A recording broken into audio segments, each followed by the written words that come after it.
All right. Hello and welcome.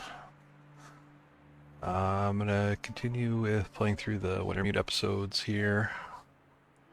Um, Goal of this is to hopefully be available to help any new players or people considering buying the game that is currently on sale on Steam for 90% off. Been seeing a lot of people drop into other streams in the Twitch category for this game, and figure I'd just make myself available for it. Um, a lot of this playthrough is going to be strictly following the missions. I'm going to do all the side missions. I'm going to try to grab all the collectibles that I can remember that are around. There are usually some lore notes and things like that. But I'm not going to be like specifically reading through any of the collectibles, and I'm also going to be skipping the dialogue. Uh, so there is a lot of dialogue in this. It's great, like the story is great, but I don't want to spoil it for somebody who wants to play through this themselves. So I'm gonna skip through the dialogues, pick up the missions, do the side missions, and just generally kind of play it as a survival challenge. Um, the the story doesn't really take away too much from it. Like it doesn't. It's not. You're not on a rail really with this. You can play it very much as a survival game in the story, and just do the little bits that help you learn. Um, a lot of the side missions do help you learn some gameplay mechanics. There's also an in-game journal that'll help you with things you learn along the way. And you can kind of keep checking that back and gain some more information about items and gameplay, things you find around the world. This is a great way to learn the game. Highly recommend it. So I'm going to be starting episode 2 here as a fresh start. I don't think this is going to bring any of the gear that I had in episode 1 with me. You can certainly continue from episode 1 to episode 2 with the gear that you have brought in, but I'm going to do a fresh start on this one, just to show that you don't really need anything. You're not at any great disadvantage by just starting from what the game provides you at the start. Oh, one sec here. Do a little tasks here.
Is your back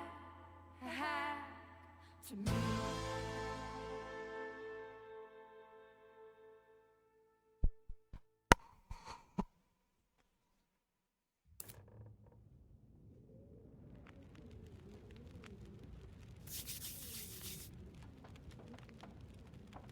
So the lead into this is that we walked into this old trapper being mauled by a bear, and we grabbed his rifle and shot the bear and scared it off. Hey. Damn it. Not again. No. The lights. Hey. All good. Easy. Take it easy. Who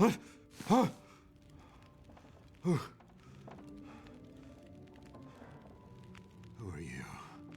Name's Mackenzie. I'm the one who saved you from the bear.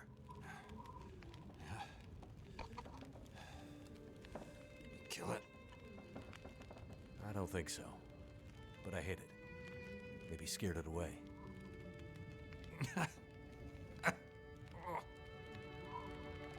Not the way you shoot. Glad your memory's coming back. Shit. He got me good this time. This time? I'm gonna start skipping through the dialogue here.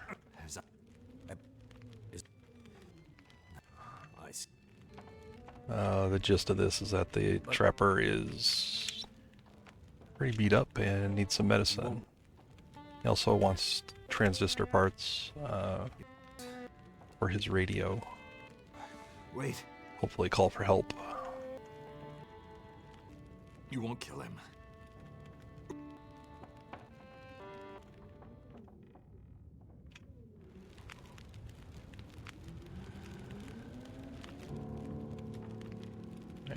And there is a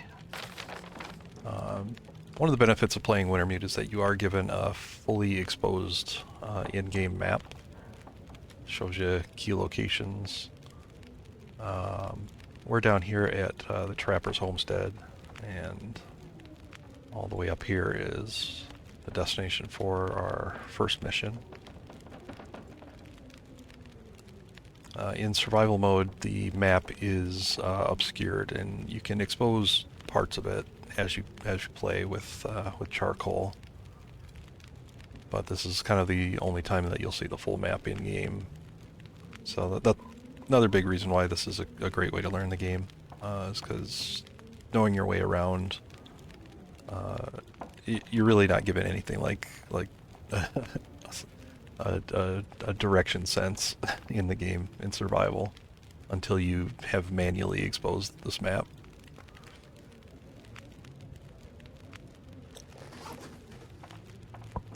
You can hit J and this will give you the current missions list. And then here this tab is full of in-game information. It'll fill in as I play. Right now there's nothing because this is a clean start. If you continue from episode 1 to 2, you'll have the information filled in for this. Hit B. This is the starting gear. It actually looks really similar to what you get in survival. Key things are bedroll, a little bit of food, water, a few matches, and a tin can to primarily for boiling water. And he's got a fire here, so I can actually start that while I look around. A lot of the stuff is not lootable initially because it's his house, right? But he did say that we can borrow his rifle, which is very handy.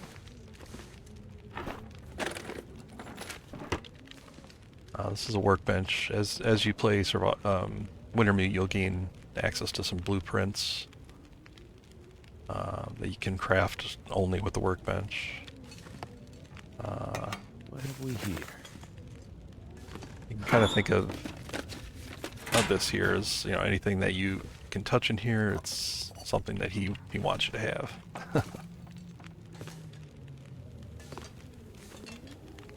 looks like that's about it. Storage locker. If you do come in from episode 1 to play episode 2, you can definitely use the storage locker to throw any of your extra stuff in. Anything you don't need immediately. This is the radial menu. Kind of has access to most of your main game features. This is where you would come to start a fire. If you have any first aid, be here. Drink, water, obvious. There's food, light sources. I grabbed that storm lantern off the shelf. You can also just, if you're stuck inside and it's really dark, you can just light a match. It'll burn for a few seconds. The weapon, I'm actually going to pull that out here. The weapon, ammunition on the right hand side, you'll see the rifle holds 10 slots, 10 cartridges. And so right now 2 of them are filled in. If I hit R for reload, fill in all the rest. These are the ones that were in the box or sitting loose on the over here on the workbench. Alright, so this is boiling. I don't really have anything else to do, so luckily he provides a kind of infinite duration fire that you can use whenever you come back through here. I probably won't need that much water. I can always start a fire as I go. Little in-game map.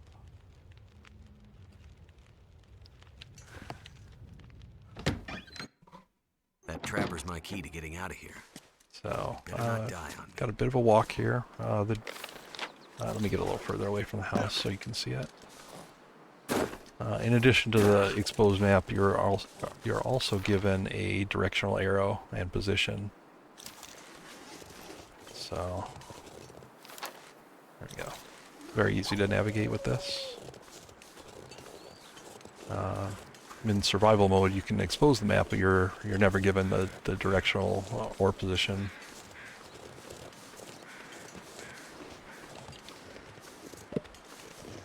Any man-made structures are really good places to stop off in. Check for items. That was a piece of wood for starting fire.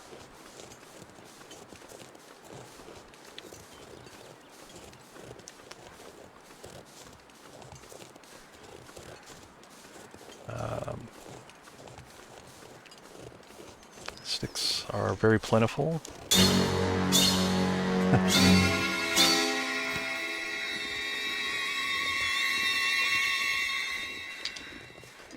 See, I have some regulars jumping in here.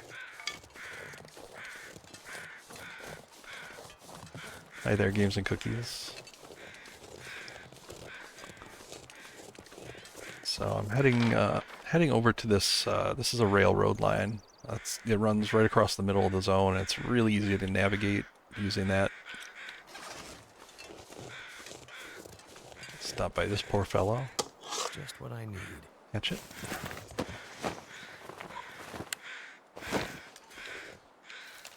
An extra cartridge, so that'll fill up the rifle.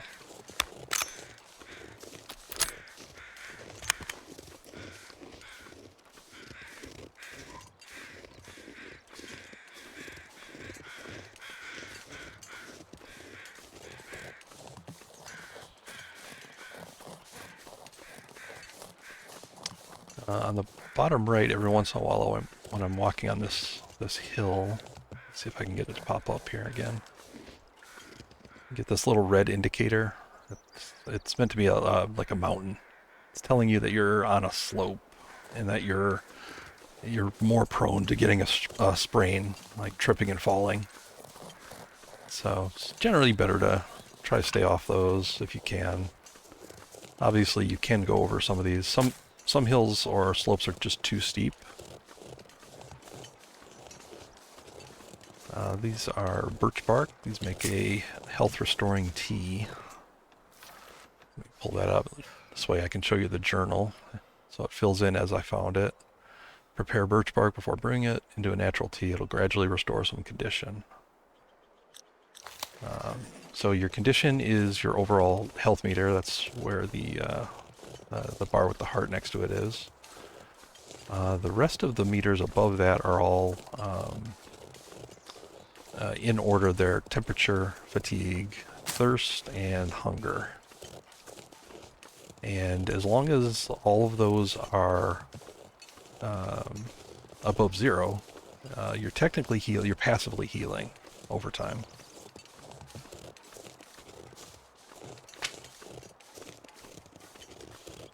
When any one of them hit 0, then you'll start taking damage based on that particular meter. Cold does the most damage. You can very rapidly die if you stay cold for too long.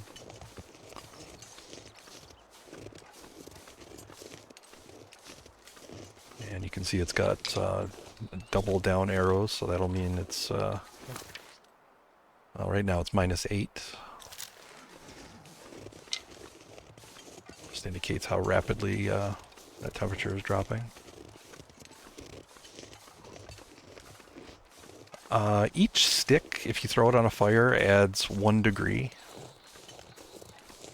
Sticks are technically one of the worst fuels.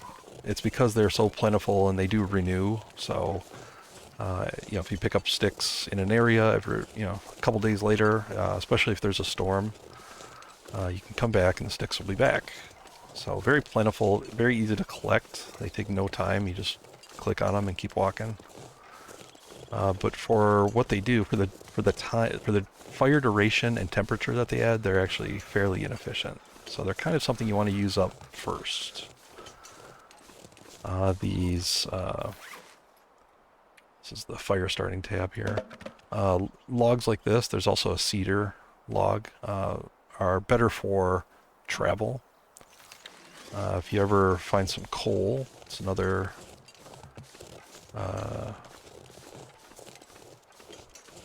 good source for travel. Coal adds 20 degrees to a fire, so if you're stuck in a really strong blizzard and you need to warm up fast, throw a coal on it, that'll bring you right up to temperature.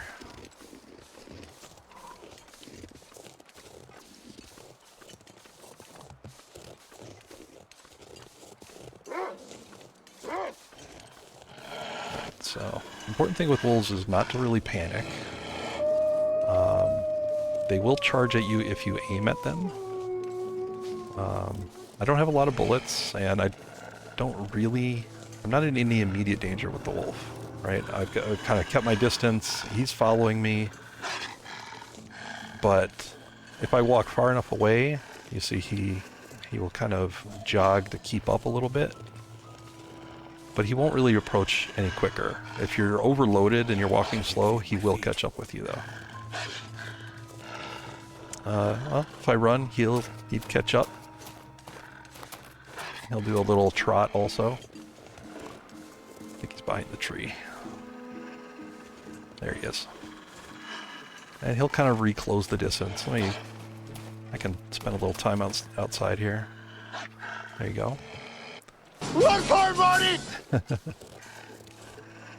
So he'll do that, but eventually he will give up, and you can always go indoors. So I'll go in here, and then you're totally safe. Now, if you let him get too close, one of the dangerous things in the game is that the wolves will, if they get too close, they'll charge and attack you. And that distance is probably about half of what it is right there. So if he gets, to that halfway point, he'll just kind of go into a full charge. And then you're in a struggle with them, and you have to fight him off with any weapons or tools that you have. The only tool I have right now is the hatchet, which is actually not a bad one. If you whack a wolf with a hatchet, you can imagine it's going to work fairly well. But yeah, so I avoided him and just came inside and saved the bullet. So this is the camp office. It's very central in the region. A lot of players like to kind of make this a base because there's a lot of resources in this area and you're very centrally positioned. And you can see there is kind of loot all over the place. These books, I'm going to take a couple books. They're really good fire starting. Check some of the containers. I could use this. There are notes. These are collectibles. They don't weigh anything, and you can, feel free to hit space and read through them. Showing time, but you can always go back into your collections tab, and anything that you've picked, any notes or collectible books, you can always go back and reread.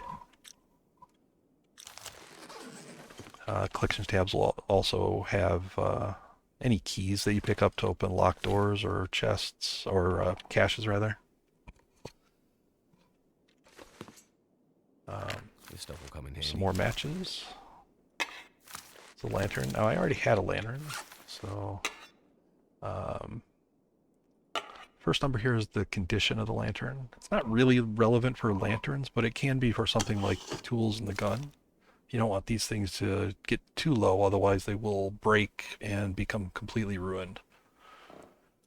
But for the lantern, it doesn't really matter, so I'm just going to keep the one that has the most fuel. This has 0.57, this has 0.47, so I'm going to drop that. And I have some lantern fuel here, so I might as well top that up.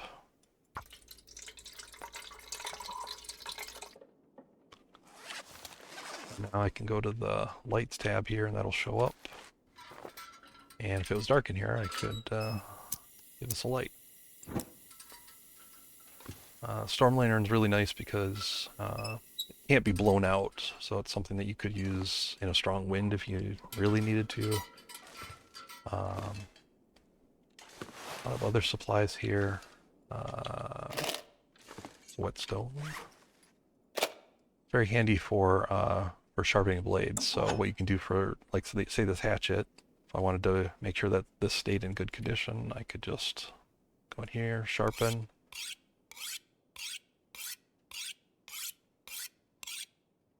And now that added 3%. Eventually your skill level with sharpening will go up and you'll get more uses out of this. So this will go from 3 to 4 to 5% and so on. So this hatchet's not really in any danger, but I'll keep it. I don't really want to spend the time. It takes 12 minutes per application, so that's basically 2 hours of me sitting here sharpening to get that all the way up to 100% full. And I don't really want to do that right now. I think I can use this. Wolves are not at all afraid of the Storm Lantern. They are afraid of open flame. So if you have a torch, or if you're standing next to a fire, they will come within a certain distance of it, but they won't approach it. There's another hatchet. Actually, that hatchet's in even better condition. So.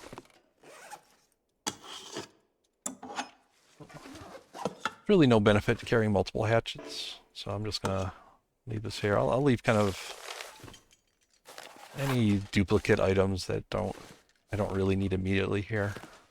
And if something happens, if I need them, I can always come back to this spot.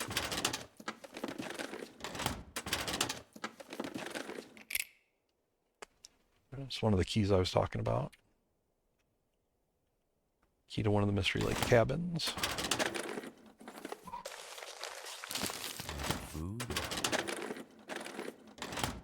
You can see there's a lot of stacks of paper. There's newspapers around. These can be used to start a fire. So if I interact with, this is one of the stoves you can make a fire on. Just can interact with it. You need 3 components. You need matches, you need tinder of some sort, and fuel. And your choices here actually matter for your chance of success. See, the reclaimed wood is a fairly low 55%. Stick is pretty good, 75%. A book is one of the better sources, so it'd be a 95 chance of success. And the fireword, a little bit in the middle. So books are, really good for starting fires. Tinder, I already showed you the birch. That was something that we could use to make a tea. So I don't want to really, you can use it as tinder, but it's not preferable. So I could switch to the stack of papers. You can also, if you want to take the time, you can harvest the stack of papers and actually make 2 tinder plugs. So it gives you 2 chances to make a fire, or start 2 fires.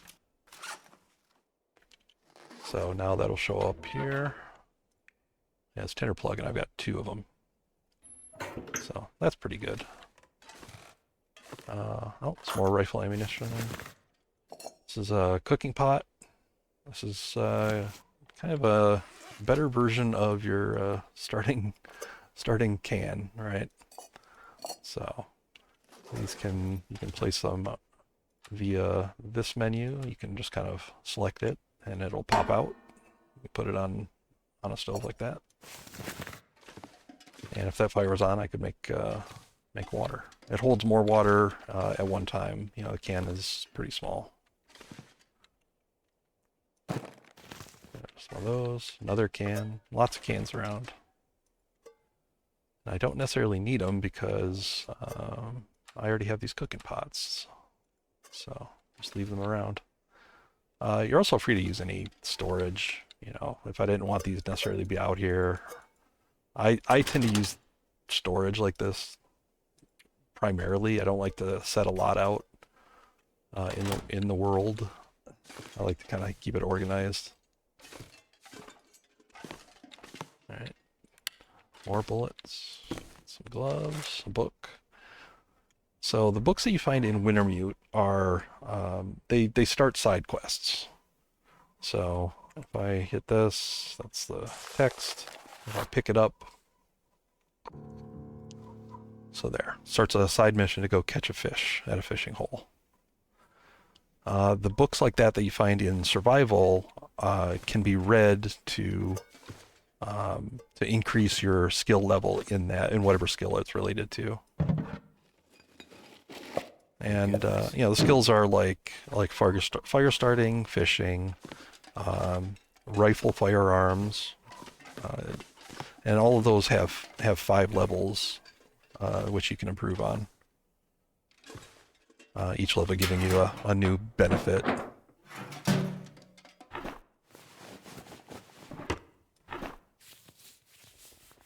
Could end up being useful. All right. So as I find items here, I'm gonna keep checking back to see if any of them are actually an improvement. All right, there's another pot. This stove has 2 burners on it. So compared to the one downstairs, just has the one. So you can actually cook twice as fast. And I'll leave 1 can and 1 pot on there. I don't really need to carry it all with me. There are rarely, not in this zone, but there are rarely some stoves that have 6 surfaces to cook on. What have we here? Very messed up boots is what we have here. You always want to kind of peek. I'm crouching right here. You kind of want to peek underneath things. Can always be little hidden items. The developers are really good at hiding.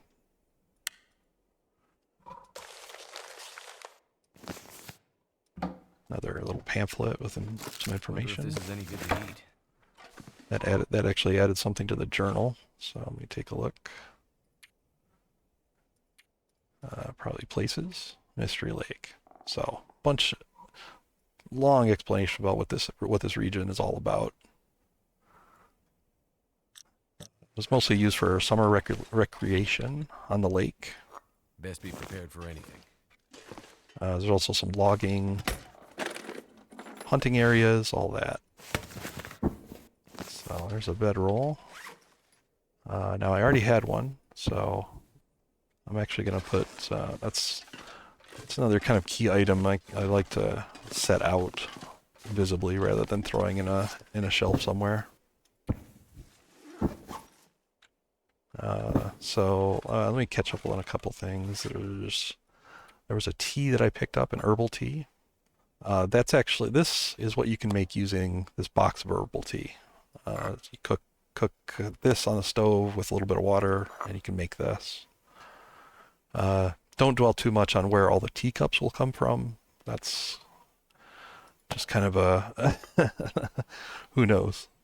So I guess it's assumed that you're just picking up all these teacups and you can carry 20 open teacups with you at one time.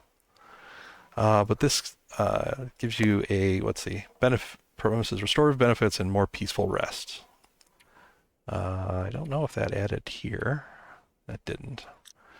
Essentially, if you get one of these, they'll give you a 6-hour buff where while you're sleeping, you restore more health over that 6 hours. So something ideally to drink right before going to bed if you're extra hurt. And that's your main health meter. If that's extra low, then it'd be a good way to get some nice recovery.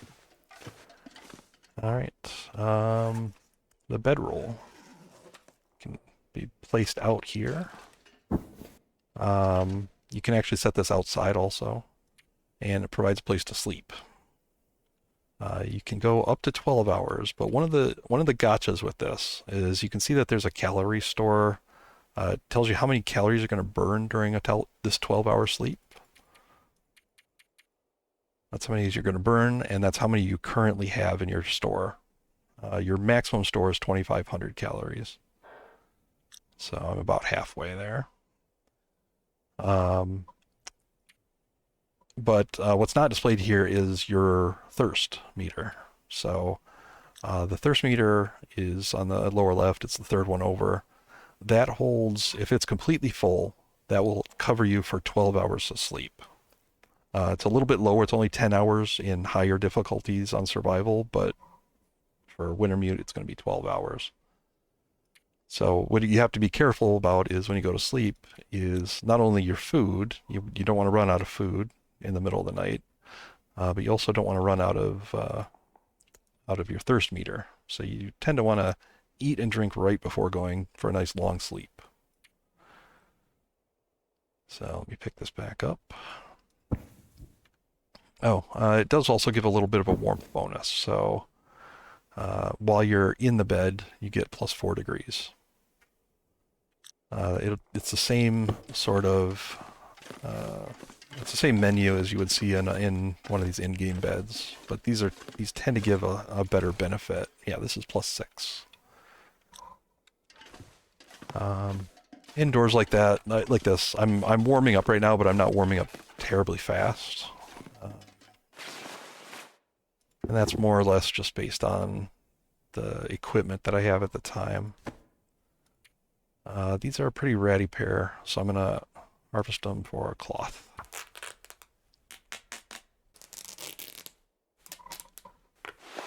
Now what I can do with that cloth is I can find an item of clothing that is more damaged, and I can do the repair action.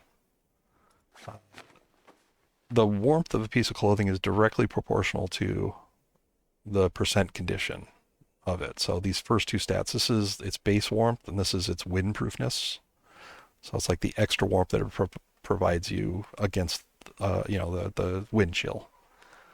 And it's directly proportional. So if I repaired this to 100%, this is 68% of its maximum capacity. So I can repair it, the full 32%. So I can bring it right up to 100%.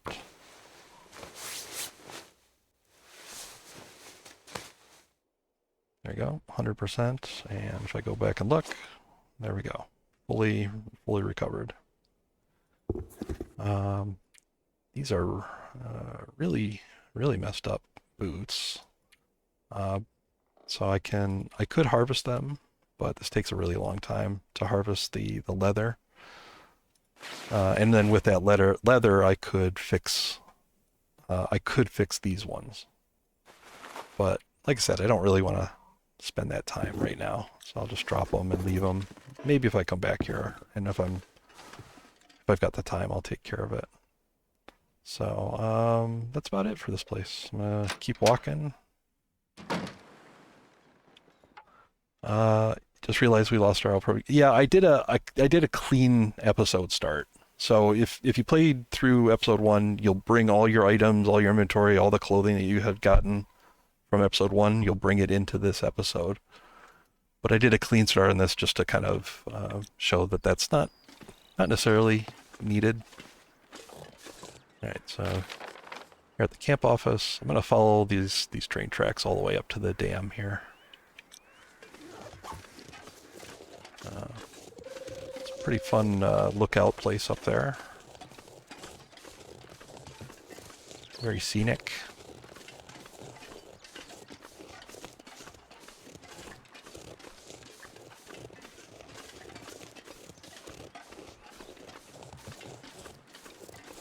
Let's pull out the rifle just in case we have any furry friends in the way.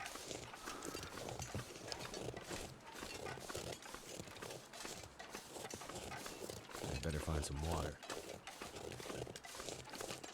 So there, he just did his little warning about water.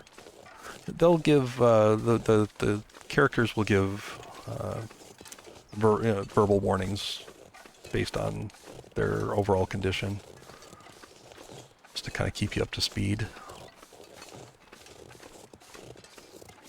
Sometimes they can be a little naggy too.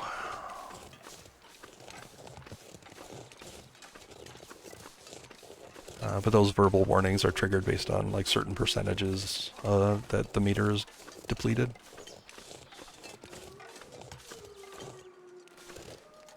You hear wolves howling in the distance.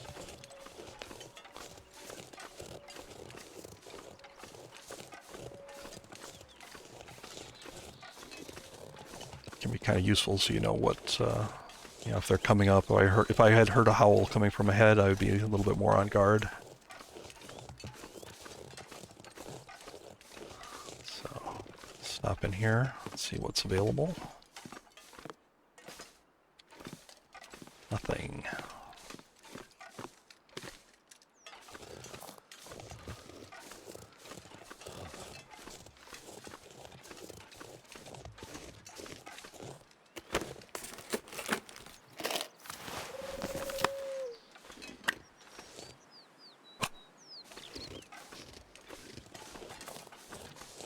Since my weight isn't, I'm not even close to being overburdened, I'm just gonna essentially pick up everything, keep going, and then I'll look at it when I get at my, you know, whatever destination, whatever safe space I have to look at it.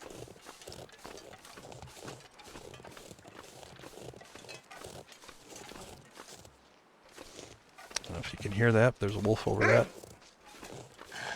So I'm gonna try to go around him. If I get cut off here, I might have to scare him away with a shot. But as soon as I raise the rifle at him, he'll see that as a threat and charge. So, yeah, if you raise it, you better fire a shot as soon as possible, because he's gonna be on you pretty quick.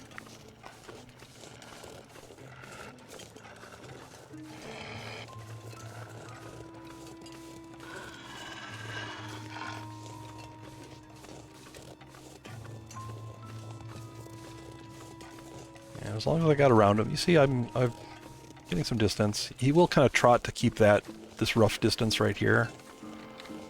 Won't really get any closer or any farther away for a while, but he will lose interest at a certain point.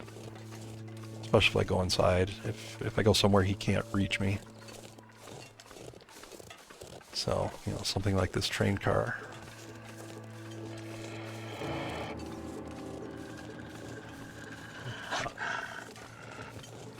One of the nice things about the game is you can't actually be pursued by more than one predator. So even if there's a pack of wolves, essentially they'll pick one of them to go after you, and the rest will leave you alone. And close this. He can't actually come in here, but, you know. So he's going to get close, and then he's going to figure out that he can't get in, and he'll run away. There we go.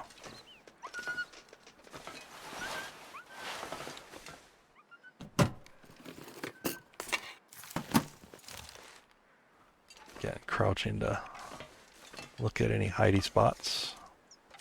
It's probably a good little space to take care of my meters. I do have water, but I also have these cans of soda, which give some calories as well as hydration, so might as well take advantage of them.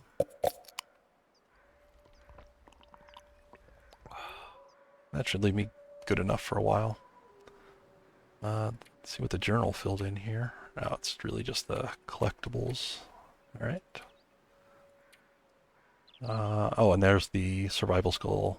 Like I said, these tests, basically the skill books give you, you know, gameplay skill side missions.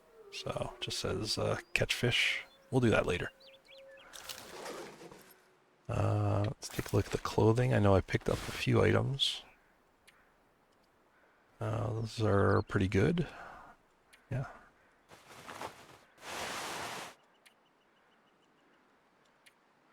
Yep. Better than those ones. That's not as good. Alright, I am cold, so I'm not going to do any harvesting because that takes some time. And managing your time is kind of important because, you know, while I'm, let's say, harvesting a pair of gloves for 10 minutes, I'm also losing 10 minutes worth of temperature. I'm getting tired, 10 more minutes, thirsty, hungry, 10 more minutes.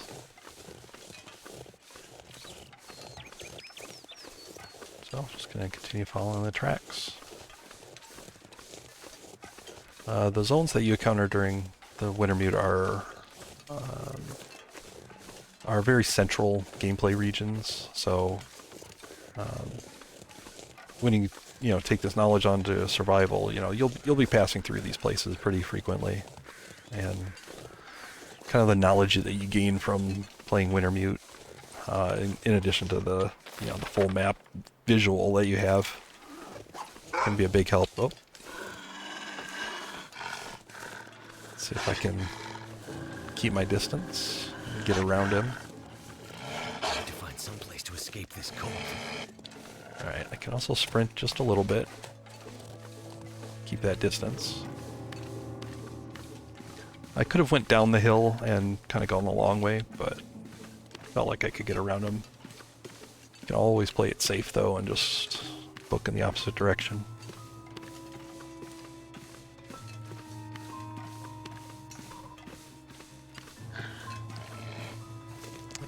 Vehicles can be entered and be a decent place.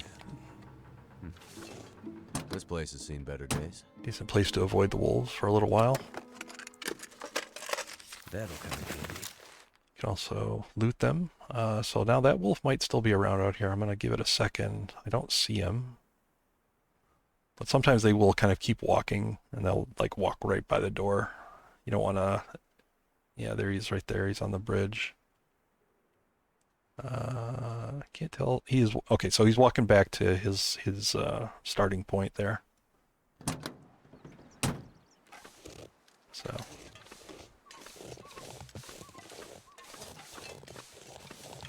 all the animals in the game tend to have a... Locked up tight. Alright, so it needs a key. Or something around here. Must be a key around here somewhere. All the animals have like an initial spawn spot that they tend to want to return to. So nice and dark. Good use for this.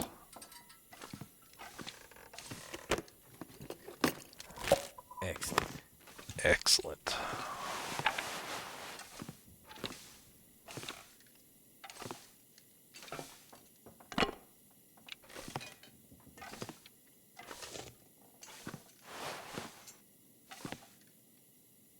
Kind of crouching and peeking around.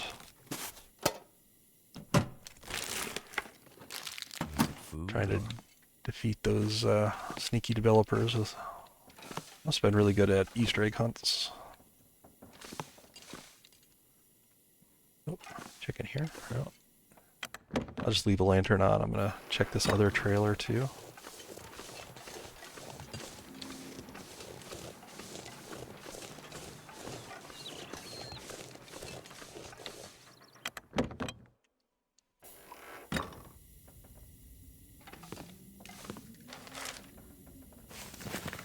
There's a key.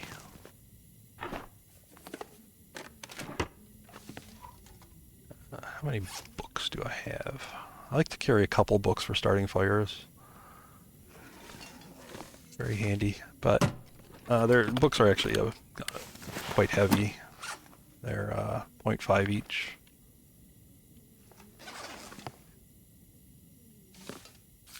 Hope nobody needs this anymore. Alright. Requires a pry bar. Haven't found one of those yet.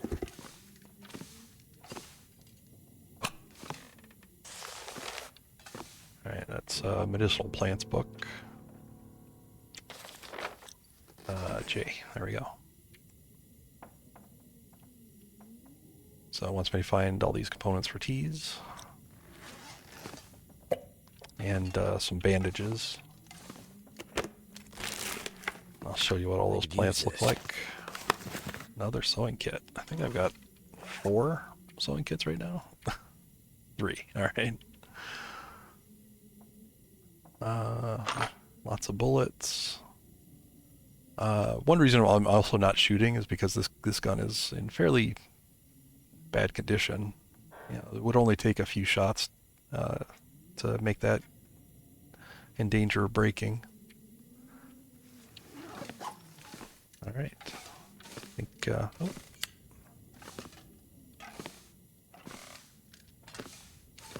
Let's go into the dam. All right. I'm gonna hit the quick key 2. That brings out my weapons. You can also just load them from here.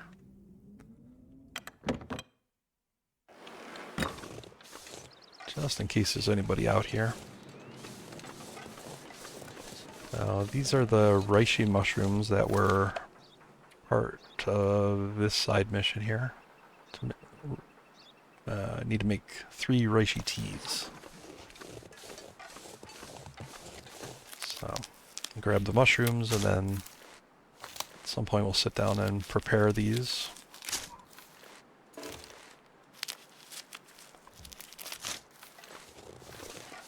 Yep, there's some more.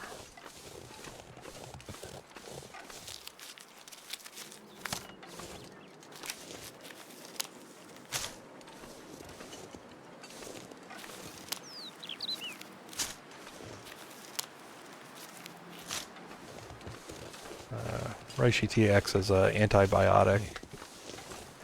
I'm so cold. Again. You can get things like food poisoning in this game if you eat bad condition food, and so you would need those to cure it.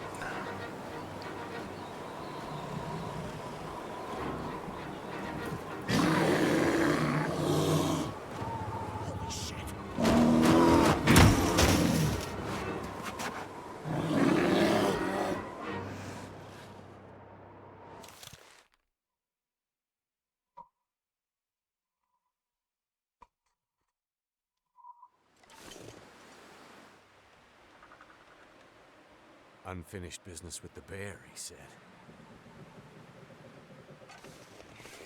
Alright. So, while I was knocked out there, I got my temperature meter got depleted, and I'm actually taking damage now on the health bar. See, it's a little divot at the end gone. Cold damage is pretty rapid. So, get inside here. Hello? Hello? Anyone here? Alright, so let's take another look at the meters. Let's check these sodas. They fill both of the meters, so they're really good. Teas do the same thing. Teas also have a little bit of calories to them. And they give you also hydration, obviously. But use the sodas. Get that sugar rush.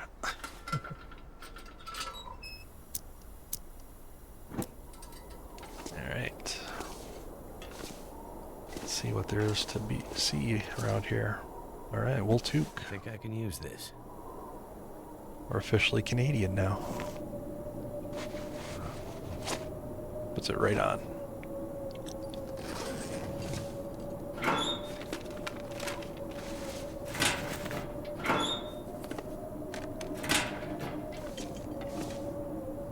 Could end up being useful. Another lantern. I might take that one's pretty full, so I might use this one up and then take that on the way out.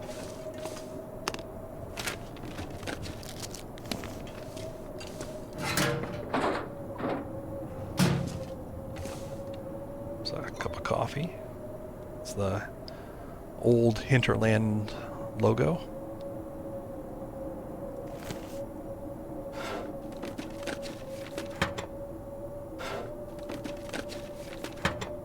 New one sucks, by the way. Raph, if you're listening. Goodness.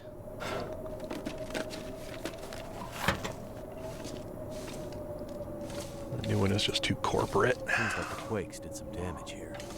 Must be what the old guy meant about unstable. There's a lot of places to loot in here. Let's see what there is to find.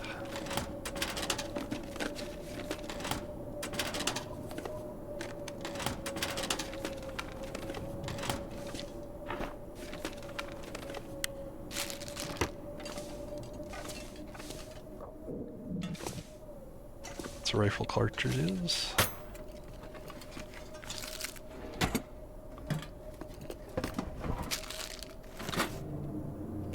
Lots of food.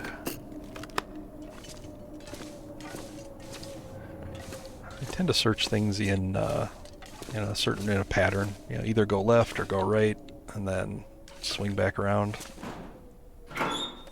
Still looking for a pry bar. Stuff will come in handy.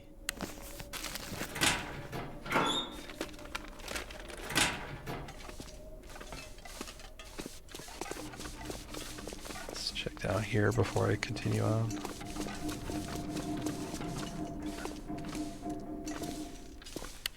This is going to be blocked. I won't be able to get through here. This will come in handy. Lots of cartridges.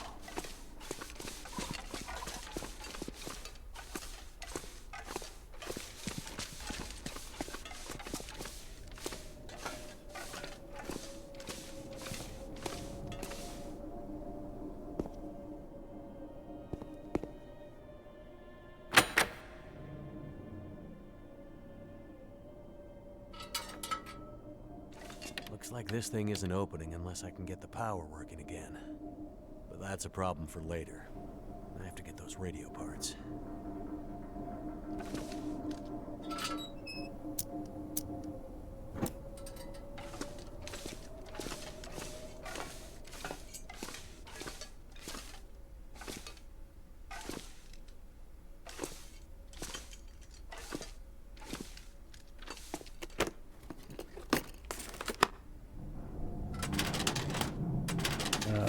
I don't probably plan on taking everything that I find in here, but I do want to check all the spots. You know, I'm healthy. I'm in no real hurry. The game will wait. You know, it's not like the trapper's going to die on us.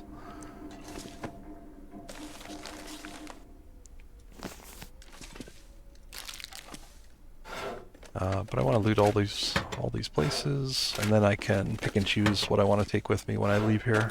Put the rest in storage. There's a couple lockers right inside the door. It's a good place to store things, I think.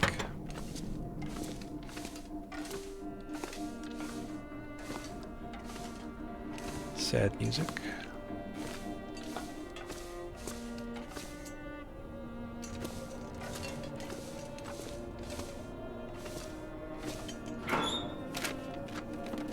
Thank goodness.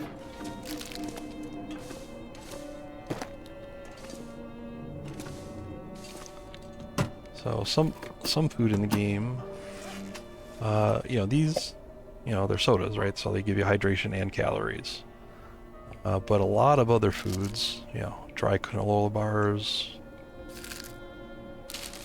jerky, and especially crackers. You know, just like in real life, they make you thirstier as you eat them. So, what you tend to want to do to kind of combat that is you can eat them when you're fully thirsty because your thirst meter can't go below 0. So you might as well take advantage of that.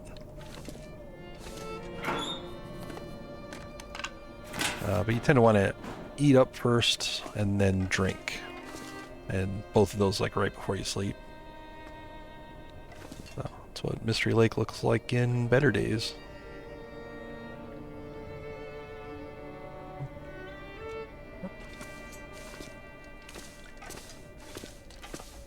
Toilets. Gotta talk about toilets. You can get water from toilets. Too much stuff to carry. Don't take it from the tank. Because that's gross. What the?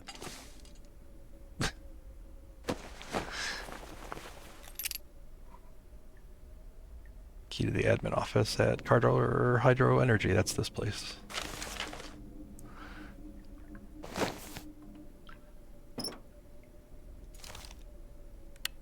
Alright, so we got a second weapon now. That'll show up here. Oh, well that doesn't help. I'll do that in the light. There. I can actually set down the lantern and right click, place it, and let's pull out that flare gun. It does not automatically become loaded, and every time you shoot you'll have to manually reload it. And once that pin's cocked back, it's ready to go. This one, you right click to aim, and you can fire. This scares away a lot of animals. It can even kill if you hit them just right, but it's better for scaring away animals. The rifle is kind of similar aiming. You just right click, and got iron sights.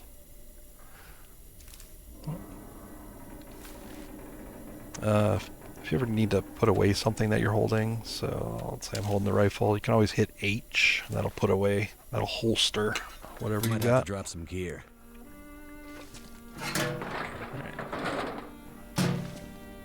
Alright, so all this water is pretty heavy, but that'll take care of that.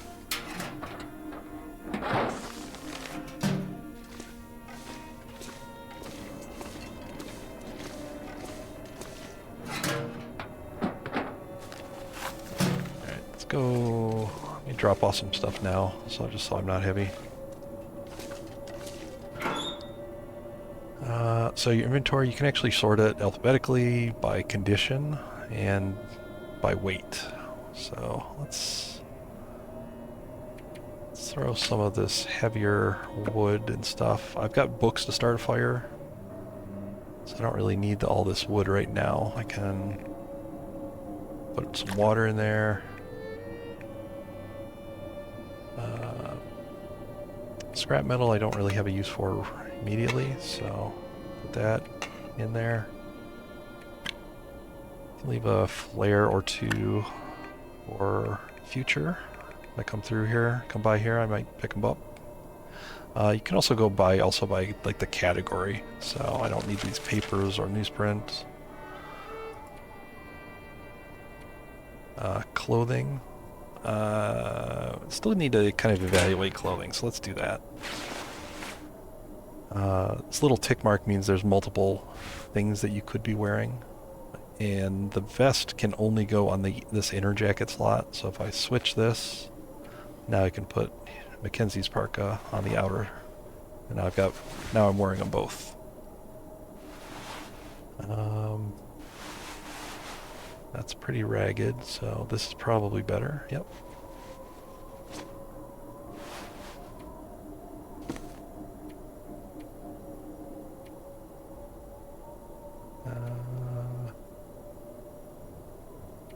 Both of these are pretty good. These are a lot lighter for the warmth that they provide. I think both of these will give 1 degree warmth when they're fully repaired. So they both are good options. This one has more armor, so if you get in a wolf struggle or any other damage, it'll protect you from that. It's directly proportional, so 4% protection gives you 4% damage reduction. This doesn't, but it is more waterproof. These are kind of even, but I think I'll wear these ones now because they're currently warmer. I might fix up the others. Yeah, those are just directly better. I think these are actually the same item. This is trail boots with a different name, essentially. So, and we got our old pants. Alright, so I don't really need anything else. Come here and do move all. It won't move anything that you're actively wearing.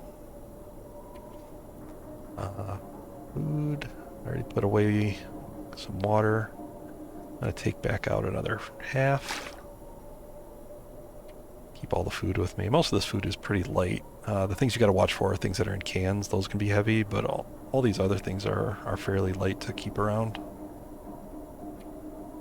And yeah, I don't need 3 sewing kits at the moment. And yep, should be good. Alright, let's check these admin offices.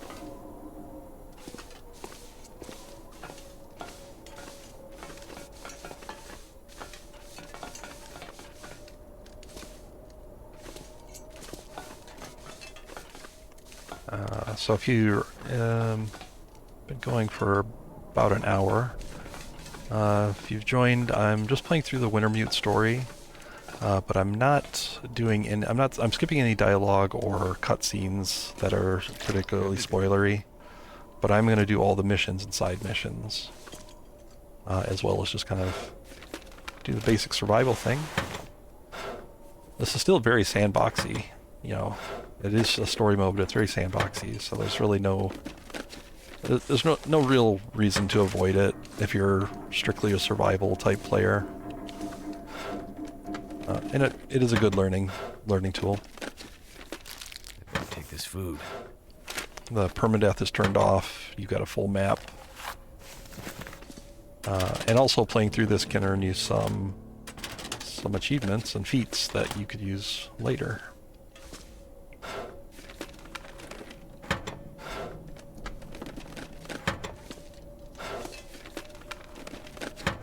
When you play survival, you can pick feats to play with, little buffs, bonuses.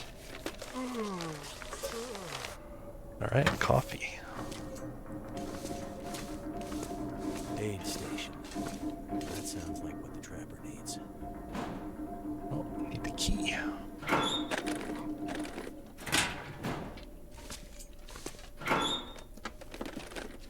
What have we here? Let's see if this vest is better. It is not better.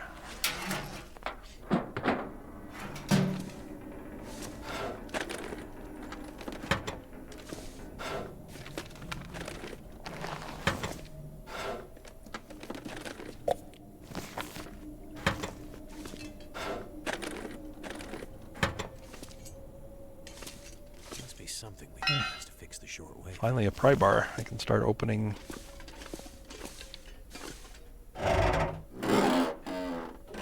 These. I think I can use this. Just carry it with me for now. There's his radio parts that he wanted. Guess those are just decoration.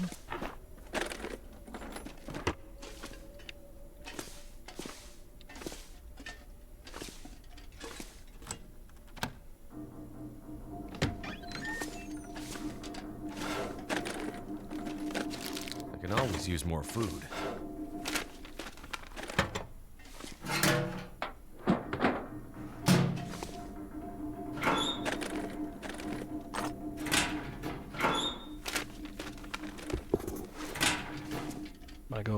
quicker. This lantern is starting I to... need to drop something.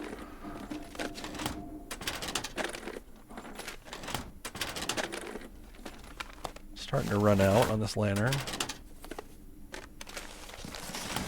Probably should have grabbed that other one while I was out there. Alright, so I'm going to put this out while I search the safe. So safes, you just need to rotate the dial, left, right, left, 3 digits, and every time you pass by the correct digit, flashes. That's 44.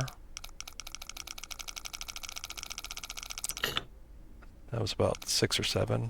So I'm going to reset it back to 0, so 44.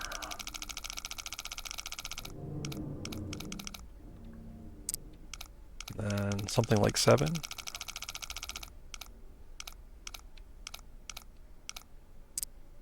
Yep, that was 8, but now for the last one I'll just go slow.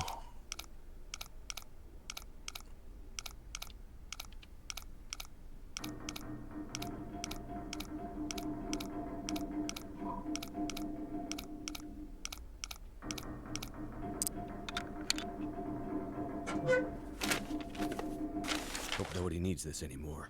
Good old money. Alright, so emergency stim.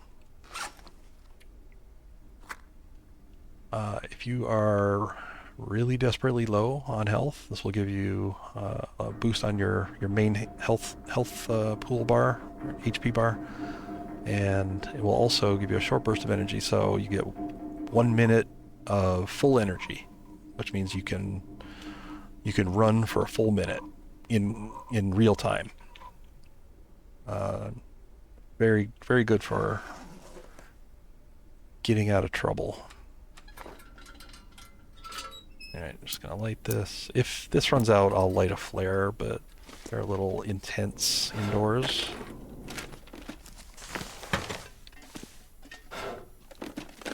Alright, this is probably that key that we're looking for.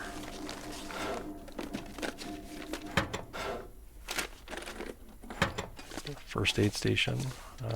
This should be the last cabinet for me to check.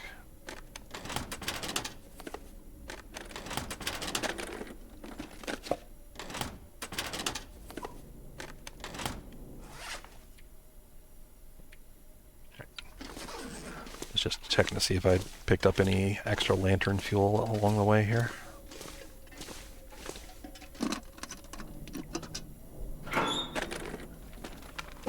Industrial strength antibiotics and very strong painkillers. Dangerous. You can get hooked on this stuff. Let's hope we don't need it. I'm gonna sprint here a little bit. Try to get back to here. And I'll trade that for this one.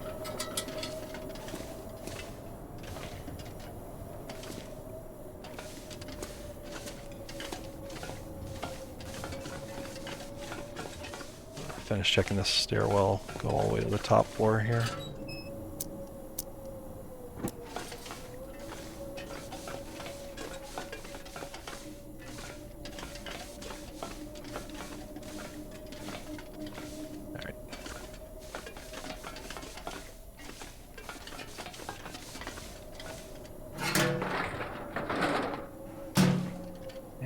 Everything, right? Yep.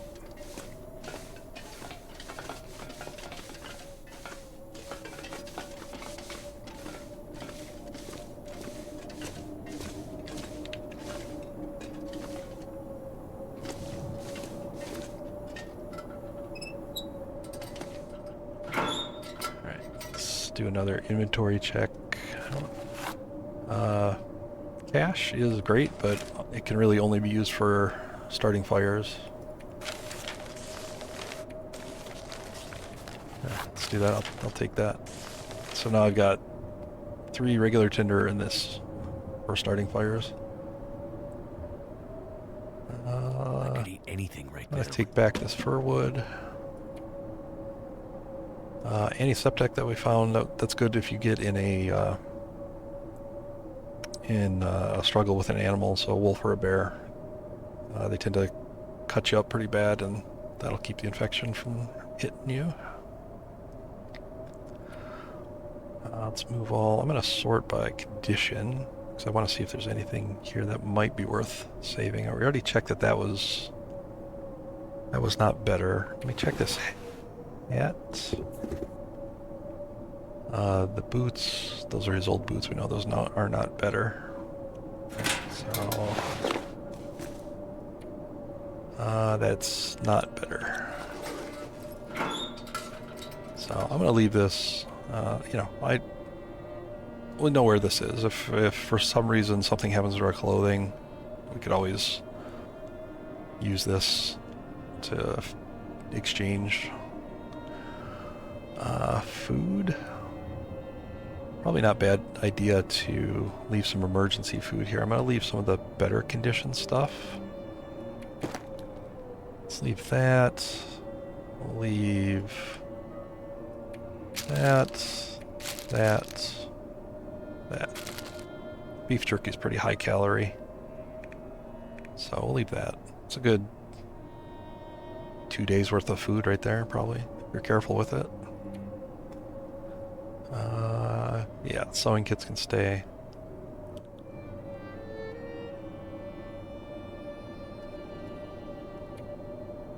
This is a fishing tackle. We're going to need that for that fishing mission. And you can actually craft these with line and hook into fishing tackle. So I'll have 2 of these good to go do that one side mission. And don't think I need the scrap metal for anything.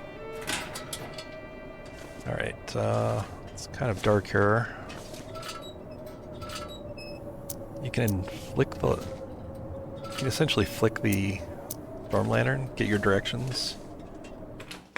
So if you just need a quick peek at where to go, it's a good way rather than lighting it all the way.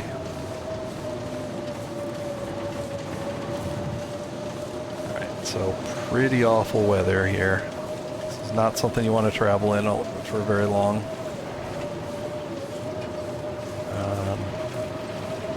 I could drop the bedroll in the dam. I could also just sleep in there's a bed in one of these trailers.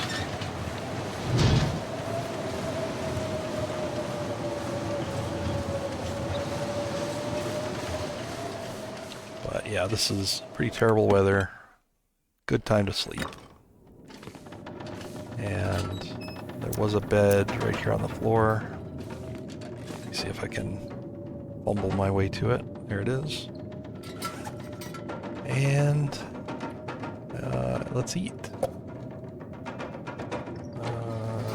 Food's pretty low, so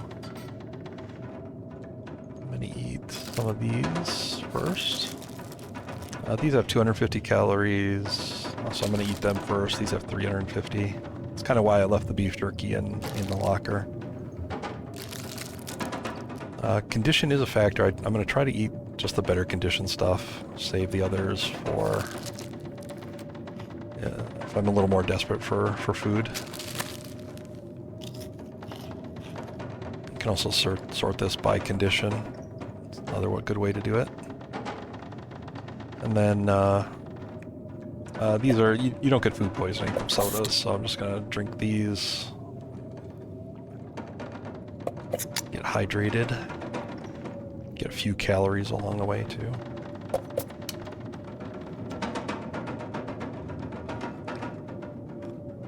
Alright, top off. A little water.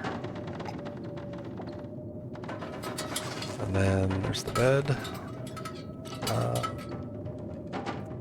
So the fatigue meter that's the second one from the left, the eyeball, that's essentially a 12-hour clock. So if you look at it right now, it's a smidge over 9 hours is what I would need to fill that bar up. And 9 hours, I'm hitting tab to see what the clock is essentially.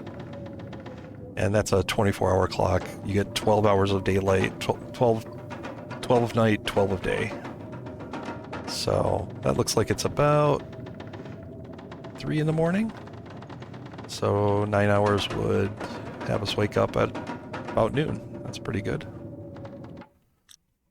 So I'll go 9, and it's a smidge over 9, so I'll go 10, and it'll just wake me up when can't sleep anymore. Coldest part of the day is dawn-ish, right? Because it's been cold all night, and the game really starts warming up at about noon. So this is gonna be perfect. Yep, Getting kind of thirsty. just after noon. Wake up at noon, classic streamer strats. That's waking up at noon. Have you seen me stream? When I'm going to sleep. All right. So yeah, 1 degree. So I'm not going to get cold at all right now, and it should only get warmer. And my fatigue meter is full. I just need to take care of some food, and I'll just drink sodas.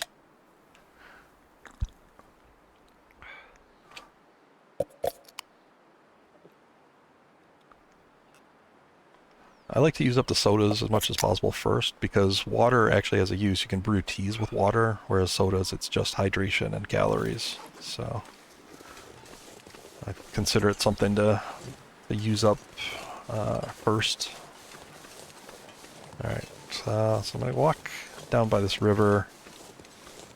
You can see where I'm at. I'm going to take this river, because there is a supply cache right there.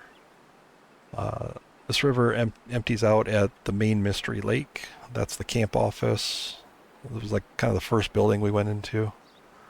So I'll just follow the river. I'll get this cache and get back to the trapper.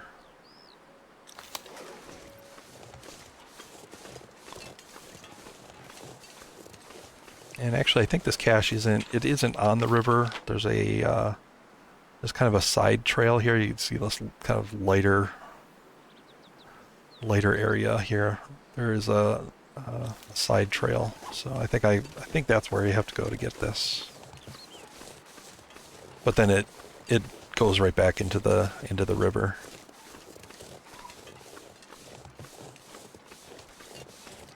So there's some more birch bark.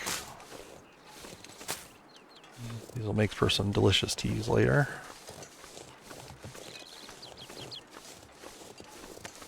Anytime you see freshwater rivers like this and along lakes, you'll find cattails. These have 2 main purposes. This is a food. This is actually based on real life too. Cattails are fairly edible if you eat the stalk. And then there's the cattail head. That's the brushy part at the top. That makes a fire making tinder. So it's the exact same as the money and the tinder plugs. All of those can be used for starting fires.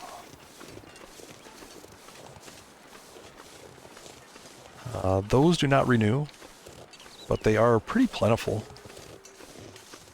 So they can be a good snack if you're out of food. Survival players will use them pretty extensively, especially at the start, because they have food and fire making tinder, so they're something you grab usually right at the start of your run when you don't have much else.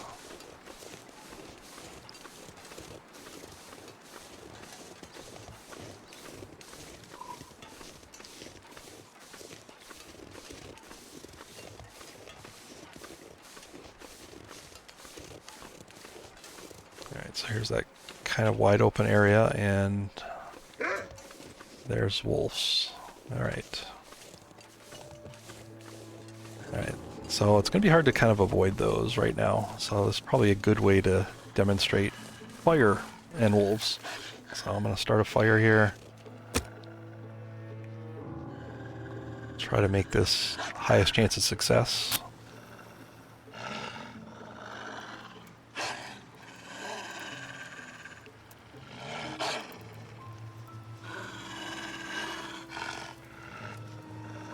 Now there's a chance that this could fail, so I'll be in a little bit of trouble if it does. So you aim at them standing next to a fire, they'll get the hint and run off.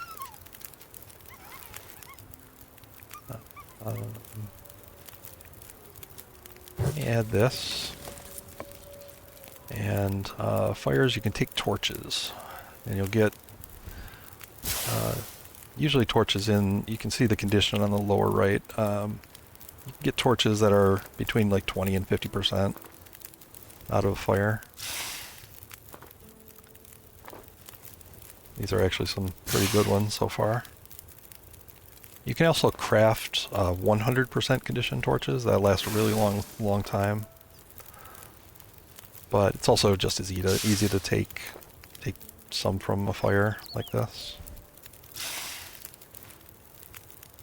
So that wolf ran off. He will try to path back to his starting point. I don't know how far he ran.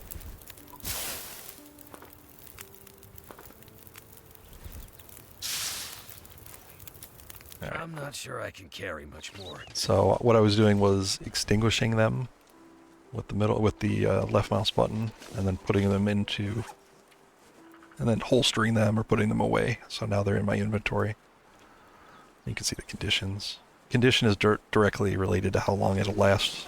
It'll burn condition as it's lit. So now I'm relatively safe in here. Stones are also decent weapons. So this one's coming. I can pull out a stone, be standing next to the torch, aim at him, and he will run away.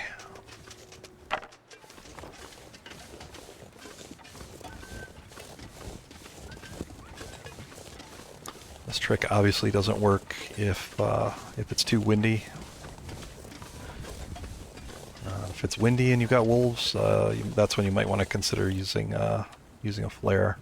These will not go out in the wind. They last a pretty long time. And so it's their best use.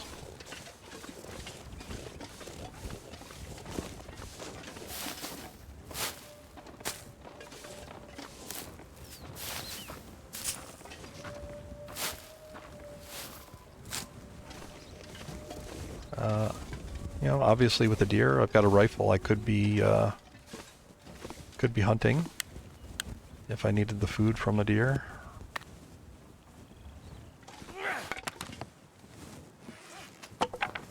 Alright, so that snare picking it up started another side mission here.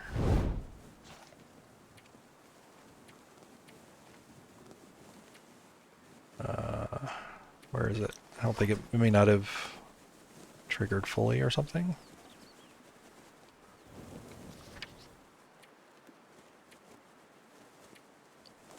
Yeah, I don't know. Anyway, it said to set snares in places where you see bunnies. So let me go ahead and do that. These are rose hips. These are part of that survival school mission. So I need, I have the reishi, I have the rose hips. I also need to look for old man's beard, which there should be some around. There's some there. Should be able to gather that all in this area. Alright. Yeah, there's old man's beard.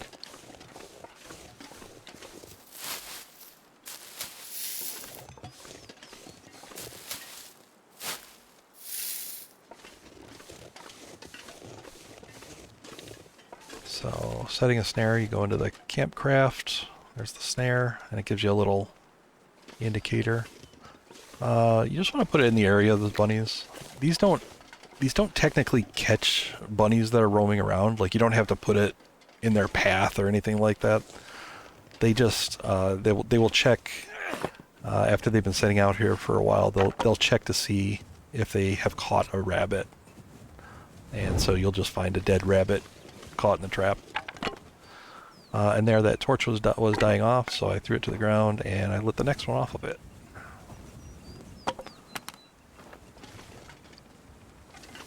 You can leave the dead torches around if you want, or carry them with you. Up to you. I'm in a littering mood tonight, I guess.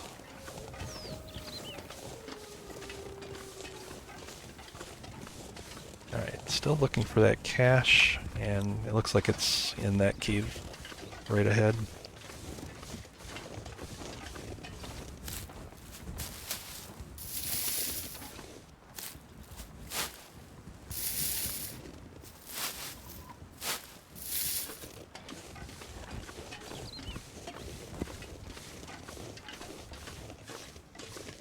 Check that snare. I'll try to come back here maybe and check that snare. See if it caught anything.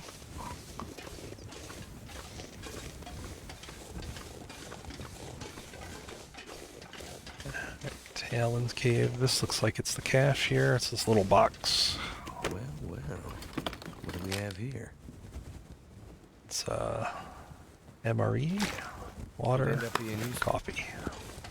Excellent.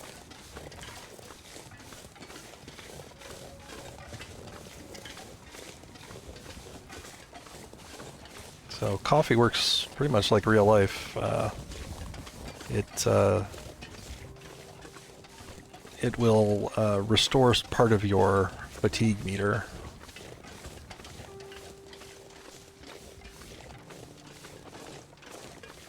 So it's really good for, if you're at long journeys and maybe you don't want to or can't stop to sleep as much, you could drink coffees.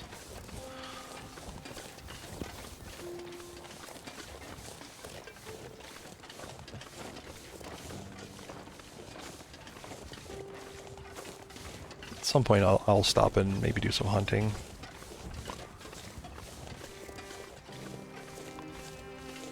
But our calorie situation is pretty good.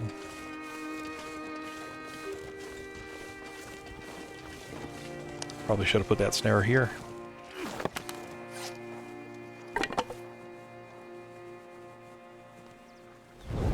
Right, so as each torch dies, like I said, I'm lighting the next one off of it.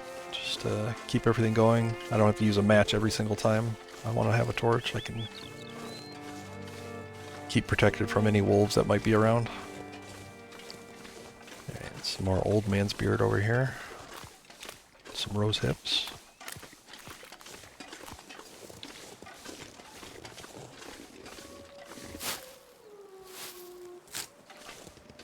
Torch is really good protection from wolves, especially if you come around these areas. A wolf could come around the corner and give you very little reaction time to deal with them. So the wolf can the torch can kind of save your ass a little bit. The wolf might just stop and get scared if you throw something at it, or aim your gun at him, or aim a stone.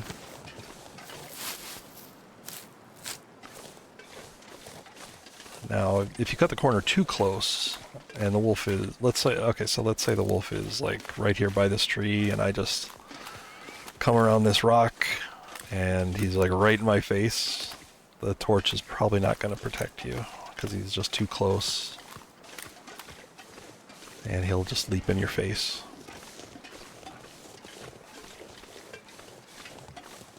So just following the river back. Here's the main lake.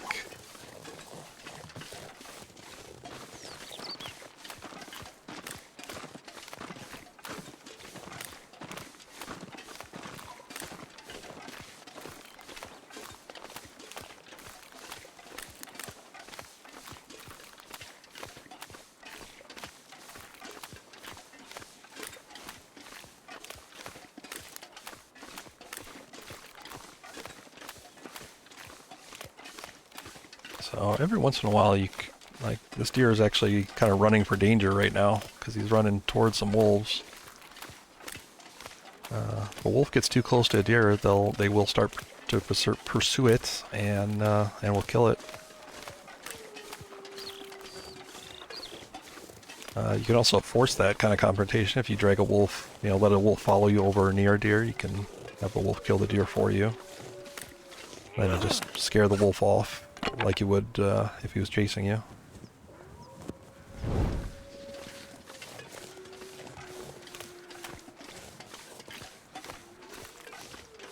These guys are probably going to see me, but no big deal.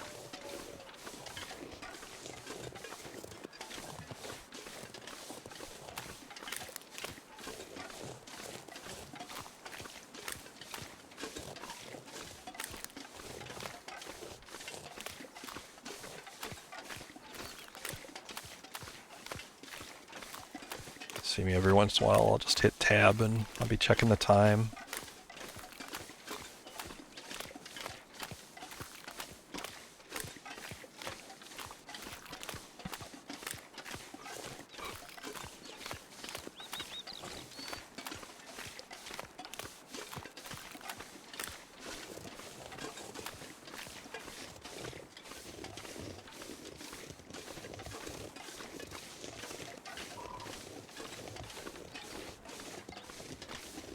Probably do a little bit of running here.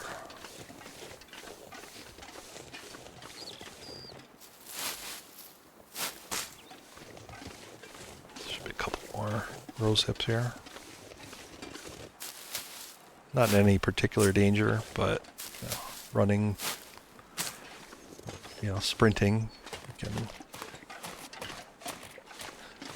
cut through long journeys a little faster. So you have a sprint meter. It shows up when you hit the sprint button. Whoops.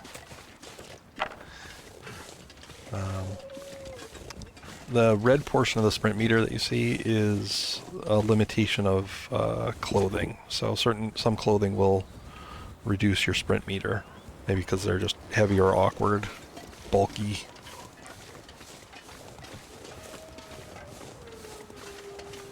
But your sprint meter will recharge when you're not sprinting, and then you can go again.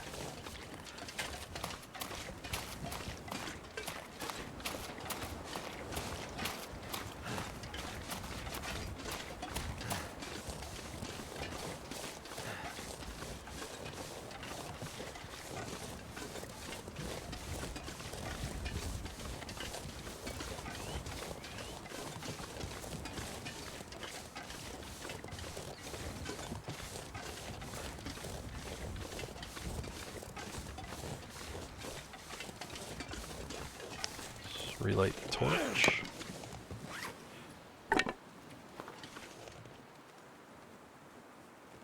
So I'm grabbing torches by opening the inventory. You can also just grab them from this, the lights radial menu.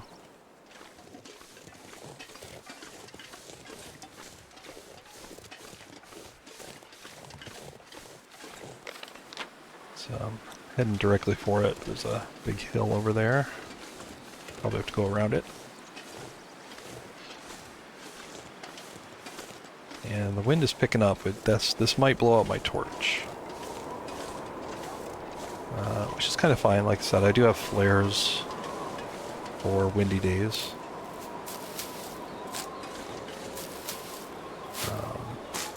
I can also try to stay in wind protected areas. So if you see that little white symbol that showed up, let me drop this right now though. That says that you're sheltered from the wind. If I step out a little bit, see it'll disappear.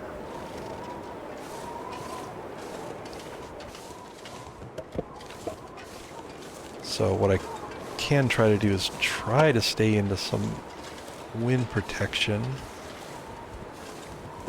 Figure out which way the wind's blowing by the clouds. And maybe I can keep this torch going. So no, that's it. Just got too strong.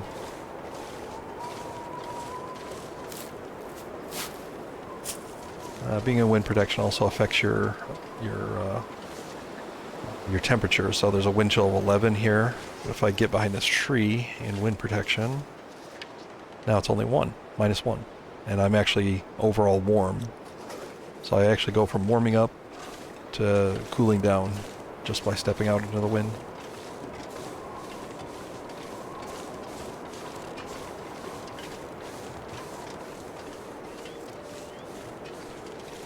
Let's get out the gun just in case.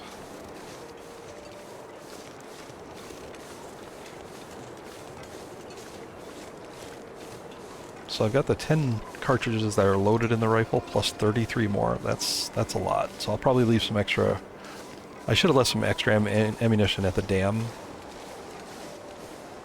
I don't, you know, I'm not going to be shooting this gun 43 times in the near future.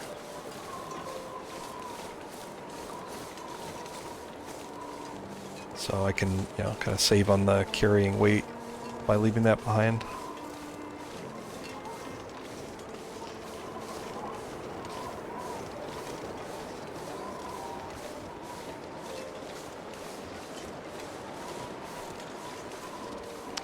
Kind of following the contour of this hill, mostly to stay in wind protection, but also to... I'm trying to go up the less steep places. Because you can get sprains. And sprains are actually more likely when you're over encumbered, like I am right now. So I'm technically 3 kilograms over.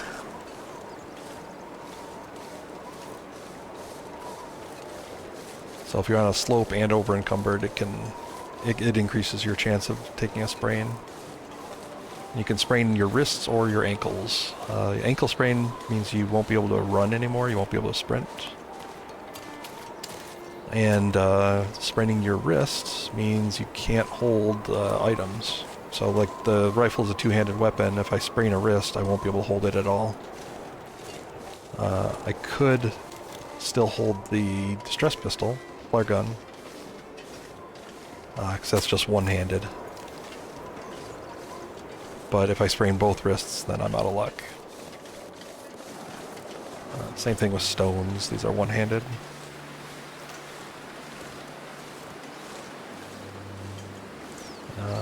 It's probably hard to tell, but this wind can push you back. So right now I'm walking directly against it, and it's actually slowing me down.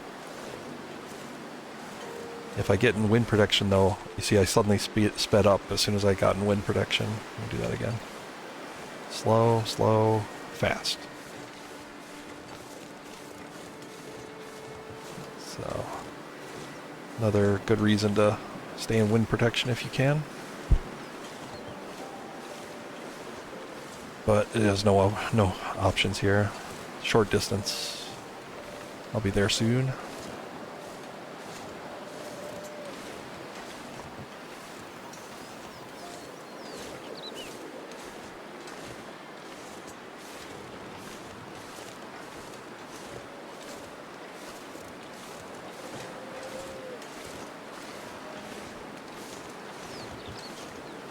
Hey, Greedy.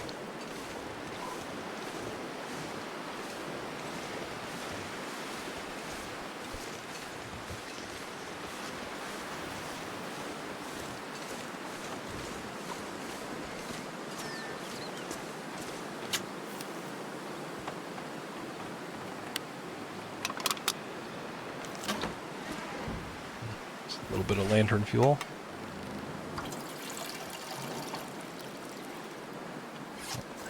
Yet another rifle cartridge.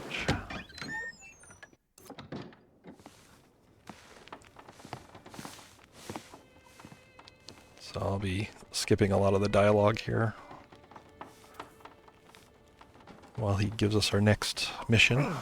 Oh, shit. Oh, that's smart. Take it easy. Alright, skipping. Message. I'm mostly skipping the dialogue because I want, you know, people who are going to buy this or play this, I want them to experience it and Could it be? in their own pace. I just really want to show the gameplay and help out people if they have questions. So these are the dialogue trees that you can also skip through. That's what I'm going to do.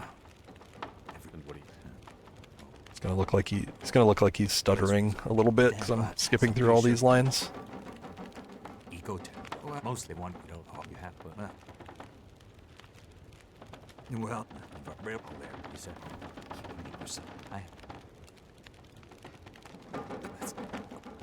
This is definitely not a dig against the dialogue in the game, but I just want to focus on the gameplay as much as possible and the missions.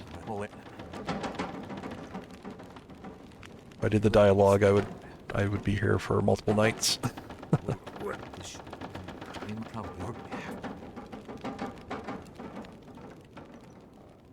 Okay. You're... I've been special. What? There's an old bench for one late bench spent. Wife's we thing. So... No, year just So... but the old spent 10 hunting this in the rain. you did. Look out. Right.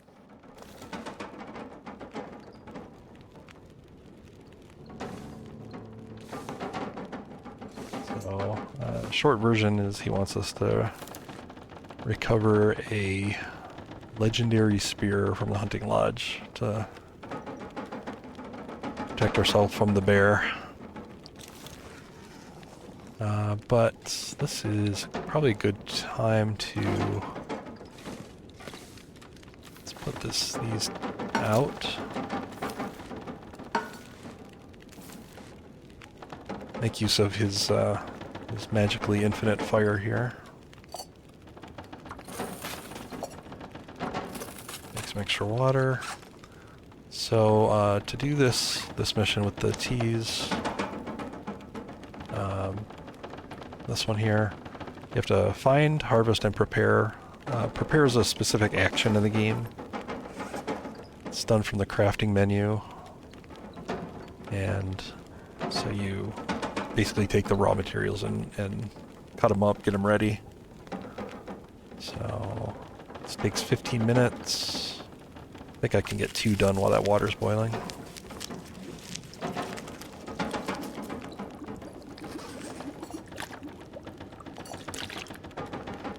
I'll do another bit of water here. Craft that one.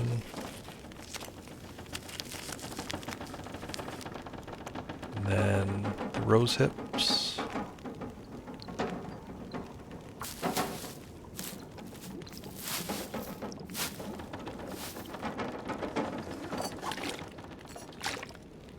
And I can actually start cooking now, some of them.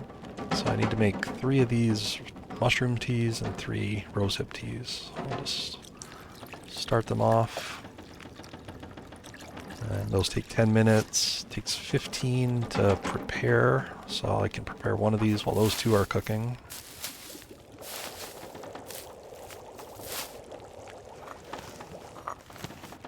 And then start the next one.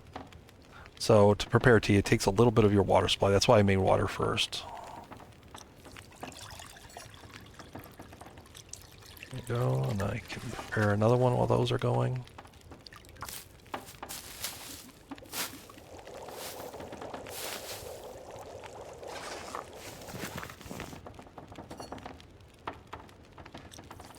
There.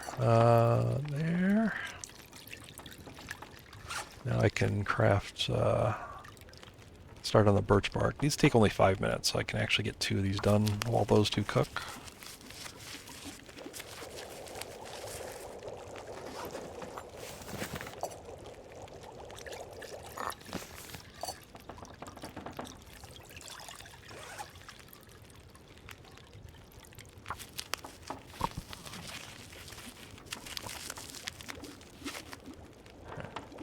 Got just 1 minute left.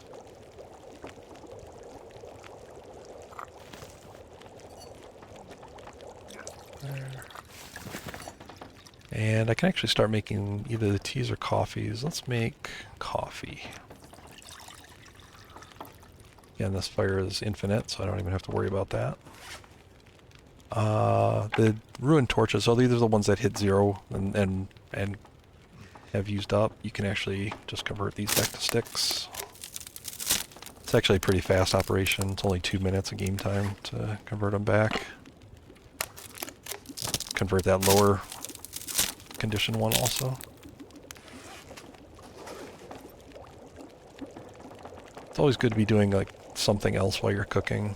You know, there's usually, you know, either preparing that you can do or something, you know. That way you're not... You can just pass time, so if I put this on, I could just interact with this and pass time until it's ready, but I can just do that, and then let's say like a 10-minute task. Let's make one of these old man's beards. 15 minutes, but these won't burn. These won't burn. I can just kind of keep going, keep repeating that.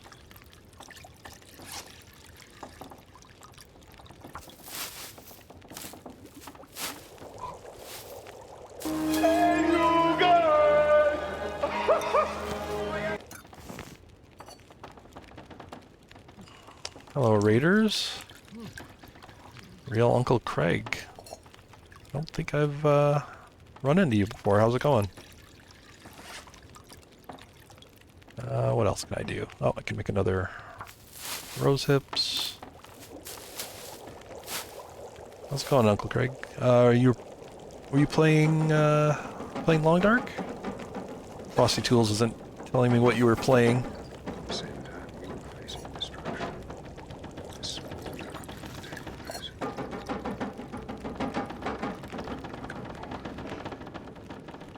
Alright. Oh, out of water. So I'm going to pick these back up and I'm just going to make water.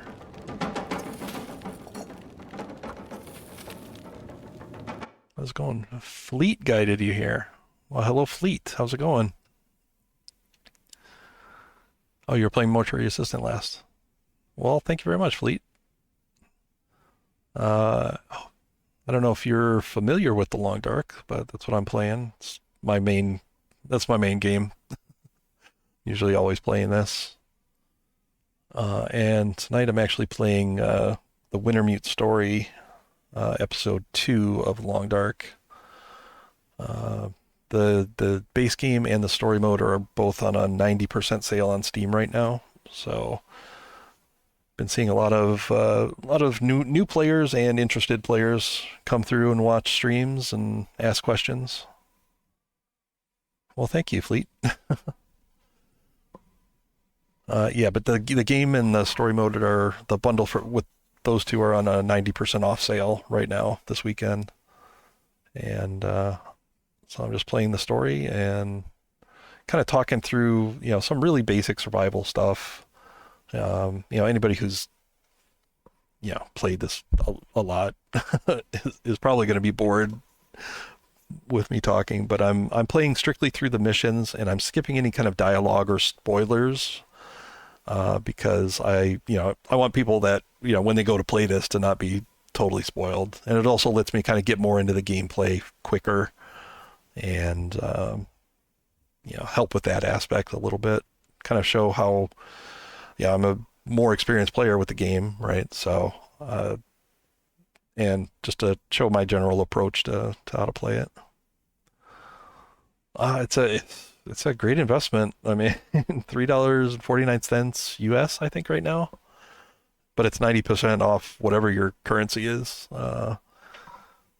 It's a steal at that price, really, I think. I've gotten hundreds and hundreds of hours of play out of this, and with no sign of stopping.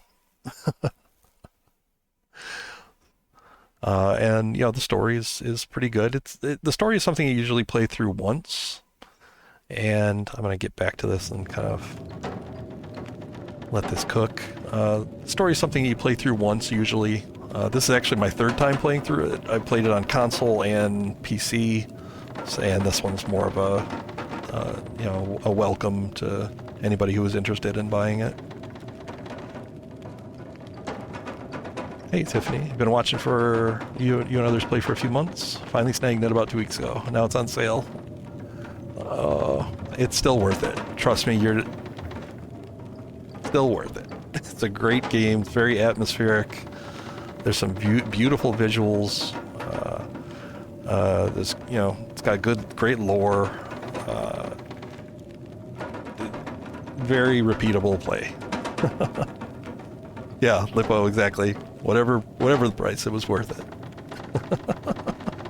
Hope you're enjoying having it. Hope you dived in.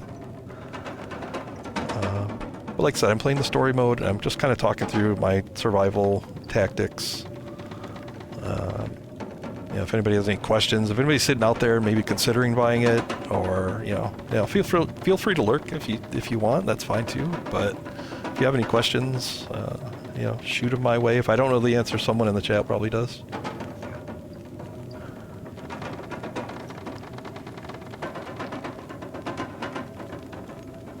Oh yeah, even yeah, if you don't have the story mode, then 350 for the story mode is worth it. It's a cool story. And the final chapter is the final episode 5 is been promised by the end of the year. They've been working on it for a long time. A lot of people like me have been eagerly waiting for it, and you know, almost losing our patience. So, you know, it's still going to be worth it, because that episode 5 is going to be, you know, free when it's released if you've got the game, if you've got the story mode now. So definitely worth it. 350, easy. Buy it for your friends too.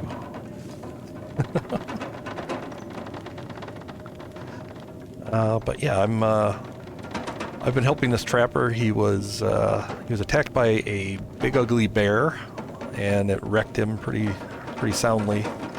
So I've been helping him out. I got him some medicine, and now I am on a mission to retrieve a legendary spear from the hunting lodge, and hopefully that will fend off the bear better.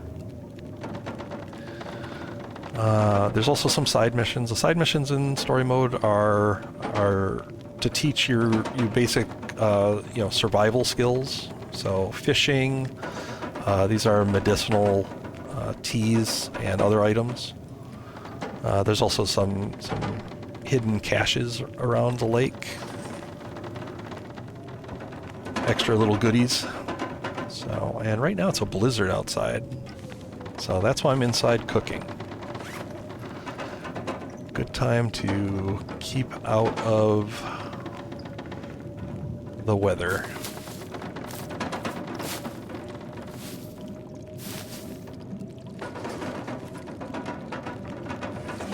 And I'm getting thirsty, so let me chug. I have one more soda. I got another soda.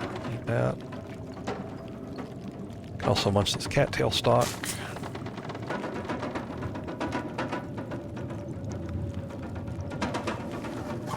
Water's ready. I think I can just kind of keep going here, making these teas and coffees.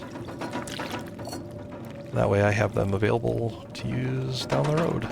I probably won't take all of them with me all the time. I'll leave a few here maybe. Each of them has a different medicinal purpose. The herbal tea is good for restoring health while you're sleeping. Coffee is coffee. It gives you more energy. It restores a bit of your fatigue meter. This is a antibiotic. This is a painkiller, and this gives you it restores your main condition or health bar a little bit over time. But I'm healthy right now. I don't really need any of these teas, but I'm just preparing them so that they are ready to go. And there's really nothing else to do because it's a blizzard.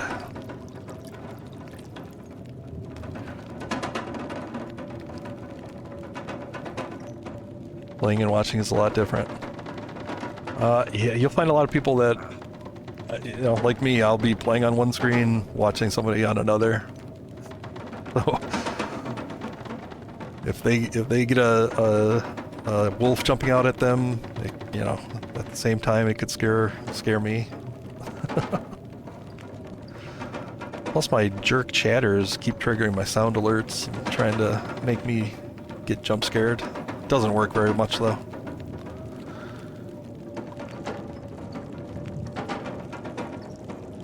Hey Kratos, busy day. Well, yeah, you don't want to get too... Well, you've played this one, so yeah. You're good to go. Tomorrow's you might want to avoid if you haven't played it yet, though. It could be... I'm going to avoid spoilers, but it could still be a little spoilery. What a thing to say about games and cookies. Yes. She tries. She keeps trying to get me back, and I give her all the tools to try to get me back, because she has some great jump scares on her channel, and she falls for them all the time. She falls for jump scares that aren't even meant to be jump scares. So, yeah, games and cookies Lovely streamer, very fun, good sport. Very jumpy though.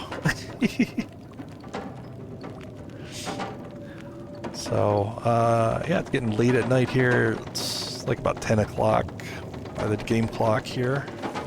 As soon as I'm done cooking all this stuff, I'm gonna take a sleep, and then hopefully this blizzard will be over by tomorrow morning. And we can take that long journey to go get the legendary spear.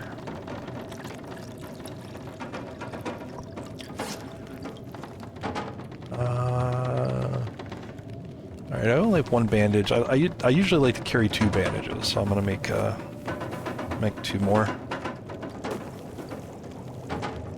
If you're ever in a struggle with a wolf, they can cause you a blood loss, and it's actually a very rapid health loss if you don't bandage it quickly, so it's always safe to carry a couple bandages with you.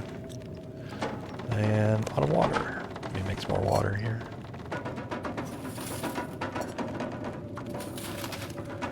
Alright, that's half an hour. I can repair a piece of clothing while that's cooking. 25 minutes? Yep, let's repair these.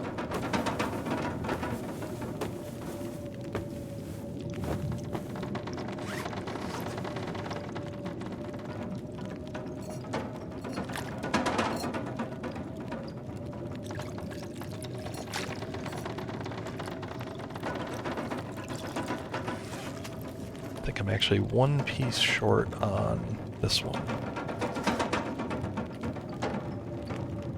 Yep, so I need 1 more piece of old man's beard. I'll find that around here somewhere. And I gotta go fishing at some point. And I've only found 1 of the caches. There's 14%. What does that mean? There's 6 caches? I gotta find the clues that point me to them.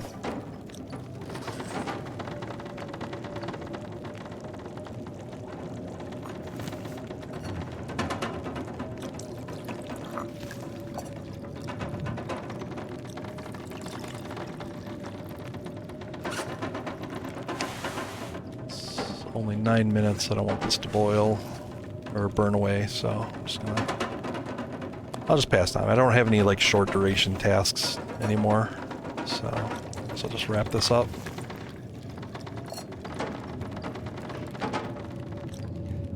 Still missing water. Alright, so I can make another half hour's worth of water. I can do another repair.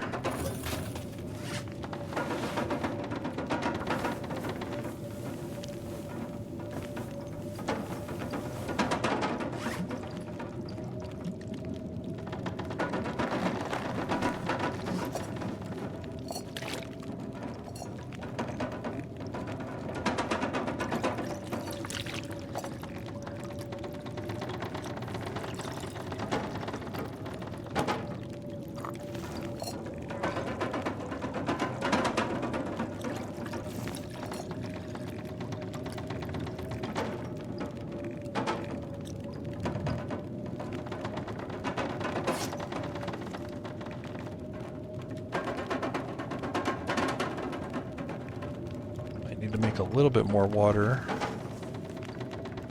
Set out the bedroll.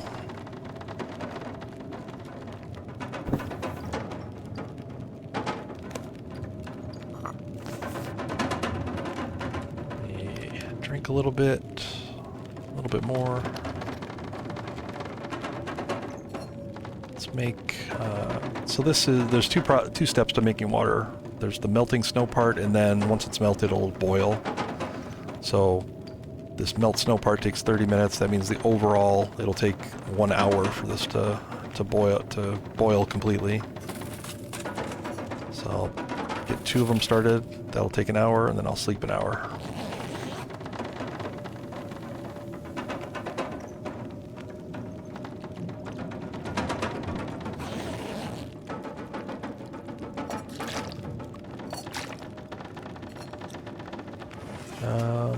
Food.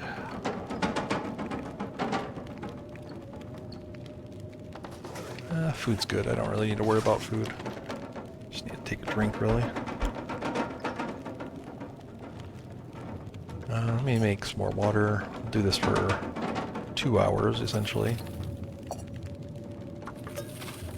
Sleep for 2 hours.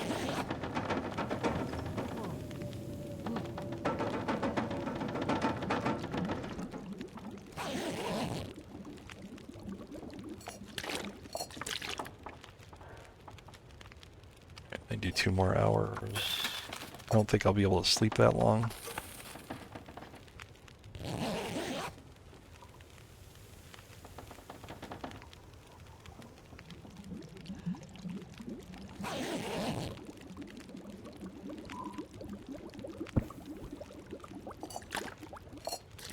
Cost per hour, 0.24 cent. Yeah, it's pretty good. I'm pretty sure mine is approaching 0. It's got to be getting close there. All right, so yeah, I don't need to sleep anymore. It is dawn. It's going to be very cold outside right now, so let me do some maintenance. I'm not going to be able to carry this Yeah, load for much yeah. longer. So I'm gonna sort this by weight. Let's put a few things away here. I'm gonna store a lot of this water. I didn't really anticipate a need for it, so. All right, this is a little too much. I'm gonna go tab by tab here. It's a nice small supply of firewood. This is going to be about 1 hour, 2.5 hours, maybe 3 hours total fire right there. I can always pick up more sticks along the way, so I'm not going to be too worried about that. 3 hours is probably good enough to get me out of immediate danger. So the antiseptic, these 2 items are actually equivalent uses. But the bottle is actually very heavy, so if I have these, I might as well just stick to that. This will dress 5 injuries altogether. This will dress up 2, because I have, what's 1 injury each, essentially. But you can tell the weight difference. I'm saving half a kilogram. It's well worth it. Teas, I think I can leave... I'll take 2 of each here. I'll keep the 3 birch. Clothing, I don't have any spare clothing to put in there. Coffee, ooh. I'm gonna leave this can. I don't have a can opener, so I would lose some of the value of this by smashing it open. But yeah, let's leave a bunch of this coffee here. Let's leave...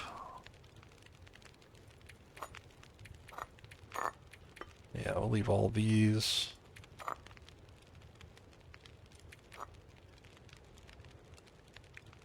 These other food are very light, so I'm gonna take them with me. Yeah, this tab, this is where I can do a lot of improvement. I definitely am not going to be shooting my gun 44 times, so yeah. Let's leave 30 here. 2 flares is probably a good number. I probably don't need all these flare shells. Let's leave half of them here.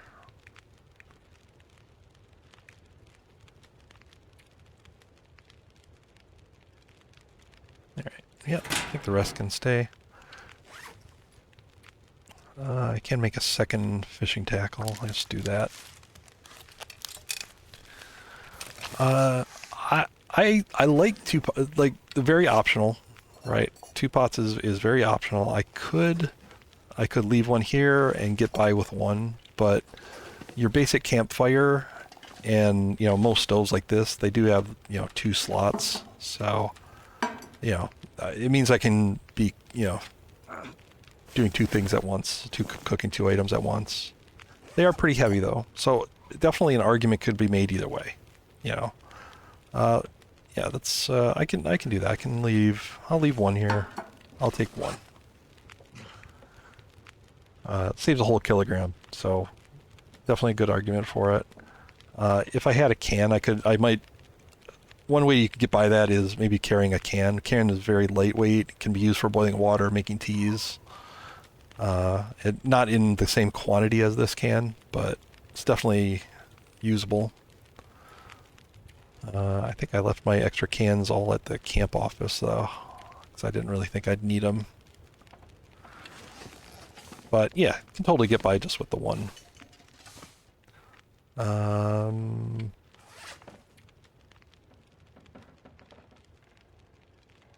Yeah, I'm gonna wait and eat any of this food. Some of these lower condition ones, these do have a chance of giving food poisoning. But if that happens, now that I have these reishi, I have a way to counteract the food poisoning. But what I want to do is not eat them right now. I want to eat them right before I go to sleep, just in case I do get food poisoning, because then I can take care of it right away. I could also just kind of leave them here. I could leave them out here in the fridge, and then this will kind of force me to do some hunting along the way. So, yeah. The beef jerkies are actually are going to be fine. They're not going to give food poisoning. Same with the crackers. Emery might, but I want to kind of use this. So I'm going to wait till I get really low on my hunger meter and eat this whole thing at once. But yeah, this way I may need to do some hunting, and that'll be a good incentive for me to do it. I could certainly hunt right now, but I'm going on a fairly long journey. This hunting house is actually a couple zones over, so there's Forlorn Muskeg that I've got to go through.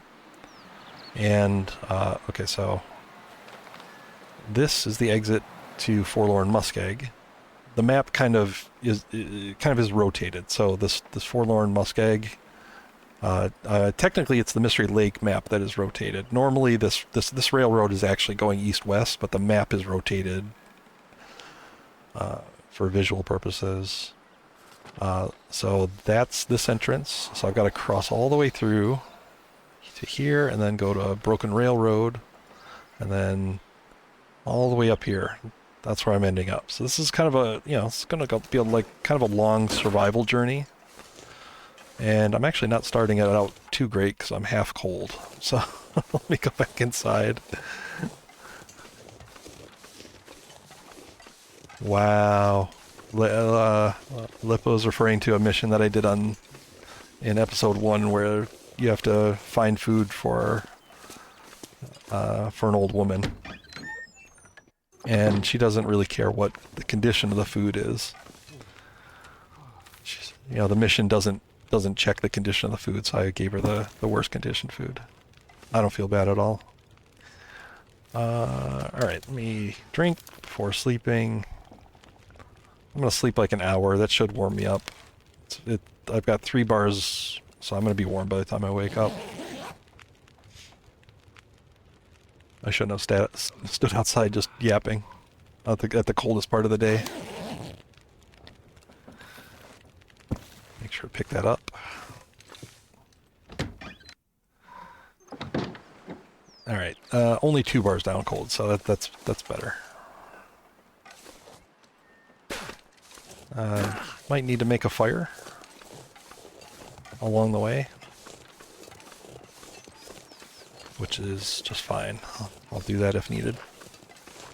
I'll probably pick up some sticks as I'm walking, and then I'll use the sticks in whatever the fire is that I need to make.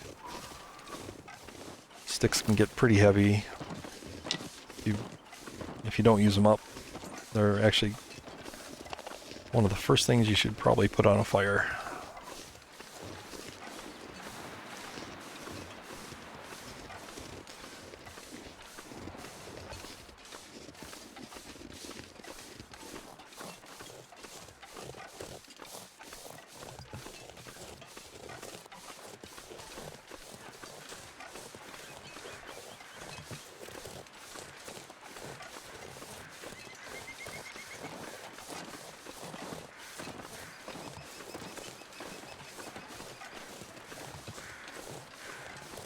So along with the stones that you can find out here, every once in a while you can find a piece of coal. These are really good for fires too. The coal is very light for the fuel that it provides. Each piece of coal gives you 1 hour of fire, whereas so there's a direct comparison. So cedar firewood this will give you 1 hour fire duration and I think 6 degrees, and this will give you 1 hour fire duration and 20 degrees worth on the fire. And you can see just by the weight, much more efficient. The only downside of coal is you can't use it to start a fire, but you could just find a stick, start a fire, and then put your coal on it. And you've got a very hot, long-lasting fire for very little weight.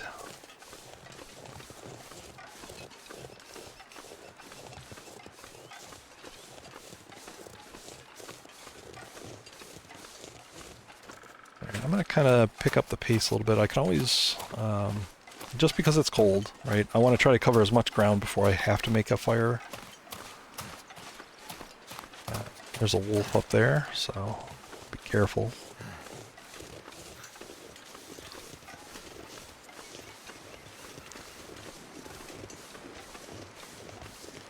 So, it is a little windy and gusty. I don't think I can get away with a torch, or I don't want to risk lighting a torch, because it might just blow out when I'm trying to get rid of this wolf. So the other tactic would be just to crouch, which reduces your detection range. And I can kind of bunny hop, take a step, crouch again, and the game still considers me crouched, you know, for a brief window after standing up. So I can kind of bunny hop over. This is a good way to avoid wolves. So the wolf's going to just kind of pace back and forth across his little spawn area. And as long as I'm not standing up for too long, he shouldn't see me.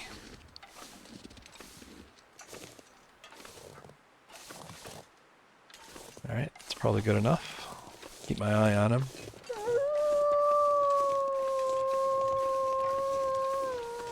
That's more rose hips. I don't really need more rose hips tea, so I'm going to skip it. I will pick up this piece of firewood, though. Use this.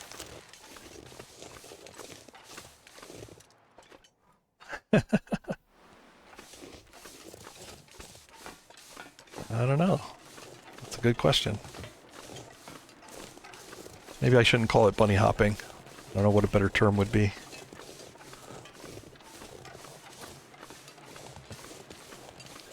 Too cold to think. Alright, so I'm a cold.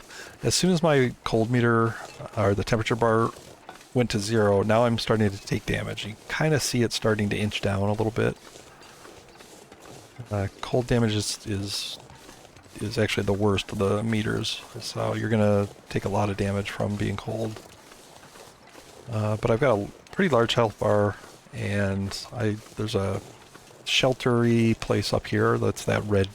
These are train cars that are derailed. So I'm just going to take the damage and kind of get up there. I'll sprint a little bit. Sprinting burns your fatigue meter faster, but it's worth it to save a little bit of damage.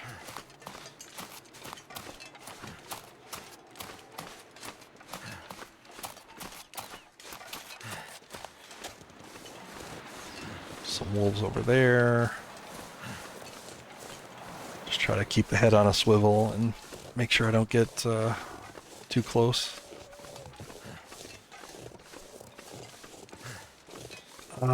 The last time I looked, it was 2,500 hours. And I haven't looked in quite a while. I would guess probably more like 3,000 now.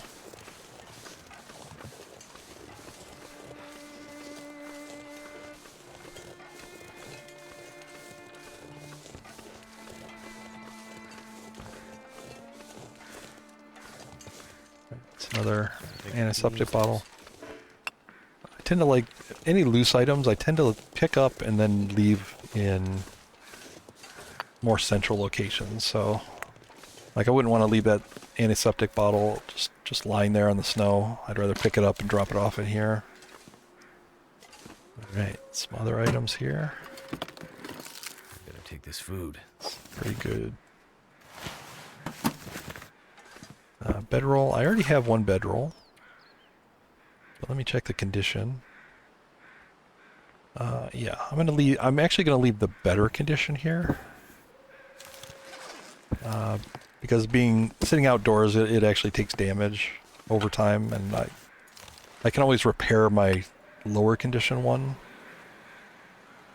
while you know, when I need to, but I'd rather leave this here so it's in good condition and longer. All right, let's light this fire. So you can certainly start the fire with matches. The wood matches actually gave you a 5% bonus.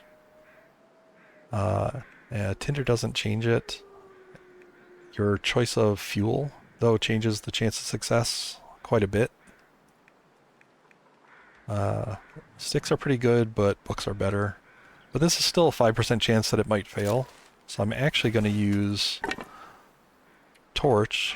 Light the torch using one of these cardboard matches that are 5% less chance to start a fire, but still work 100% for lighting a torch. Light the torch, and then I can use the torch to light the fire. Still same percentage as the wood matches. Yeah, let's burn some cash. The benefit of doing this is, especially if your fuel sources and stuff aren't so good, like 95% is pretty safe, but can still fail. But this is a good way to preserve matches. Something you have to do on the higher difficulties quite a bit. It worked. So now that that's lit, I can do it. I can douse this. Let's add some fuel. I tend to start with sticks. Move up to reclaimed wood because they are not very good fire starters. That should be about fine. Some more here I can replenish and finish looting this. I tend to use coal as a last resort because it's really good travel. Like I said earlier, it's really light for what it does. That doesn't include the console hours, but it was only on console for a little while, and I preferred the PC. It was on Game Pass for a short while. Alright, let's leave some items behind here in this chest, or this storage box, if I can. At least take a look. No. Yeah, maybe leave a couple pieces of wood. I'll leave a couple coal. That way, this is here basically in case of emergency. And I think I'm actually going to get rid of a lot of the cardboard matches. Like, they don't weigh a lot, but I really am not going to use them. They're mostly there to light torches, and then these wood matches are better for lighting fires themselves. All right, while I'm warming up, I might as well make a little water. I can leave the water here behind if necessary. What have we here? Jeans, another sweater, more ammo, and these books here. These are skill training books in survival, but in Wintermute they actually start side missions. So preserve nature's balance in nearby areas by reducing the wolf population. So cull a wolf in Mystery Lake, Forlorn Muskeg, and Broken Railroad. So I'm in Forlorn Muskeg right now. So yeah, we'll look to do that. We'll make sure to kill one in Broken Railroad. The other ones will probably be opportunity presenting itself, but we'll have to probably go looking for one.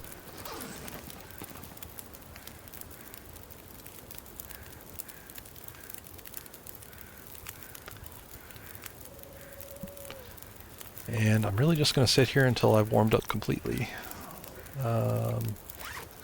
Maybe I can do a little repair. Let's see what I got. Yeah, this could probably do with a repair.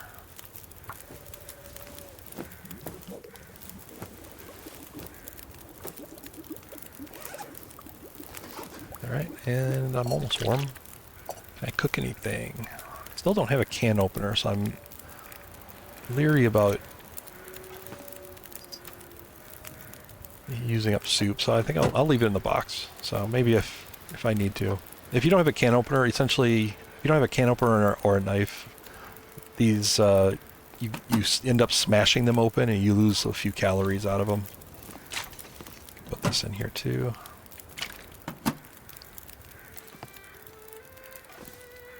Alright. Almost there. Any time left on the barrel, I can take torches from it. Every torch I take reduces the time by 10, so I should get 4 torches out of this.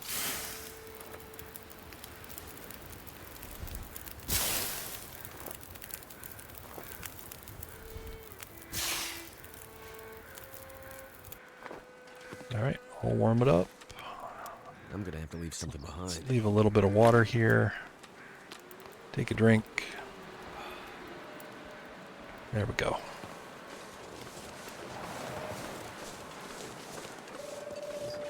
This torch may not last. Can be a little windy here. Alright. So the crows indicate something's died, and I can see a wolf over there munching a deer, looks like. This might be a good one to shoot for our mission. So let me crouch, try to get a really good shot here. I'm going to drag this torch with me. Try to get up close.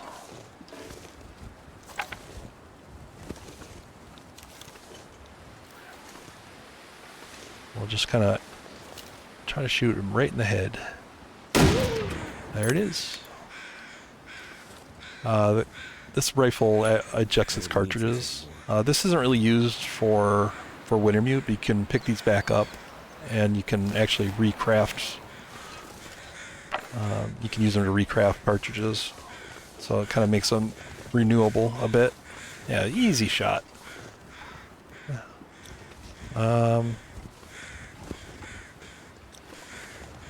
It's not that cold right now.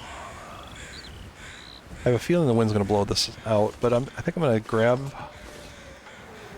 grab the food out of him. Yeah, it's not very cold, so this isn't going to do much. And I think I'm going to just leave it here. I really don't want to carry it. Every piece I carry increases my scent meter a bit, and so wolves and bears will sense me from further away. And I don't want that kind of trouble. But I'll just leave it here. When I pass back through here, I'll probably pick that up and maybe go cook it. That's the trains are a really good way station on this. It's kind of a middle point of the journey through here. Not quite, but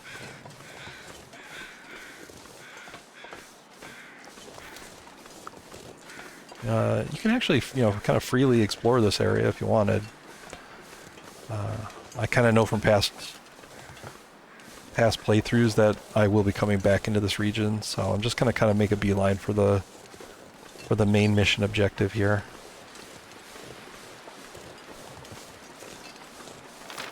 There's like nothing else indicated right now.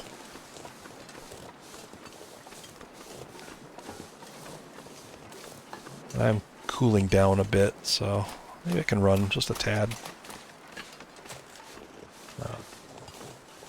I'm going to run on the ice. You actually move a little faster running on ice or pavement than you do through snow. So one tactic is to just sprint over those flat areas. Let your sprint meter build up when you're walking through the snow. He sounds close, but he didn't see me.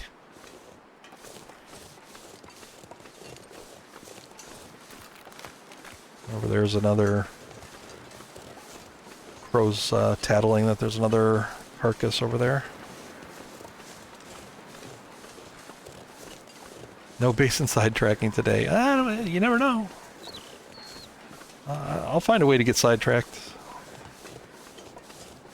Let's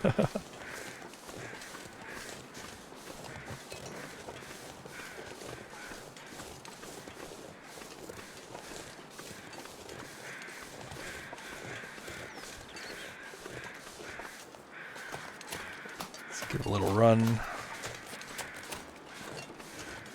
It's like another carcass or dead body over here.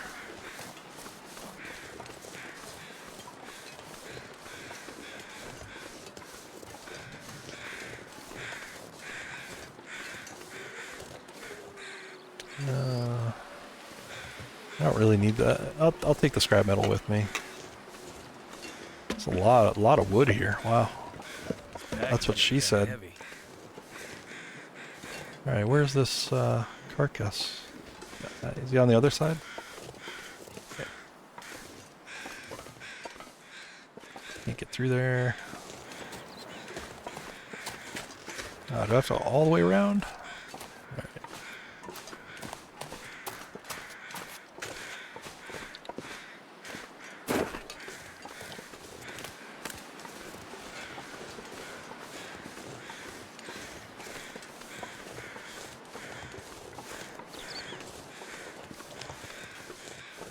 Hello, friend. Crows told me you were here. Oh, so there's one of the caches.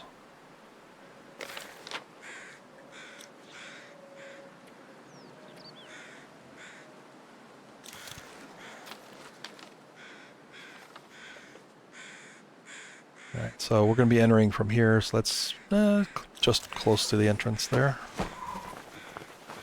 Could end up being useful. Ooh, windbreaker. You should have wore that, dude. Windbreaker is actually really good, obviously, against wind, but it's not better than what I have otherwise. Actually, let's see. So this is 2 degrees total. This is 3.5 degrees total.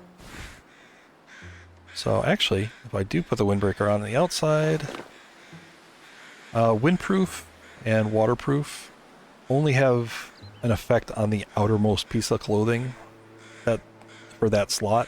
So you have to put the windbreaker on the outside slot here. And outside, it means farther from his body. So like this is the outside. These are the outside pair of pants. I did that earlier because they said better windproof. So I put those on the outside. This is the outside jacket. And then if I switch this, I should be warmer overall.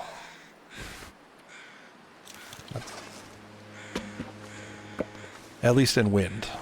If it's not windy, then then I'm actually going to be a little bit colder.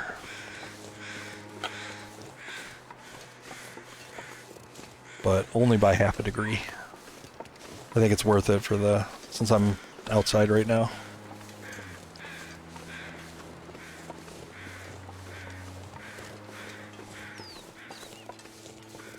Let's refill this.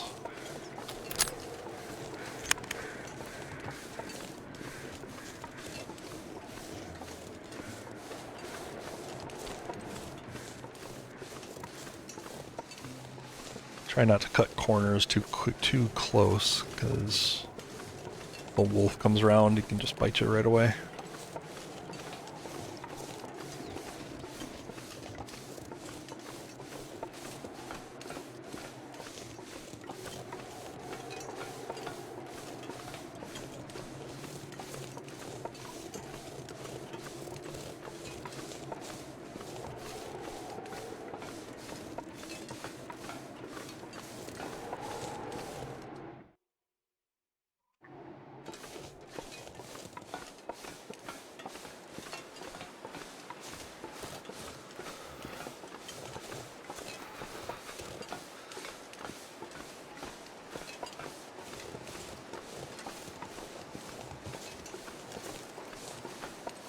Here in Broken Railroad. So this cache, there's actually a landslide. That's what this break here is in the train tracks. There's a landslide right there. And so the way you would normally go around it is to go down here and then come up the other side. And that's where that cache is going to be anyway, so we'll grab that as we pass by.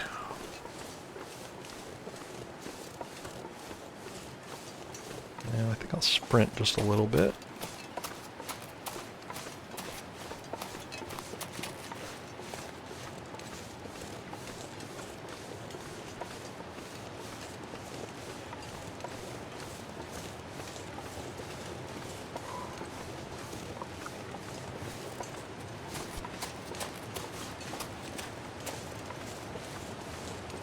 Again, I try not to cut the corners too close. I'd rather stand in the open.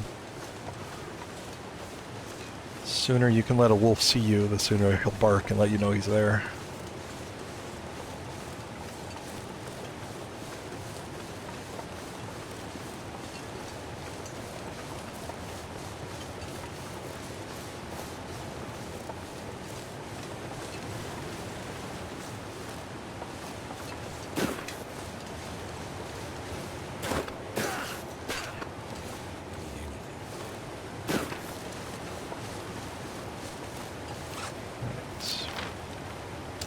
Looks like it's all the way in the back here. There's a wolf.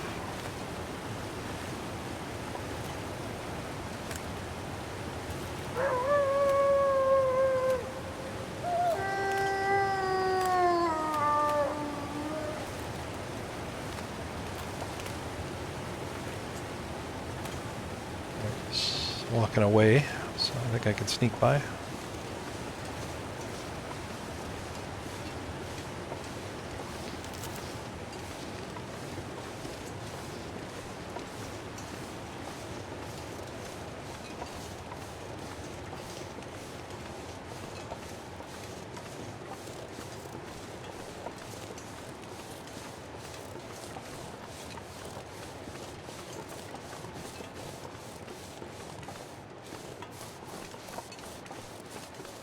Generally speaking, when you hear a wolf howl, you want to do two things: run or sprint, or sprint or crouch, I should say. Where's this cache? Oh, too far?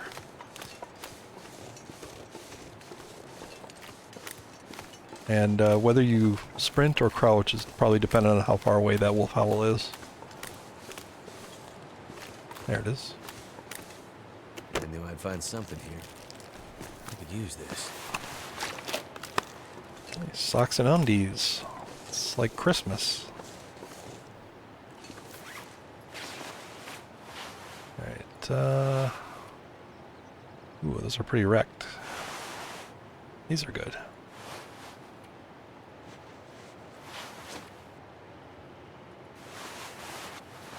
Yeah, I'll wait to put those on until after I repair them.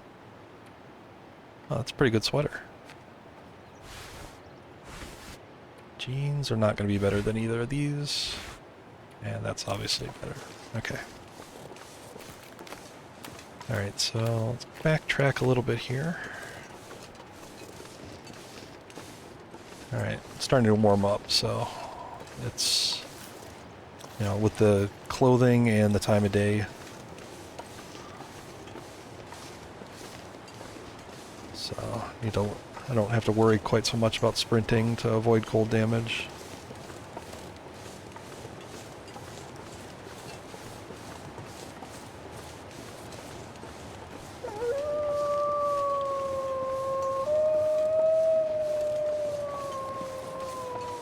He's probably going to see us going over this log.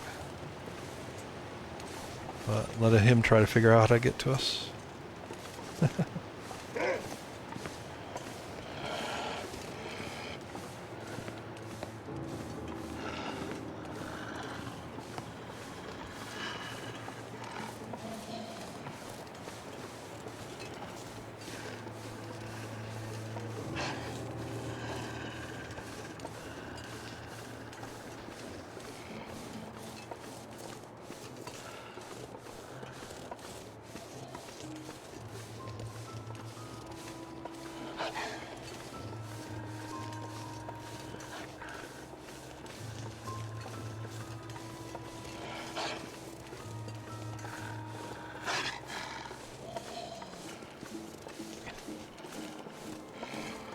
Almost sounds like you found a way to get up here.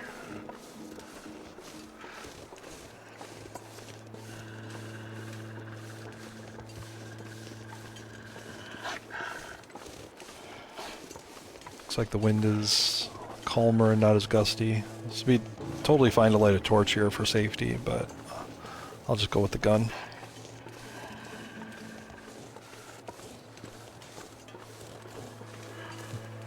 Like I said, try not to cut corners too close, just in case.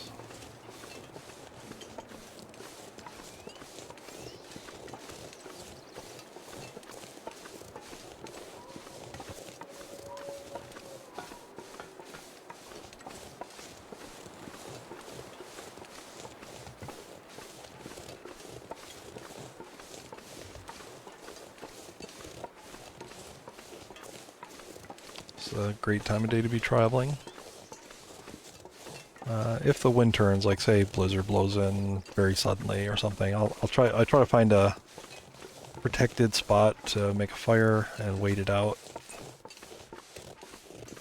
There's a deer over there. But yeah, looks like it's going to be clear sailing all the way to the end. Anything for a buck now.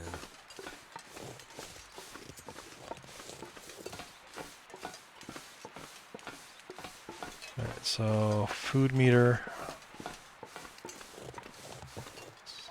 Let me crouch while I figure this out. I did say I wanted to eat that first, so let's do that. That'll also get rid of 0.5 kilo. Nice. Drink water.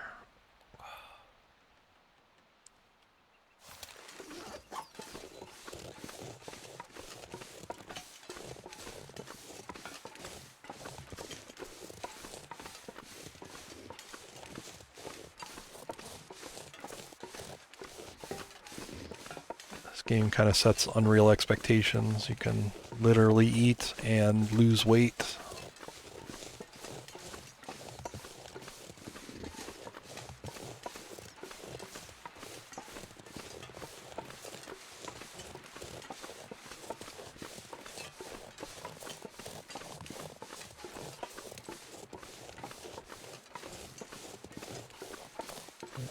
I grab one of these old man's beards.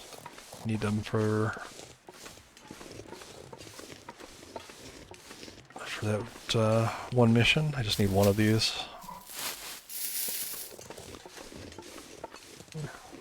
Might as well grab these.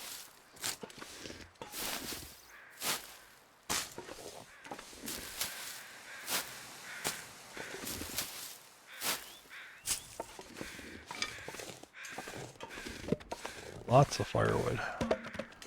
I'm actually gonna leave some of this here. I am not gonna need that much firewood, so let me leave 6. Sure.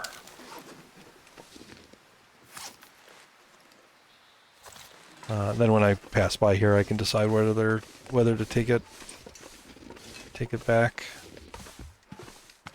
All right.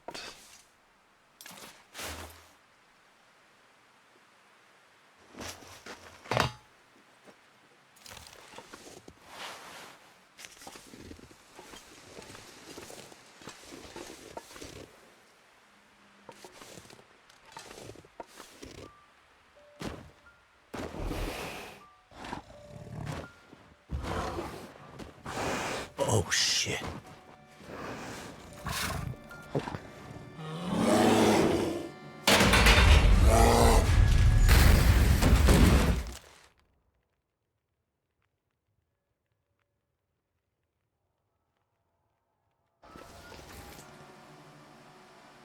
The lights.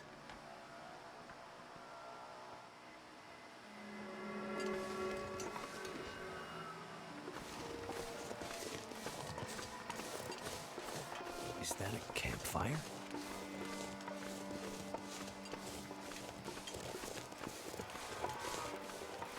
I like how he knocked me out and my fatigue meter is full now. Must have been a very restful sleep.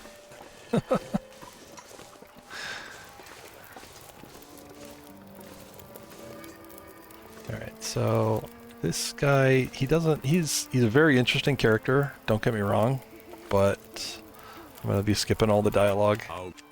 Did there lose? This.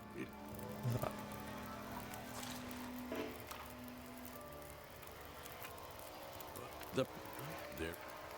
Right, he kind of looks like he's stuttering, so I'm skipping the lines. There you go.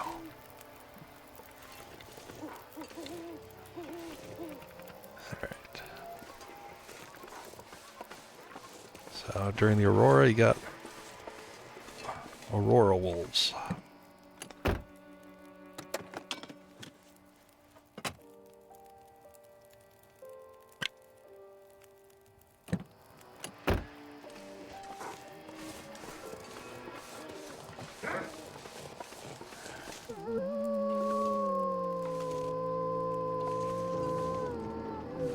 Oh.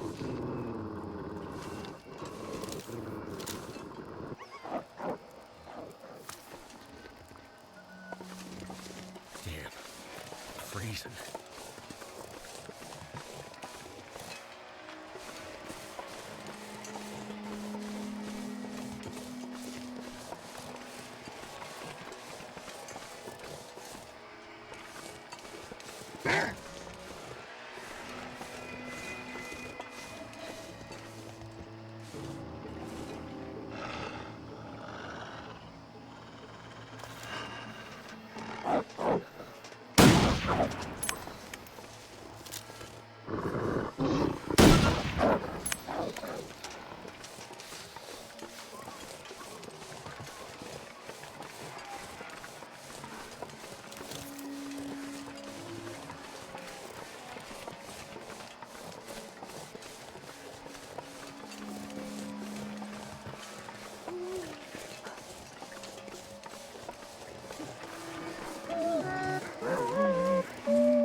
See you, Fleet.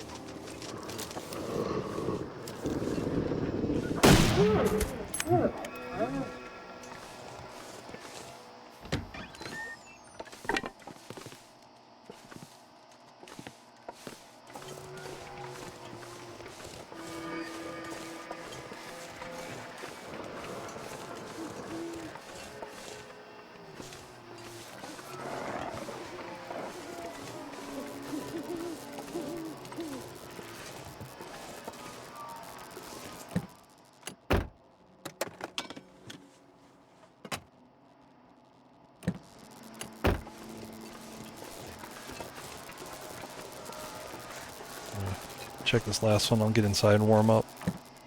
That'll come handy.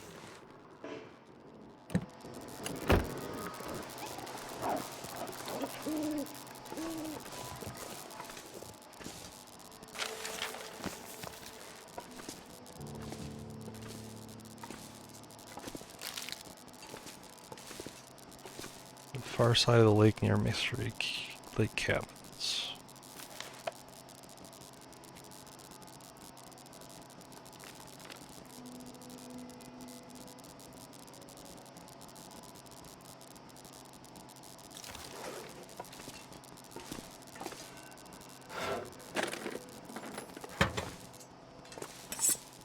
Hacksaw.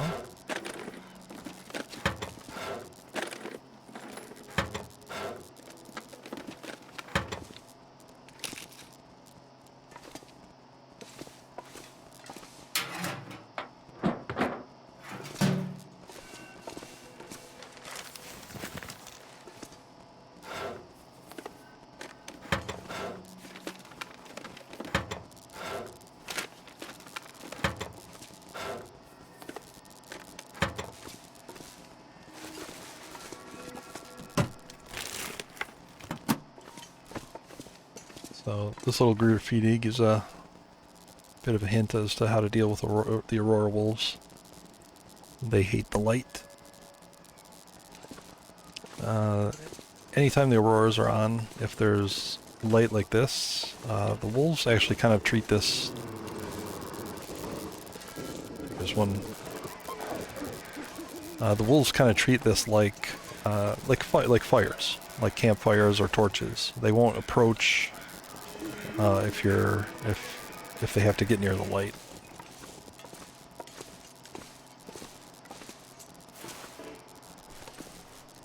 So that's why I was able to kind of come up the road there, because there was lights all along.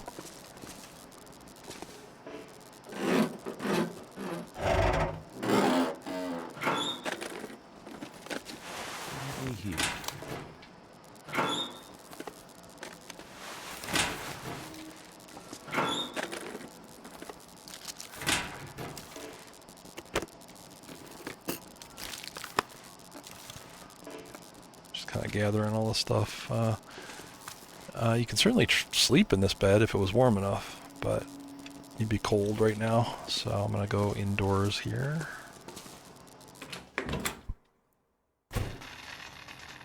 Now, gotta watch out for the live wires though.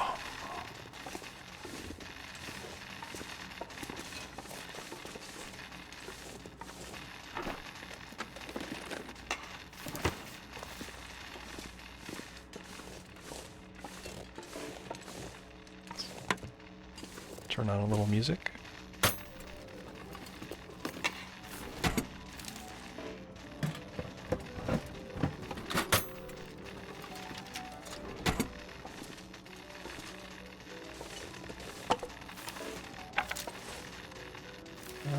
Leave some firewood here.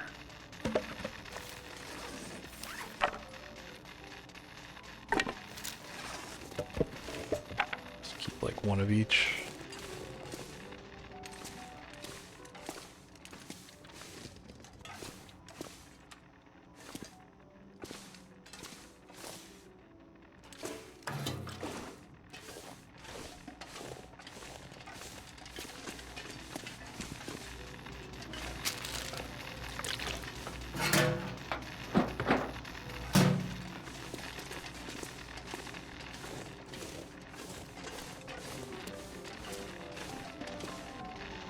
So I think those Aurora wolves that I shot, they probably count.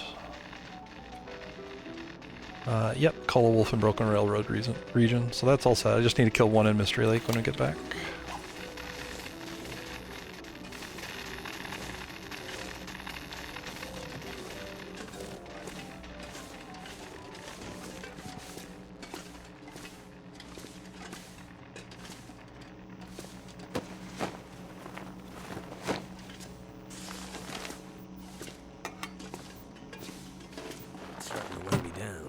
Lots of loot here.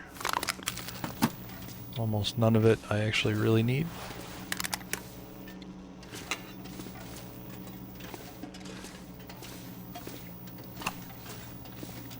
But I'll just check it all out and then go through and evaluate it.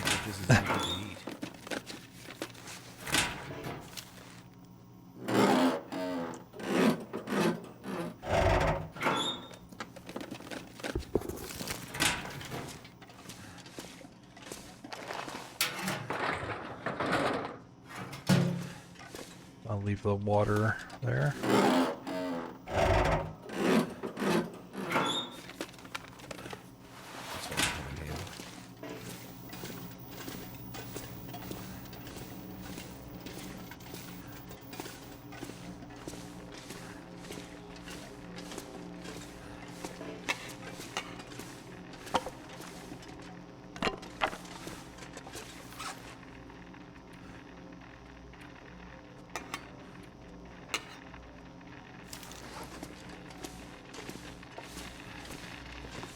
Suppose I can put away the gun.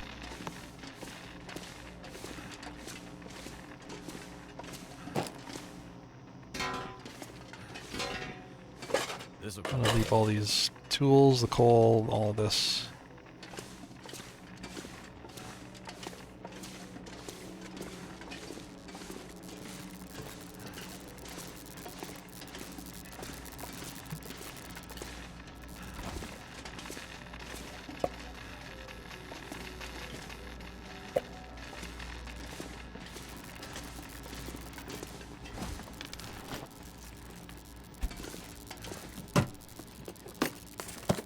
end up being useful.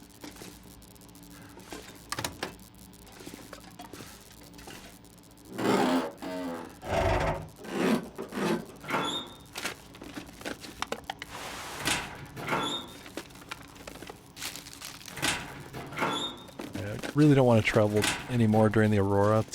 I mean, well, you can deal with the wolves and stuff, but it's better to just let the aurora end, which should be soon. I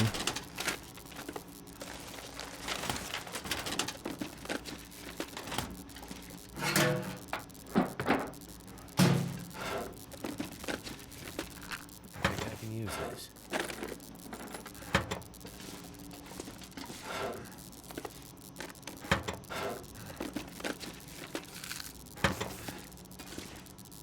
I don't actually need to sleep right now, but I do want to take care of a few things. Let's put the radio on. Alright, let's do some repairs.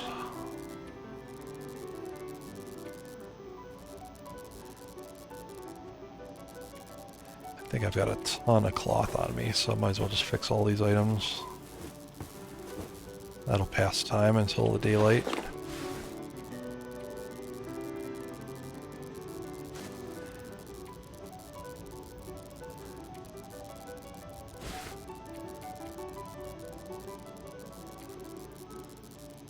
Let me compare this fully repaired.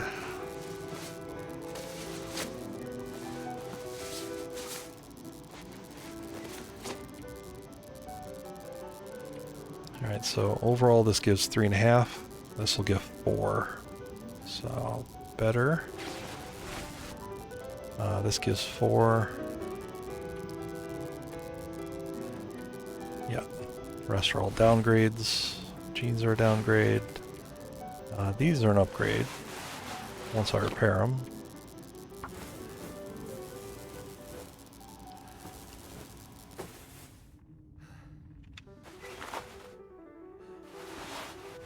Twice as warm, yep. Okay. That one. That's a little bit of an upgrade. Can repair those two.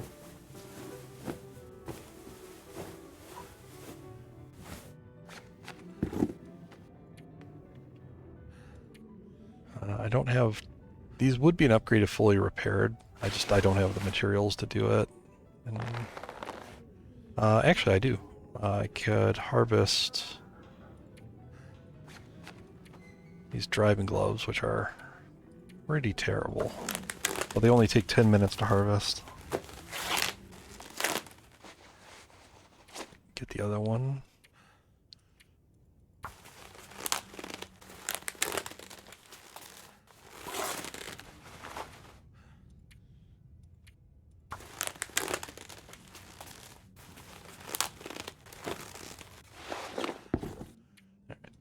Let's try to fix these up.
Alright.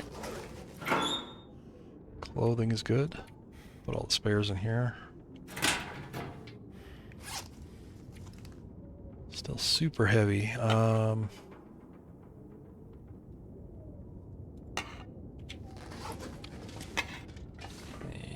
Leave this. I'll leave that outside. Actually, I'm gonna leave a couple of these things outside.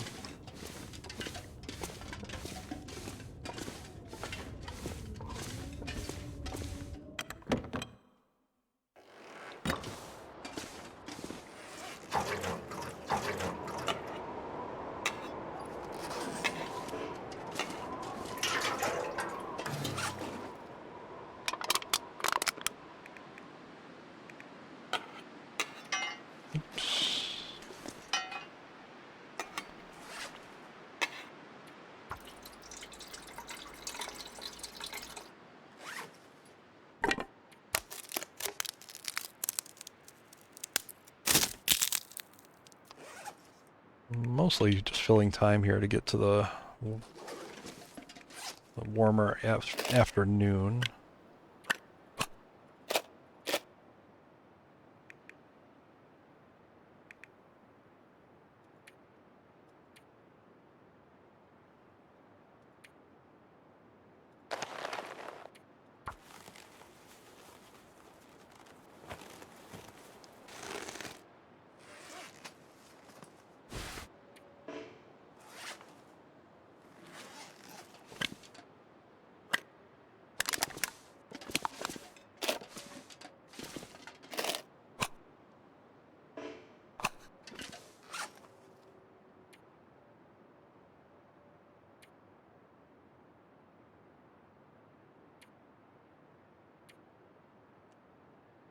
Still 5 over.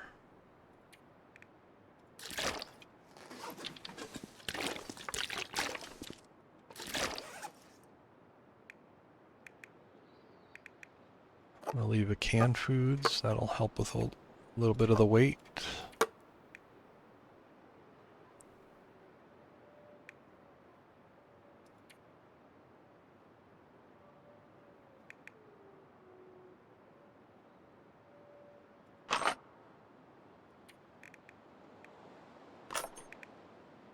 Alright, still a bit heavy, but not too bad.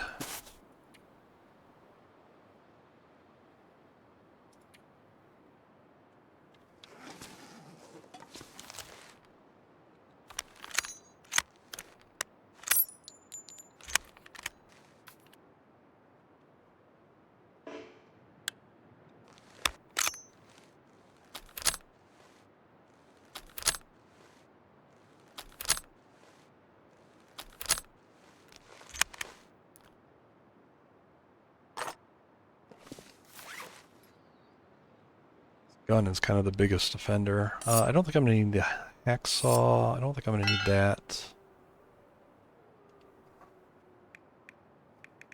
I'll make sure to swing back through here and grab... I want to take them with me, but I don't need them, I don't think, for the next little bit here. Alright. Let's go to the hunting lodge, which is going to be essentially straight north, straight out the back way here.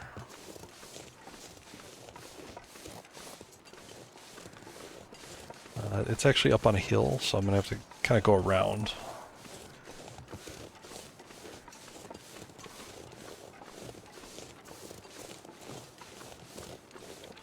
There's a wolf. So there might actually be multiple wolves out here. I'm going to let that one follow me and kind of use the knowledge that you can't be chased by more than one wolf at a time.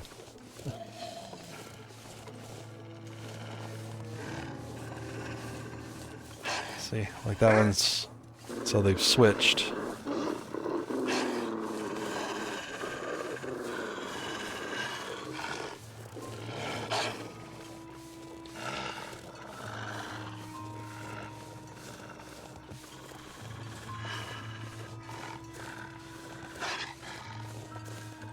So it's kind of foggy, but the hunting lodge is actually up there on top of a cliff.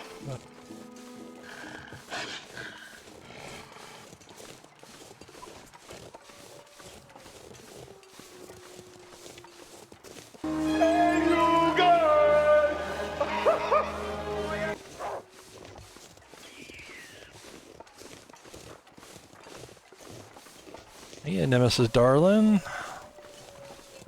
How are you doing?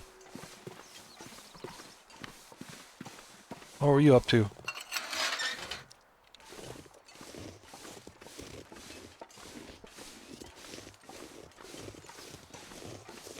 Starting a wrangle. Alright. Did you get a good start?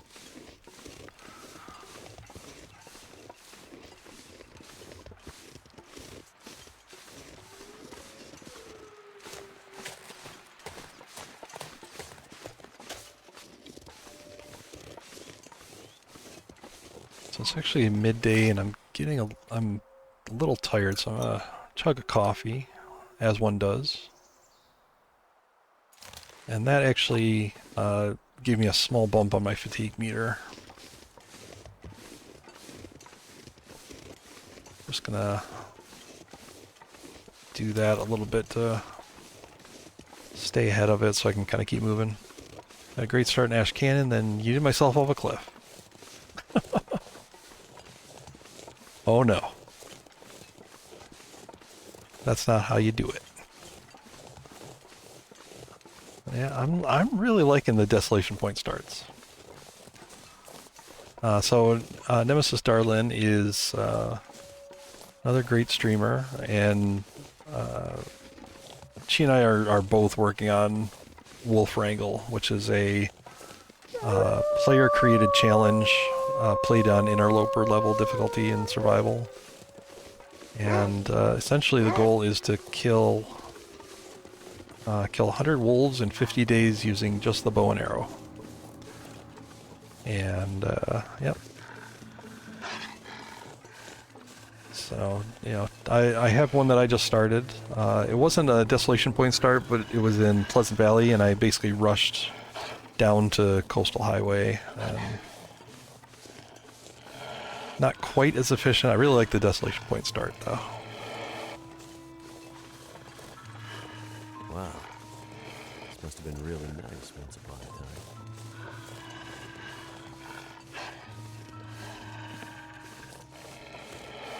And here we are. I'm gonna check. Oop. Check outside for loot here.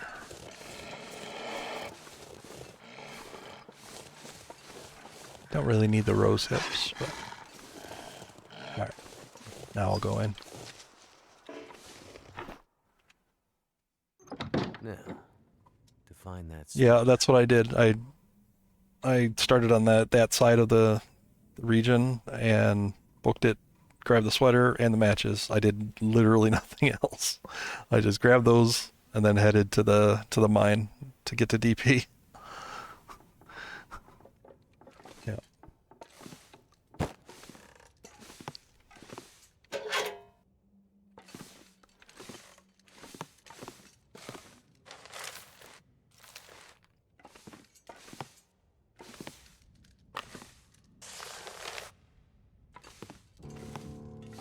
Snare rabbit. I already did that.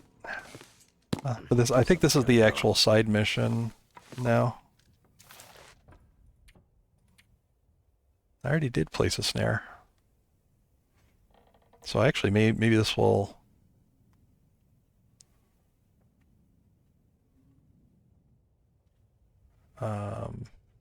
Maybe this will finish, because I had a snare set down. There's our spear. Damn. Looks like one little detail got missed in the trapper's legend of the old bear. The spear didn't survive the fight. Thank you very much for the raid. I hope people find it a little interesting.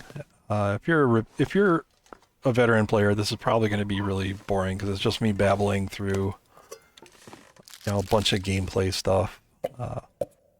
But since there is a pretty hefty Steam sale going on for the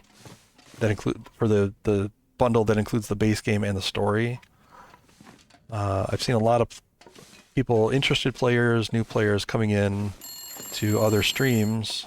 Hello.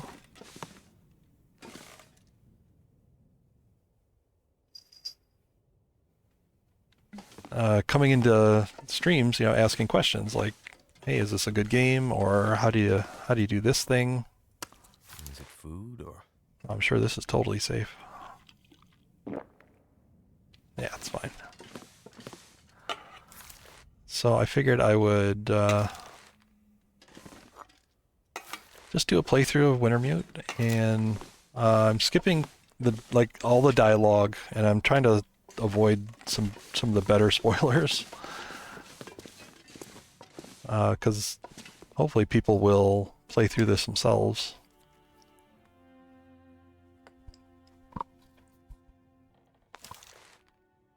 So I'm just kind of focusing on the gameplay and the missions. And if anybody has any questions, if you're lurking, if you're considering the game, or if you've started it and you have any questions, feel free to throw them in the chat. If I don't know the answer, someone probably does.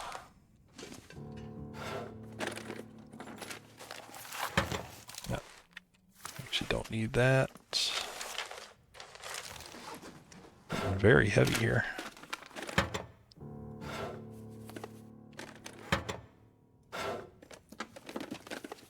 That'll come in handy. So ropes. Ropes can be attached at certain attachment points,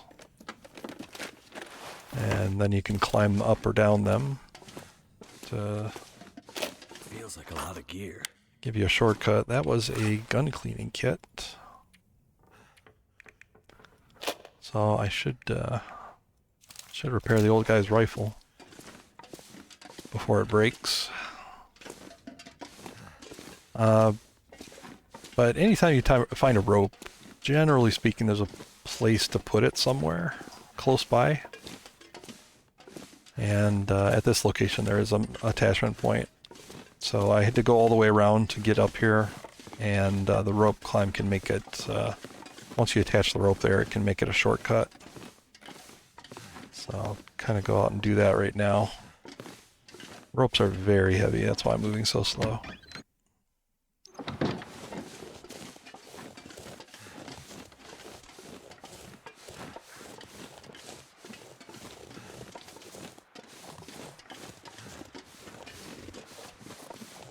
So this is a rope deployment point. They all look the same. They're always this kind of pointy rock with a little mini rock next to it. So if you ever see one of these, this particular shape, it's distinct. That's where you can attach a rope.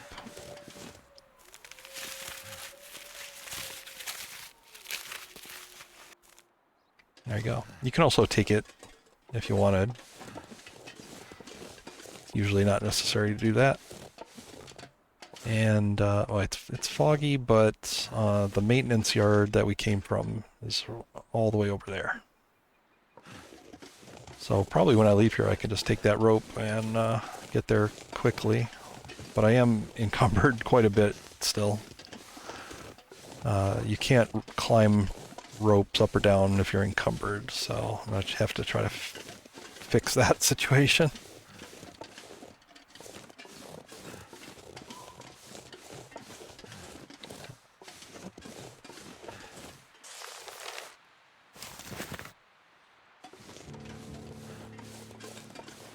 And of course, to fix that situation, I'm going to loot some more. But it's always, yeah, gotta find out what you have before you figure out what you need.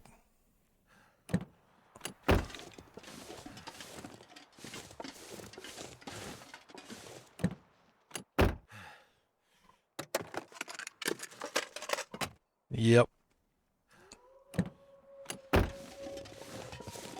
Yeah, if you're a newer player, you're gonna probably, if you hang out on Twitch streams, you're gonna hear the word goat a lot. It's short for Billy goating. There are ways of getting down like sheer cliffs, like where that rope is attached, that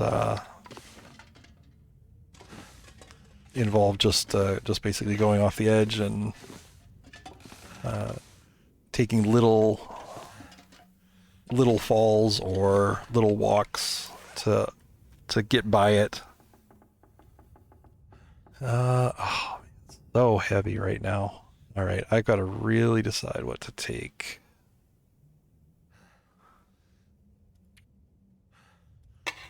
A lot of this stuff I want to take back and just kind of leave at the maintenance yard rather than here. Torches, they're all renewable. These are an easy choice. I'll take one torch. I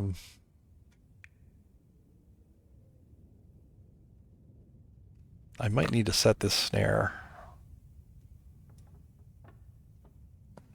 I did leave the other one in Mystery Lake, but I might need this one just to save some time. I don't know if I'll be going back through that area.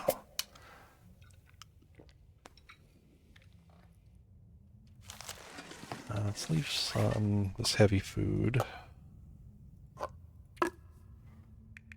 It's all great and everything, but I just have so much of it. Oh yeah, we picked up gauntlets. Let's see what those compare.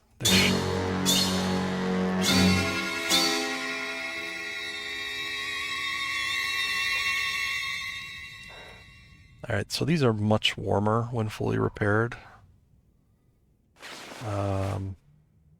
than the work gloves. They also have very high protection and windproof, waterproof, all that. So let's harvest this. How's it going, Load Tree? You know, there's a certain logic to it, Nemesis. You know that. We've seen each other play. We know.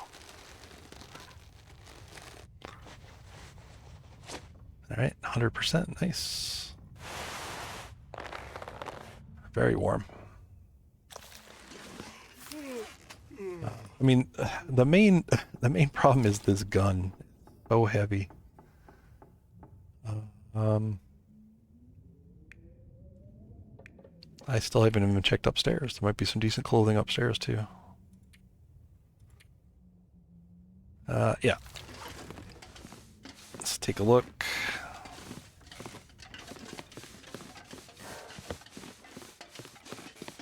I'm also fatigued, and when your fatigue meter gets below 50%, your carrying capacity starts going down until it's reduced basically by half when you're fully depleted. So. Can't have too much water. Well, yes, you can have too much water, Will. We just talked about that.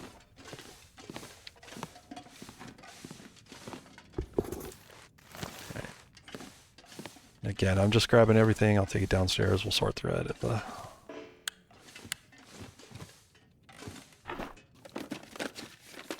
I could use this. Down at the door.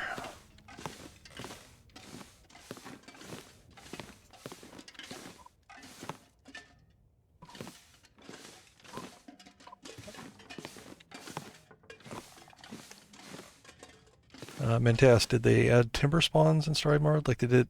No. Story mode is essentially, at one time, survival mode and story mode was basically like a reskin or an add-on to survival. You know, it was basically like they would just incorporate the story mode stuff into the survival game. But what they found was that every time they wanted to update survival, they had to like reopen up story mode and make sure everything still worked. You know. So what they did eventually was just split the code base. So story mode is running on essentially an older survival game engine at whatever time they split it. And then survival has gone forward and been patched, new DLC, all of that. Yeah, they didn't change anything. They didn't do like, there was recently a wildlife refresh. That's what Low Tree's referring to, where they changed some wildlife locations. And they did not do that to the story mode. This'll come in.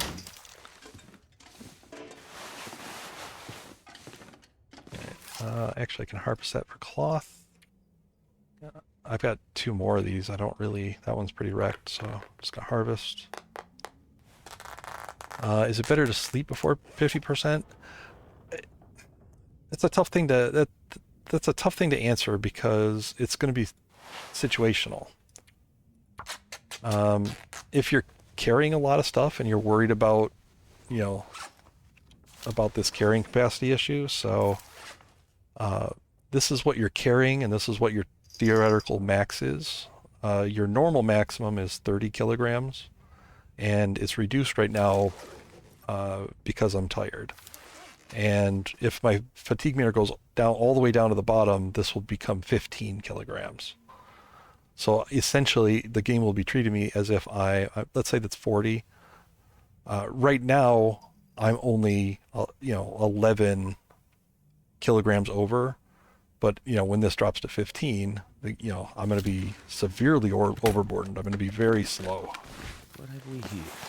So, yeah, you might want to sleep to get above that, and you might want to sleep to have a cushion, right? You don't want to sleep just to 50%. You might need to go longer if you're doing a long walk. See, I'm very heavy right now as it is, and I am gonna be sleeping here, I think, for at least a little while. But I want to repair. Essentially, I want to fully repair everything that I'm wearing.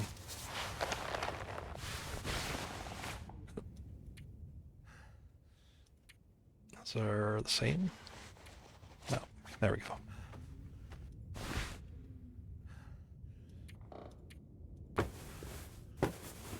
And I'm trying to do this during the daylight because you need light to repair.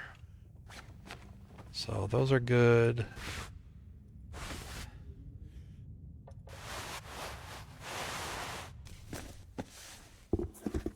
Good enough. Drop those. Barely walk with this much gear. If there was a better place to store all this stuff, I'd probably use it, but there's no containers in this immediate area, so I am going to have to kind of dump stuff on the floor. I don't like doing that, but I'm going to do it. Try to separate things into piles, at least for visibility. I don't think the story ever brings you back here.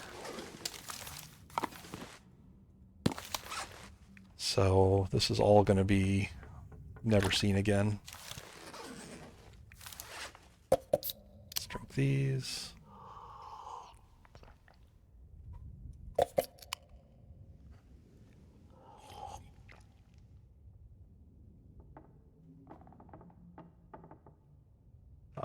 I would say if it's not very cold, like walking slowly because you're overburdened isn't as big of a deal.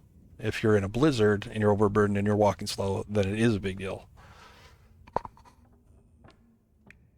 If it takes you twice as long to get somewhere, that's going to be twice as much cold damage you take and twice as much recovery time.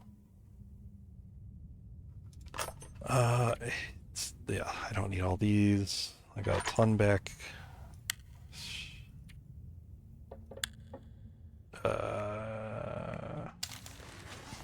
1, 2, 3. I'll keep those.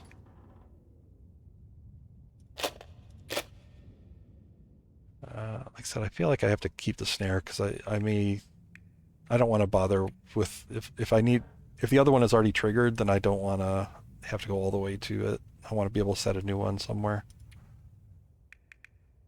All right, that's not bad. I am gonna. Let's see. All right, yeah, I'm not gonna sleep. I'm gonna actually go the long way around. Water.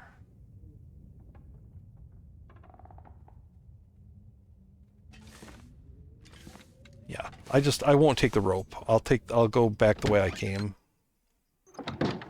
It'll be fine.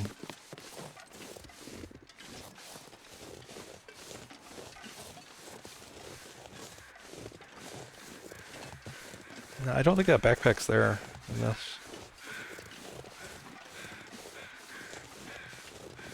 I don't remember seeing it over there, but like I said, it doesn't really matter. A little messy. There are definitely people that will dump their whole inventories on the floor in one massive pile. That's not even close to what I did right there.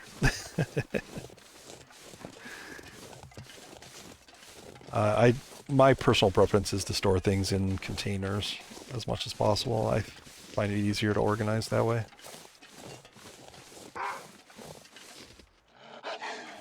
All right.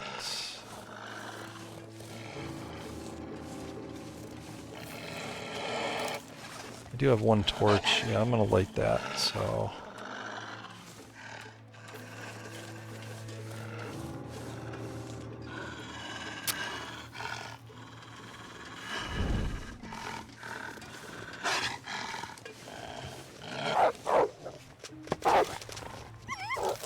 Scare him away.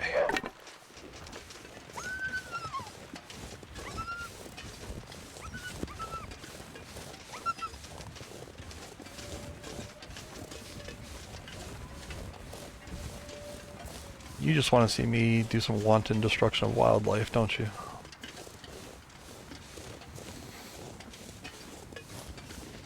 Yeah, that's what she said. Okay. No, what did I say? I hope it was good.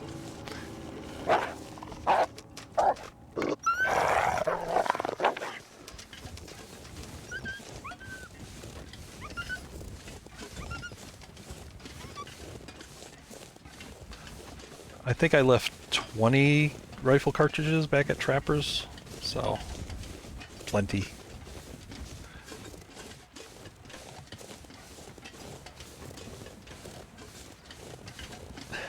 You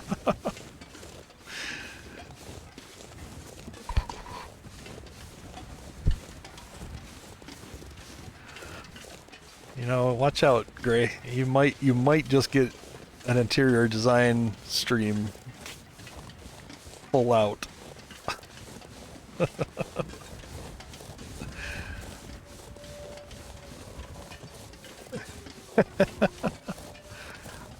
I know you load. You want me to kill the wolves, eat the wolf meat, get the parasites. I know you.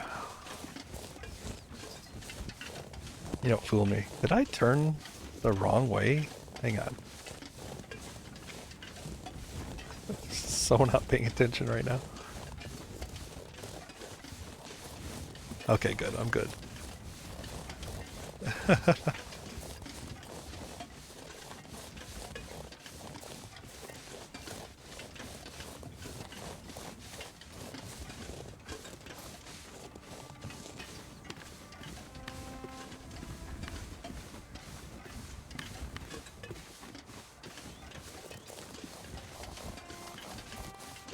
So it's foggy. I know the directions, but you can always open up the map. In Wintermute, you've got the pointer.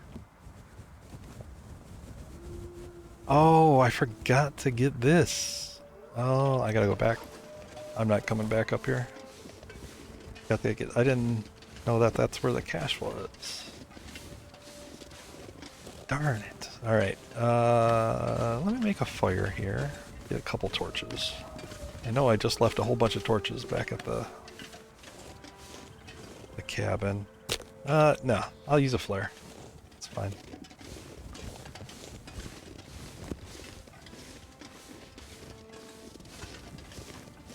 What are you preparing? You're always preparing. Just go.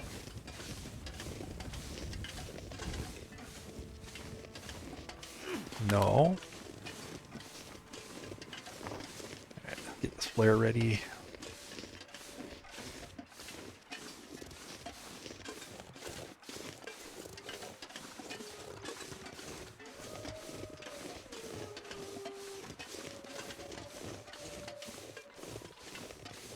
No, I said I'm doing all the side missions and the main missions, obviously. So I have to go back for this.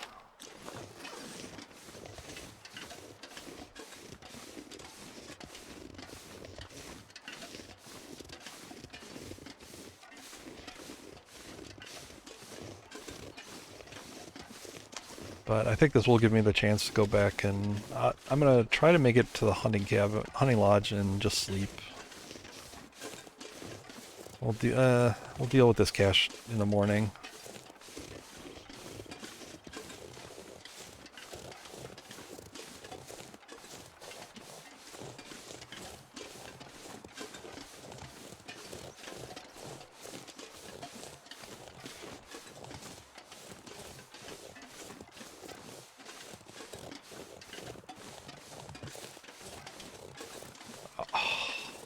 Okay, in survival, I will definitely drag beds into weird places.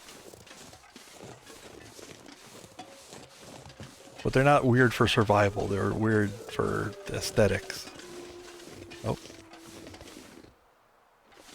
Alright.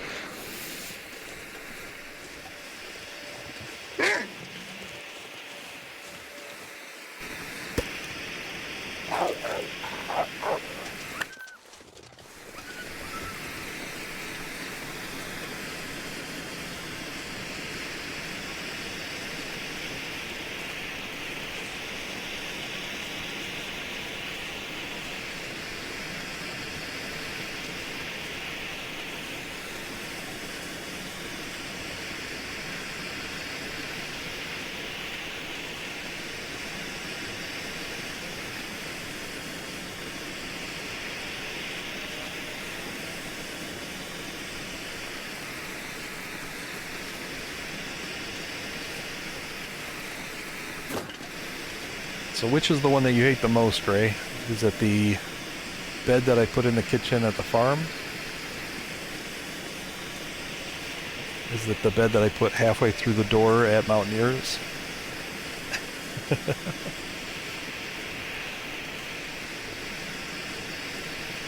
don't rest in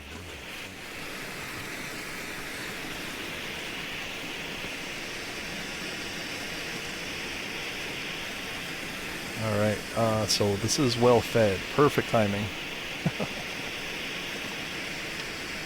If you go for 3 days without your food meter going down, you get this well fed buff. Loud. Go away. This is loud. You get the well fed buff, which will add 5 kilograms of capacity. Very handy. Nice to maintain.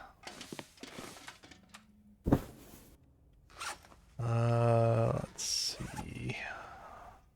Eat. What can I eat? That's a little sketchy.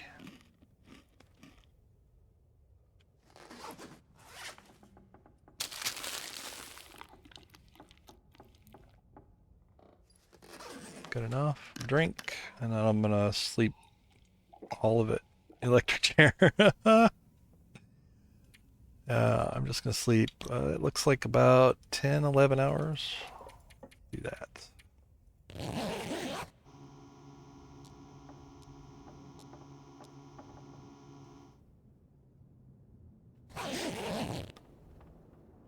Did I have sardines? I didn't. Oh, there are sardines. I'll save those for tomorrow. Eat some more. So I'm thirsty, but I'm eating something that makes you thirsty, so it's almost like I'm cheating. Then I can refill. All right.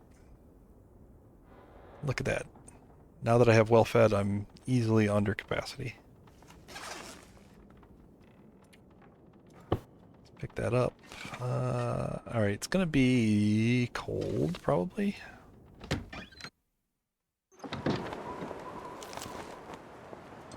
And it's still nighttime.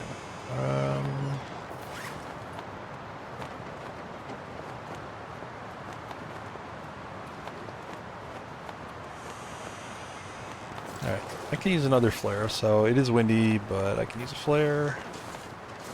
These flares don't blow out, and try to figure out where this cache is.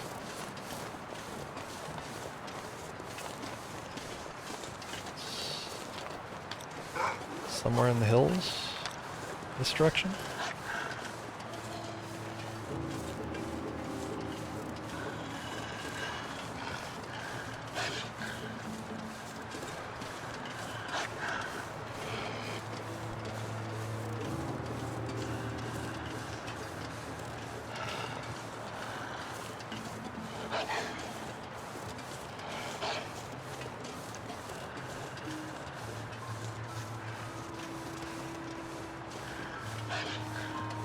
I wish there could be a well-dressed thing, +5 warmth bonus.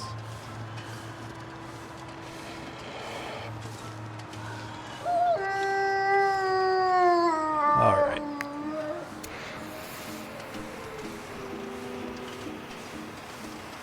real jump scares here.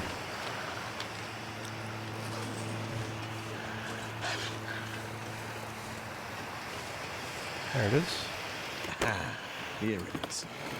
Hope nobody needs this anymore. Mucklux. Oh yeah.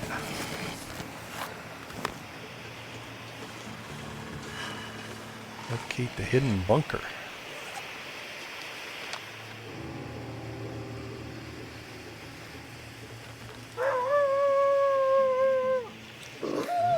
Figure that one out.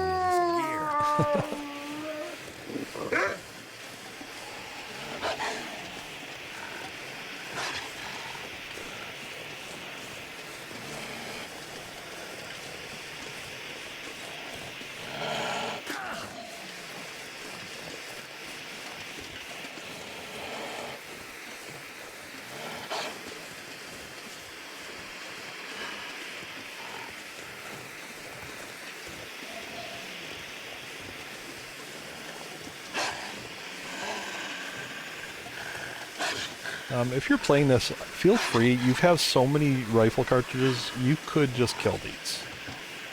I'm kind of, you know, intentionally not playing that style. But you could just kill them. No problem. They won't come back anytime soon.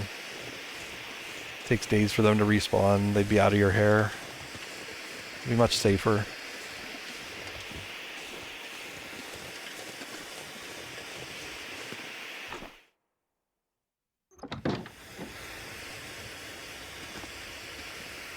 Hey, no problem, Fleet. Have a good one. Thanks again for the raid recommendation. Alright. Mucklux. Oh, I love Mucklux. Same weight, but way better than these. Go away. Hello, Mucklux.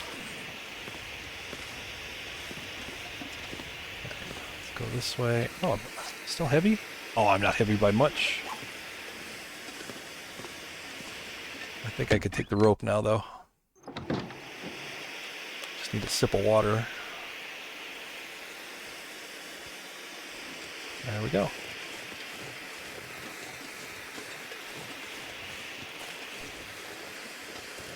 Take this nice shortcut. Over there's the maintenance yard. That's where we're heading.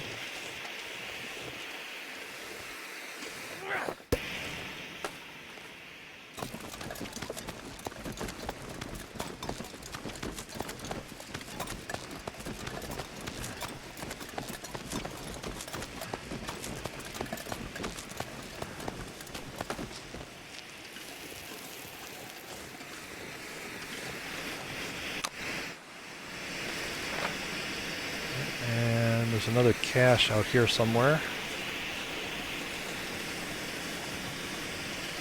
Don't think they can beat Mucklux, though.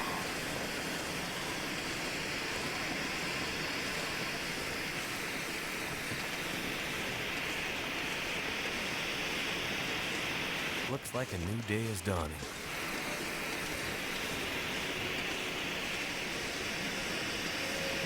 Gorgeous morning.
So in addition to the well-fed giving you 5 kilograms of carry capacity, you also get this little blue addition to your health bar. Nice little margin. Where is this thing? There it is.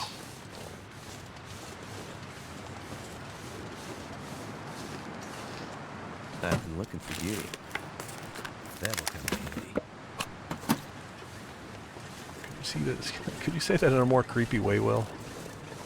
I've been looking for you.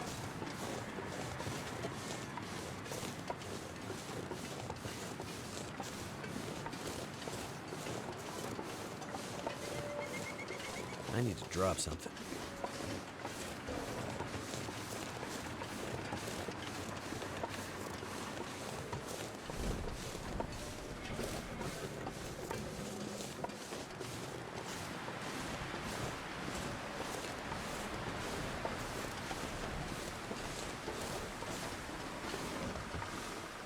So cold.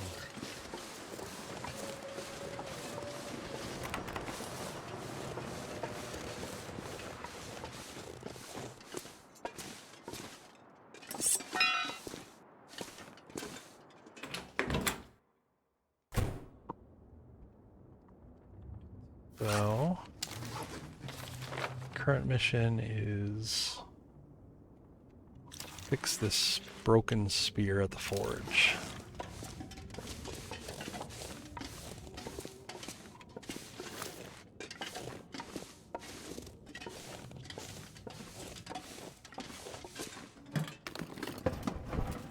That'll come in handy.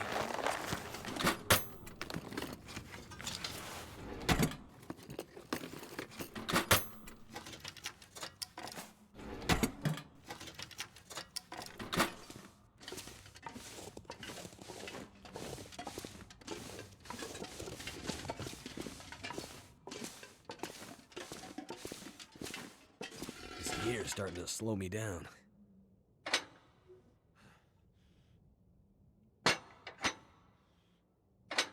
Oh, accelerant, sure, out of 5. That should do it.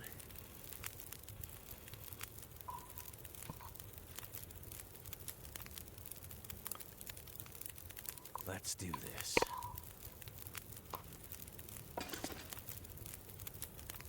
Spearhead, 2 scrap metal. 2.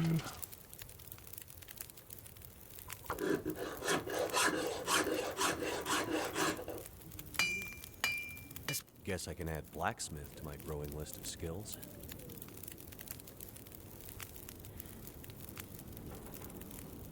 Let's hope I don't have to put this spear to the test.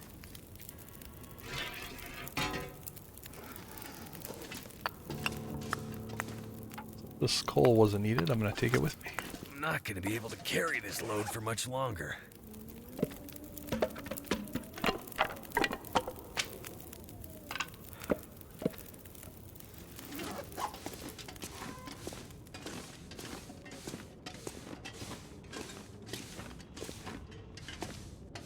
It is. It actually adds itself as a weapon. This is unique to Wintermute. Someday I hope they add this. Like, I don't know why they wouldn't. Maybe for balance reasons. But you like set it in the ground. It only holds for a couple seconds here. But if something's charging at you, you can set it in the ground and jab them with it.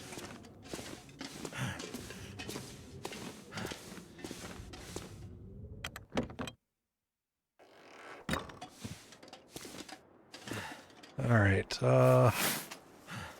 yeah, overcapacity as always.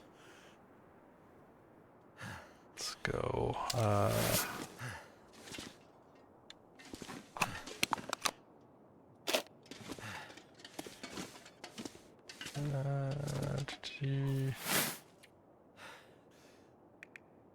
I'll take all the lighter food. I'm just gonna open one of these.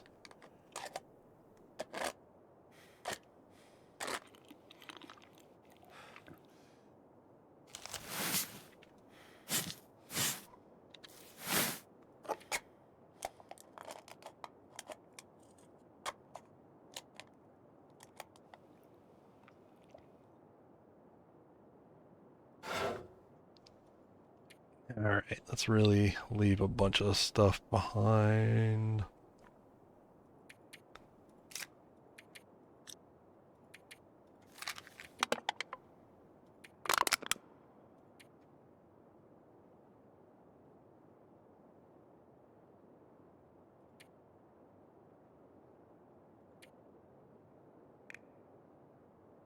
I mean, none of this is really that heavy. I mean, cumulatively it's heavy, but...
do wish I could just dump the gun. That's the biggest offender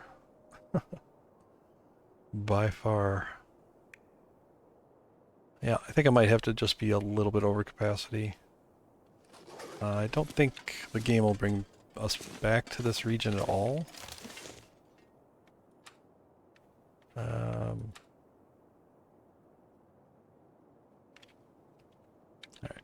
should be warm. I'm not so over capacity that it's actually slowing me down, and it's not cold anyway, so...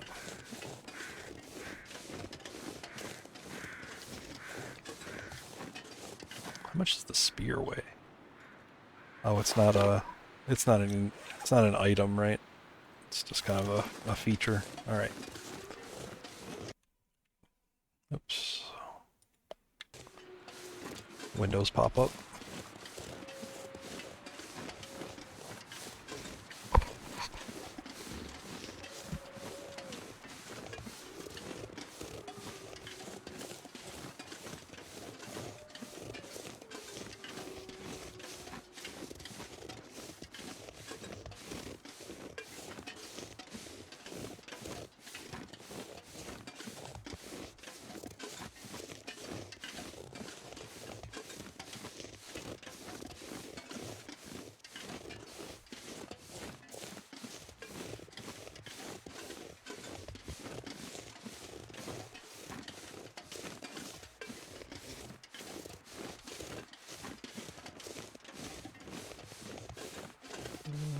There's a little bit of loot over here.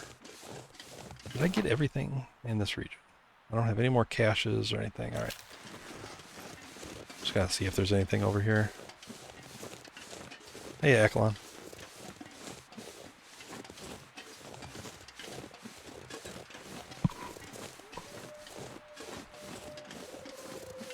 It's a pickup and this yellow train car here.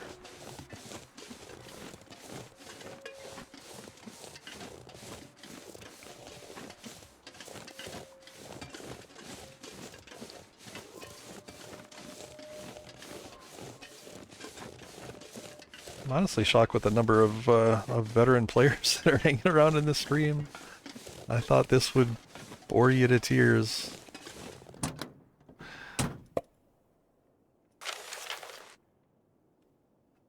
Oh, another hidden cache. Could end up being useful. Find the cache under some tree roots and a forlorn muskeg. Alright.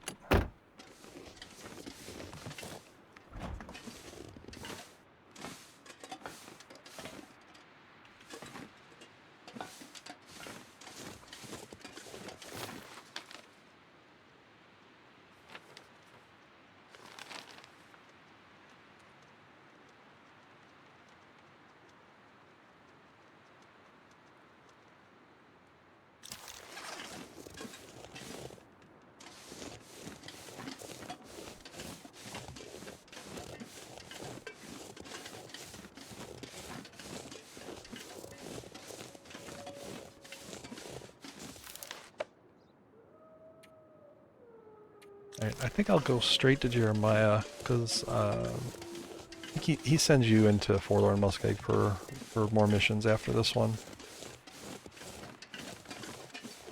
And I can get the caches while I'm doing that.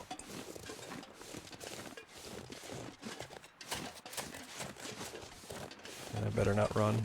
I'm gonna drink a coffee. I do want to keep like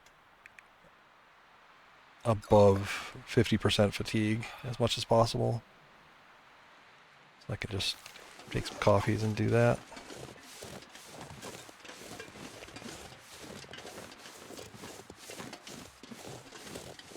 It not only like refills your fatigue bar a little bit, but it also reduces the fatigue loss from other activities like walking or running.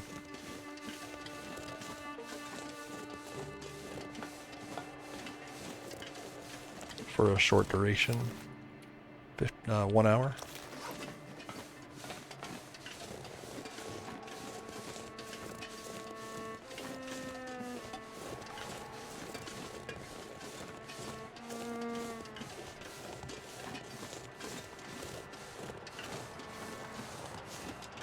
So I guess I have a question for the more veteran players, I guess. Are you going to buy the game for someone new? It's pretty cheap. Easy gift.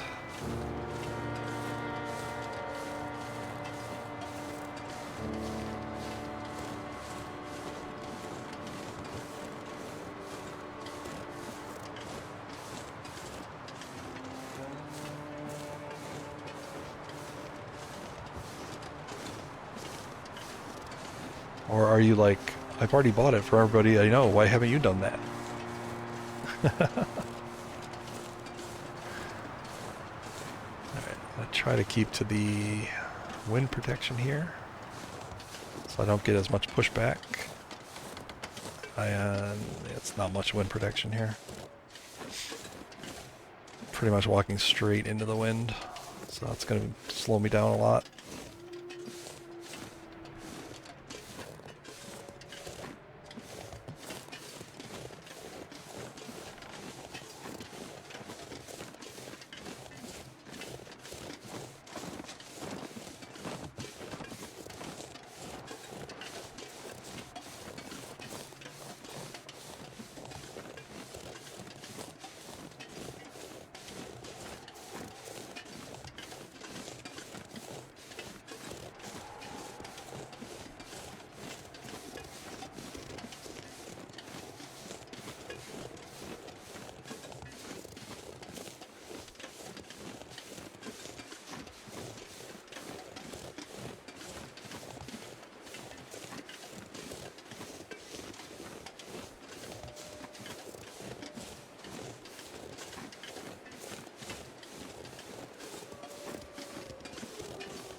Instead of going all the way around like I did to get here, I'm gonna just kind of go over the...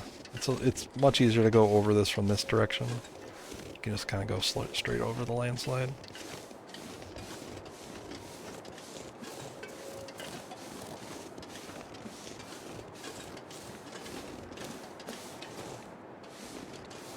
Just don't fall.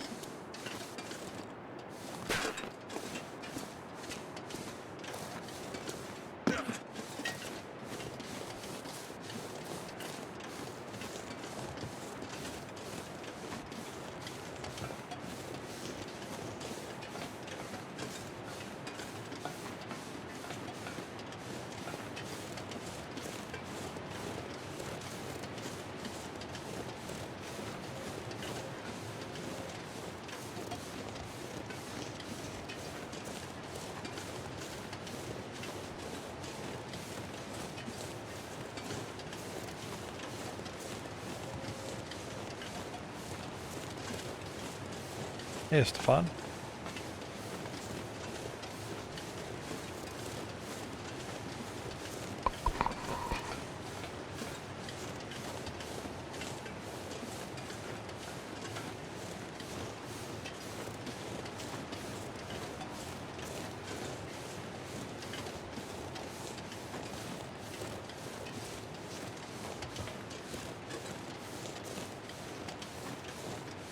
At least we have each other, Gray.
Hello, buddy. I have a distinct memory of waiting out a blizzard with this guy in this little spot when I played through this before. It was good times. We sat there, we roasted marshmallows, we shared stories. It was a real bonding experience.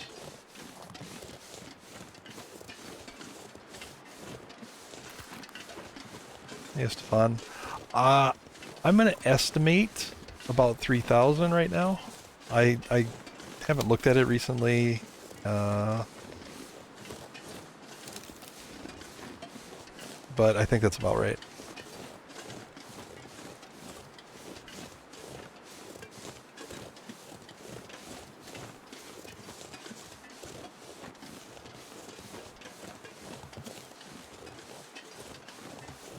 How about you? Did you just pick it up, or you been playing for a while?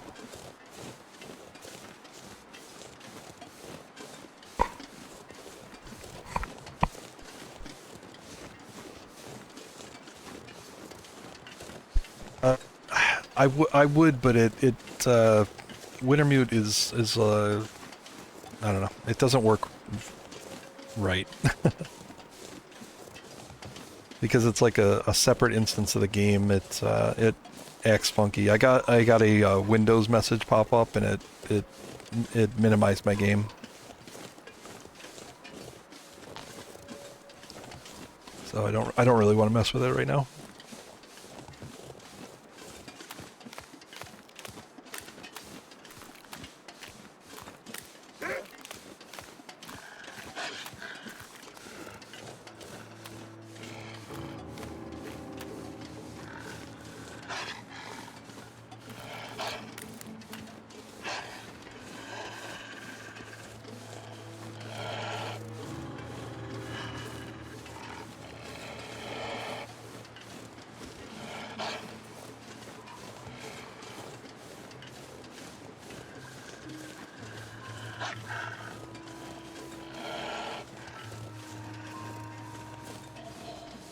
But I'm sure with the with the people in the chat channels, we've probably got tens of thousands.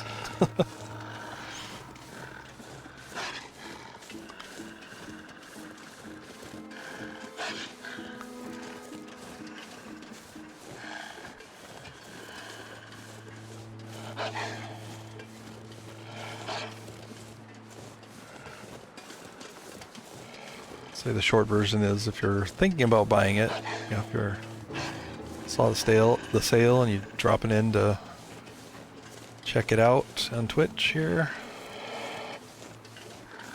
It's a game that can last you a very long time. Great value.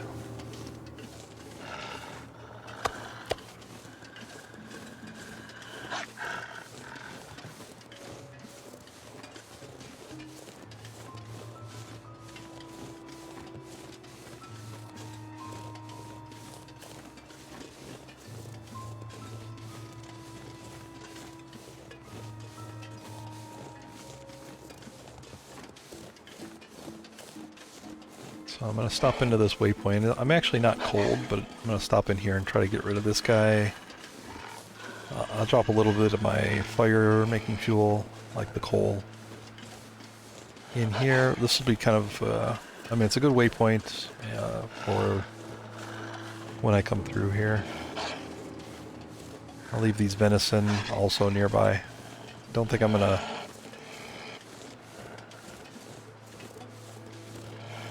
I'm not gonna stop and cook them right now because I'm not cold and I don't really need the food.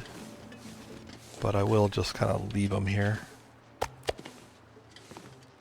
Alright, let's leave 6 of those. I'll leave a few actually, I think I've already left matches in here. Yeah. There's also coal. Let me move this all. More convenient. 2. Doop. Doop.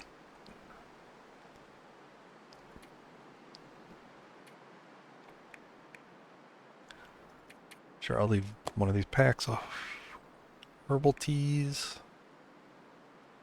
Leave this can, it's heavy. Leave a couple flares. Sure, sewing kit. I really don't need the other one. I'll leave I'll take the newer one.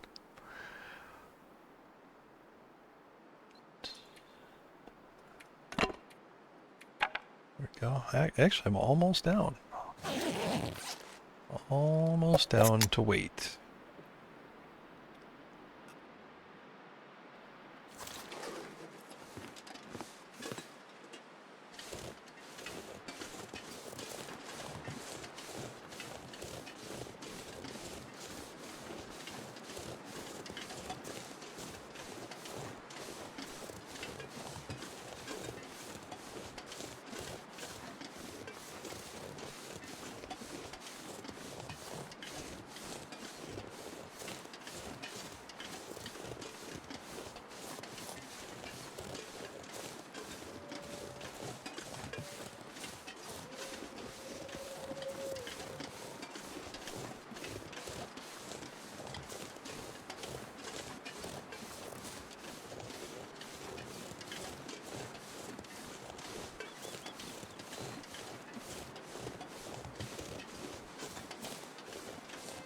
Yeah, Stefan, they surprised us all basically with that big sale. But, I think, you can get the value out of it no matter what. It's got so many hours of replayability.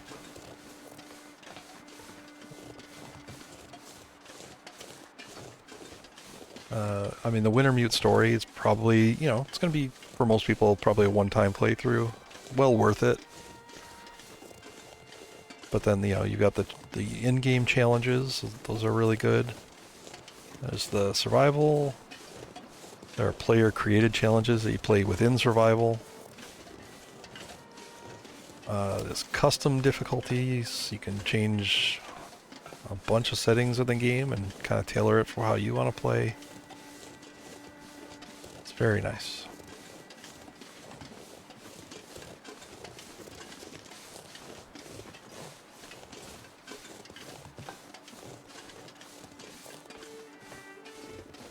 I can't put it down. Oh, hello.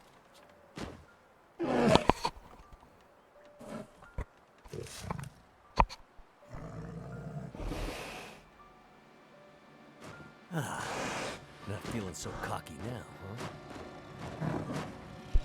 And all it took Agree. was for me to go In full-on particular, Grizzly the Adams. Twitch community. I'd better get out of here before he comes back.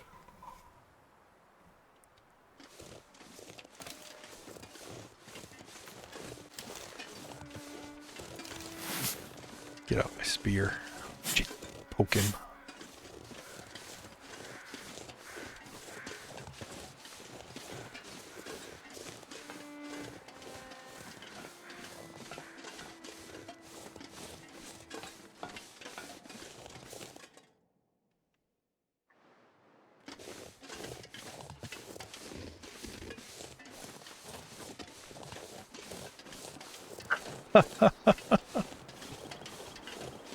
Yeah, I needed a spear then too, Gray.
Yeah, it's fun. I mean, learning the maps is everything when you get to the higher difficulties and knowing where to go for stuff. But yeah, I mean, you probably you're in the majority with people that enjoy survival with a little less loot. I think there's a lot of us in here that I'm almost exclusively an interloper player also. But sometimes you got to take a step back to go forward. If you need to learn the maps, there's good ways of doing it. Wintermute's great because you get this full map, you get the direction arrow, you got major places marked on the map. These are all the Wintermute episodes are played in. Well, the first 3 are played in regions that you're gonna crisscross through quite a bit, so you kind of develop, that memory right away, and you can associate places with the story. Like Grey Mother's house in Milton that's what we call it, and that's who lives there in Wintermute. But you say Grey Mother's house, most people are going to know what you're talking about.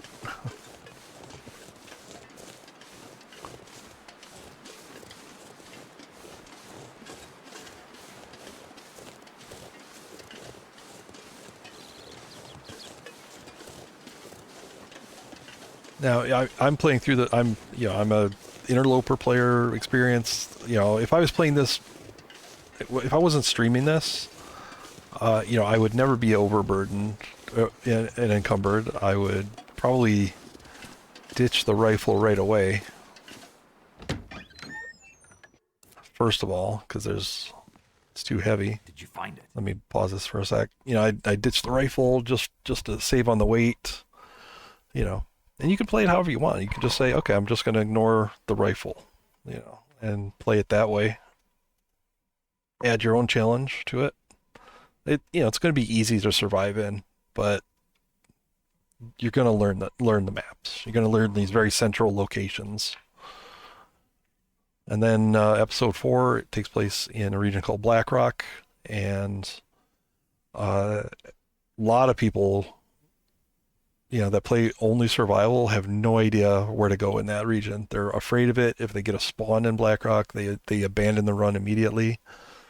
Whereas if they played through Wintermute, it wouldn't be as intimidating, I think. And I'm going to be skipping through all this dialogue. Like I said, I'm trying to save spoilers for people that do want to play through this. It's great dialogue, nothing against it, but I'm going to be skipping through it and just kind of get onto the mission and the gameplay. Yeah. You see, well, think if we, I was, folk, what good can you eat? Oh, well, and I don't. says I what? there's no fix. More fun to learn the maps while struggling through them. There are plenty of maps where that's the case, right? You're still left with a lot of map to learn that you can only learn via struggling. So, plenty of chance for that. Alright, I can definitely leave some stuff here that I'm not going to need. I don't need a hacksaw. I don't think I need a pry bar. I'll leave a couple coal here. I'll leave one of these. I can set this snare outside. Alright, that should complete the side mission. There we go. I read that side mission just a little bit ago. It said you had to have all of the 3 Old Man's Beard, the 3 Reishi, and the 3 Rosehip Tea at the same time. So I had to grab them out. I really do not need all of these. I can leave a couple of these. These aren't very heavy, but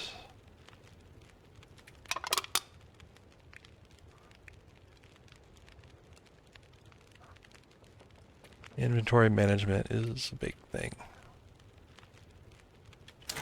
Alright. I'm going to set this snare outside here.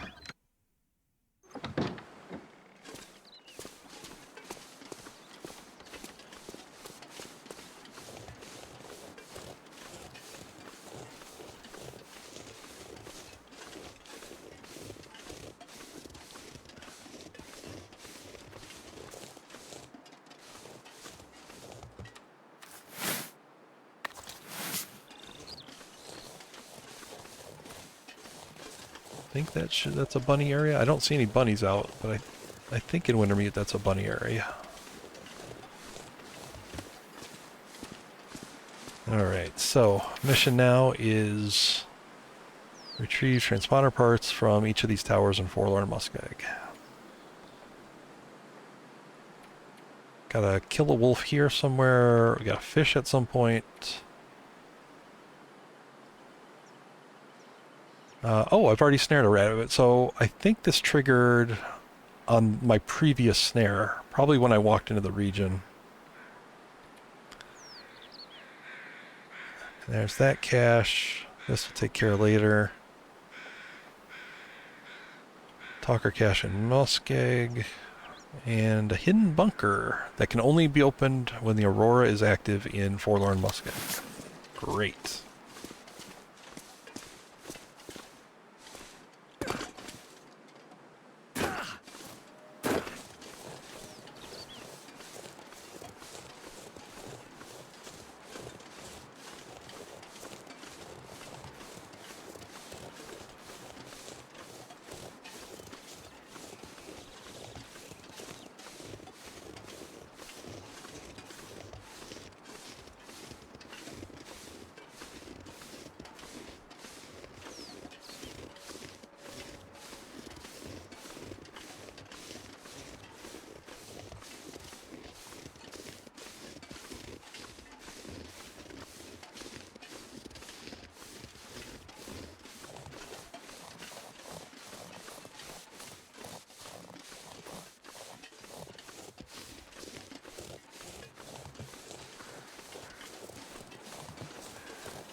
From what I remember, this setting the spear timing is really important.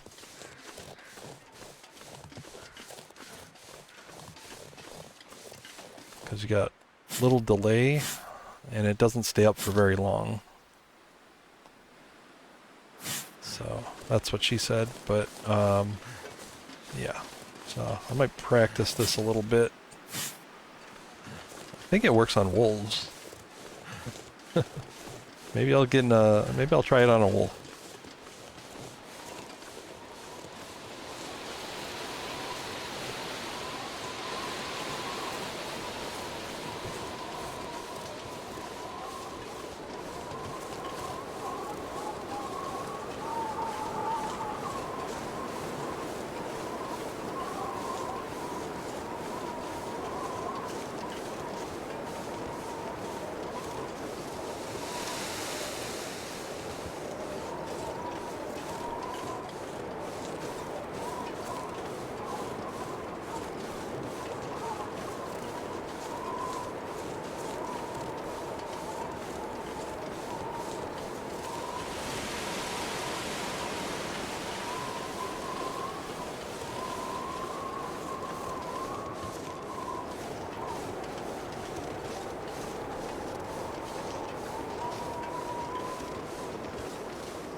But yeah, I noticed it uses the same, like, the same stamina bar as your sprint meter. Because it's reduced by the same amount. And then it goes into, like, recovery. It changes to the sprint meter. So, yeah. Will's got to work on his stamina.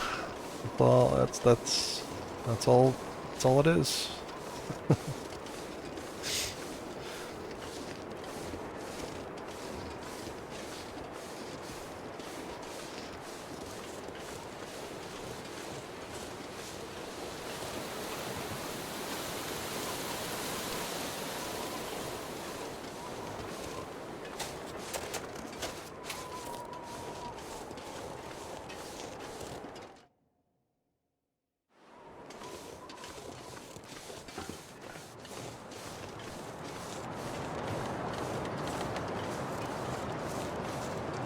Feeling pretty manly carrying the spear, not going to lie. I'd take this over the bow any day.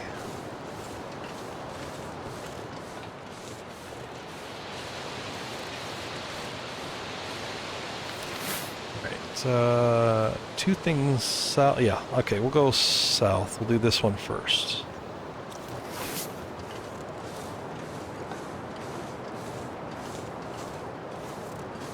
I assume I can do this just by doing like one big circle around the region.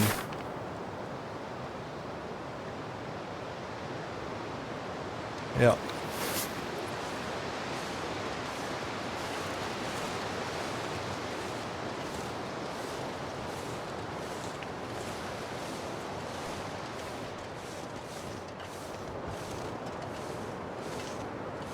I immediately regret coming this direction because the wind's blowing against me and slowing me down.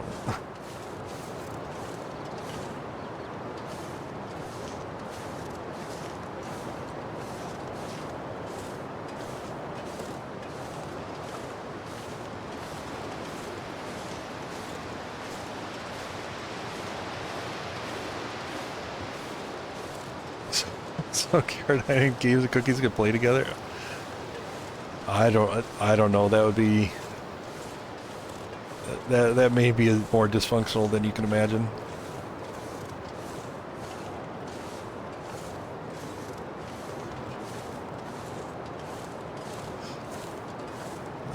All right.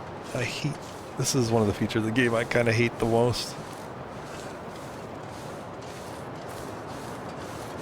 Silly pushback.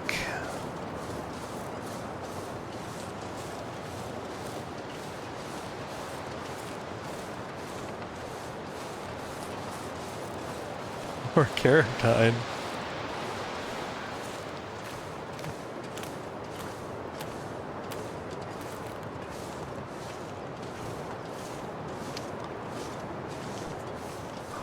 Hope King's Cookie has a strong back to carry Kara through it. No. I am carry dying.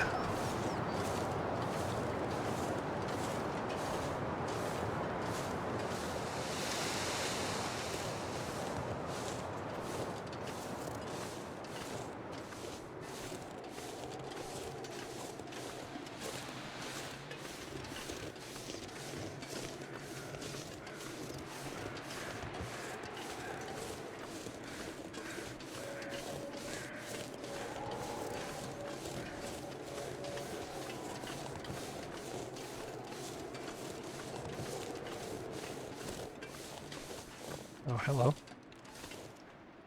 Hope I can still eat this.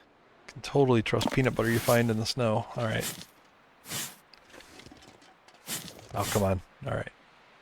Pick it up. There we go. Pick it up.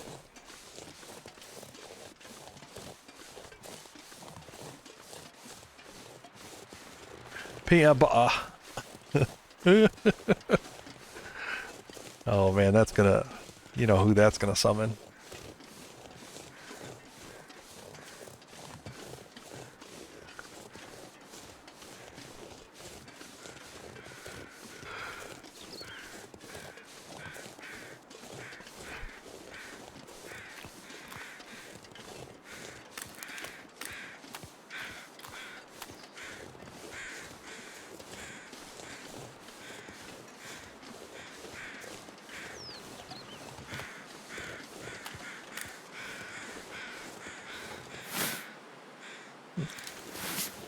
Might get hungry later.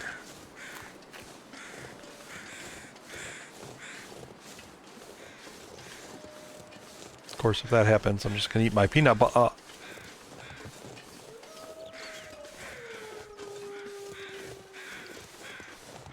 Oh, I think I might have a first contestant in my spear testing.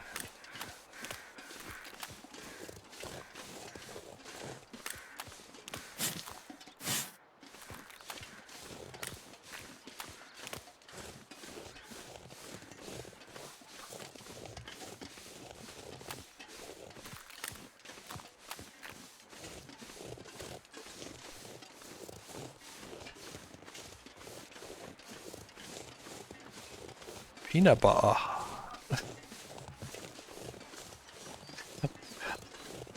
I'm not drunk. When I've ever been drunk? Alright. I might talk like I'm drunk sometimes. Alright, so. Alright. We're gonna try this. We're gonna try this. Let me get over here. Alright.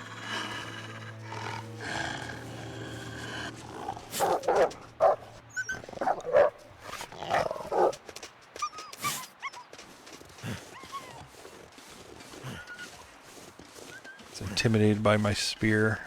Got a firm grasp on my spear. Firm grasp on my spear. I do sound like I'm drunk, but that's just my normal speaking voice, I guess.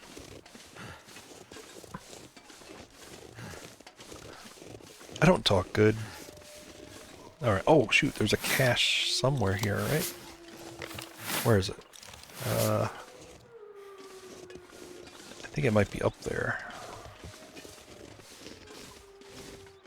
Take a look for it. I'll do the signal tower first here.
Poke.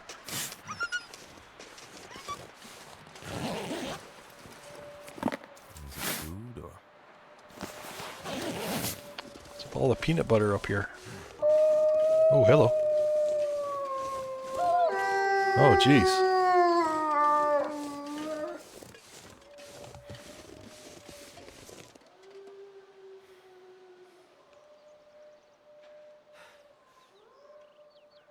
All over the place up here.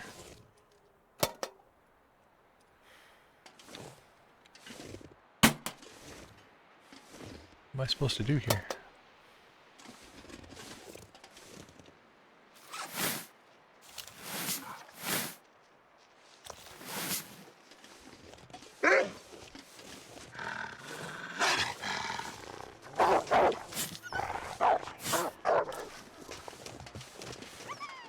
Alright, so that actually did complete.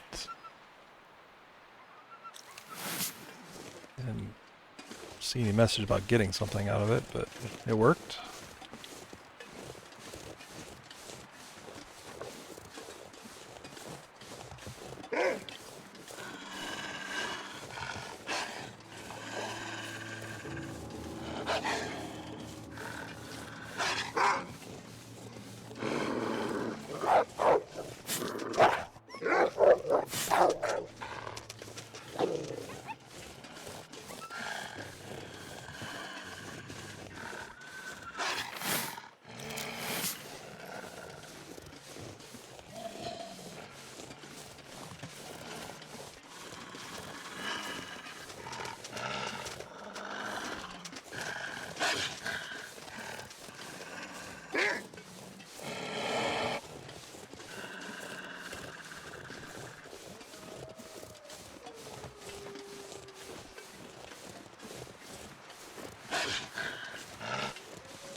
I don't know where this cache is.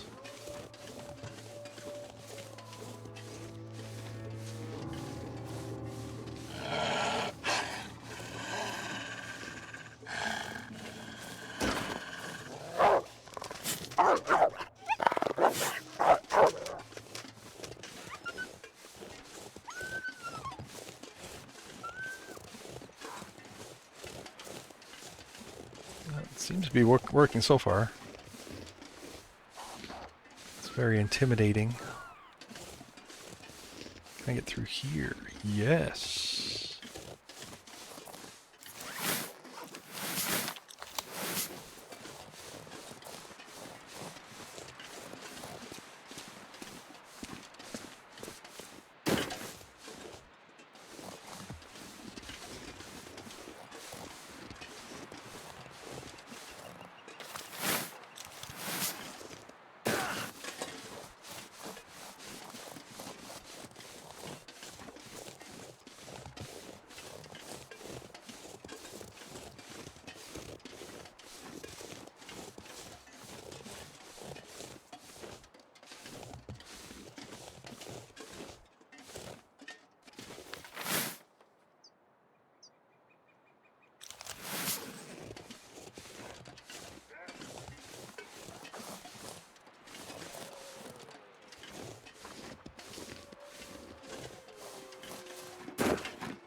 Somewhere around here.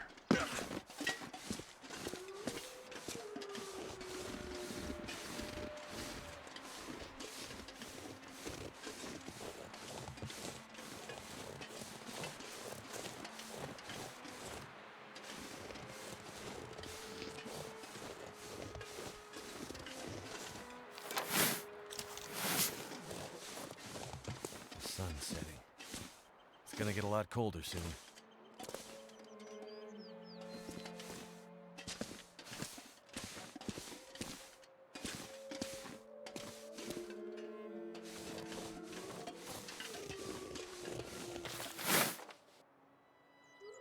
I really don't know.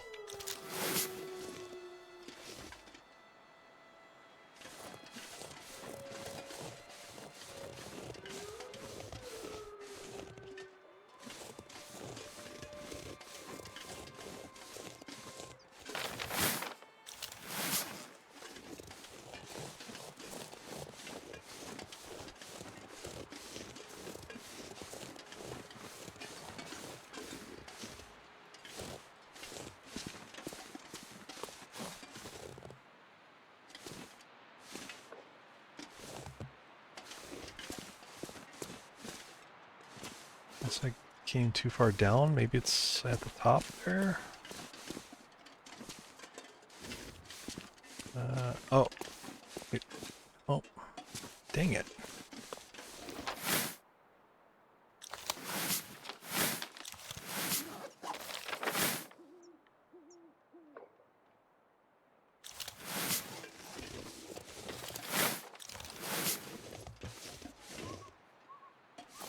Alright, well, oh, I see it. Okay, I see it, I see it, I see it.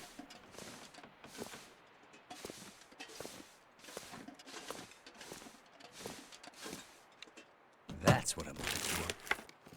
This'll come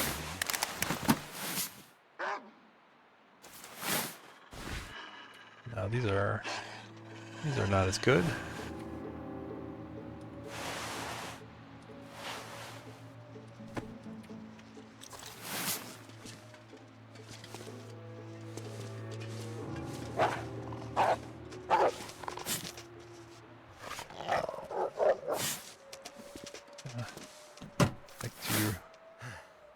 Return these to Amazon, please. Thank you.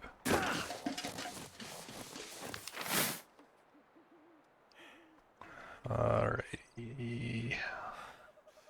Yep. Head for the next one.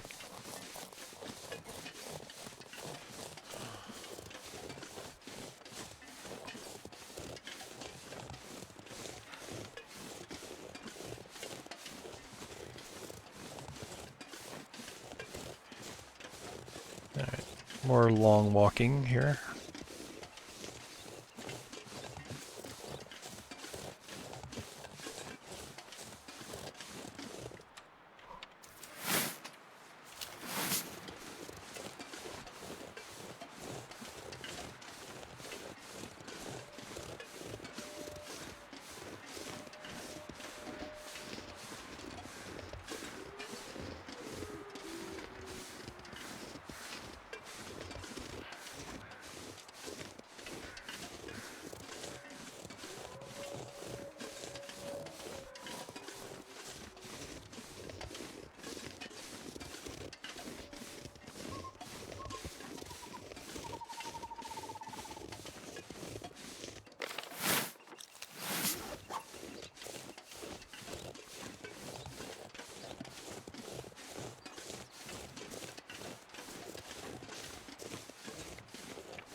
I may actually just stop here and sleep, just to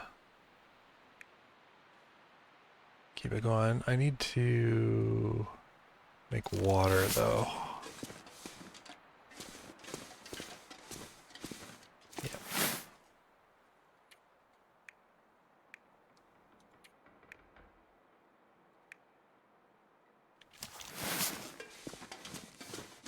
Let's go ahead and get some deer meat.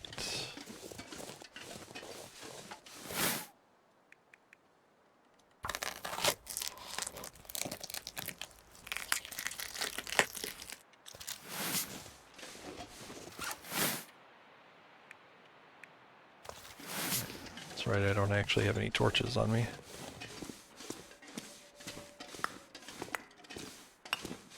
Too much stuff to carry. That's annoying. Alright.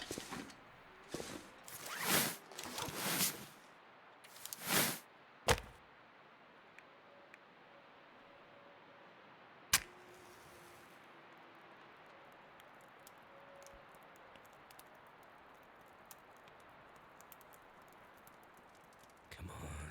Come on.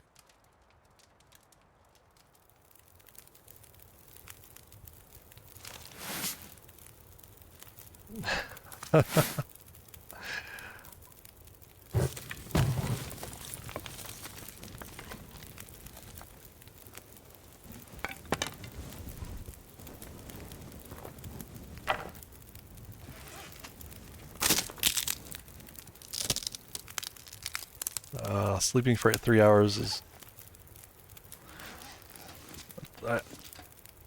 3 hours is probably about the minimum it could be done safely. You might be okay.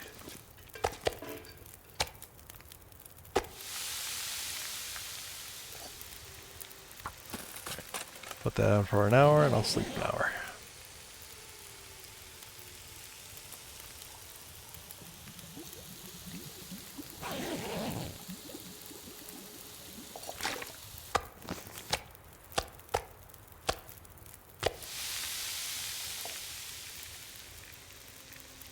Surrounded by snow, and nothing to drink.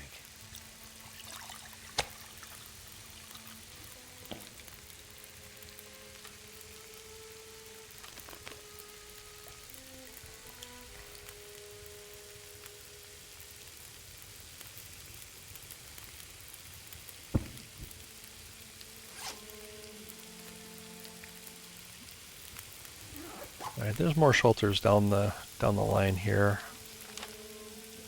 I could totally sleep here, but yeah, I'll just keep going, keep pushing through. Yeah, this is yeah, that's what I'm talking about. Like 3 hours is about the minimum you can do. I think that's roughly the length of a REM cycle. Like a proper full REM cycle is about 3 hours, I think.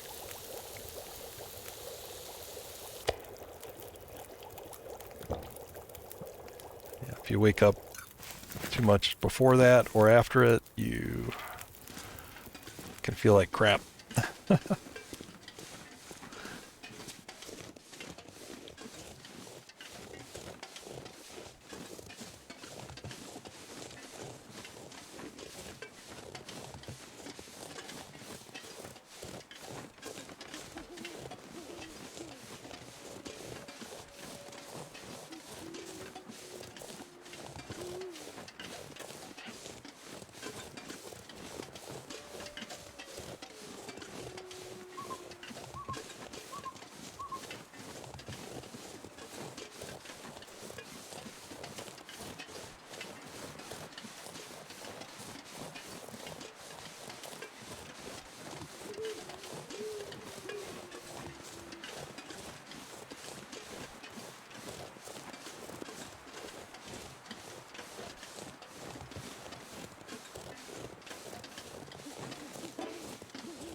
Good coffee.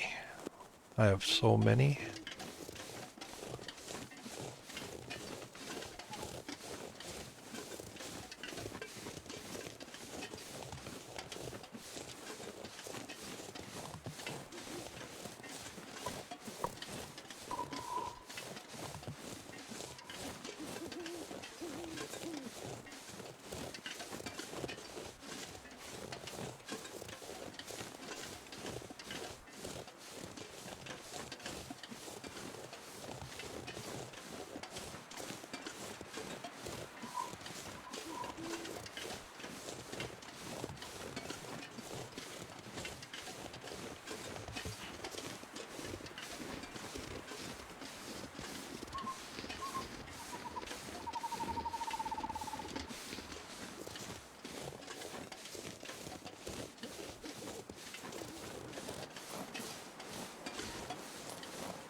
Hey, Silhouette. What's up?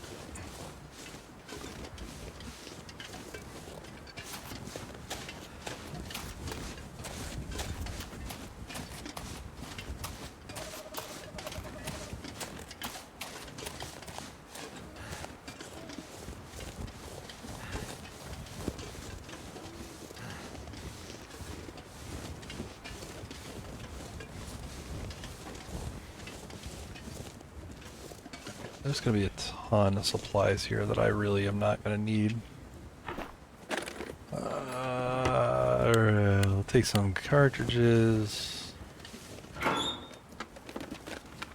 stuff will come in handy. Ooh. Ooh. Don't you wish the hammer was in here every time you came?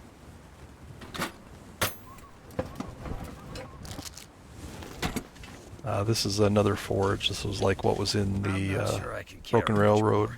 maintenance yard. It's where we fixed the spear. This is another one of those forges. And it,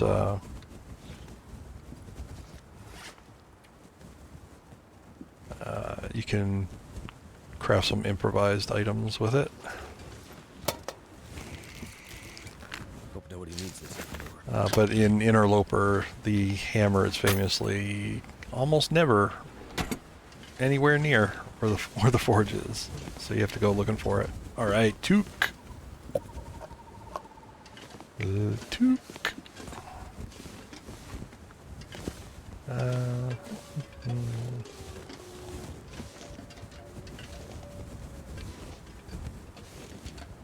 Oh, cookies. Look at this, cookies. 5 dog foods right here.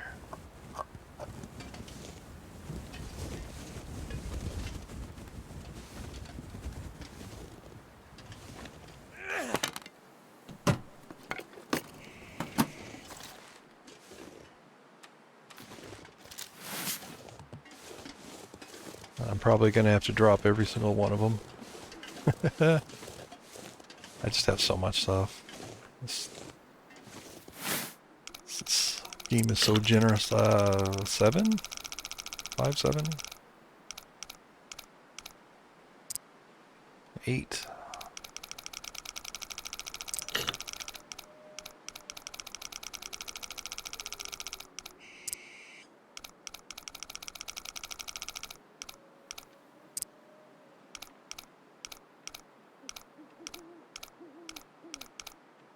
It is a fucking spear. It's a bear killing spear. Legendary bear killing spear.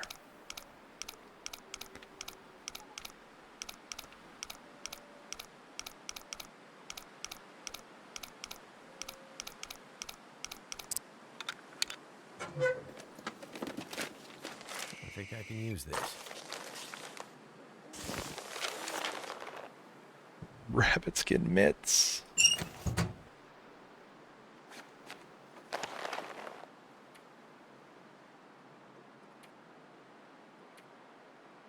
Well, they're better waterproof, less armor,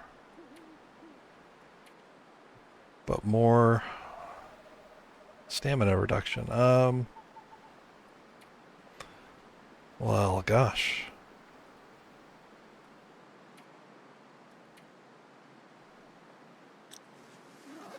No, I think I'm gonna leave them.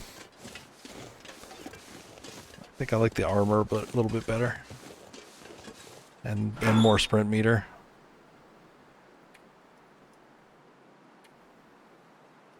I gotta check out this coat too.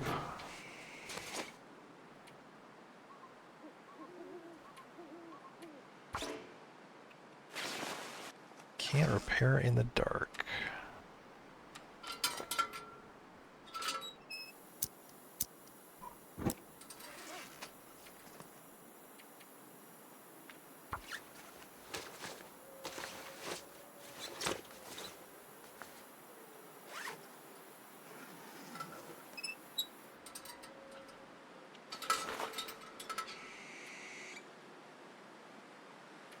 Well, that's just too nice.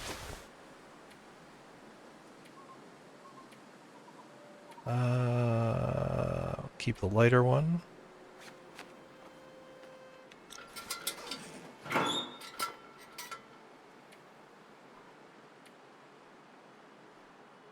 Okay, yeah, there's no way I can carry all this canned food. It's too heavy. We'll leave it here.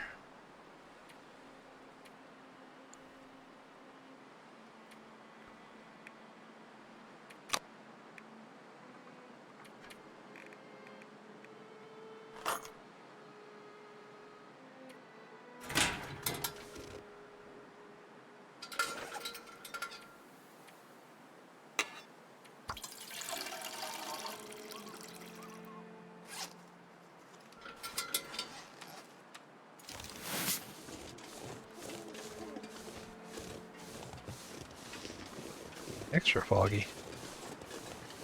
Alright, Stefan, have a good one.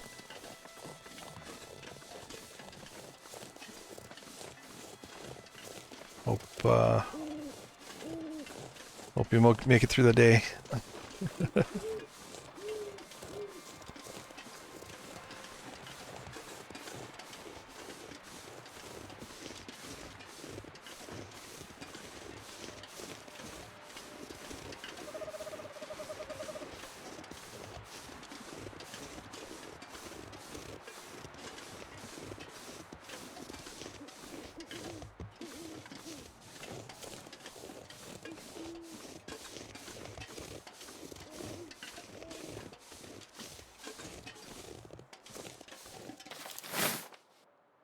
No, there's a cave over here that I can take a rest in.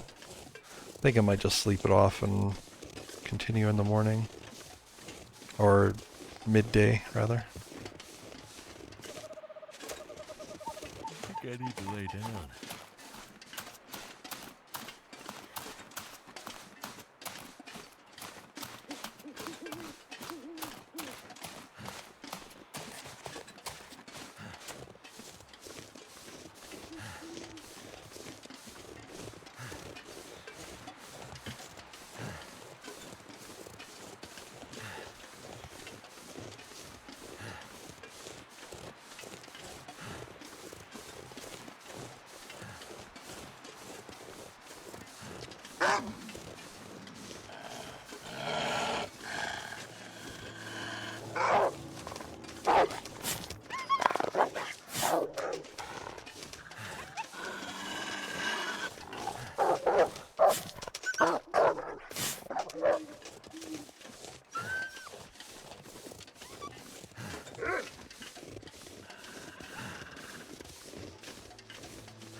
Oh shit.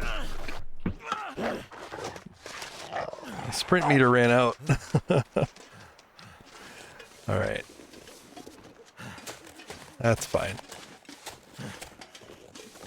Whacked him with the axe. All good. That's why we have bandages. Stop the blood loss right away. And then infection risk.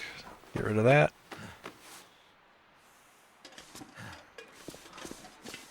No, but we can go spare bearing.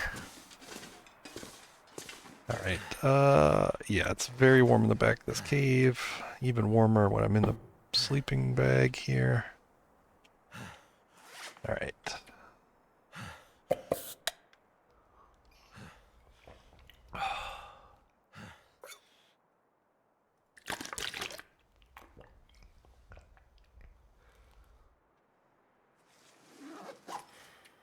Just gonna set this for 12 hours.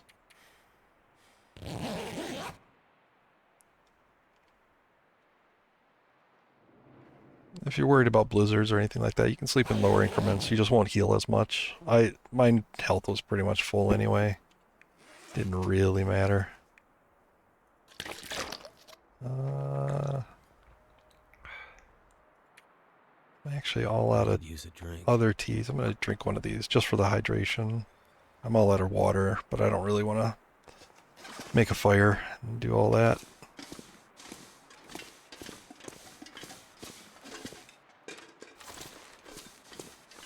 Alright, I might just shoot this one just to get rid of him.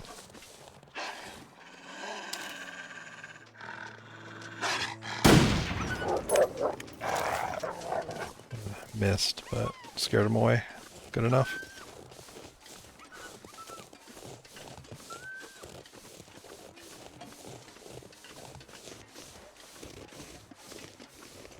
Lovely day.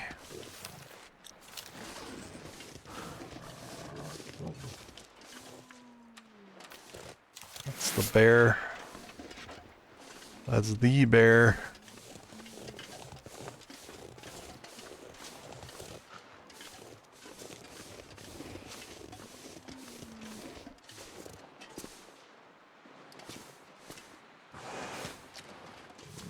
Oh shit. Okay, this time I'm ready for you.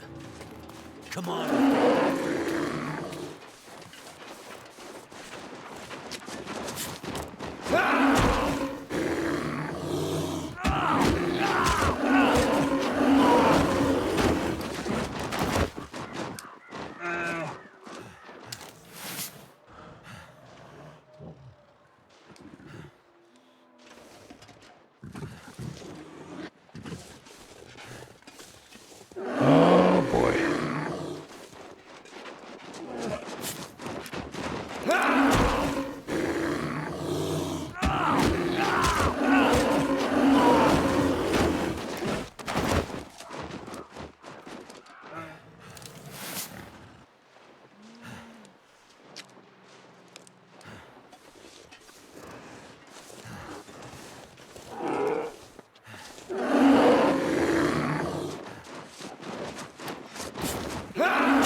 I'm afraid to look to see what that did to Still feel my face. clothing.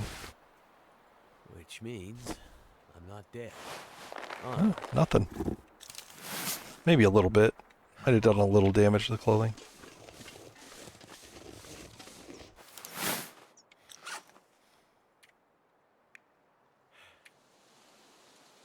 Yeah. It's over. Yeah. Scripted event.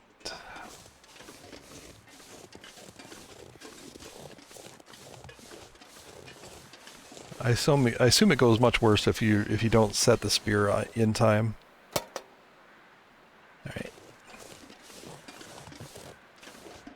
All right. Next one. Is this cache? Go back here to Spence's and go up that way.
I could use this.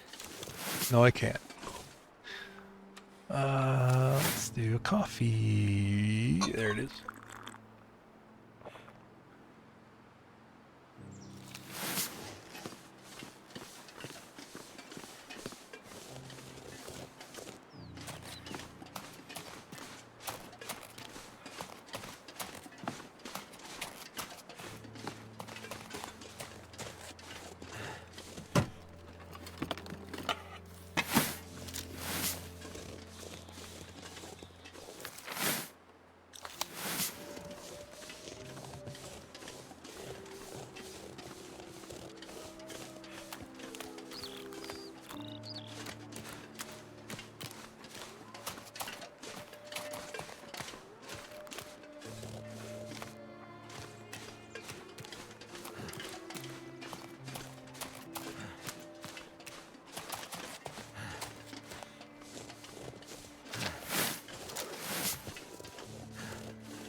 Oh yeah, it did say it was under the roots of a tree.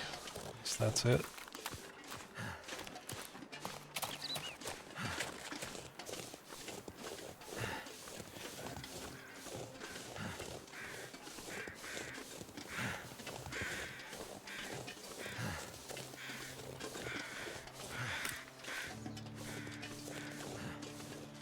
There it is.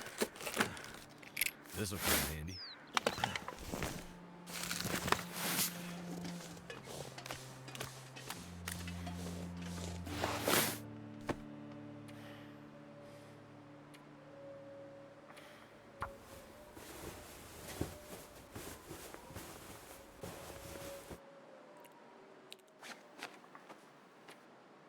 There we go.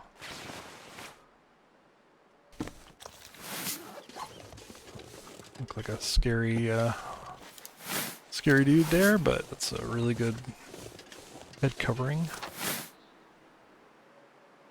Let's just go right up the middle.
Oh, hello. He's back for more. Alright, let's do this. Come on. Not this again.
Oh, dang.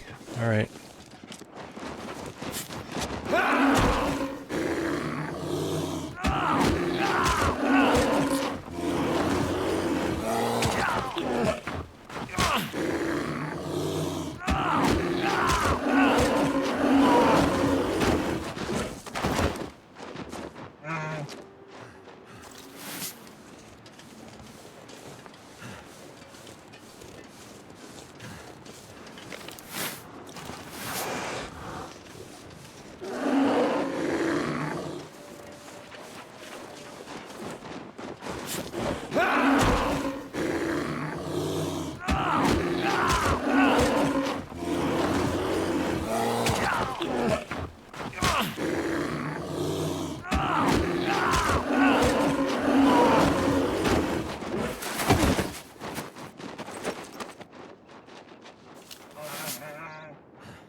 That bear has an uncanny sense of time.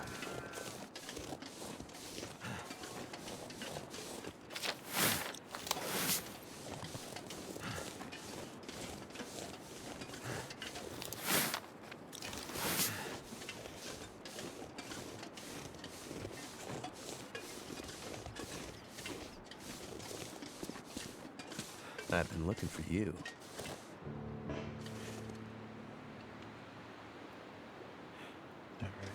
Enter the... when it's... Aurora is active. Alright. I think I can just relax here. It's not too cold. I guess I got some... yeah, I got some clothing repairs to do.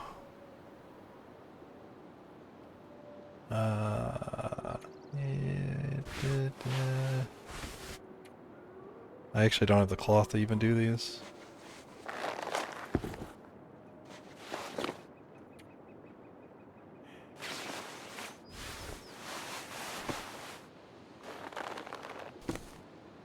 It's really just that. It's a bit wrecked. I can wear this instead for a while.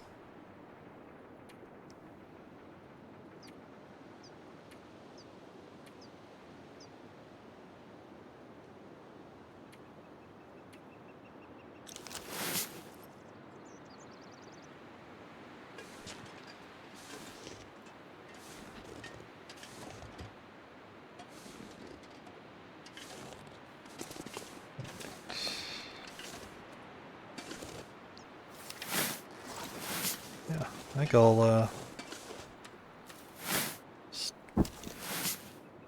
sleep a little bit here.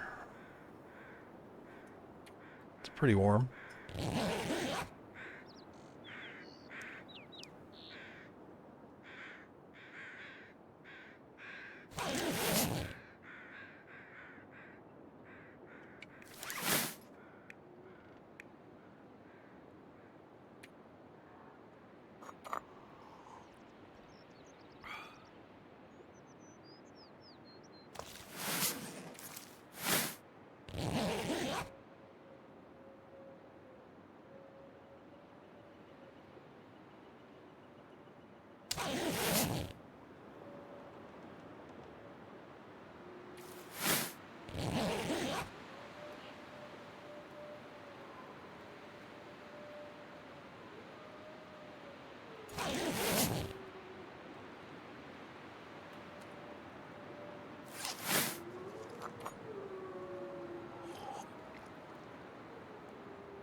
I think I'll just pass time.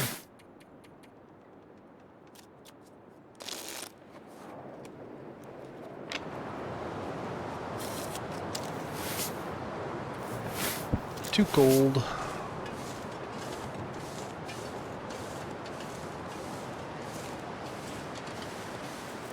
Alright, I think there's a cave up here that will work.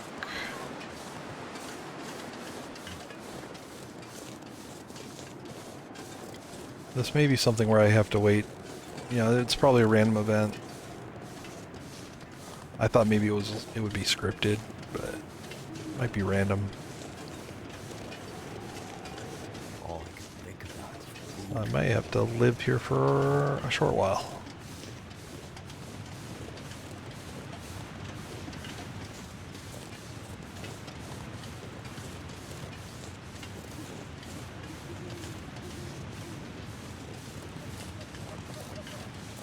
guy who drank his own pee doesn't seem so crazy right now.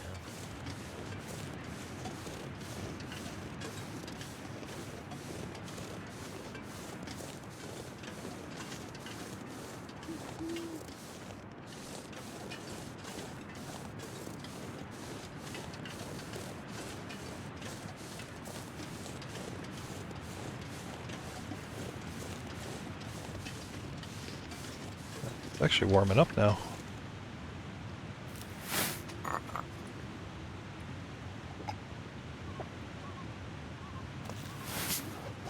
I'll just watch this guy and pass time.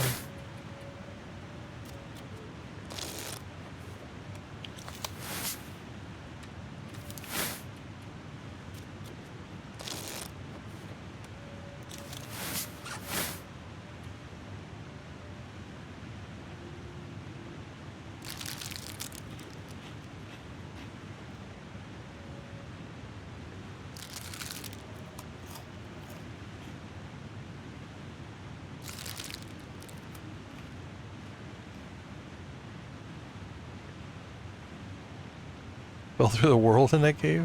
Wow.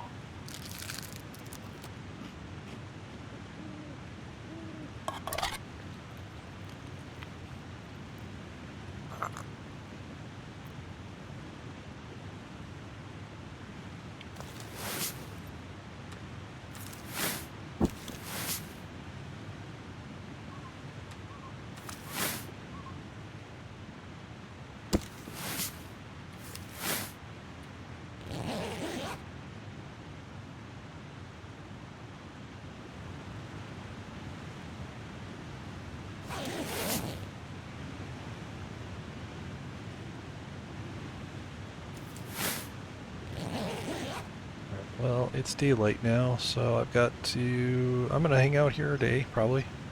See what it goes, see how it goes.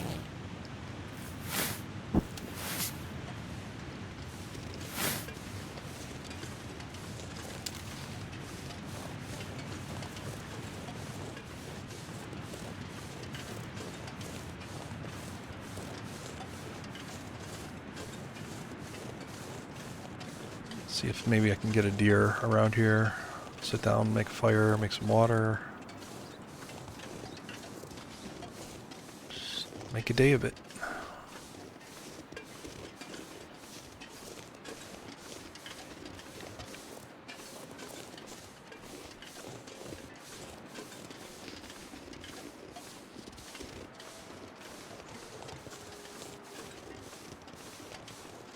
I'd eat snow if the hypothermia wouldn't kill me.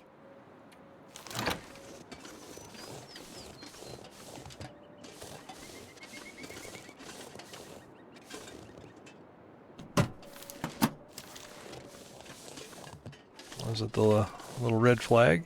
I think it's because I'm left-handed.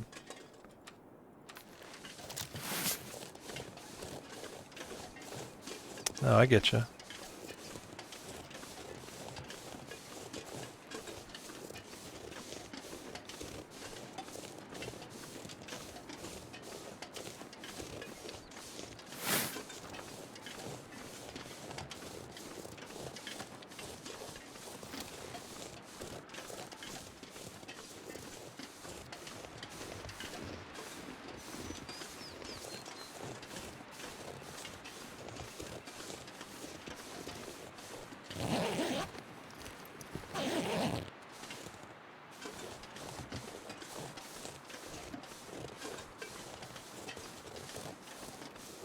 But the gun doesn't bother you? The rifle?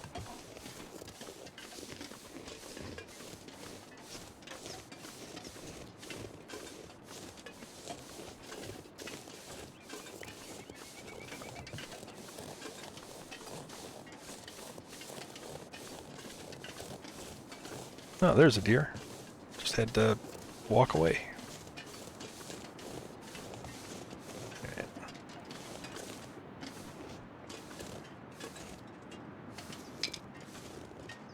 Sneak up on him and try to pop him in the head.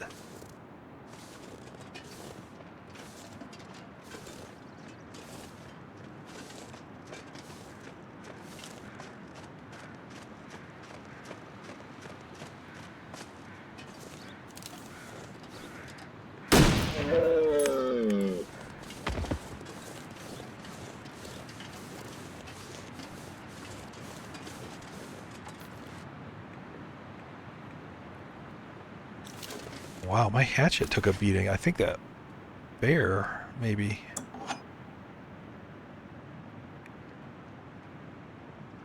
Ooh.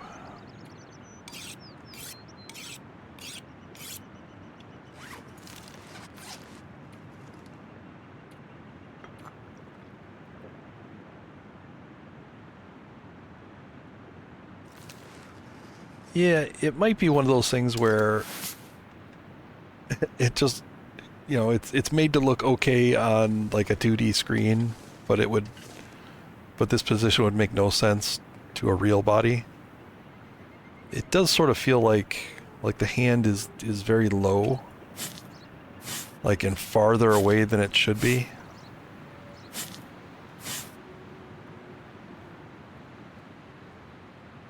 It's like the arms attached at the hip.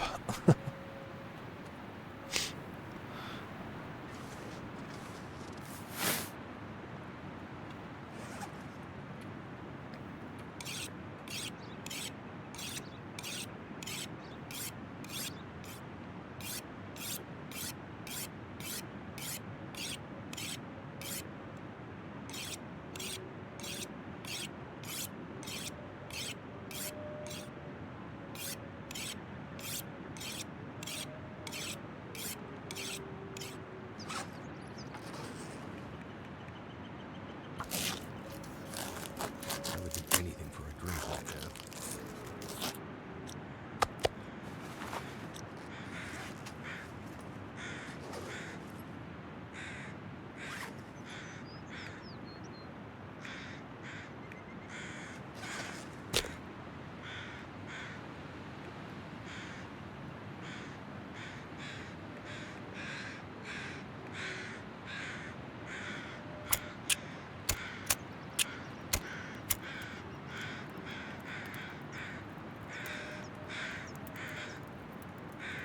Hiya, Macker.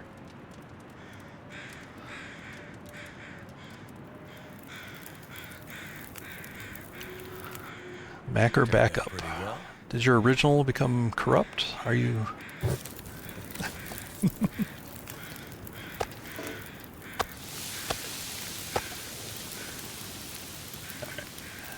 Oh, I should make... I'll make water next round. I'll make water now. How about that? There we go.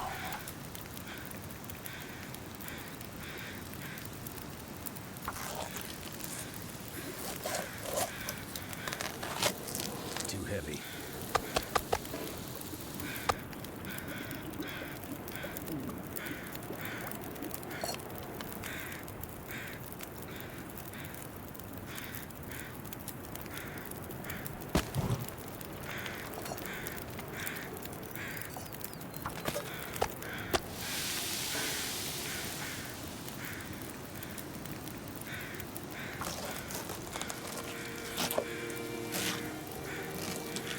Might have to drop some gear.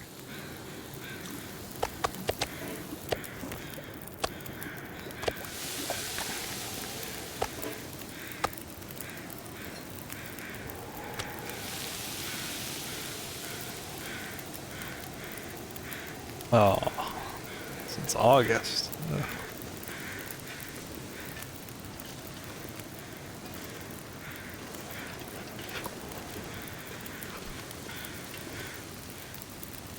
I don't really need all this food, but what else? What the heck else am I gonna do here?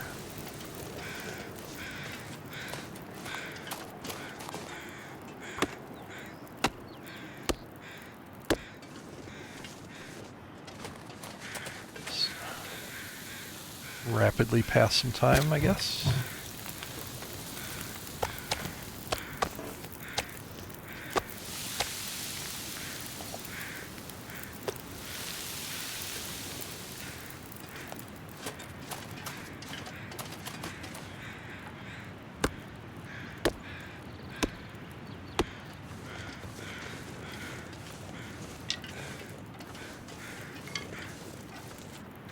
Something's gotta go.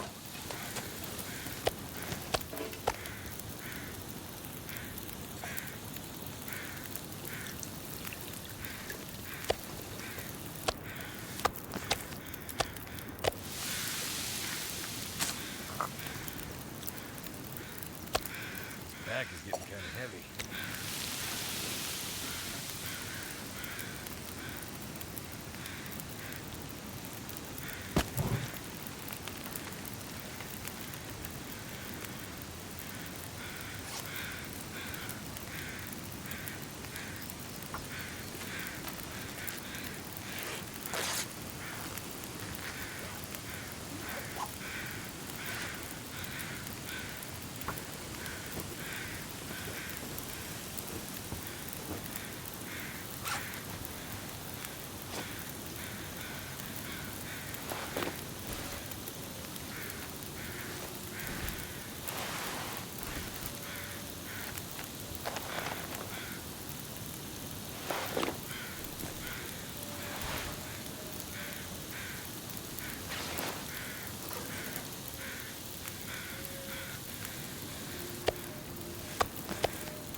I need to drop something.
It's a clear night. Could go to Aurora.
I'm just going to do some kind of rapid time passing here.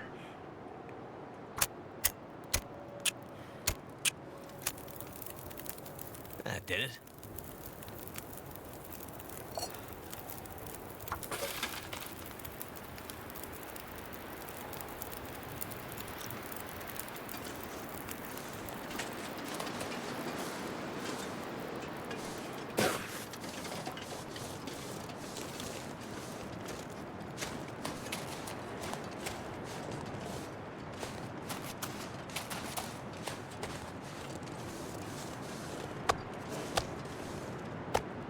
Too much stuff to carry.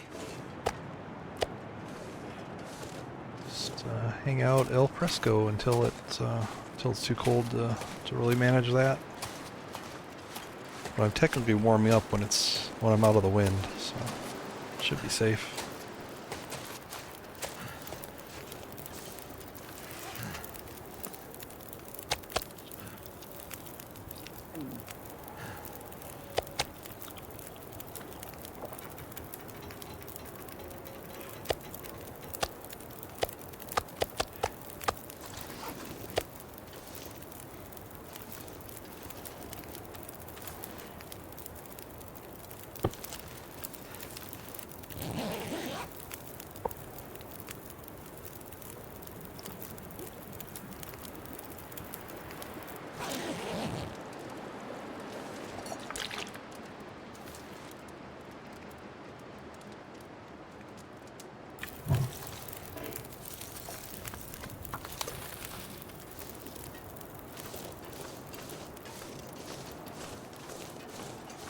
Thank goodness.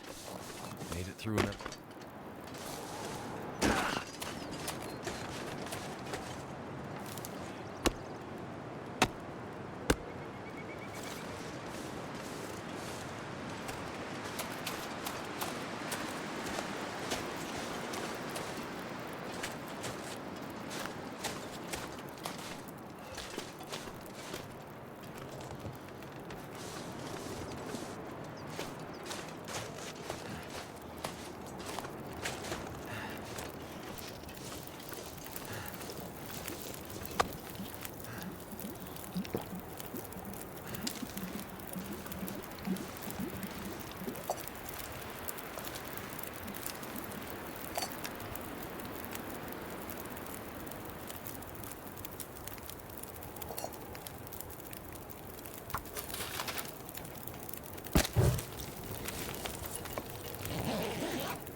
Too heavy.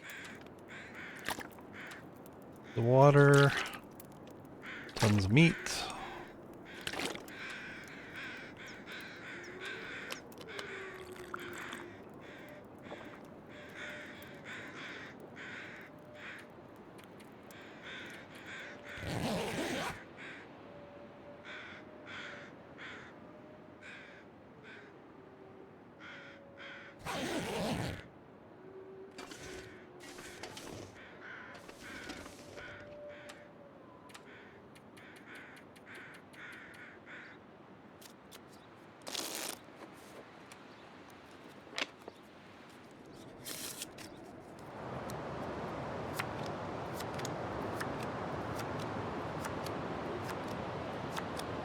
Getting dark out here.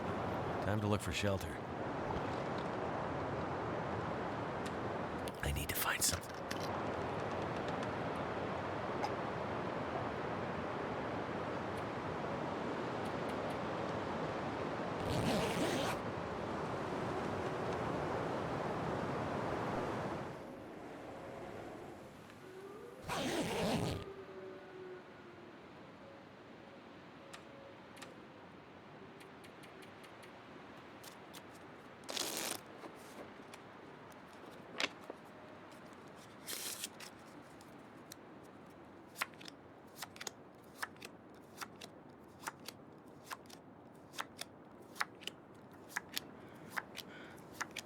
Looks like I made it through another night.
It's dusk, so night can't be far behind.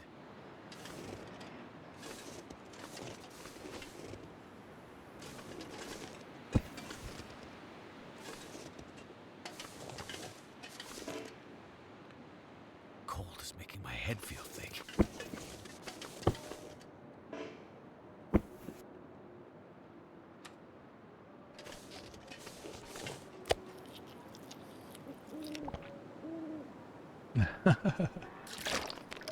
Yeah.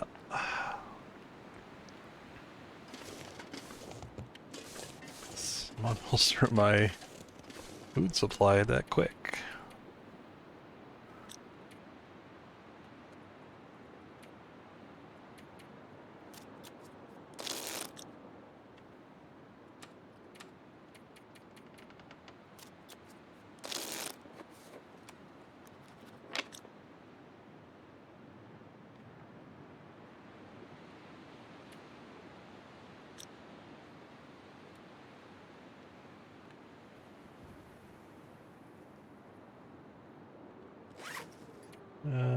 Yeah.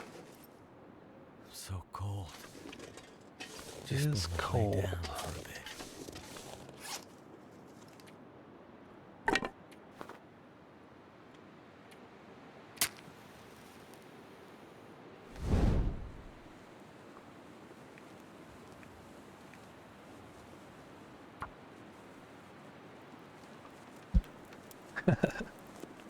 Kind of what I was doing. Poking the bear. Come on. Yeah, I don't think I even missed an aurora really since getting that.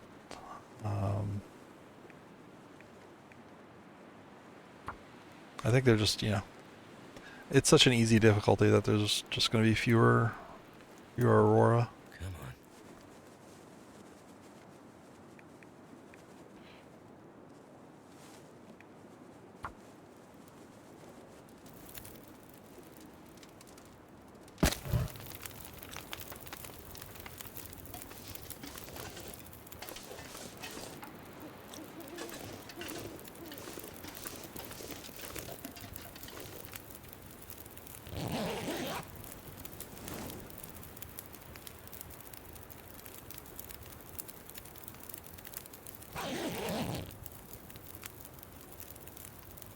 Well, it's not technically part of the bear part of, it's not the main mission.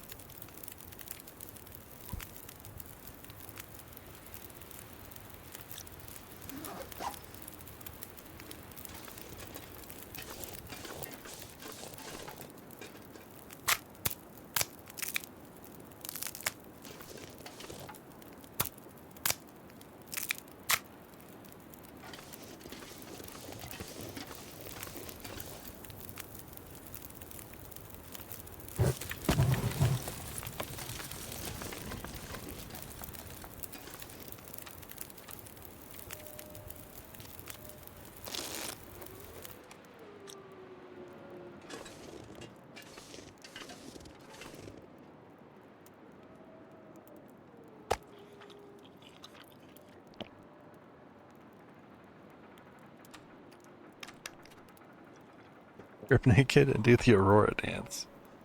I mean, you know. Oh, those are frozen. Jeez.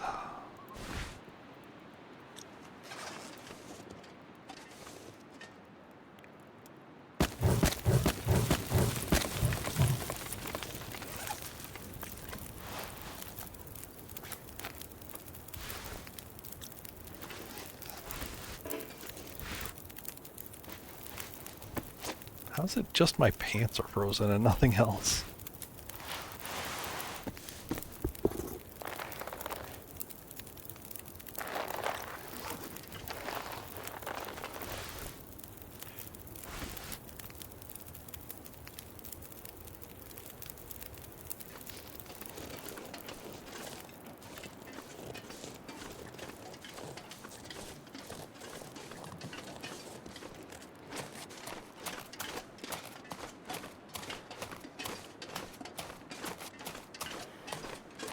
I mean, realistically, I could be going and doing anything, but I feel like I just want to bang this one out and be here when it triggers, rather than come all the way here after the fact if I see an Aurora.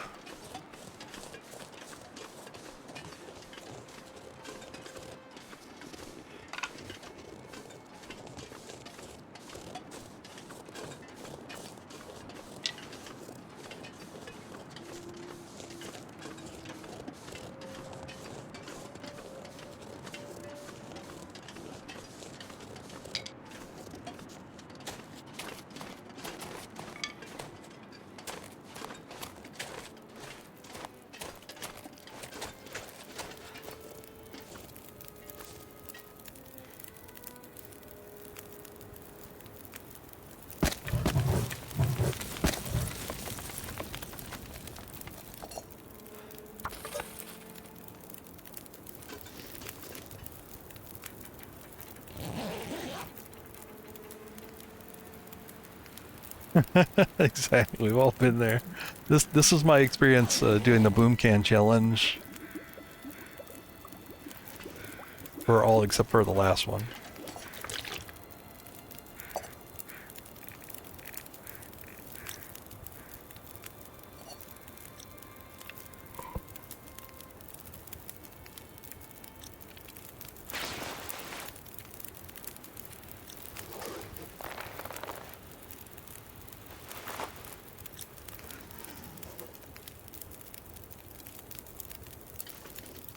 Alright, I think I'm going to actually move over to the...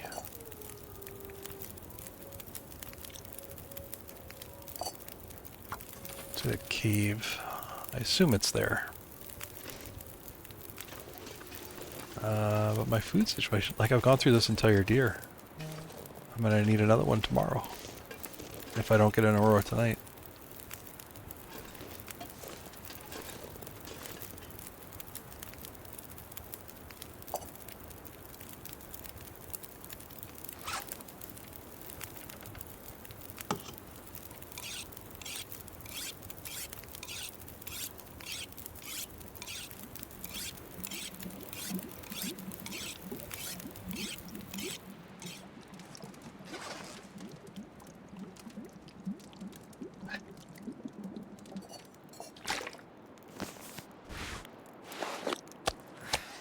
If I can drop any of this gear. I mean, I can make good use of the time. I can sit down, repair my hatchet and my gun.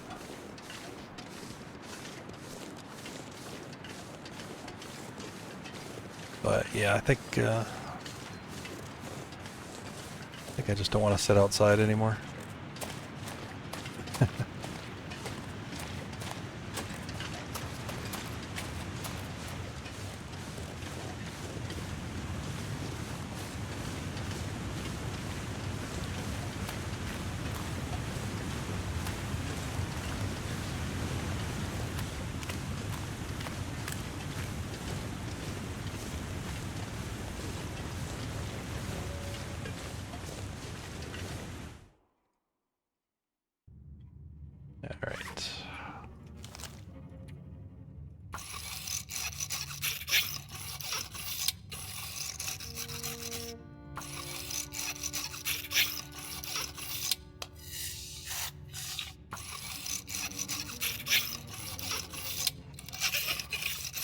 it's going to be a lot of these. If this noise bothers you, go ahead and mute for 3 minutes.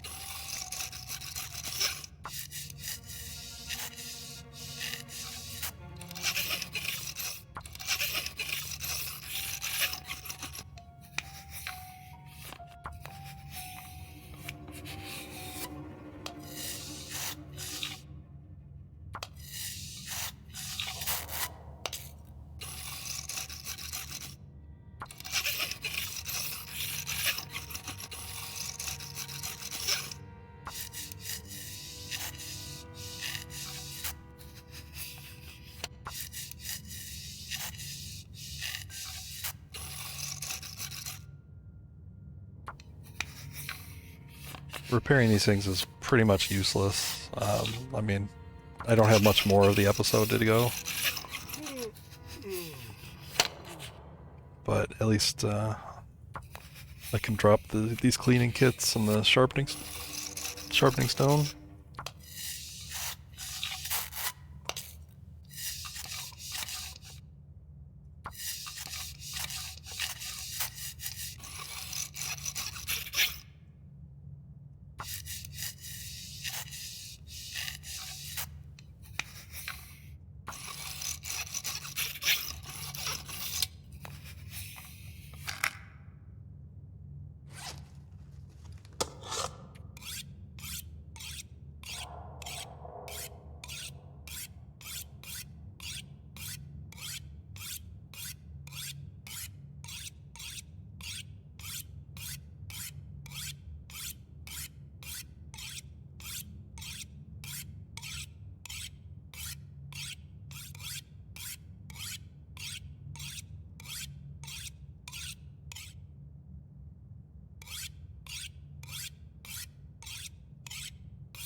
I'm so thirsty I can't think straight.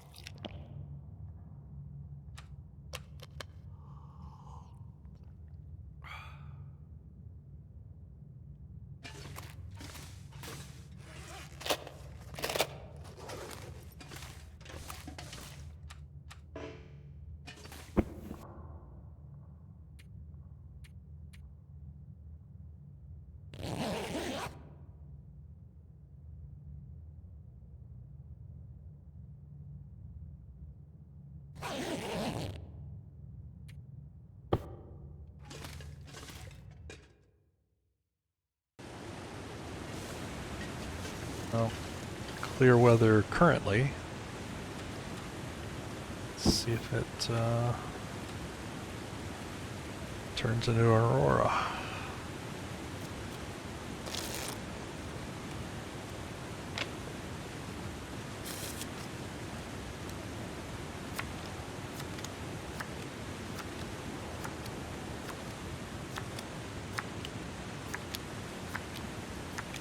Feels like night is coming. Surely.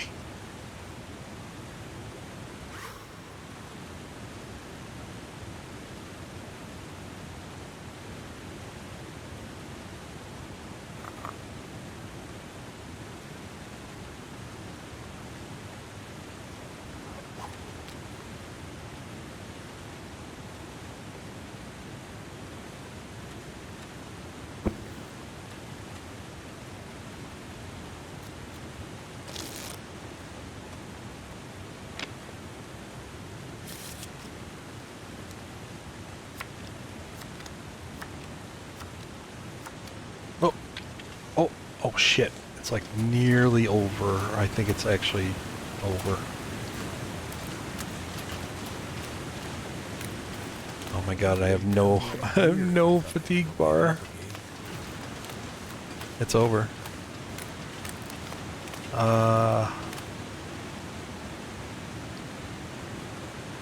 No, now it's on. Okay. I'm gonna hit the stim so I can run.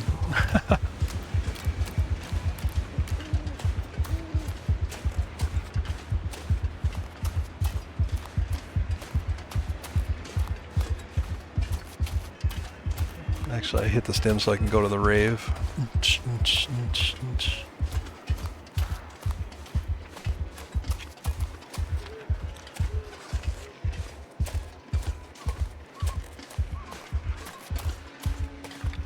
Where is it? Oh damn, there it is.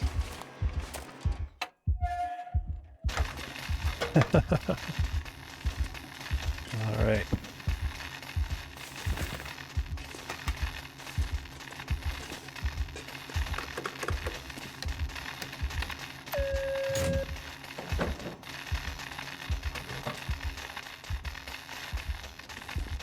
You might have to drop some gear. All right. Well, I'm not crossing that till the aurora's over. You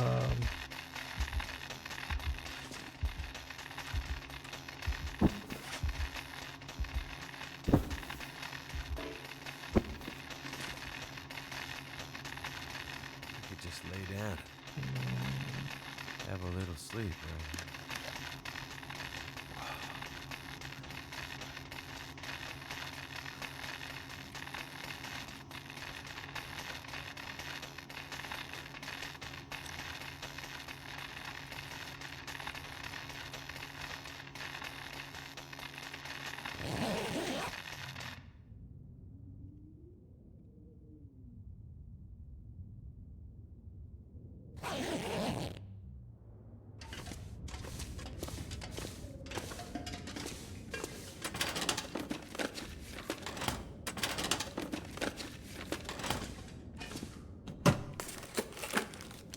That'll come in handy. Clothing loot. Oh, go energies. Nice. Yeah. Oh, and a replacement stem. I beat the game. This pack is getting kind of heavy.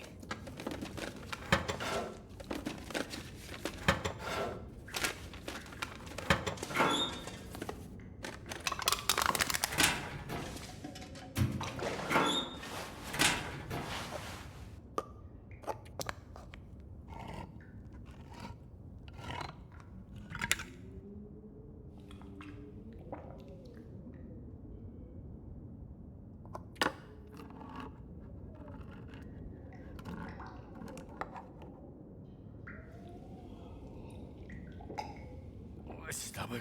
It hurts. No. Oh, it hurts. No. I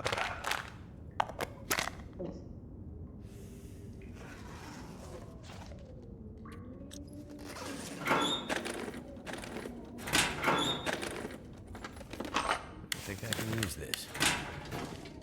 That's fine. I've treated it. I just need to go to sleep for 10 hours.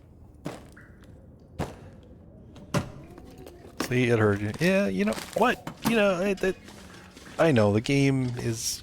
I know. Game can hear.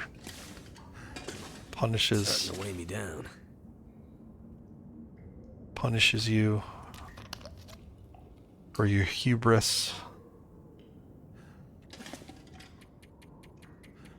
It's 10 hours. That'll cure that.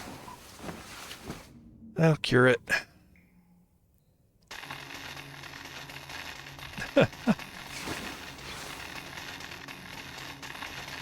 I'm gonna wake up. I'm locked in here again.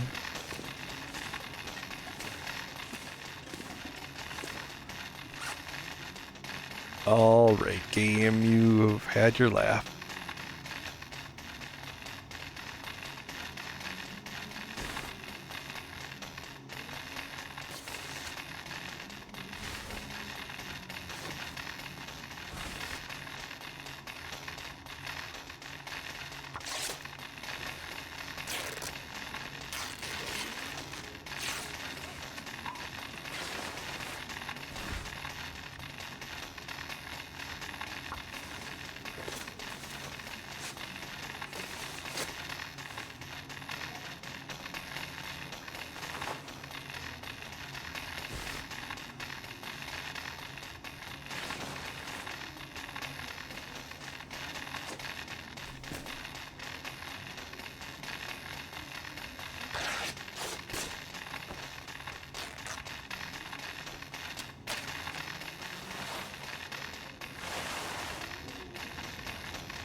can I drop?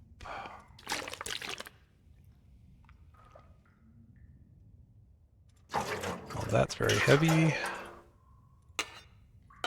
It's almost broken.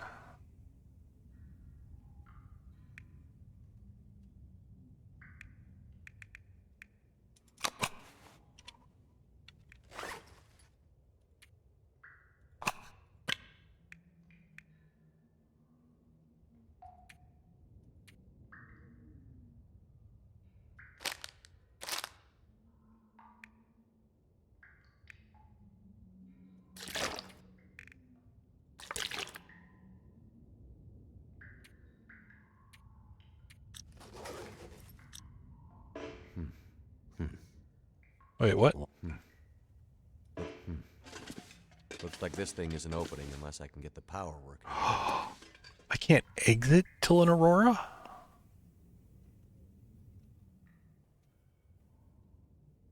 Oh, okay. All right. All right.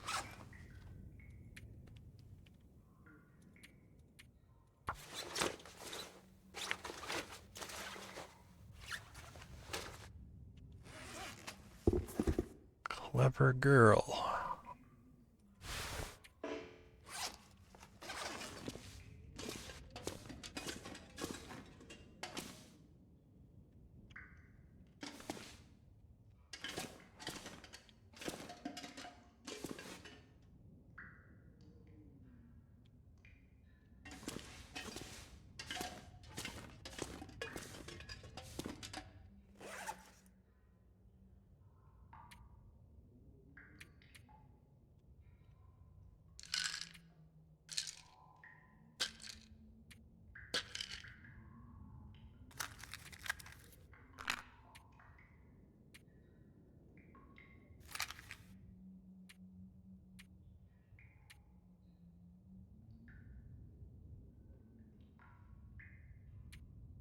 Yeah, I think all I can do is really relax here until the Aurora.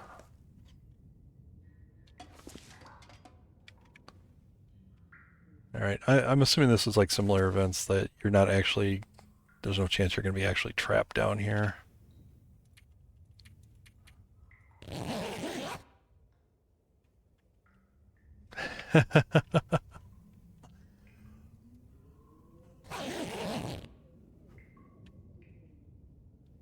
I think it basically, there's,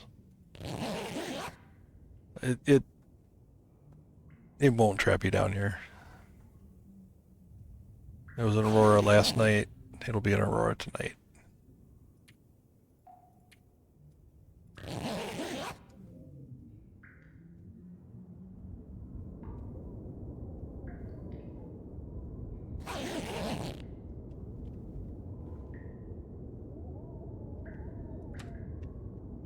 If this is anything like the Aurora Cave in Coastal Highway, it will trigger as soon as...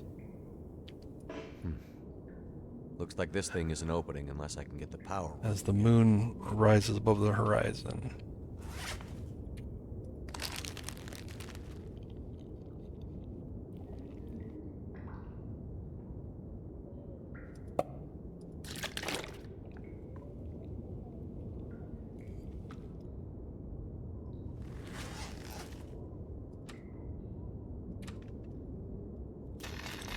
Yep, it's the exact same scripted thing as the Aurora mine in Coastal Highway.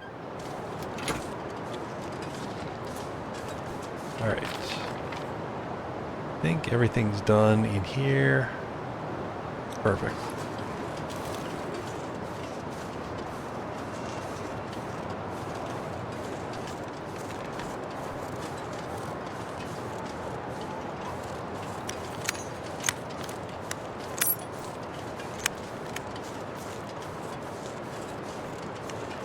That was a bedroll I found in there. I have mine, my real one. Thank you, though.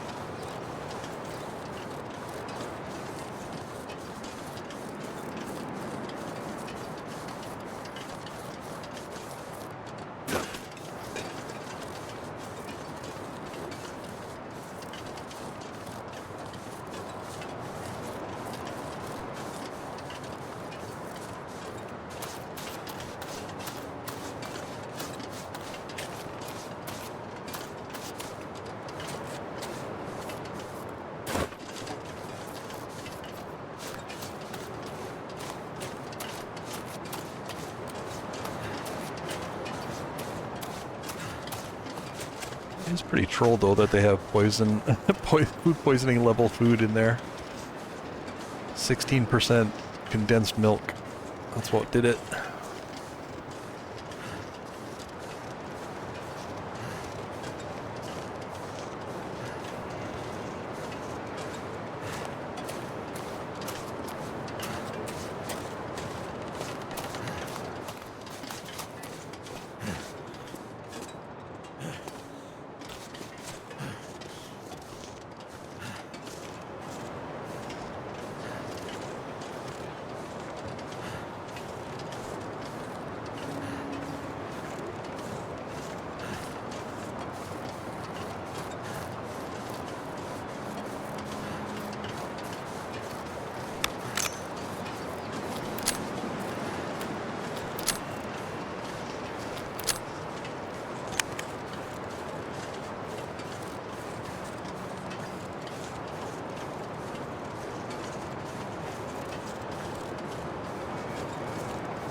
Interesting. I just realized these are technically these are slightly older Aurora effects. Still beautiful, but they've been improved in the main game.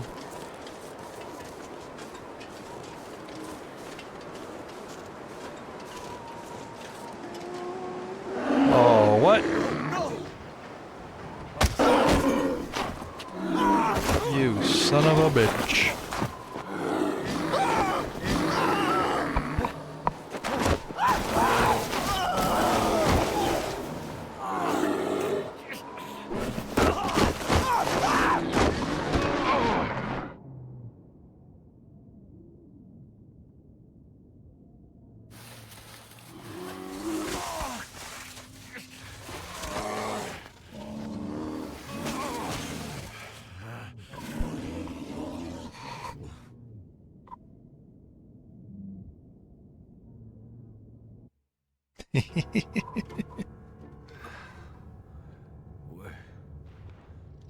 Where am I? Holy shit. The bear, it's right there. Damn. Where the hell's that spear?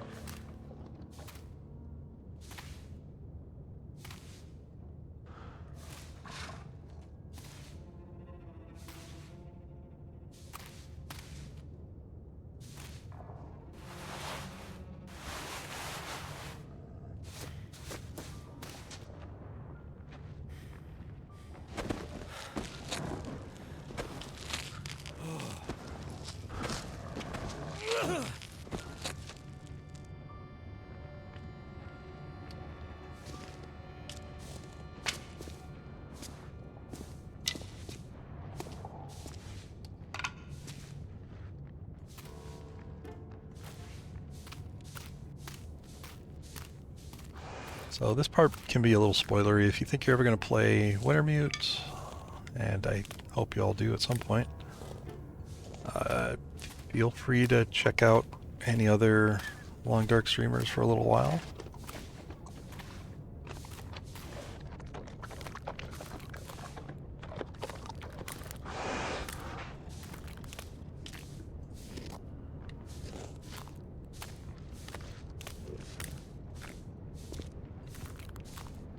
If I don't keep my distance, I'm done.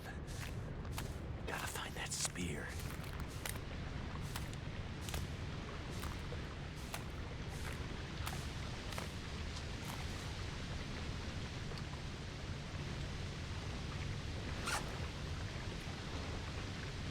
Wow, he really wrecks clothing. I don't have a health or a temperature meter in here, so I actually don't need to be wearing the clothing actually. So maybe that'll protect it.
Can't let him near me.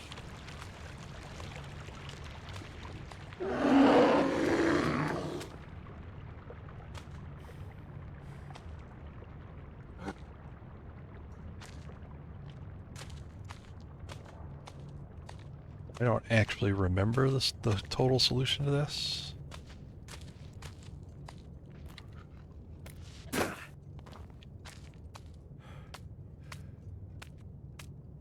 think I remember the general idea though.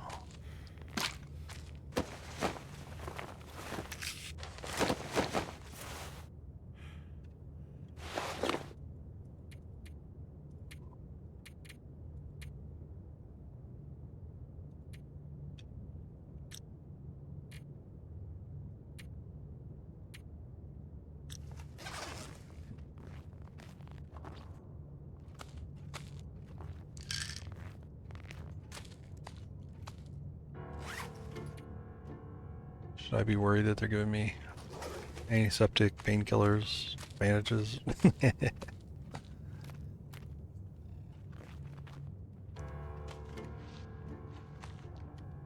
Have to stay back.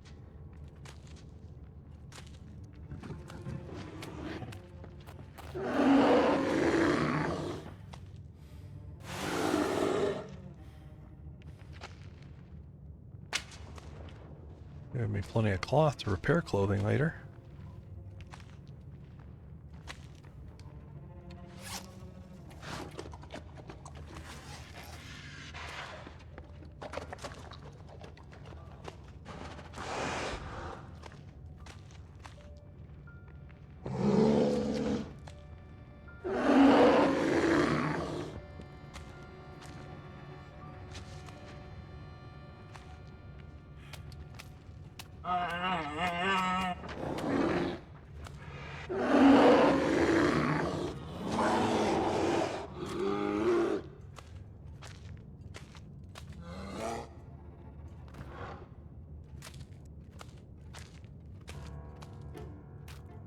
There it is.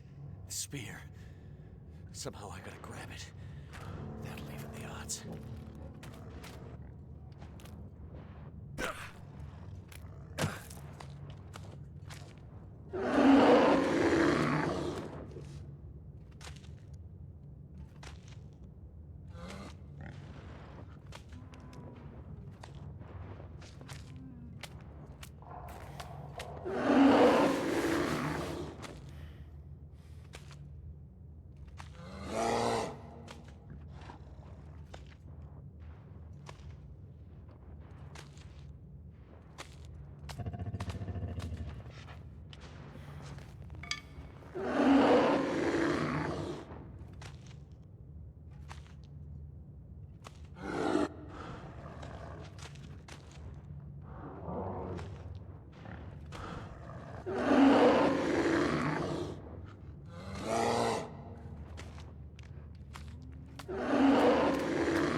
Could end up being useful.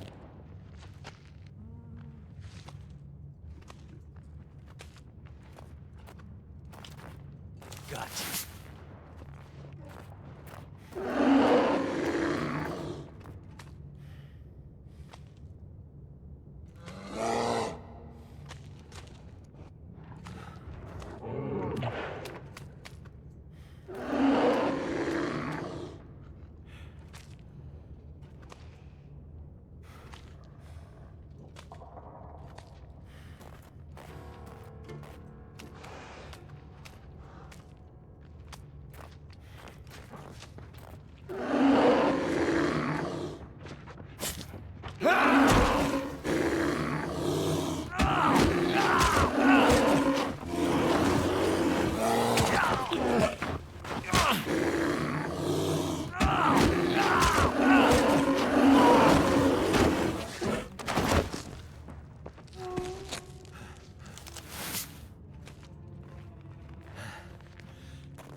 They're delaying this so I can actually check around for loot.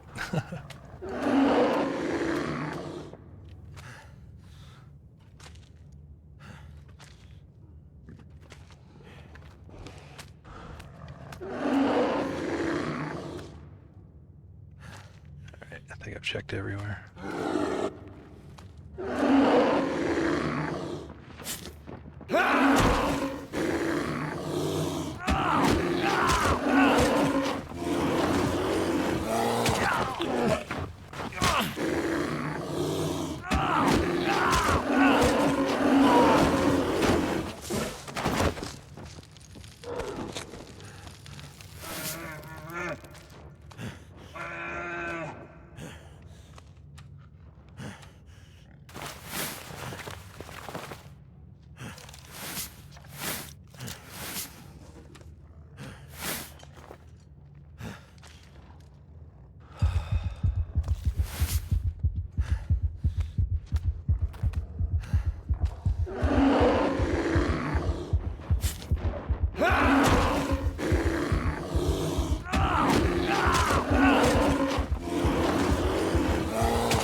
I'm sorry. Such a majestic creature. I didn't want to kill you. This new world will make murderers of us all. Make him into a coat. Kenzie.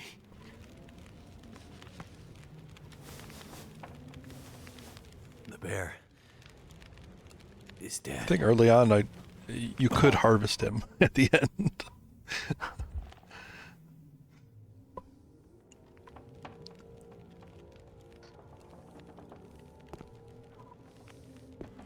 Good, you're up. And just in I'm time. gonna skip the dialogue like I have been, just to avoid spoilers for people who might want to play through this. Signals. Okay, I've already sent. Here. Hello? Hello? Is No. only Well, no, there's only you. hey? Okay. Don't. Okay. Don't. I'm gonna Go with you. Both are. You both should break at what winter start of and relax. no, it's, Oh, good luck. she'll take all this This gear is slowing me down.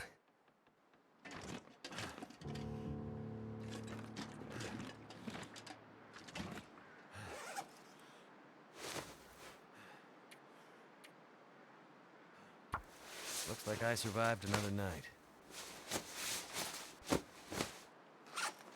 Well, naked. Goddamn freezing.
Thanks for the update.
I'm not sure I can carry much more.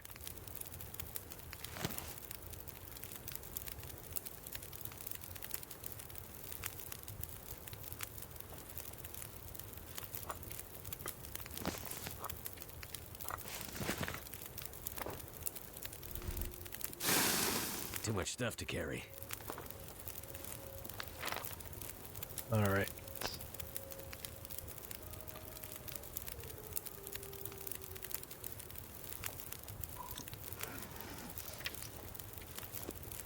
Get into the dam at night when the aurora is in the sky. We got a couple little side missions complete.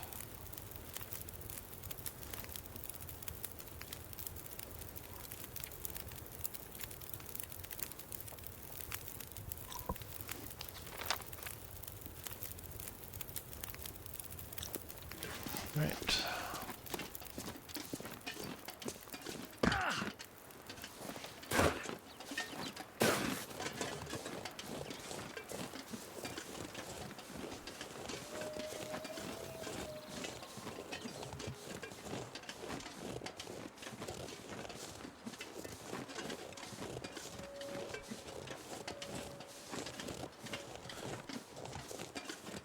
The main mission of getting into the dam when the aurora is active, it's kind of just like that aurora hatch. You might, I think it's random. So it could take a few days. Since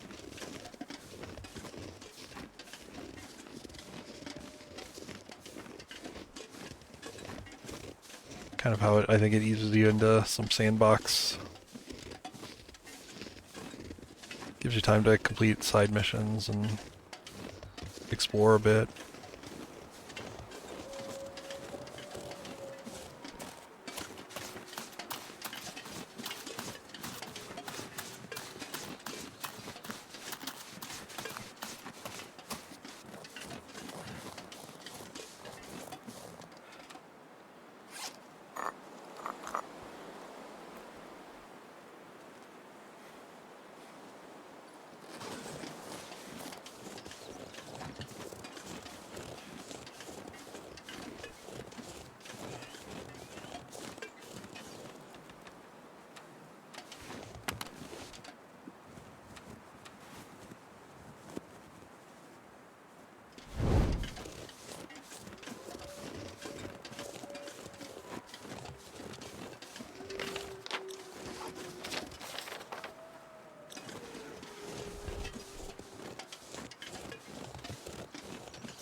So many advantages.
Couple of repairs to do.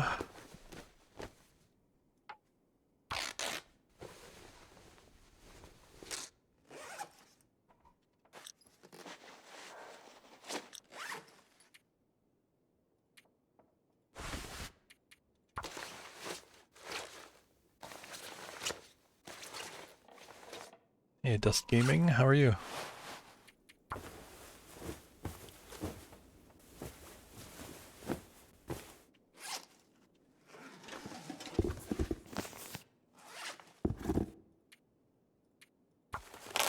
Yeah. That's a long time. I'm gonna leave those. Hopefully I find a couple cured leathers around. Or maybe some driving gloves, that'd be nice. Surviving easily.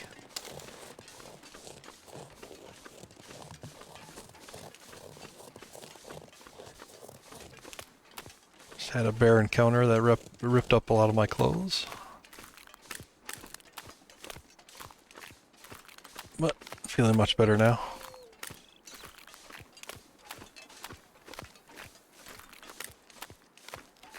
It's your lake. I think it's a timeshare. I think a lot of people like this lake.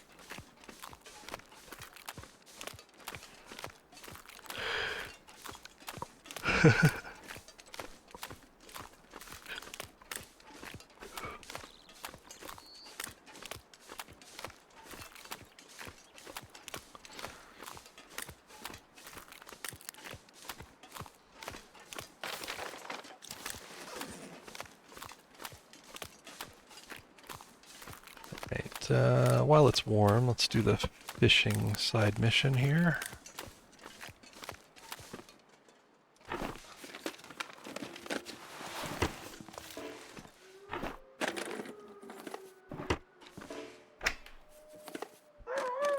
could use this.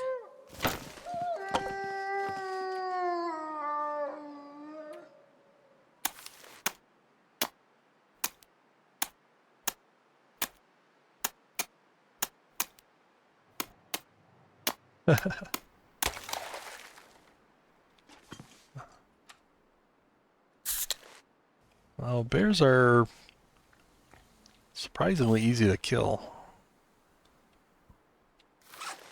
They might be hard to find, but you know, if you can shoot them from a distance, you know, shoot them before they see you. That one especially, like if he's walking around there, there's a fishing hut over there. There's also that house. You can stand by one of those, shoot him, and then you can go inside if it gets scary. Ooh, it's an old fishing menu, or old fishing interface here. Too heavy.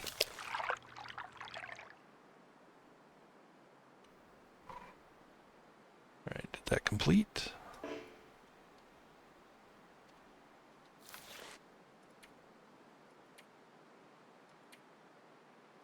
Oh, 0.5 off. Alright.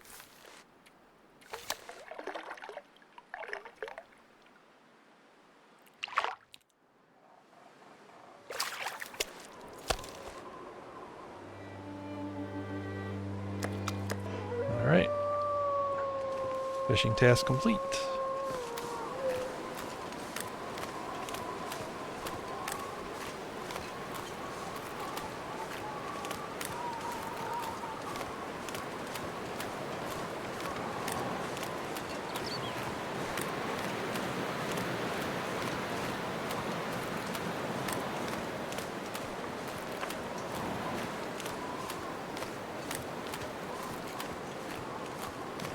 Right, this wolf is chasing a deer, so I'm gonna let him do that. Hopefully he'll catch it. I can eat the deer and shoot the wolf.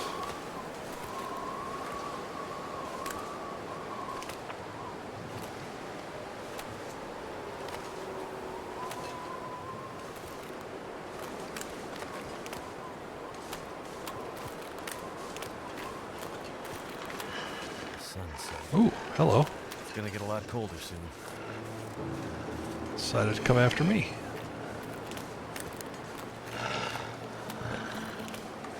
So I'm actually going to lead him back to this deer, circle around the back, and then when he's closer to the deer than I am, he'll go after it rather than me.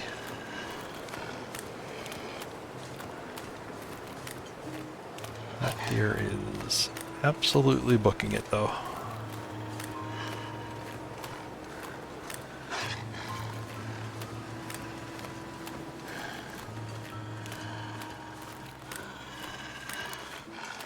Alright, well, I don't really have time to deal with this guy.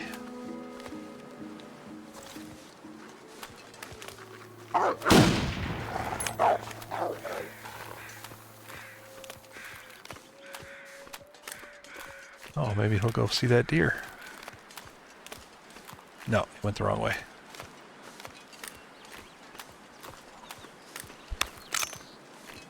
Yeah, the deer. Deer ascended to heaven to get away from that situation. I was like, I've seen this play before. I watch Caradine streams.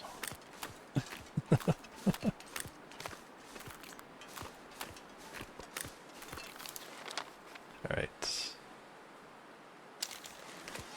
Somewhere at the end of this.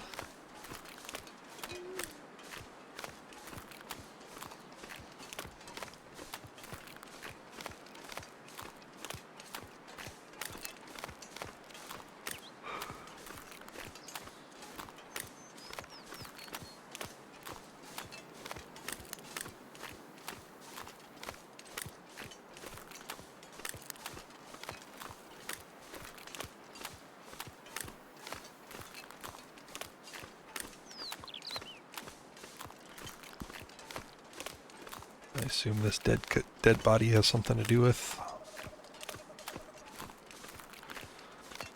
gunshots at the lake. Yeah. Looks like someone found trouble.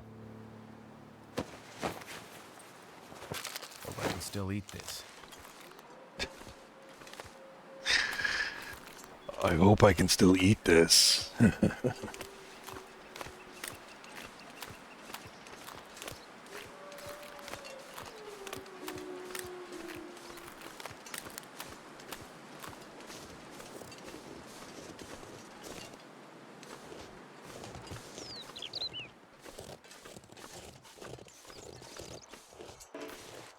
Just leave me alone. I'm not opening this door for anyone. It's okay. I'm not here to take anything from you. Are you with the Forest Talkers? I am, and I'm not letting you in. They killed my friend. How do I know you aren't one of them? You don't, but I'm not. Name's Mackenzie, and I'm way too stubborn to just leave you out here all by yourself. You'll have to trust me. Seems like I don't have much of a choice. We left most of our supplies at the old logging camp while we fished here. Can you get them for me? I can try. There's more. In that abandoned dam, we found evidence that proves there shouldn't be logging in Mystery Lake. I need that evidence.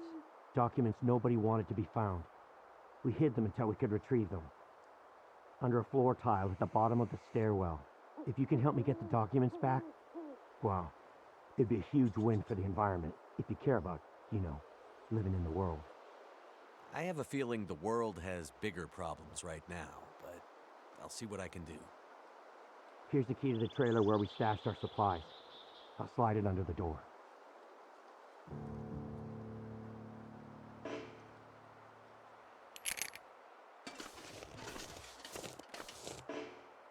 Did you find our stuff yet? The supplies and the documents. I need both. I'm working on it.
Urban parka, how trendy.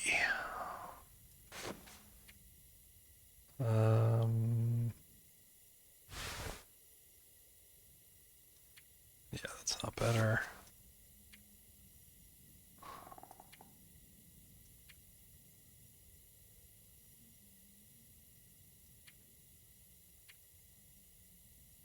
It doesn't actually seem too much, but it's like half a degree more.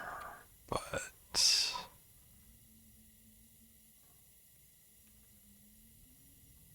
yeah, I guess since this is on the inner layer, these two stats don't matter. So it's really just all about this and the armor and this. It weighs the same. Half a degree. We'll do it. So we'll do that here.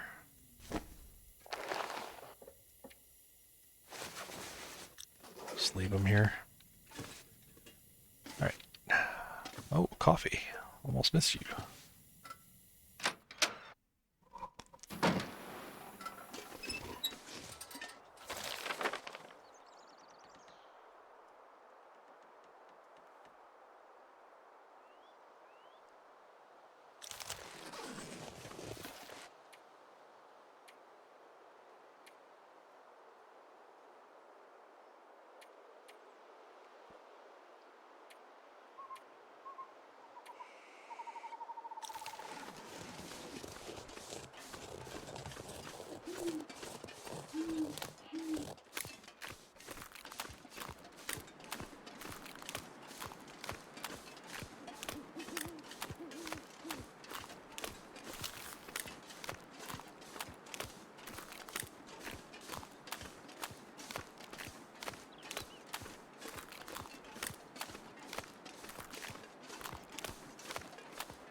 Get back inside and sleep for a bit. That way I'm not encumbered and I can get past this fog.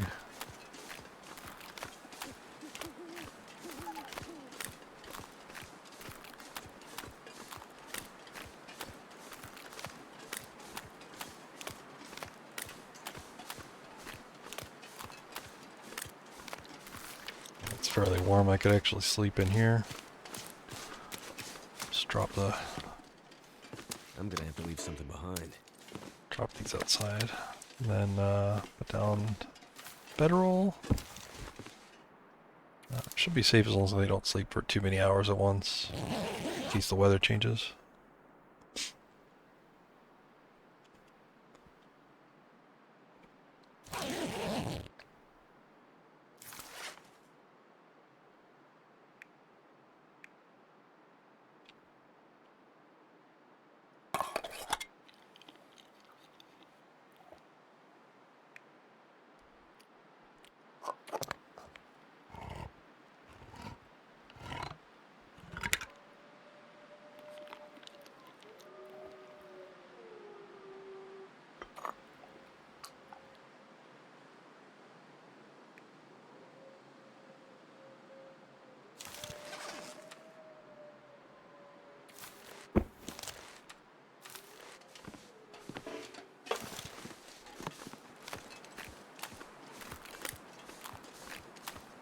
That's less fog.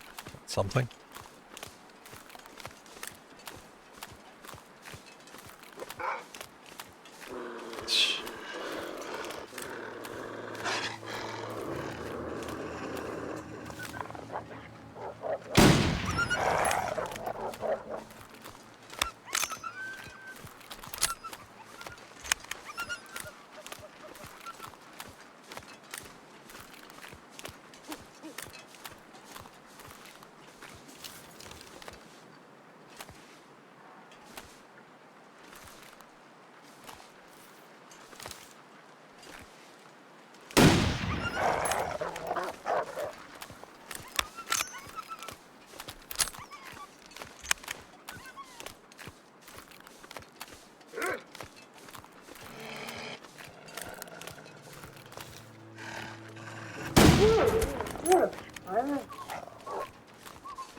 Just preserving nature's balance. Definitely no wanton destruction of wildlife.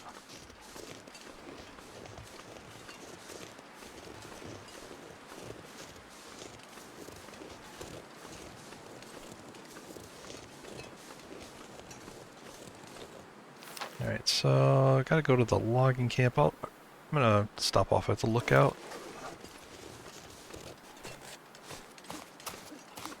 A little bit out of the way, but check it out.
So there's the lookout up there. You can just barely see it at the top there.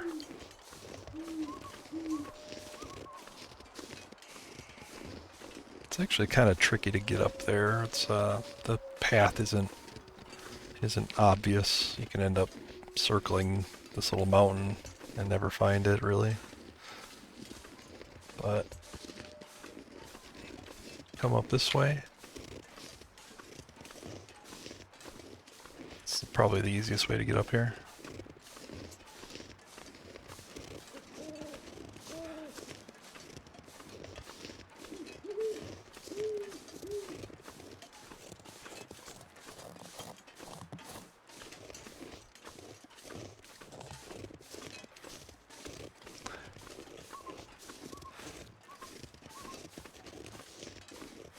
Let me put it this way: it's the way to get up here without breaking your spraining your wrists and ankles.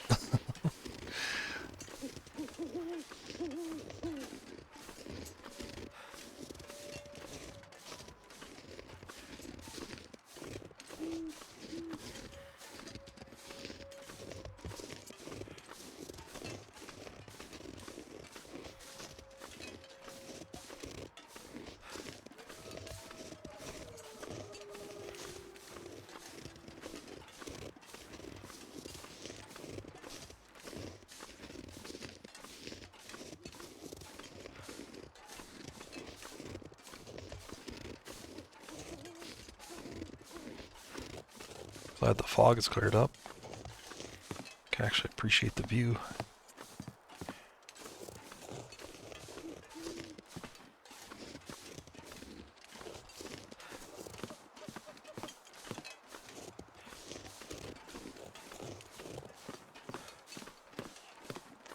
Hey, Sylvius, what's up?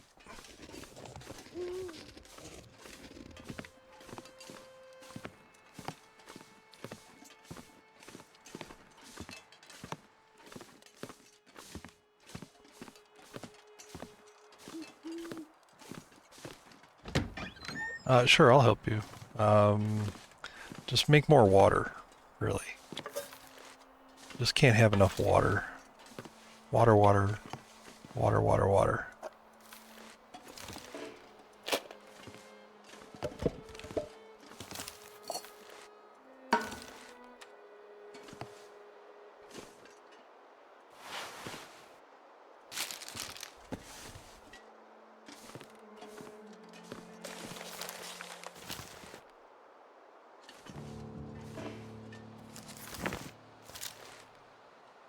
Find the cache near the entrance to Forlorn Muskeg. Alright.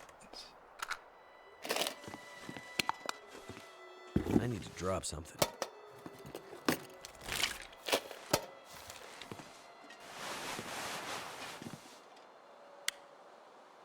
Just kind of grabbing most of the stuff.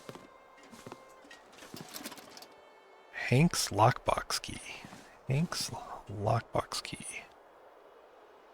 Is that must be what the note was referring to.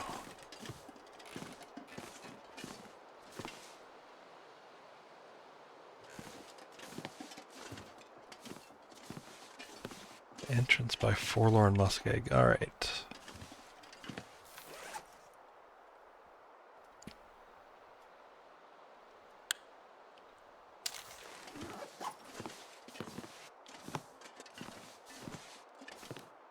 I think I will sleep and then go get that.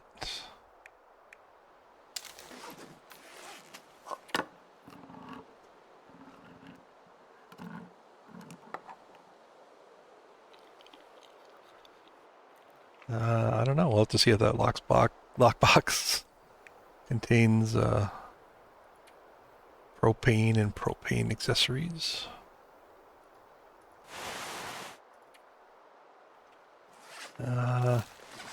There's no storage in this place. 5 kilogram storage, sure. Don't need to carry. Don't need to carry. Actually, I could maybe get some cured leather from that.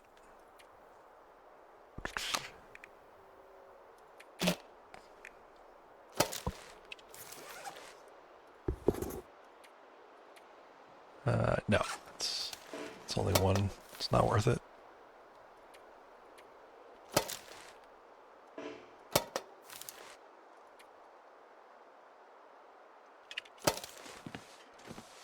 All right, sleep. I really need some water. Let me drink a coffee. I won't need to sleep as long, and it'll give me hydration.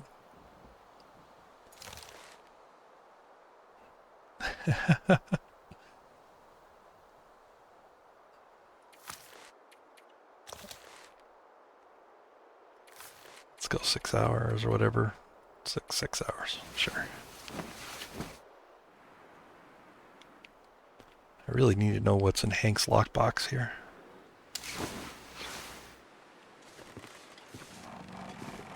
All right, let's schlep all the way down there and all the way back.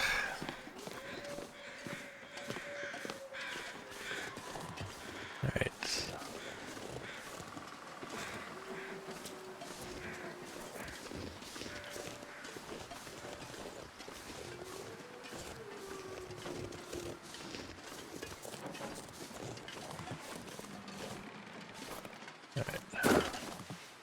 Going to goat down.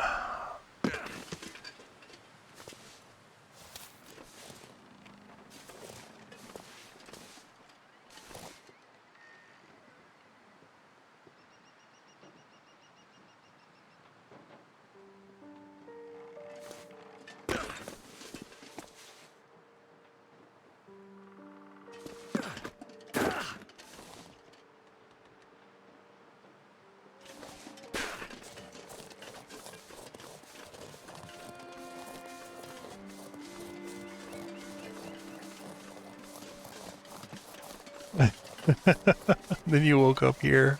I would drink almost anything about now. Maybe Waba's just like our streamer Lucky Charm. Just pass her around.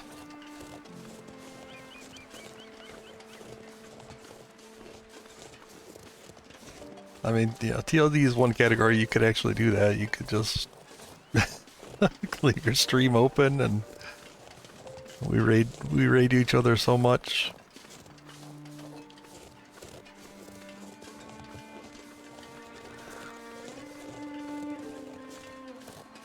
I'm sure that's what all the sleep lurkers enjoy.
Morning, Sunfire.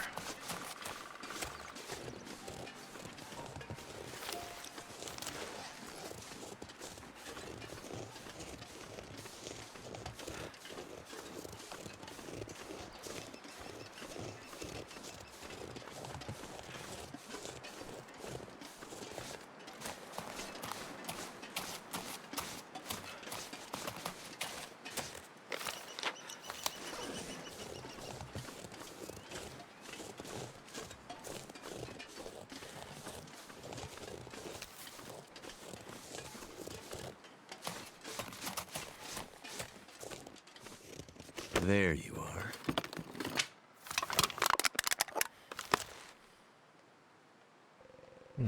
No key?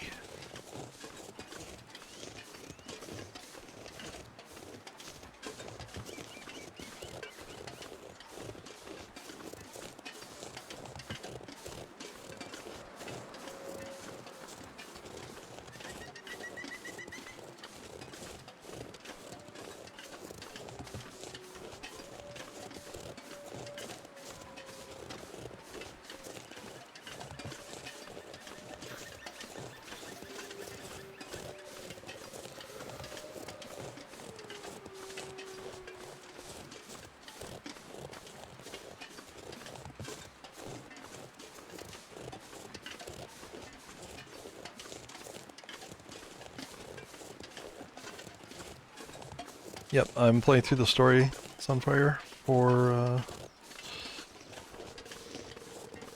you know, any new players or interested players that are checking out the Steam sale.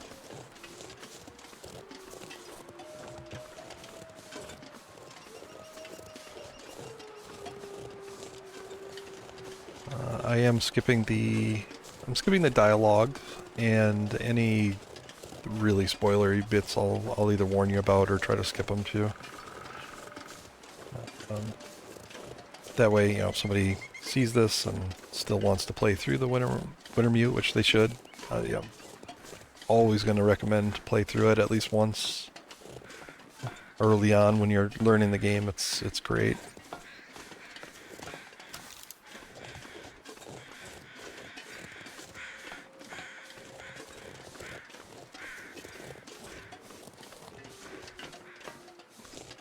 But, you know, then you can listen through the dialogue at your leisure.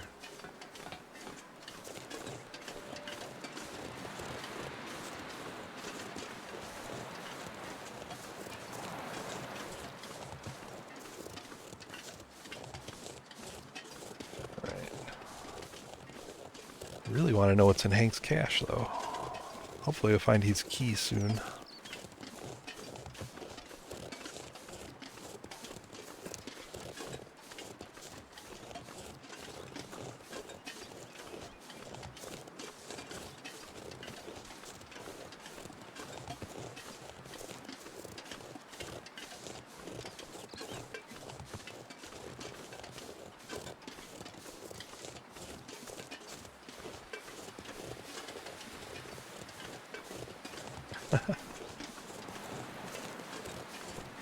Yeah, I figure the Steam sales that going on through this weekend, and so each night I'm gonna play. I'm gonna play all 4 episodes. I'm gonna try to fit one episode per night. That may be a little difficult because some of the later ones are a little longer. But, you know, I'm willing to try. I played episode 1 last night. And I'm just kind of, like I said, I'm skipping the dialogue, skipping the spoilery bits, but I'm still doing all the missions and side missions. And I'm just kind of, you know, talking through various gameplay mechanics, strategies, hints. And if anybody's got any questions, they can always throw them out there.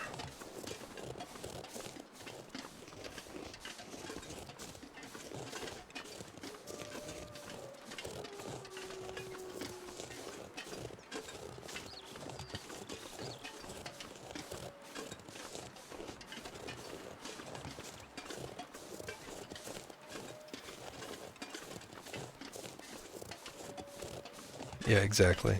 I mean, if anybody is is watching and they're not sure about it, it's a great. I mean, for $3.49, you will get, even if you $3.49 US, 90% off whatever your current local currency is.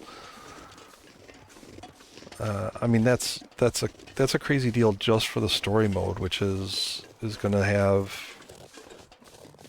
many days worth of content, let alone the in-game challenges that are available, which are great to play after you do the story mode. And then the open world sandbox mode is just crazy repeatable. And on top of that, we've got community-made challenges that you can take on. I'm doing a challenge right now that it's very popular on Twitch.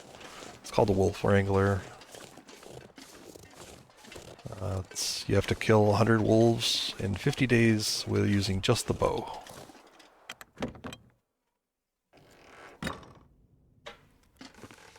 Yep, that 90% bundle is for the base game and the story mode.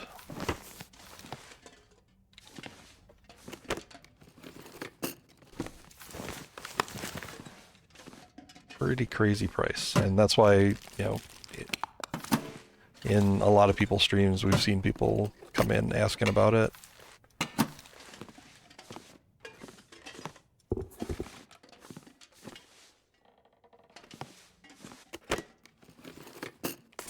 That'll come in handy. Yeah, base game survival. Story mode is also called Wintermute.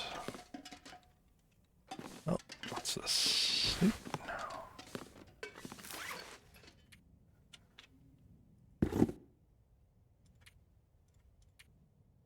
All right, good. I can get two leather from that one.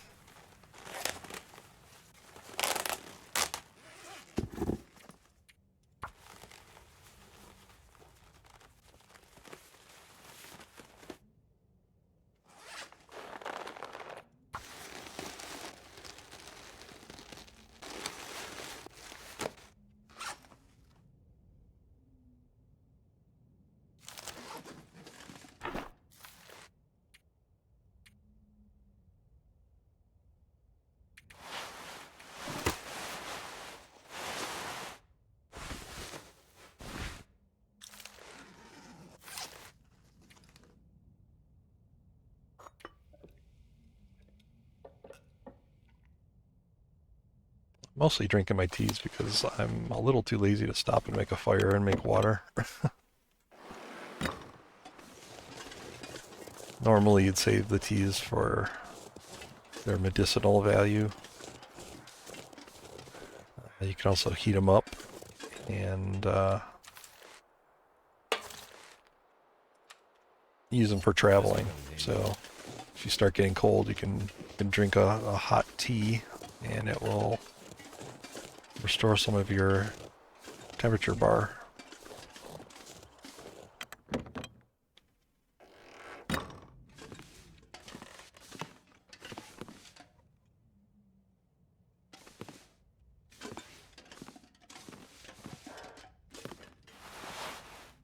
Hope nobody needs this anymore. It's gonna be redundant. I already have one. Yeah.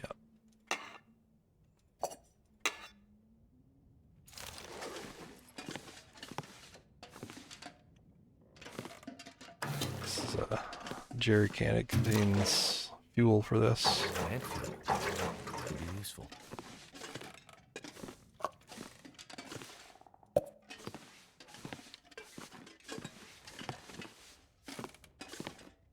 But I don't really need it right now. I mean, to be fair, I'm more than geared to complete these missions and the episode in general.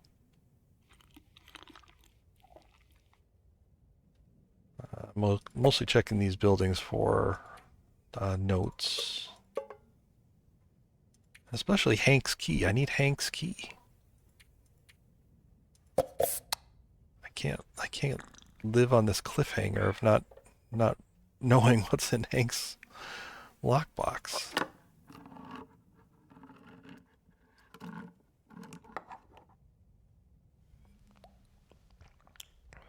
Hank is some dude that left a locked cache, or a locked box in the lookout tower.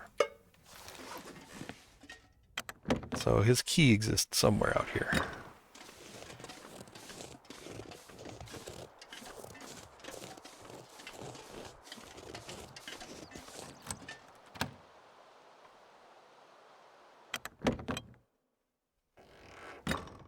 Yeah, there's really no point in hoarding. I mean, at best you should, you could maybe centralize a bunch of stuff like this. Geez, there's a lot of stuff in here right now. All right, that's his supplies.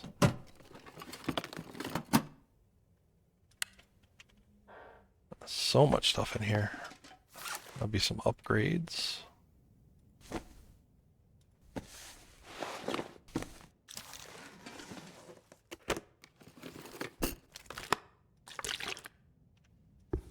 Use this. But yeah, I definitely know it. At this point, I don't need to be picking up every single thing. You really almost never need to. Look at that, another storm lantern.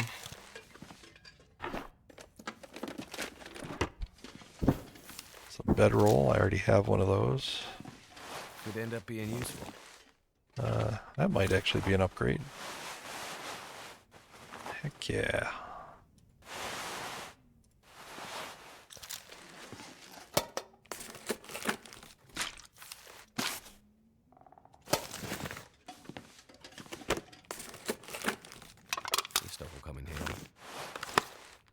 Yeah, if you get it on Steam, the Steam version can have mods currently. Like there's a modding community that has some things available out there. Another really awesome aspect of the Steam version, this is the one that's on sale, it's a Steam sale, is called the time capsule. What this is you can actually load up prior versions of the game and play them as they existed back then. So you can experience the game as it came out. You can see all the old graphics. Yeah.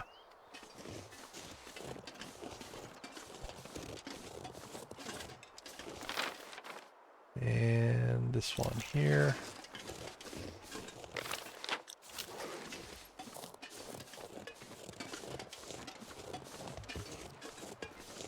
Oh, I read it. You missed the rant.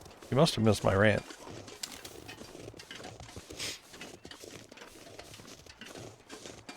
I'm pretty sure you would know what the rants are.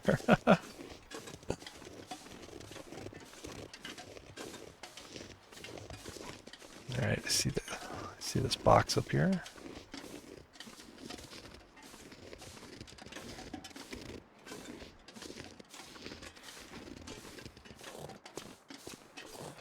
Found it. This'll come in handy.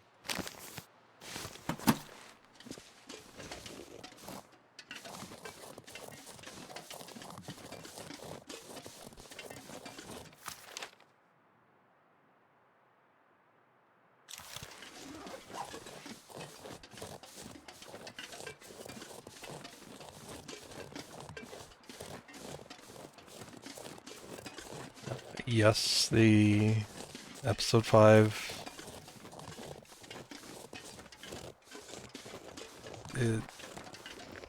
I don't know. I don't want to get started. Alright, let me drop. I got a bunch of extra clothes I don't need to carry with me. I'll just leave them here. Sort by weight. That'll help me get rid of some stuff. That. Oh my gosh. 11 accelerants.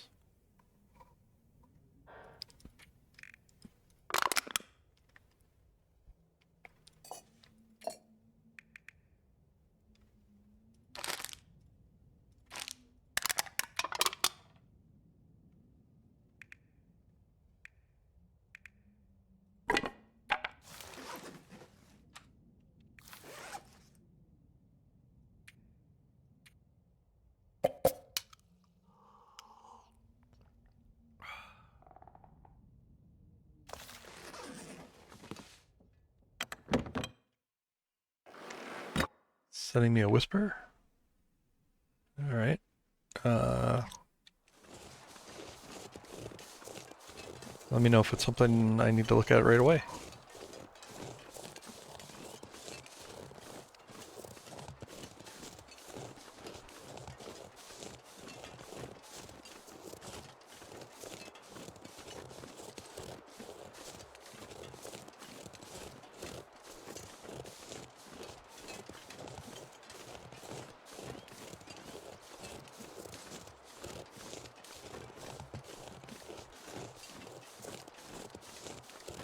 Alright.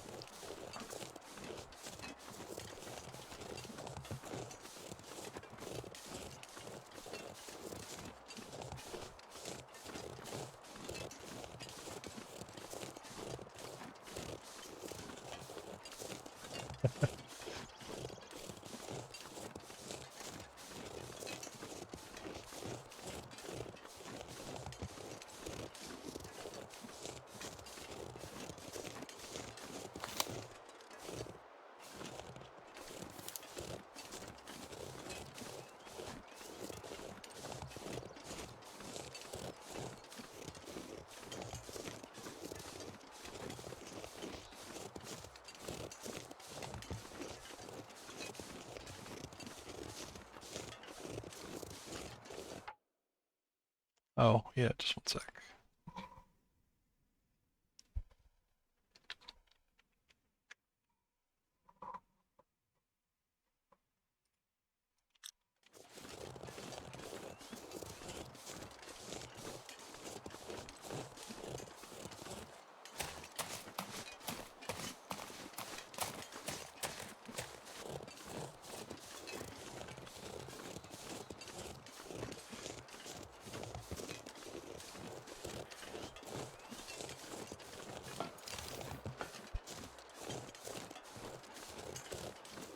Alright, give me just one moment, please.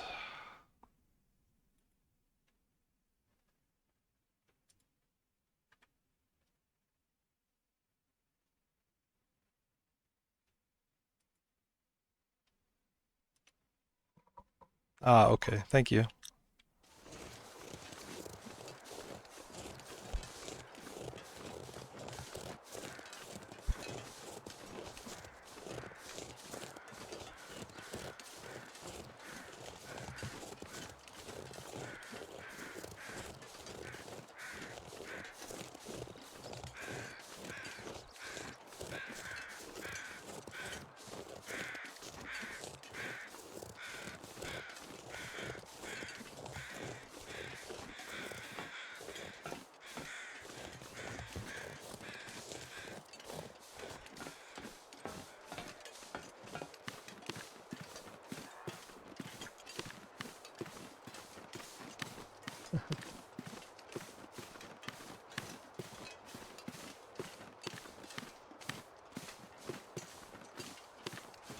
You know, I was kind of assuming.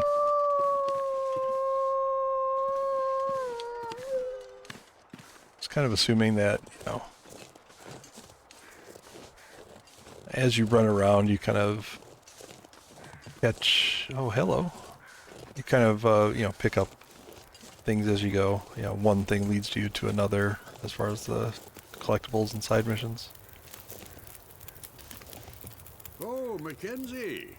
Methuselah. You appear in the strangest places. I'm gonna be skipping this dialogue. You've left your mark. And have over... There are... But I...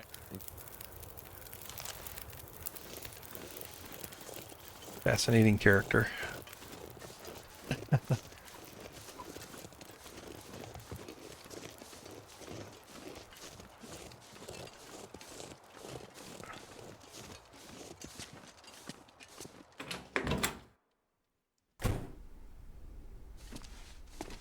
You just hit spacebar.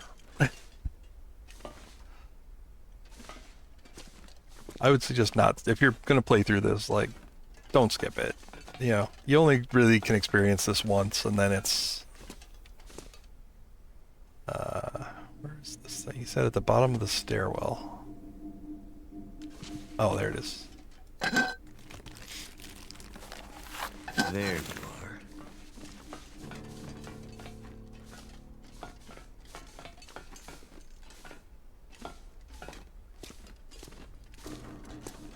Hey, thanks for giving that shout out. Someone give a shout out back to Sylvia's too, please.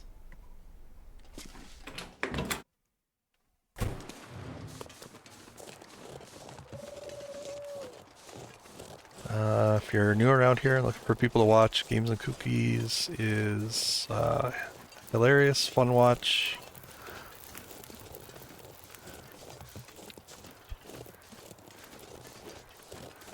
And is in the process of learning the game. She sticks to Interloper and is really improving.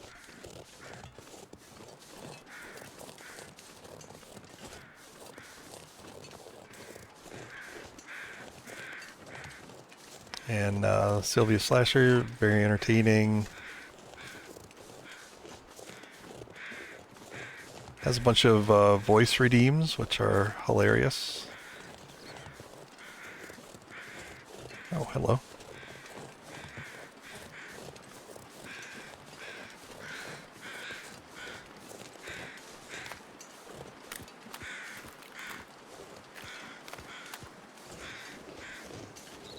Hank? No.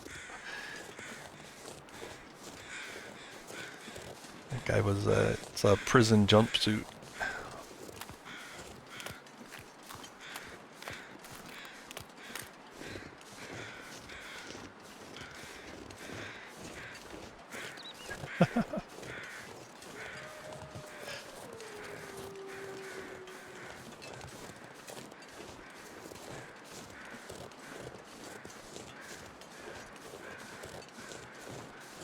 Alright, gonna head back to the lake.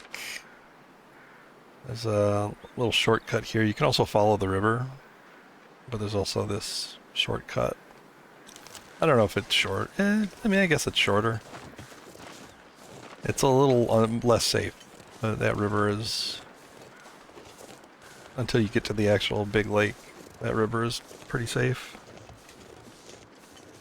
This way there are wolves, possibly. 7-week-old kittens have the zoomies. What? I don't know, the age doesn't matter. I don't think they ever grow out of them.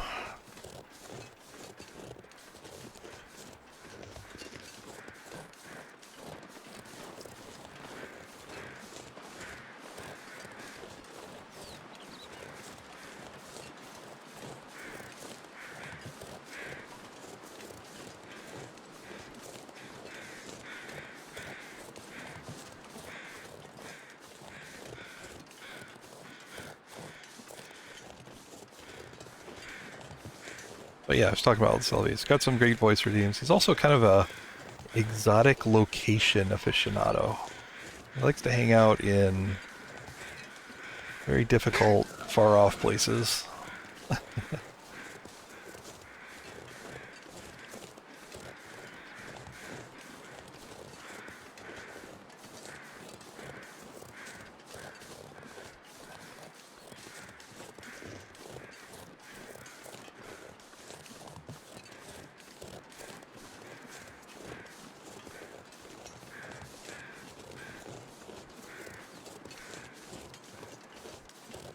Oh, got a wolf coming. Hello.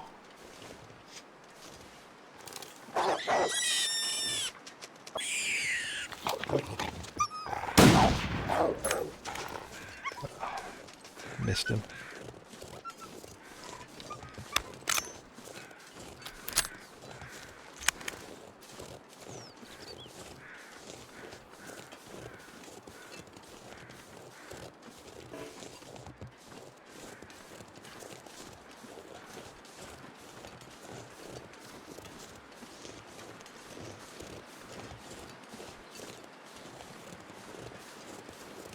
Yeah, I'm living pretty well on the processed foods.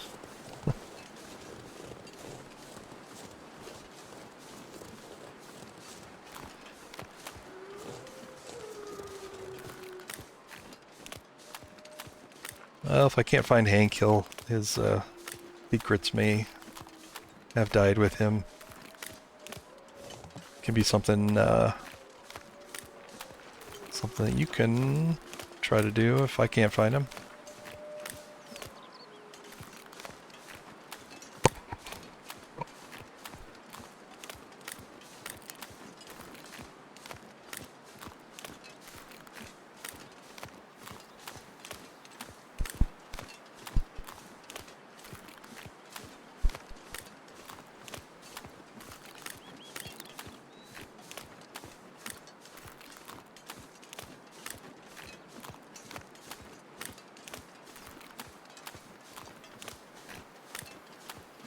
So one thing I haven't checked all these fishing huts, and I haven't checked all the houses. So it's quite possible, you know, that I'm missing something in one of them.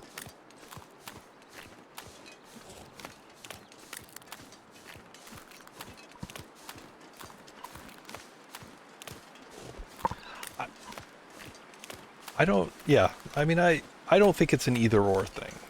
Like, I think the game is so huge, and Wintermute is a very, you know, it's a very nice, you know, one-time playthrough, you know.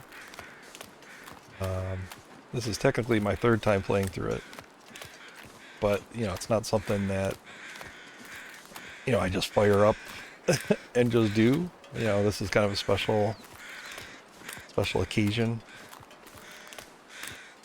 But I think it's a really good tutorial. It shows you these key locations. You get this wonderful, fully open, exposed map for learning these key areas. And I mean, how much time have I spent doing like actual story stuff? You know, a lot of it's I mean, it's mostly survival. You know, I'm going around looting. I've got your supplies and those documents you wanted here. Hey, that's great. Thank you. But I hope you understand if I ask you to just leave them outside the door.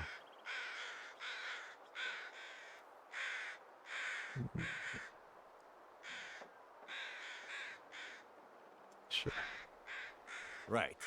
I'll, leave it all here for you, just like you asked. Thank you, stranger. You may not care, but you've made a huge difference to our cause. Check on the lake cabin tomorrow. All right.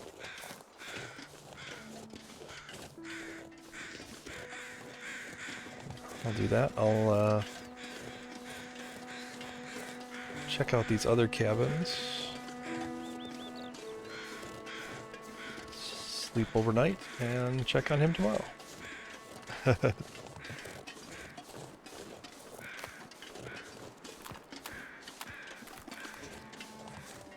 sure he's not up to anything bad.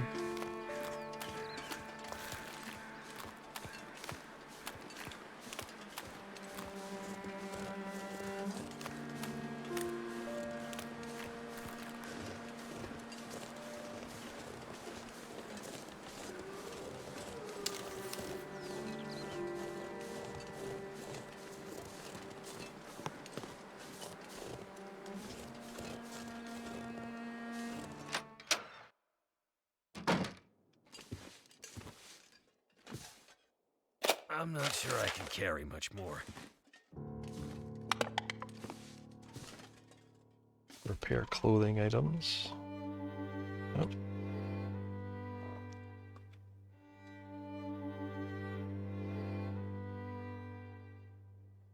Yeah, I've already been repairing, so I guess that completed automatically.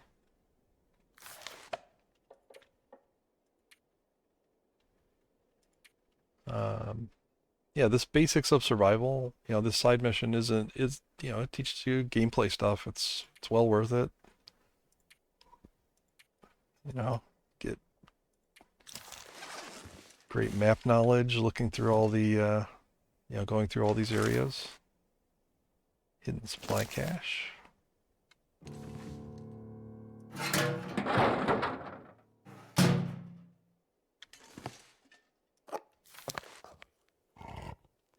But this Wintermute, it fits a certain, there's a certain time frame where you get the most value out of it.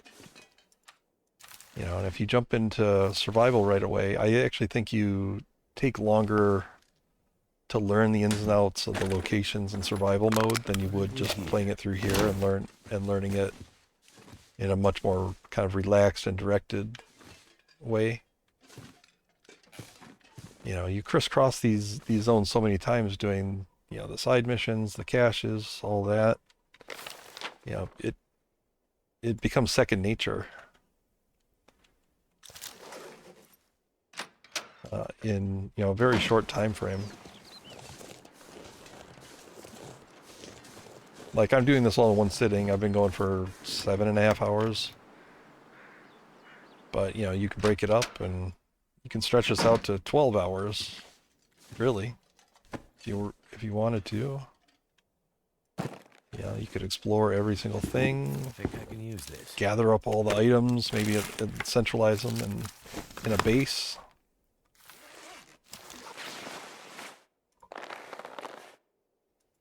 You can play how you want to play. Combat boots. Those aren't going to be better than mucklucks, though. No way.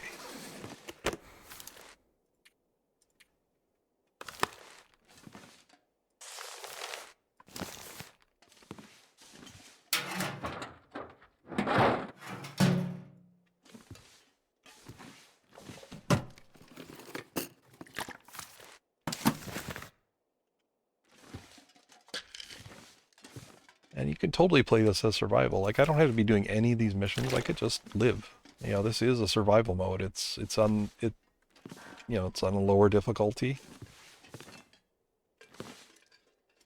Wonder if this is any good to eat. Yeah, I mean, it is just survival. Combat pants.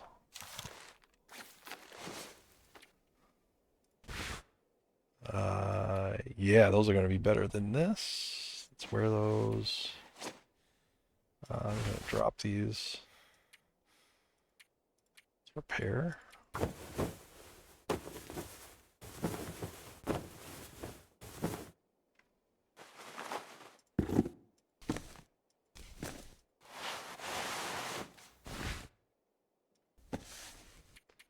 Let's repair that.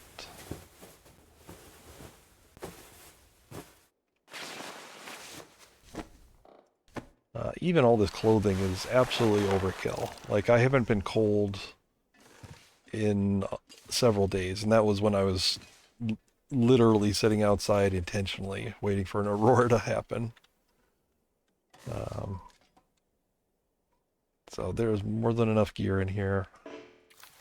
You could do hunting, you could do fishing, you could take your time doing all of it. Take a drink.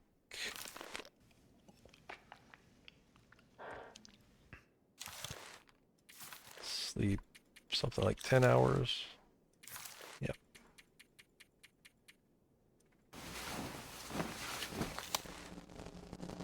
What the? It's an Aurora. Let me check on this guy's cabin.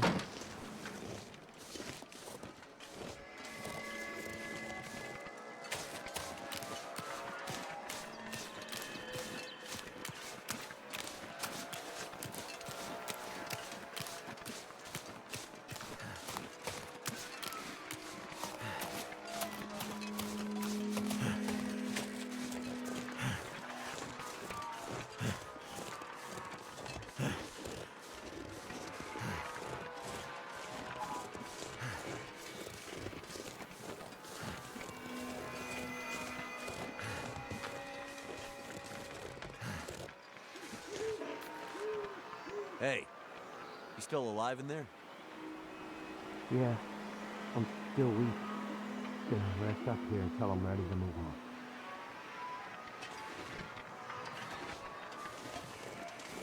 Okay, well, I guess he's not ready to...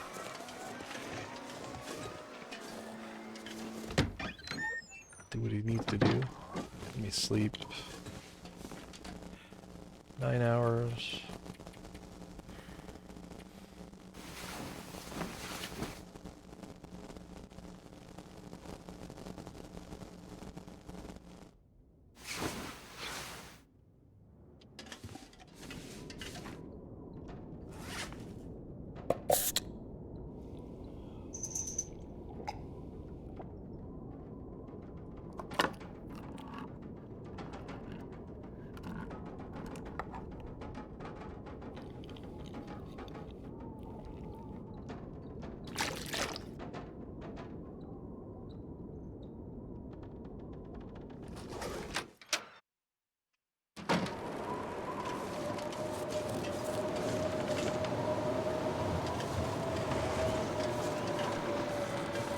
Better let the sun. I'm gonna let the sun completely come up. I don't know if that makes a difference. I don't think. Let's do 2 hours.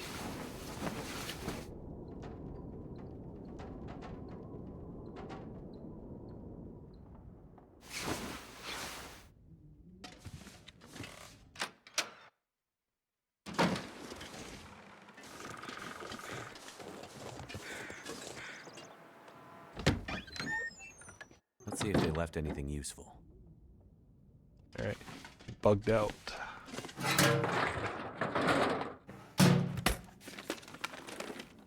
Could end up being useful.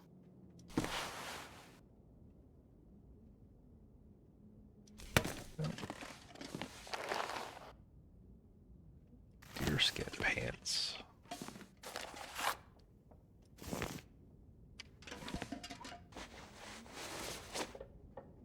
Might have to drop some gear.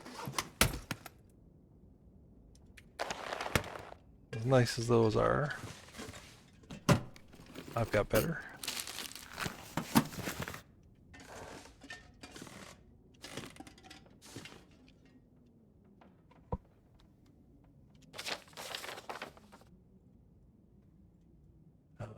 And look at that, I gotta go all the way across the map. Alright. You guys are way too harsh. Maybe it's a generational thing.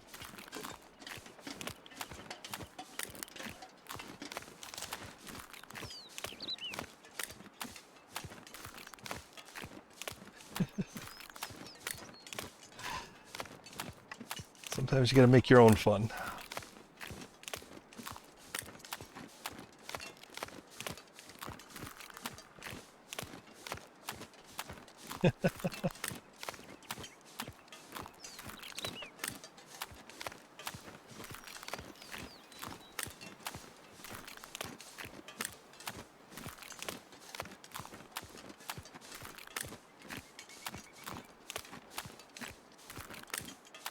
I mean, look, this is my third time playing through these episodes. This one after, 3,000 or so hours of basically interloper. I'm still having fun. I'm not bored.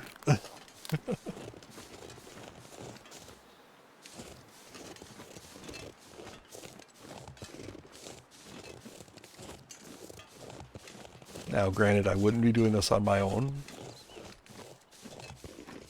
but, you know, I do have a Pilgrim difficulty run that I do base customization in and decorating. You know, it has its purpose. Yeah, got the full range.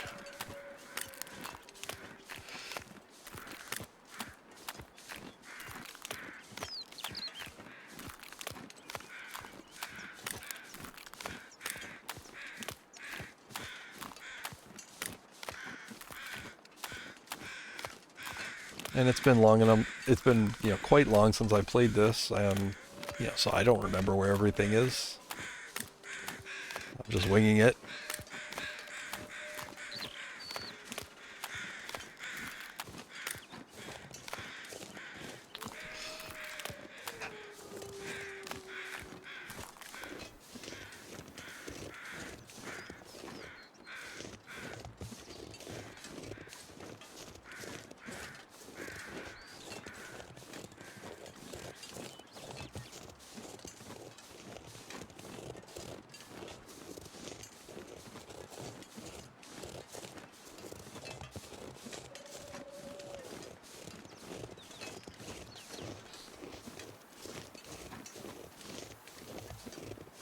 Well, Raf has not committed to having a new region, having the episode 5 regions be in survival mode.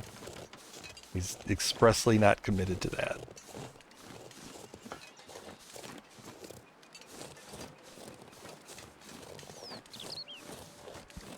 If you read in the forums, he actually got a little upset when people suggested that if Hinterland doesn't put the new zones in the base game, that they'll, in survival mode, that they'll mod them in. And he got really upset about that in the forums. I read his reply as if he was gritting his teeth.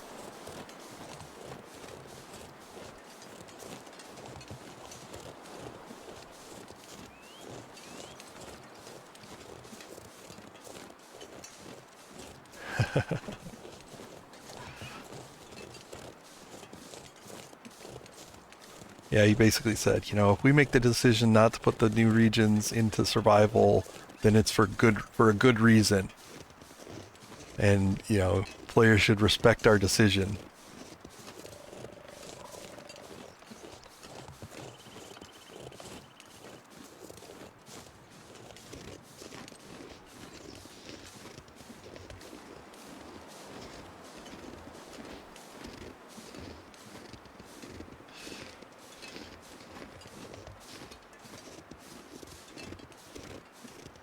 But yeah, for anybody who's kind of new to the game, yeah, we're talking about Raf, who is the lead for the game. This is his baby, and he's kind of like the voice. He's the personality. You know, he's the face of the game.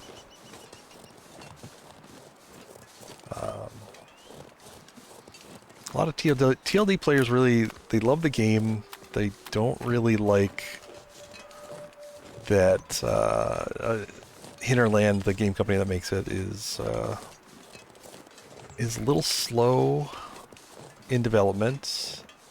They are constantly pushing back dates. I mean, the big example is that episode 5 of this game, which has been out for a hell of a long time. What's this? This game that's been out for a hell of a long time and had episode 5 promised for many, many years. It just keeps getting delayed.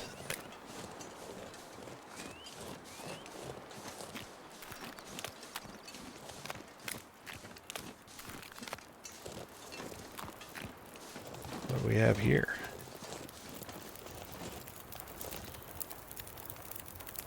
Ooh, an infinite fire. Thank goodness.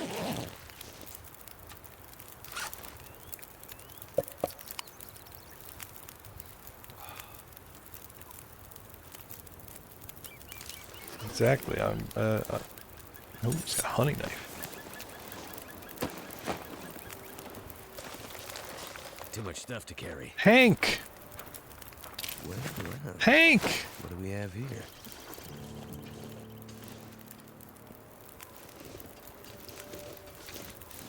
Well, dang.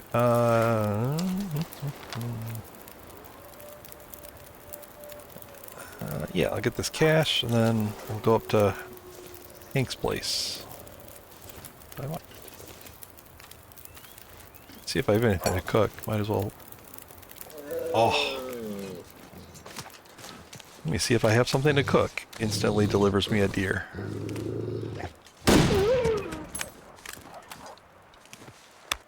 Which, to be fair, I don't really need the food off this. Maybe I'll make... Actually, let me use the knife. That'll be fast. Yeah, I'm gonna harvest it all. Because you know what?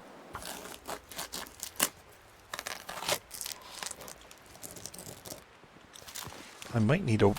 this might be like the Aurora hatch that'll have to wait a few days.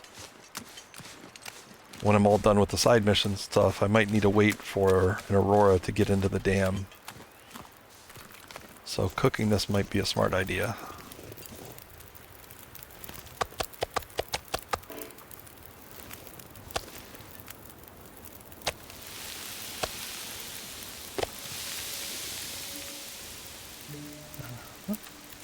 Yeah. Sleep. Sleep while it's cooking. Rinse, repeat. Hope I don't end up like Hank.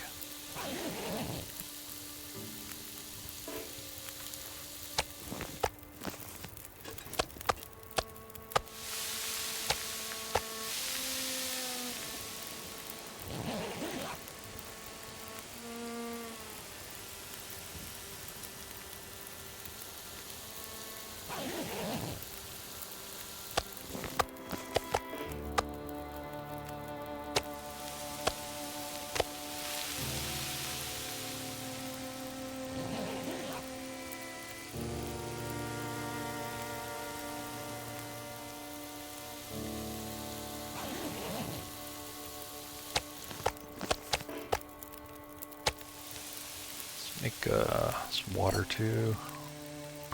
I'm probably just gonna leave most of this here. I'll eat one piece.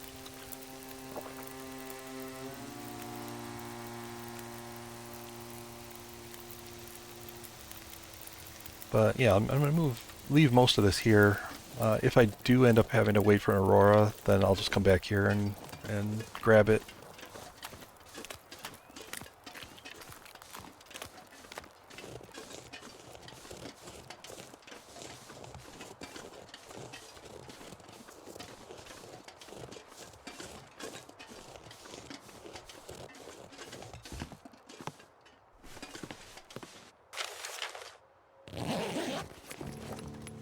That'll come in handy.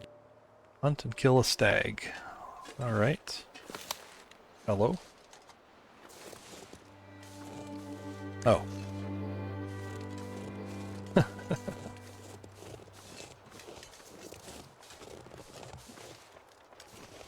No way. That must have spawned in as part of the mission.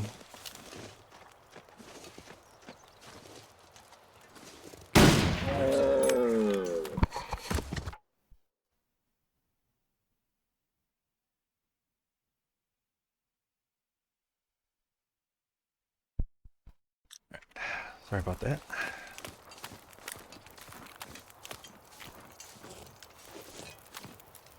Alright. I think I will harvest him.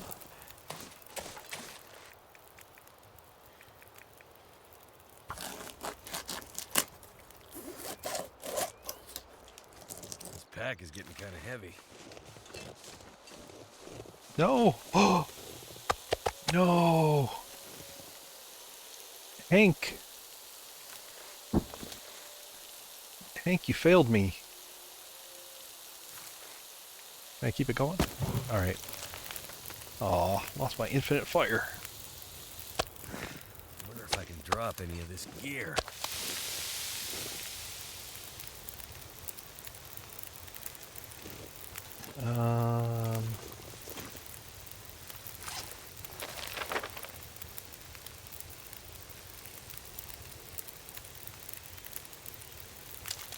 Yeah, I think I gotta wait for this.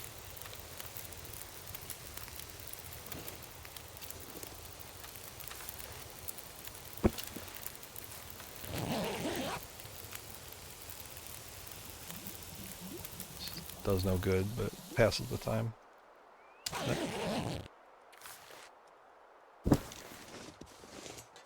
Oh no, it didn't finish.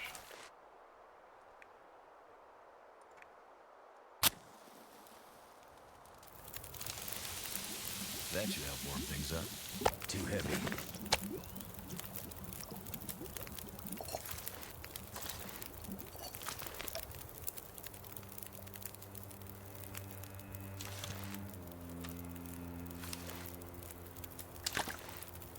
Actually, I'll take the water with me.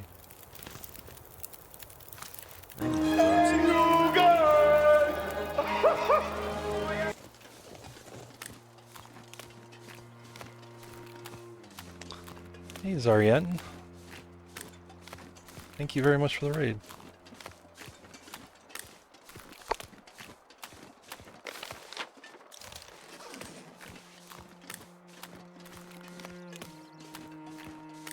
Yeah,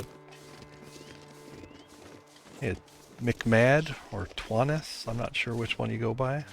Or maybe Twanis McMad. Or is it Twainus McMad? Hey, Muse.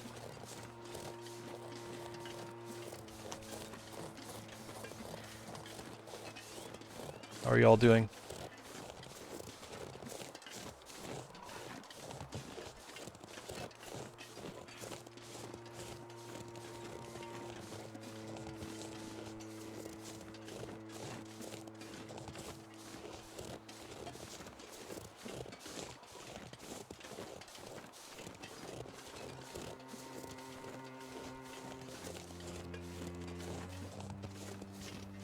Of course.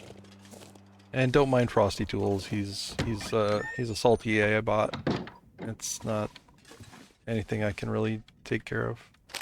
He says what he says.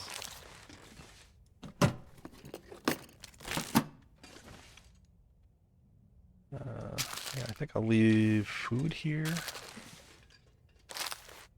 This might be a good place to hang out. It's near the deer meat. Maybe a good place to hang out if I'm waiting for the aurora.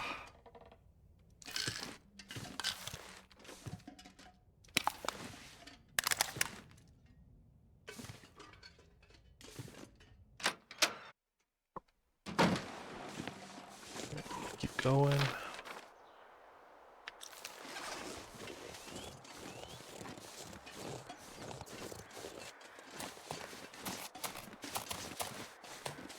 Or His Royal Majesty. Alright, Dwanis.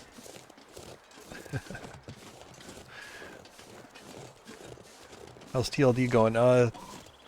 It's going well. This is, I am, usually a, more higher difficulty, survival player. Ooh, that guy he just killed the deer. Hang on one sec, I'll get back to that. So many deers. Where is he?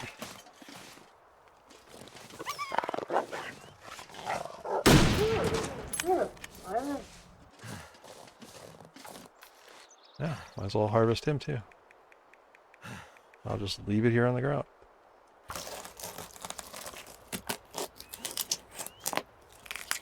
Feels like a lot of gear.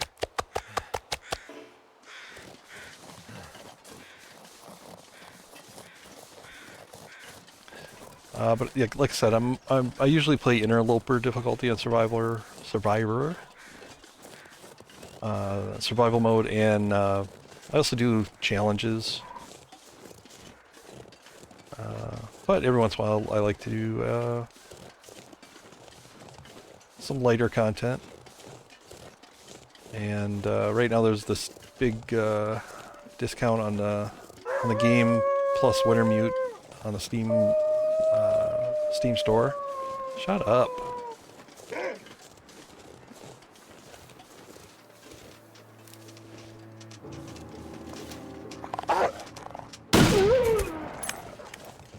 So, yeah, there's 90% sale on the base game survival mode, plus the Wintermute DLC story mode.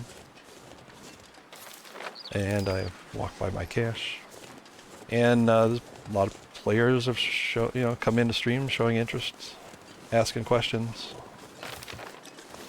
So I decided to play through Wintermute, help them out if they need it.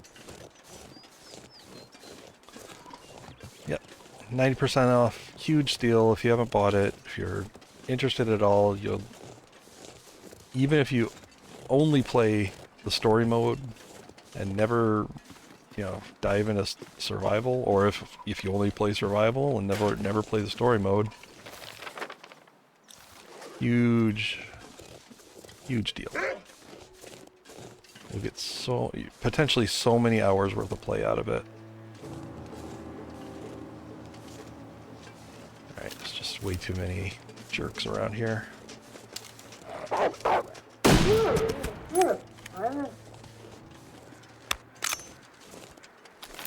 Right. Standing right on it, basically. There it is. Alright. I've been looking for you. Hope I can still eat this.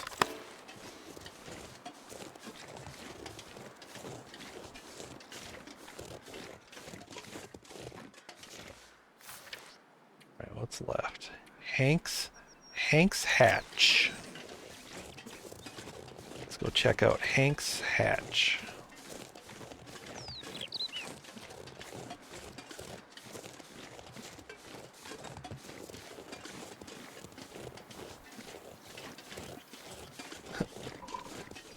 Bird app.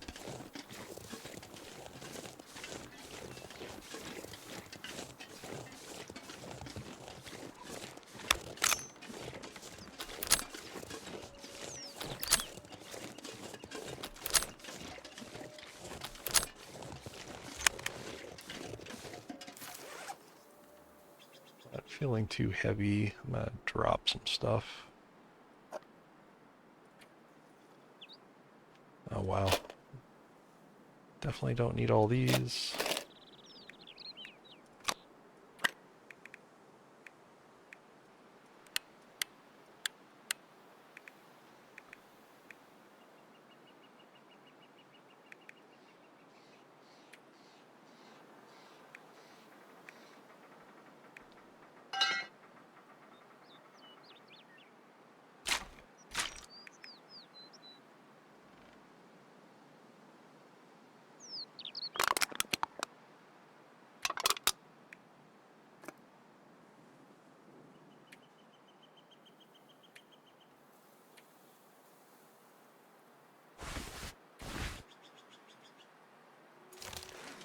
If I was playing this, survival, I'd carry this stuff to like a central location, not just leave it here in the snow. But I think I'm nearing the end of the episode. It could end tonight, so if there is an aurora tonight, we'll be getting out of here.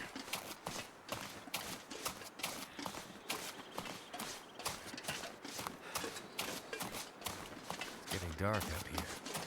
Time to look for shelter.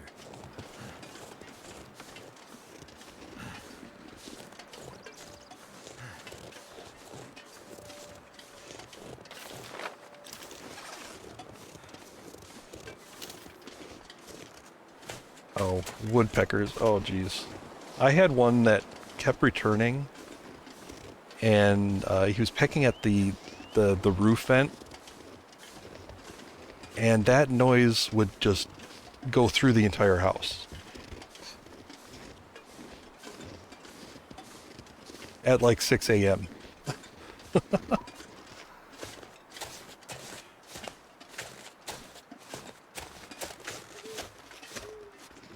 I was trying to figure out for an hour why my furnace was making this sporadic, you know, machine gun sound.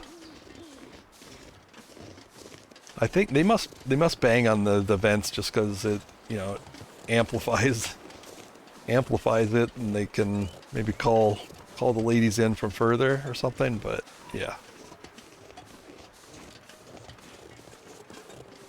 And then it's like, okay, so we know he's up there. How do you get rid of him? You know, climb onto the roof and shoo him away. I don't even think he could. You know, I would have had to try to blast. You know, blast owl sounds or whatever. And you know, it was 6 in the morning. It's not like I could do that and still keep the respect of the neighbors.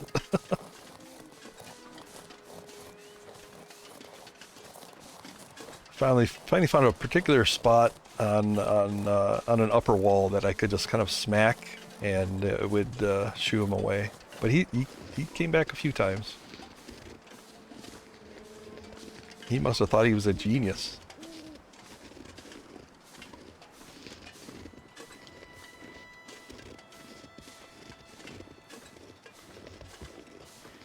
It's like he's got a cheat code for this calling mates thing. And it's this guy's vent. Yeah.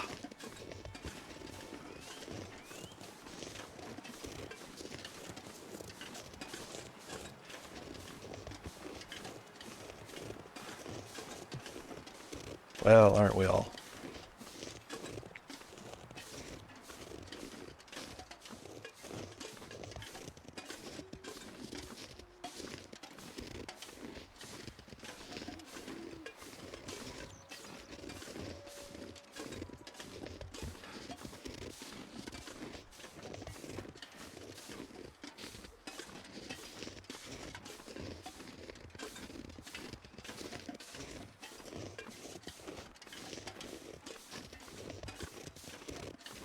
Well, this is a nice clear night. This is potentially an aurora night here.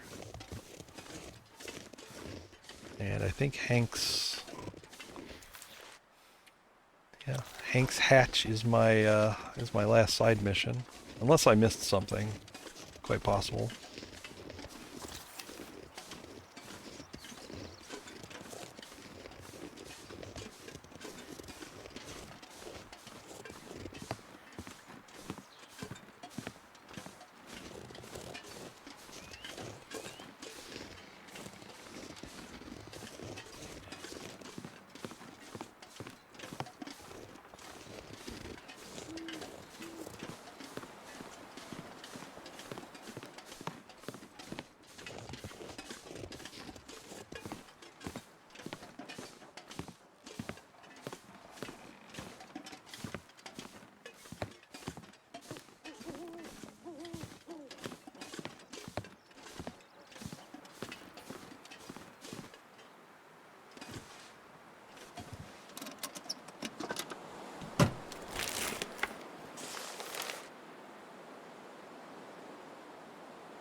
Shit. Looks like Hank was going a bit stir-crazy out here. I guess I would too if I had to sit in a tower all day with nothing but a radio for company. Secret hatch. Secret prepper cache. Oh, it's right up by the dam. That's convenient.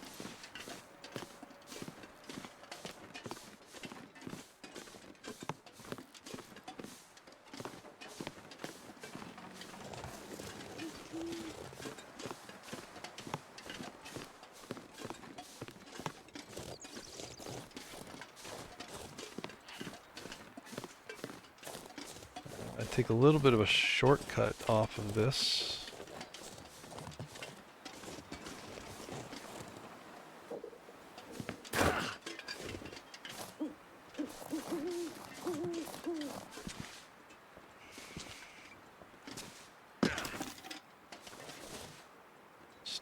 Tiny controlled falls, really.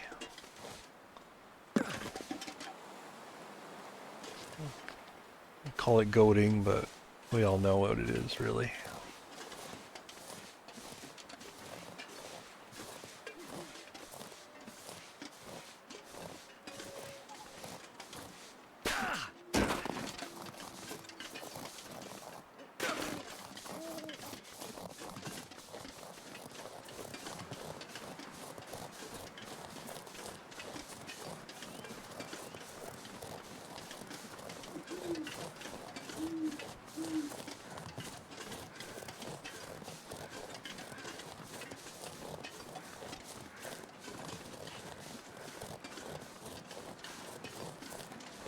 It is an aurora. Alright, hopefully I can get to Hank's hatch, complete the side mission, then get into the dam. I'm going to drink a coffee. That'll help me keep up my energy level here. I can drop that. There we go. Now I'm under capacity. And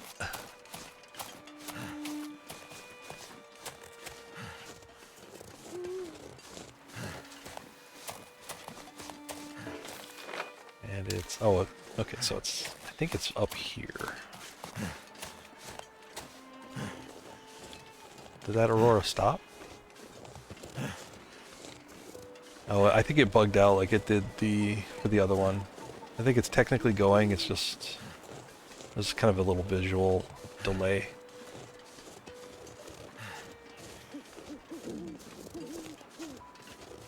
If it's anything like the last time, it should like pop directly into full display here in a sec.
Use this.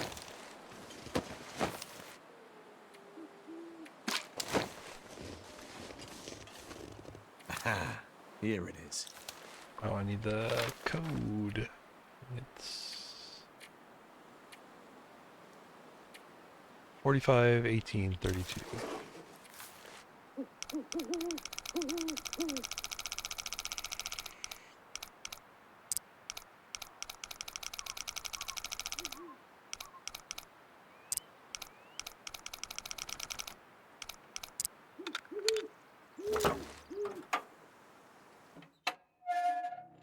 Finally made it.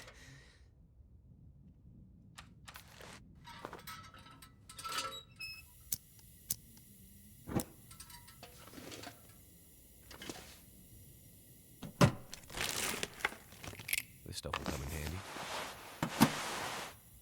Hey, silhouette. Look at that. Red tools. We have a run.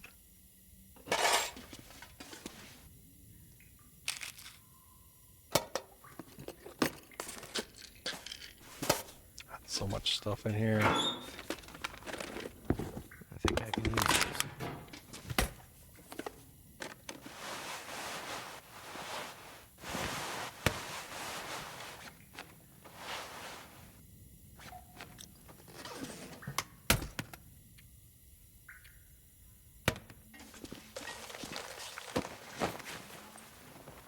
This'll come in handy.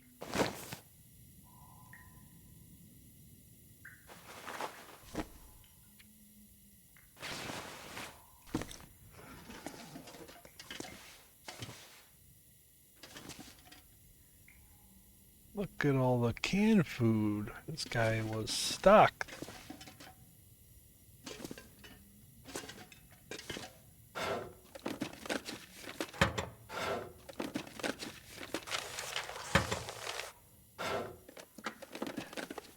What have we here?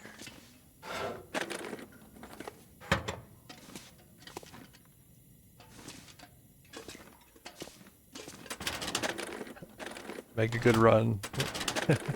Crystal again. My current one's pretty good. I'm not going to be able to get to it today. Yesterday's episode was... Wintermute episode was short, so I could do a little bit of the wrangle, but... I'm not going to get to it today. Anymore. Might have to be a little bit of a wait for that to continue.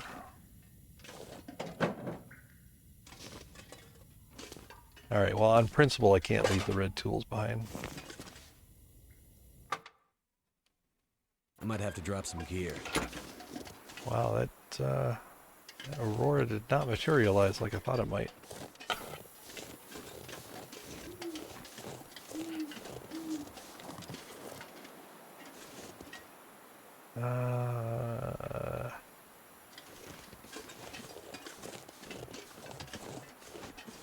Alright. Let's do...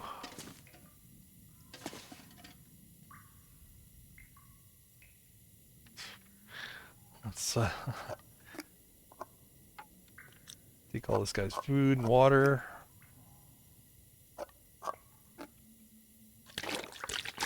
It's gonna be super heavy, but it's not a very long walk.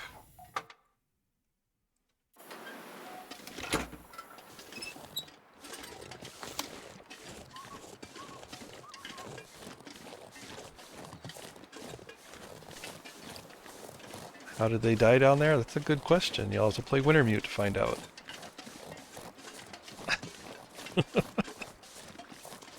Like I said, I'm skipping this story and the dialogue and spoilery bits.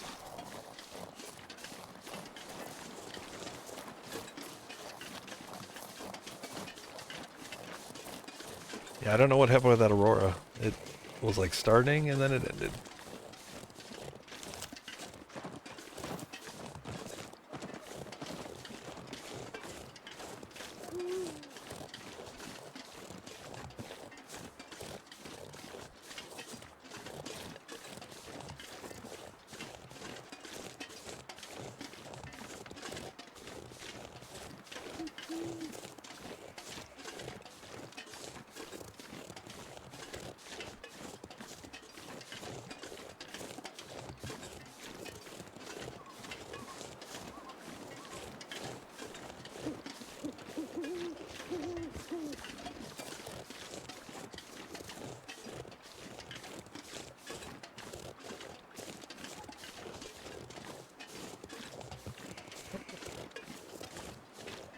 Yeah, Silhouette, do it. Do it.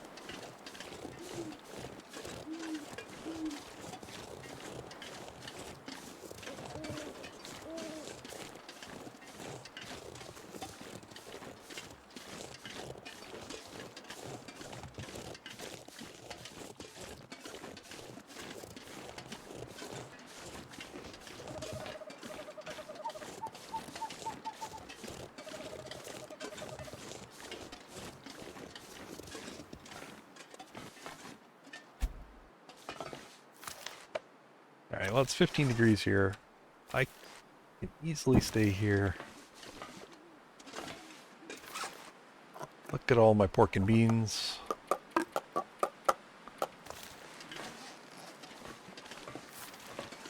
I'm just gonna live here until there's an Aurora. Or I run out of food.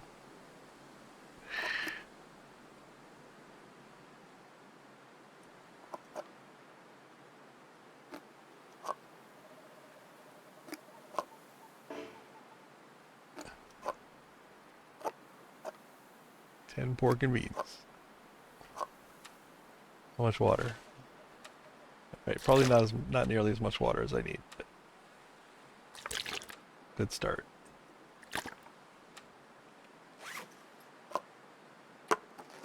I'm gonna have to leave something behind. And a peaches.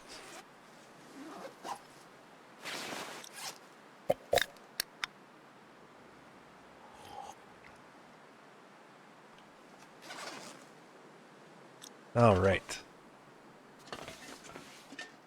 Nothing can get to me in here. Stare out at the sky and just pass time until the aurora.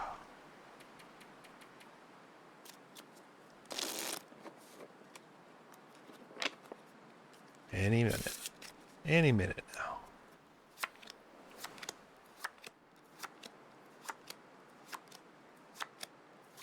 And there's no chance now.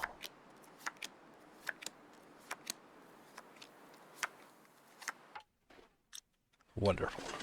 I need to find a place to rest.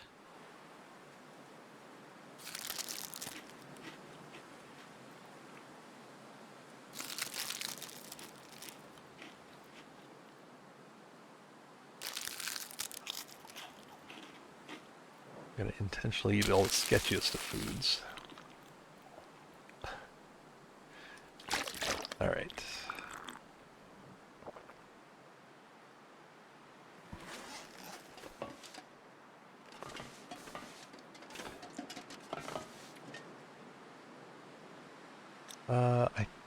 I think I'm going to be safe sleeping here. Even if there's a strong blizzard, it's wind protected. It won't get that cold. If I was worried, I could sleep in smaller increments, but I'm just going to go for it. Basically sleep until tomorrow night. Let's go 11 hours.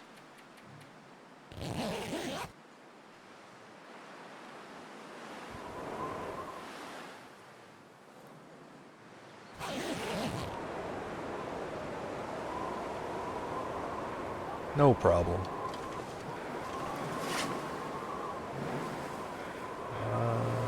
All right. I would do anything Let's for a drink right now. start with the peaches.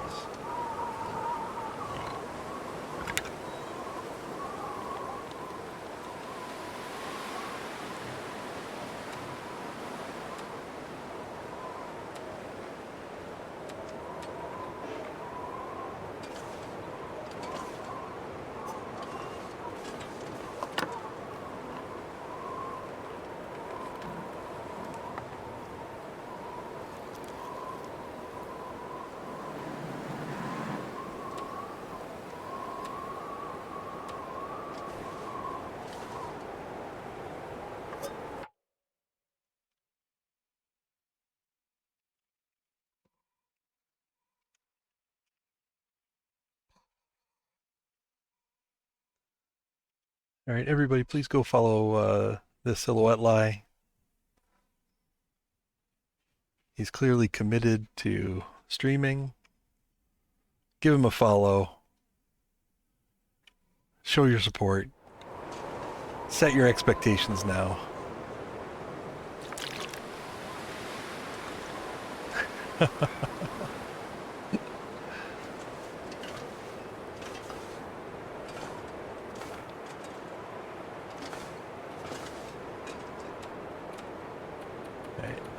Pass time and hope for an aurora.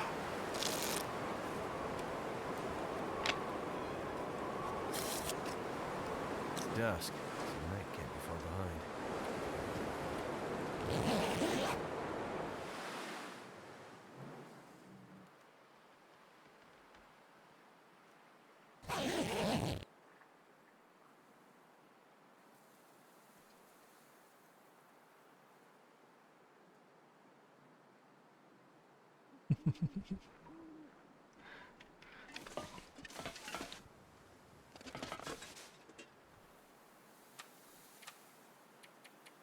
Trust me, you follow those two. You don't want to miss it when they do start streaming. I'll put it that way.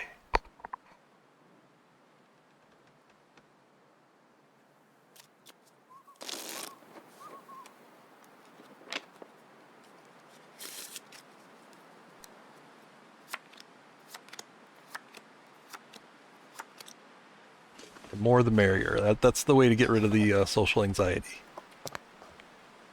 You know, my social anxiety died when I got like a 200-person raid. Yeah, that goes out the window.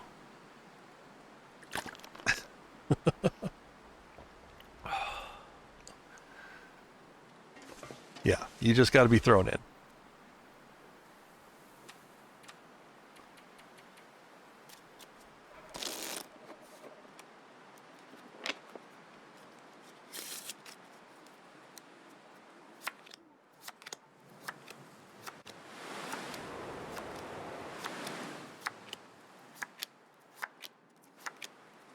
Looks like a new day is dawning.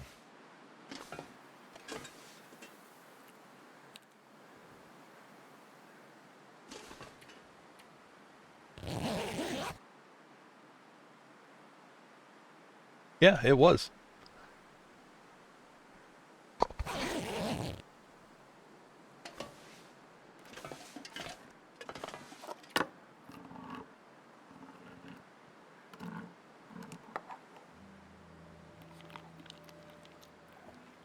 But, you know, in the TLD category, you're going to probably get, on average, 10 to 30.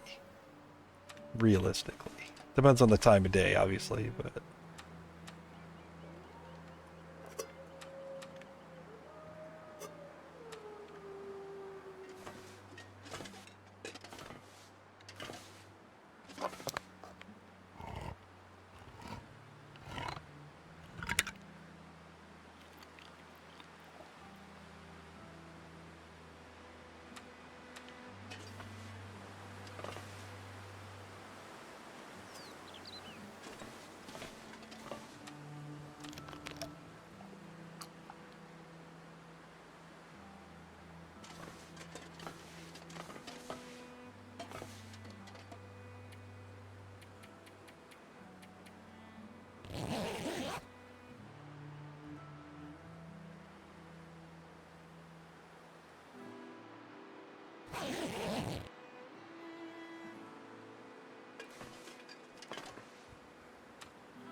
Feels like night is coming.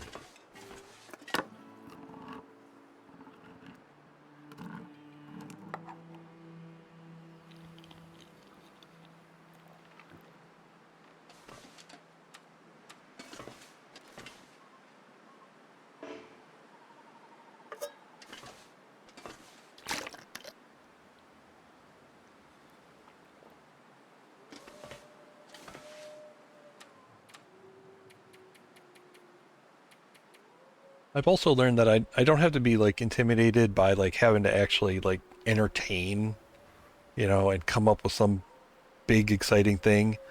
You guys will watch me play Wintermute, of all things. Yeah, I could do anything.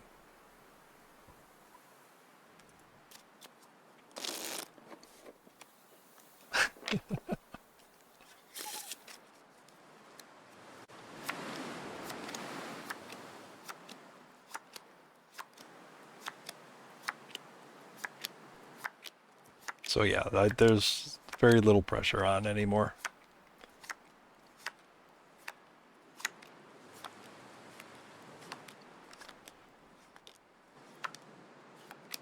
Except for the days and days I'm gonna have to sit here and wait for an Aurora.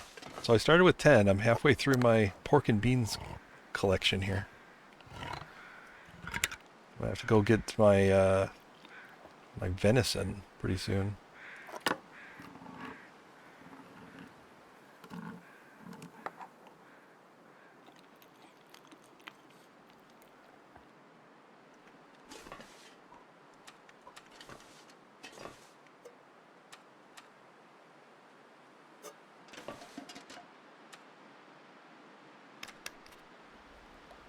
I have to make a fire and make water. Jeez.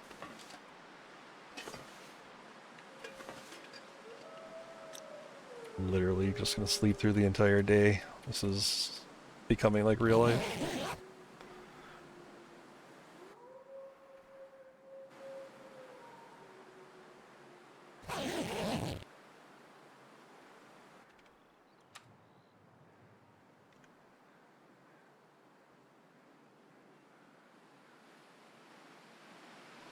Alright, what fire making stuff do I have?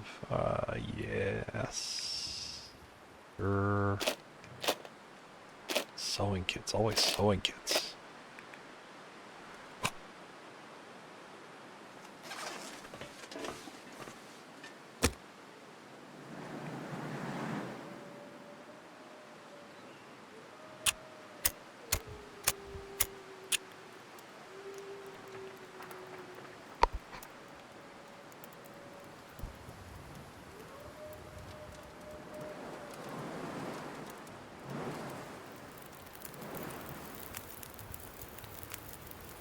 That did it.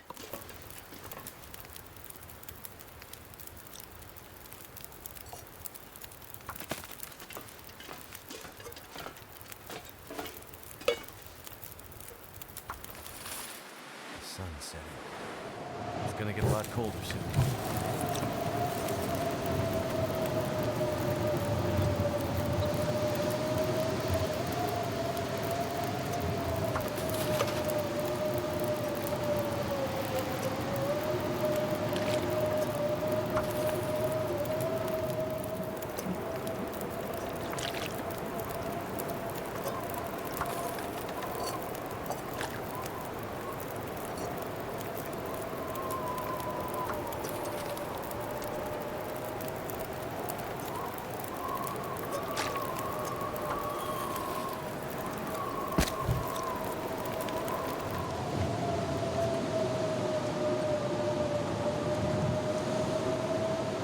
That blew out my fire. How did the wind blow out my... That's fine. I ain't mad.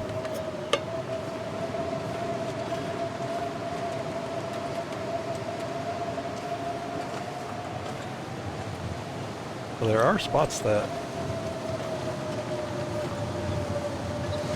Yeah, there are spots that aren't wind protected.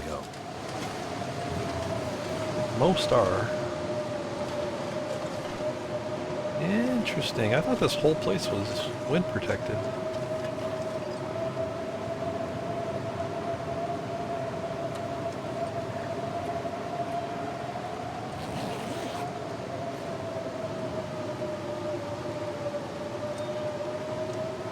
I mean, I've never made a fire in here for very long before, so...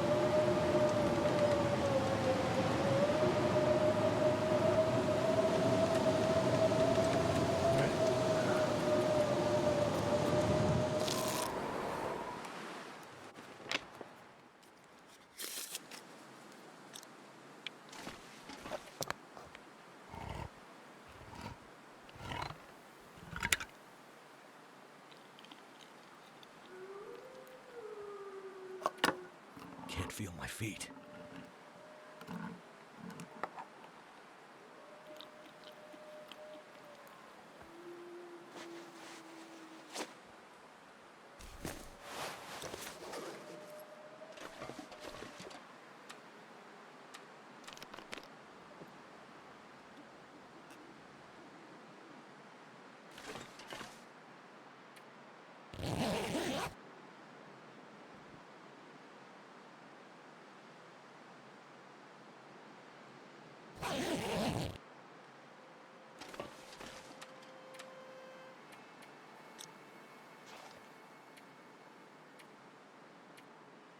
Literally the last mission, so...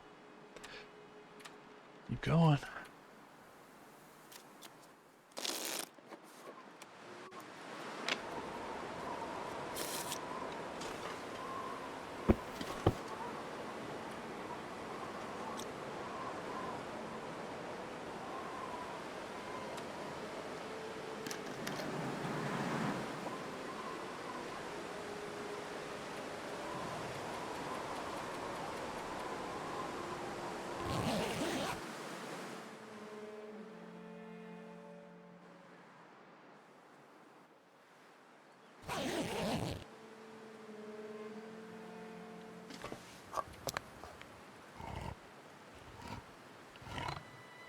Final pork and beans. Tongue feels like sandpaper. I've exhausted Hank's supply.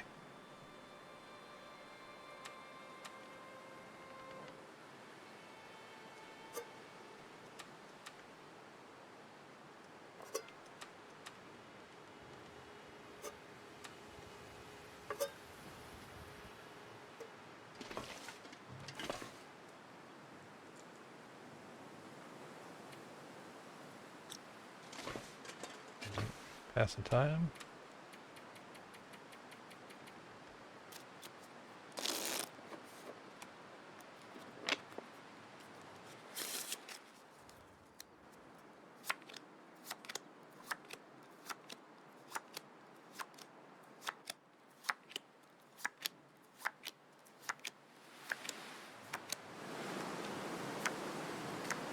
Yeah! Look what I have created! I have made fire! I have made fire! It's getting dark out here. Time to look for shelter.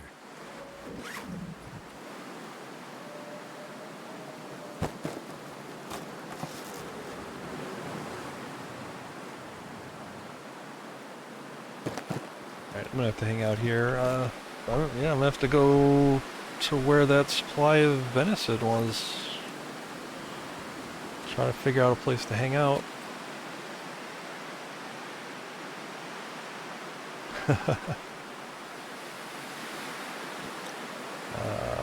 Let's do 8 hours. That should be good.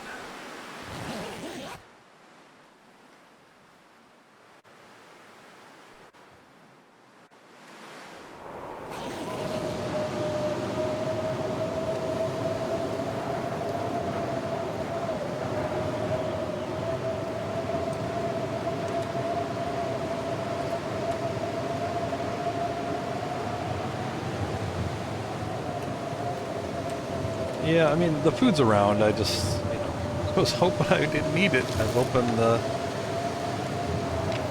yeah, that's getting cold. That's getting cold.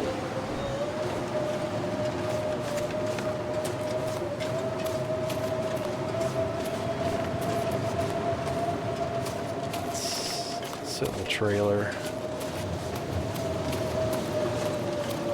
Pack is getting kind of heavy.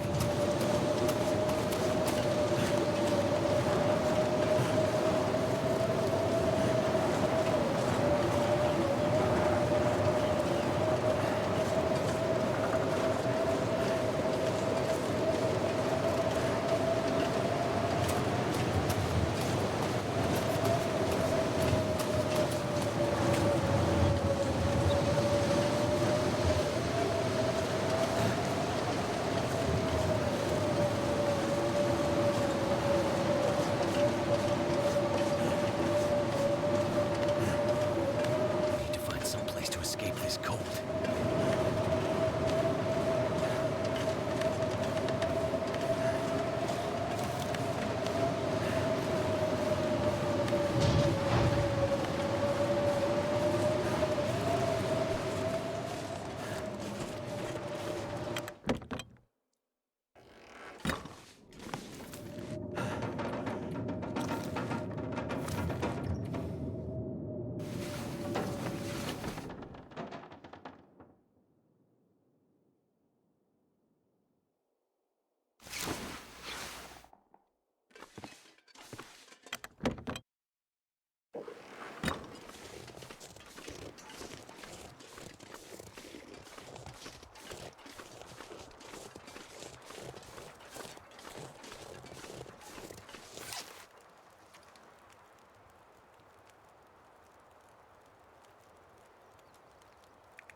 I'm gonna drop the rifle. It's very heavy.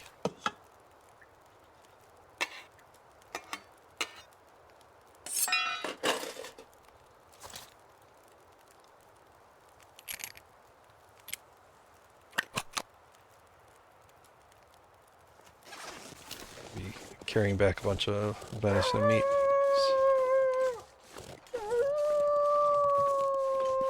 Try to be as light as possible here.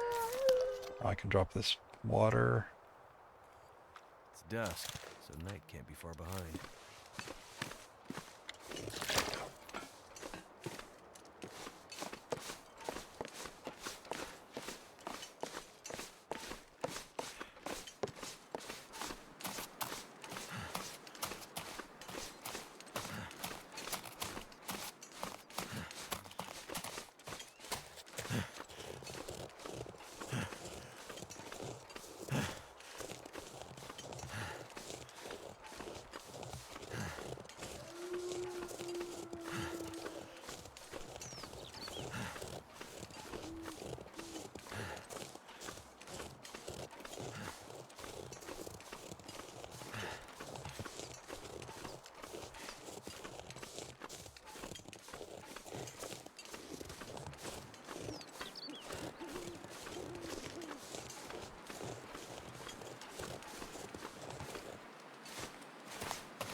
Where?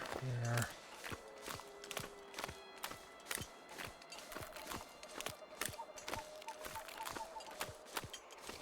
Should be another pile of meat somewhere.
It's damn hard to see in the night, in the dark.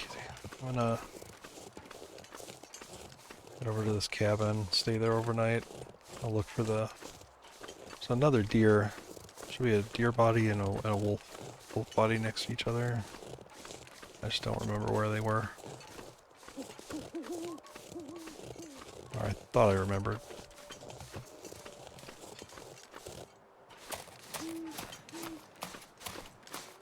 Relax in this cabin.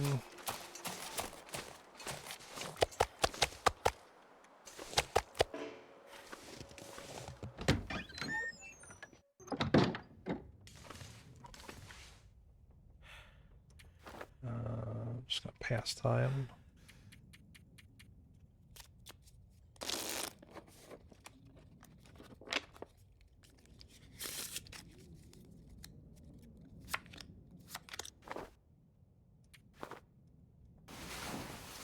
Sleep in 1 hour increments in case there's an aurora.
Yeah, I know they were just over a ridge. And I know it was, you know, north of unnamed. I just don't know which ridge and how far.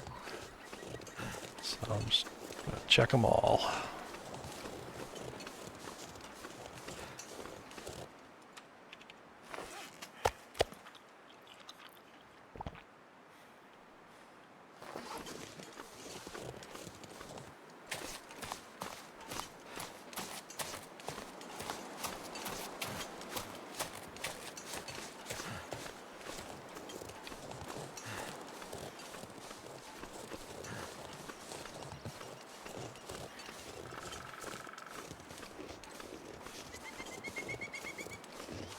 I guess this wait for the aurora kind of illustrates how much, now this, this episode is basically in pure survival, right? I'm in sandbox survival right now. The one thing I have to wait for is an aurora. When that happens, I need to go to the dam. Other than that, the length of time that I have to wait is variable. There it is. So for somebody who's new to the game, like this would be the survival experience. Wonder if I can drop any of this gear. And they've had the advantage of being, sent all over the map. They've done all the looting. They have a lot of options of places to go to, wait for this aurora. Could hunt, fish, everything.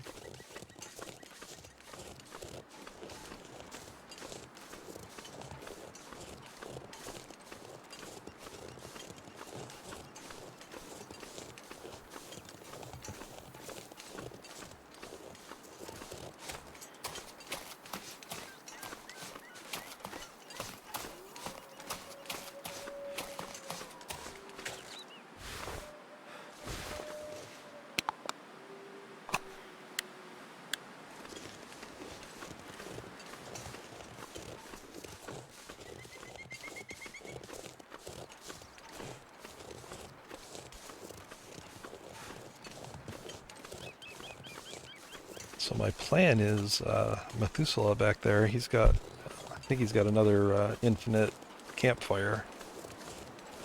So I think I'm just gonna go there and cook all this on his fire.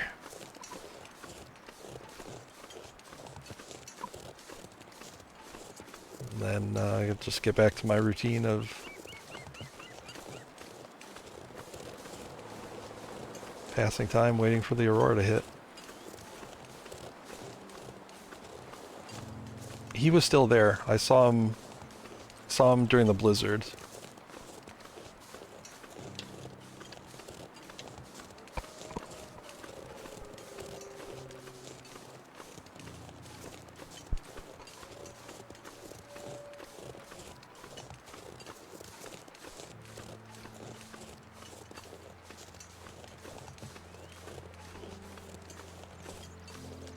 Yeah, I mean, I've got a hatchet. It's warm enough. I could be collecting as much wood as I wanted. There's a bunch of pallets and stuff at the dam that I could break down for firewood. So like, fire would be easy, but I'll just use his since it's available.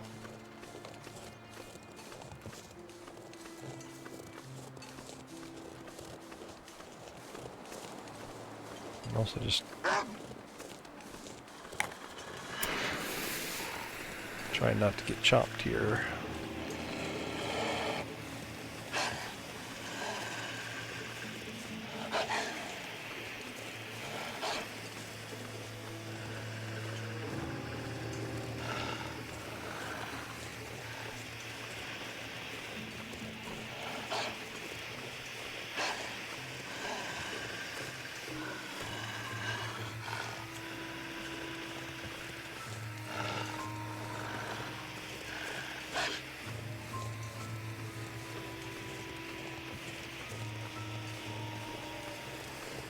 Another good place, there's a 2-burner stove in there. Be fireproof, or windproof rather. Good place to cook if I wanted to. If he has disappeared, I might come back here with all this meat.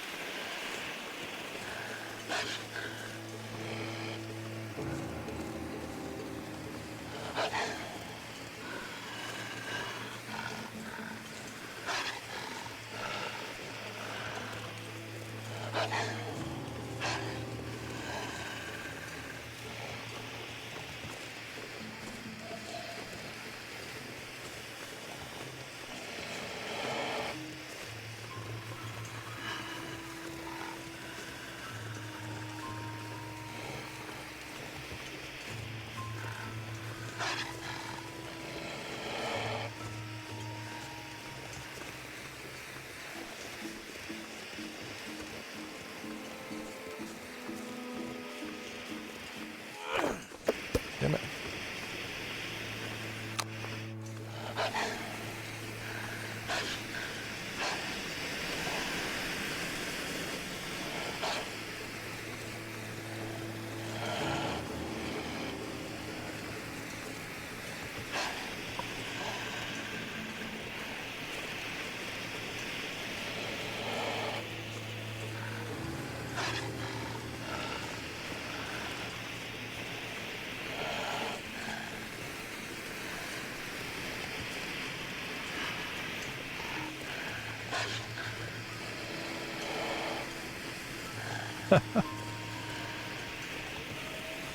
It's like shout out wars.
I can barely walk with this much gear.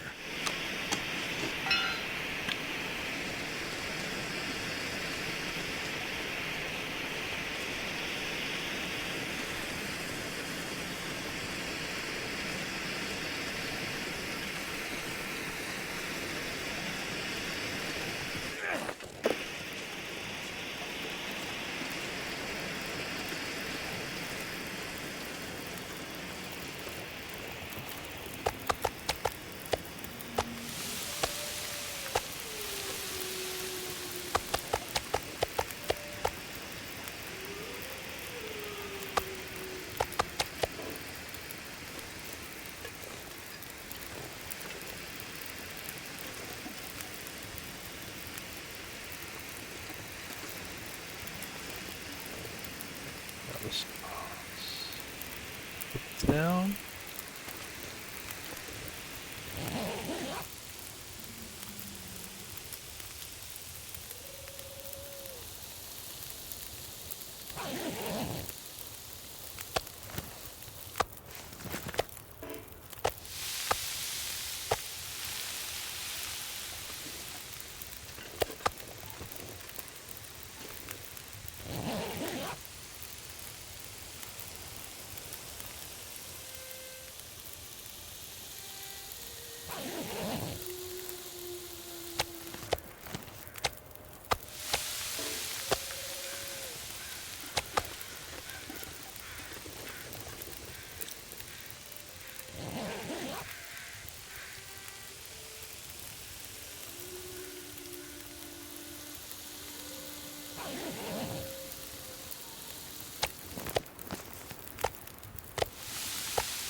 I do remember boiling a crazy amount of water when I did this before.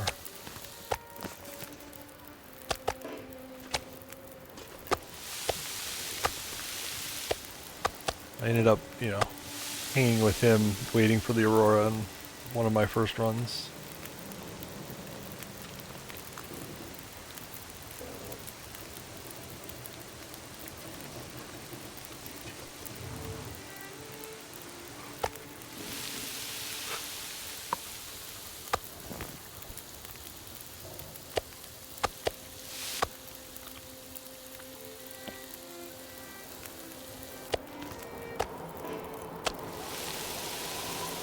And I think I did it with recycled cans because I didn't really understand the value of the cooking pot when you could just make water in a can. It was much lighter.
Beautiful night for an Aurora. Let's do it.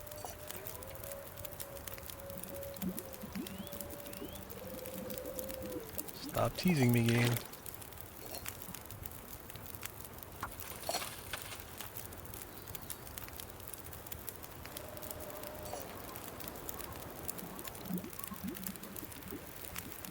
Oh, come on. Ah.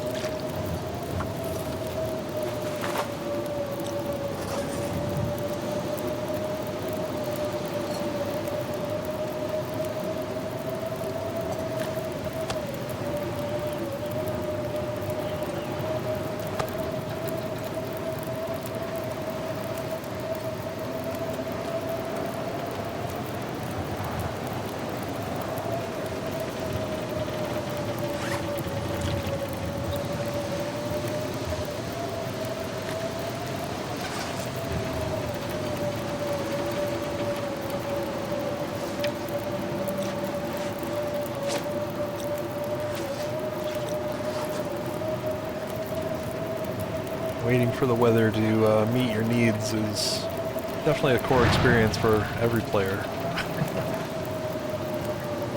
Alright, I'm just pastime. Watch my...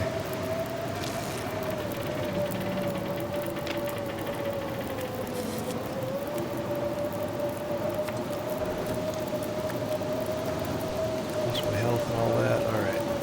I'm actually...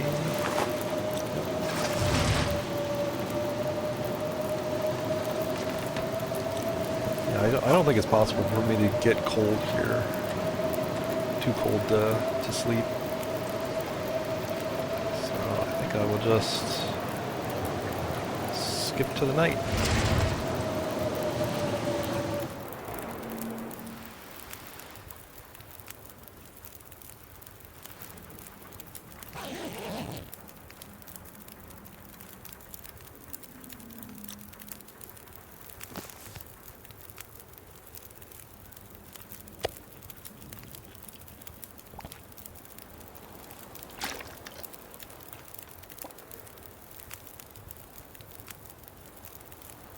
Maybe we could try some reverse psychology.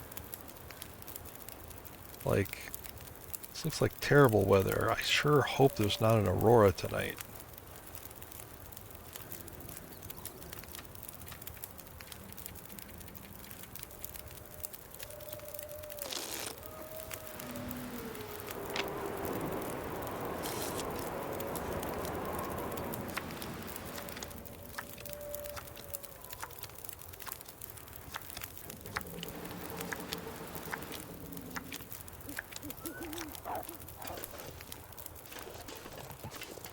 It, night's like, coming. flashed. Did you see that? Is it on? Alright. Looks like it's on.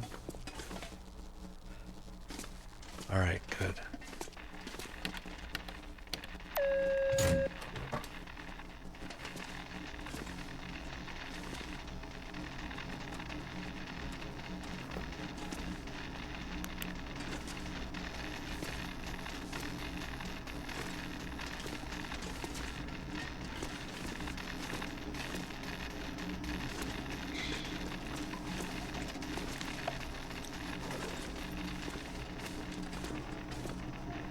There's an elevator.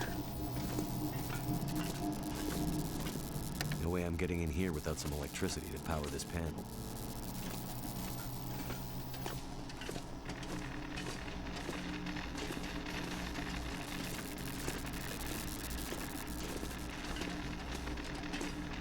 There it is.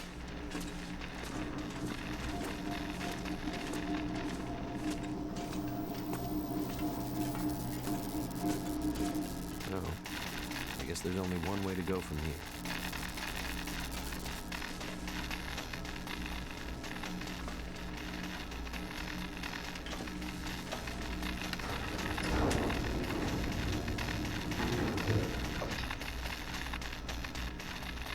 Holy shit, what was that? Yeah, luckily it seemed like it was just enough for me to actually get inside, and then like there's probably some scripting that, you know, keeps it on once you're in here, otherwise you would get kind of screwed here.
This will keep the lamp burning.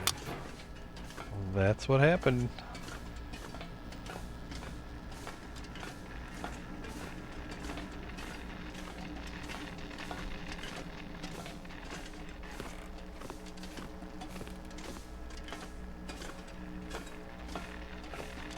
I better find some water.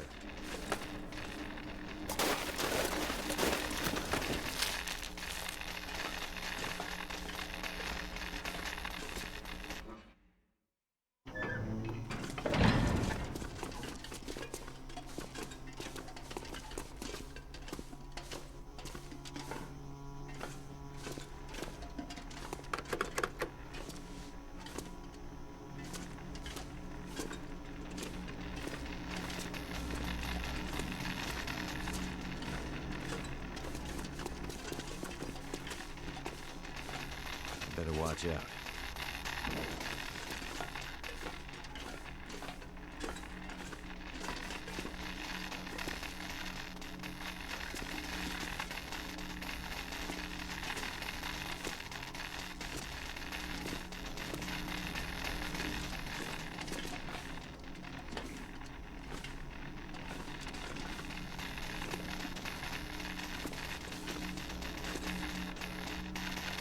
There's no way through this.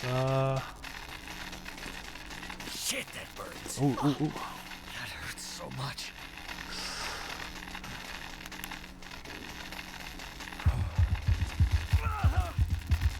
Damn. It's all blocked. Alright.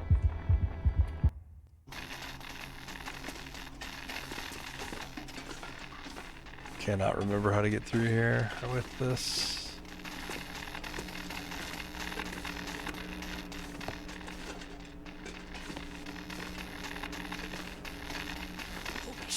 it's hot. Nope, that wasn't it.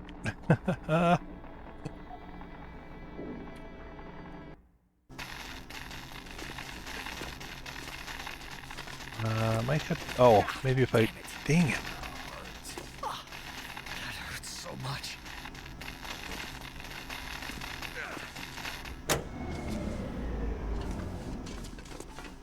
Alright, well, took a lot of damage doing that, but that's what it was. I had to hit that switch box. It's still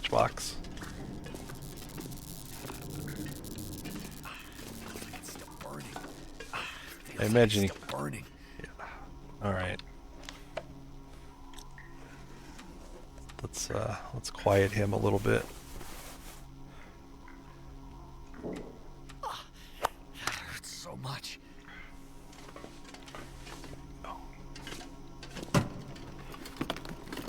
That'll come in handy.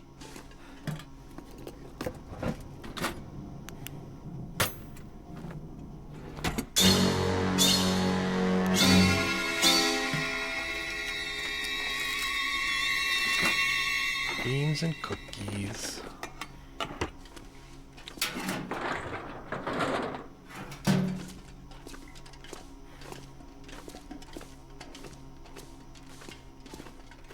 Alright, well,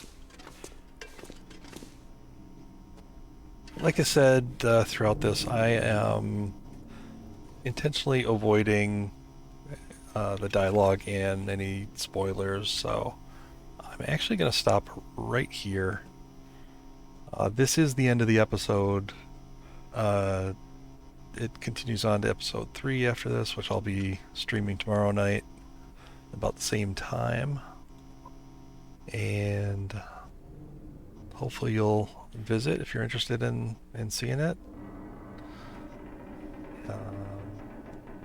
Feel free to give me a follow if you haven't already. And alright, turn that off. And I'll continue with it from here. But I really, like I said, through that doorway is a spoiler. And keep the mystery for those that haven't played through this. I was trying to stick to the gameplay only.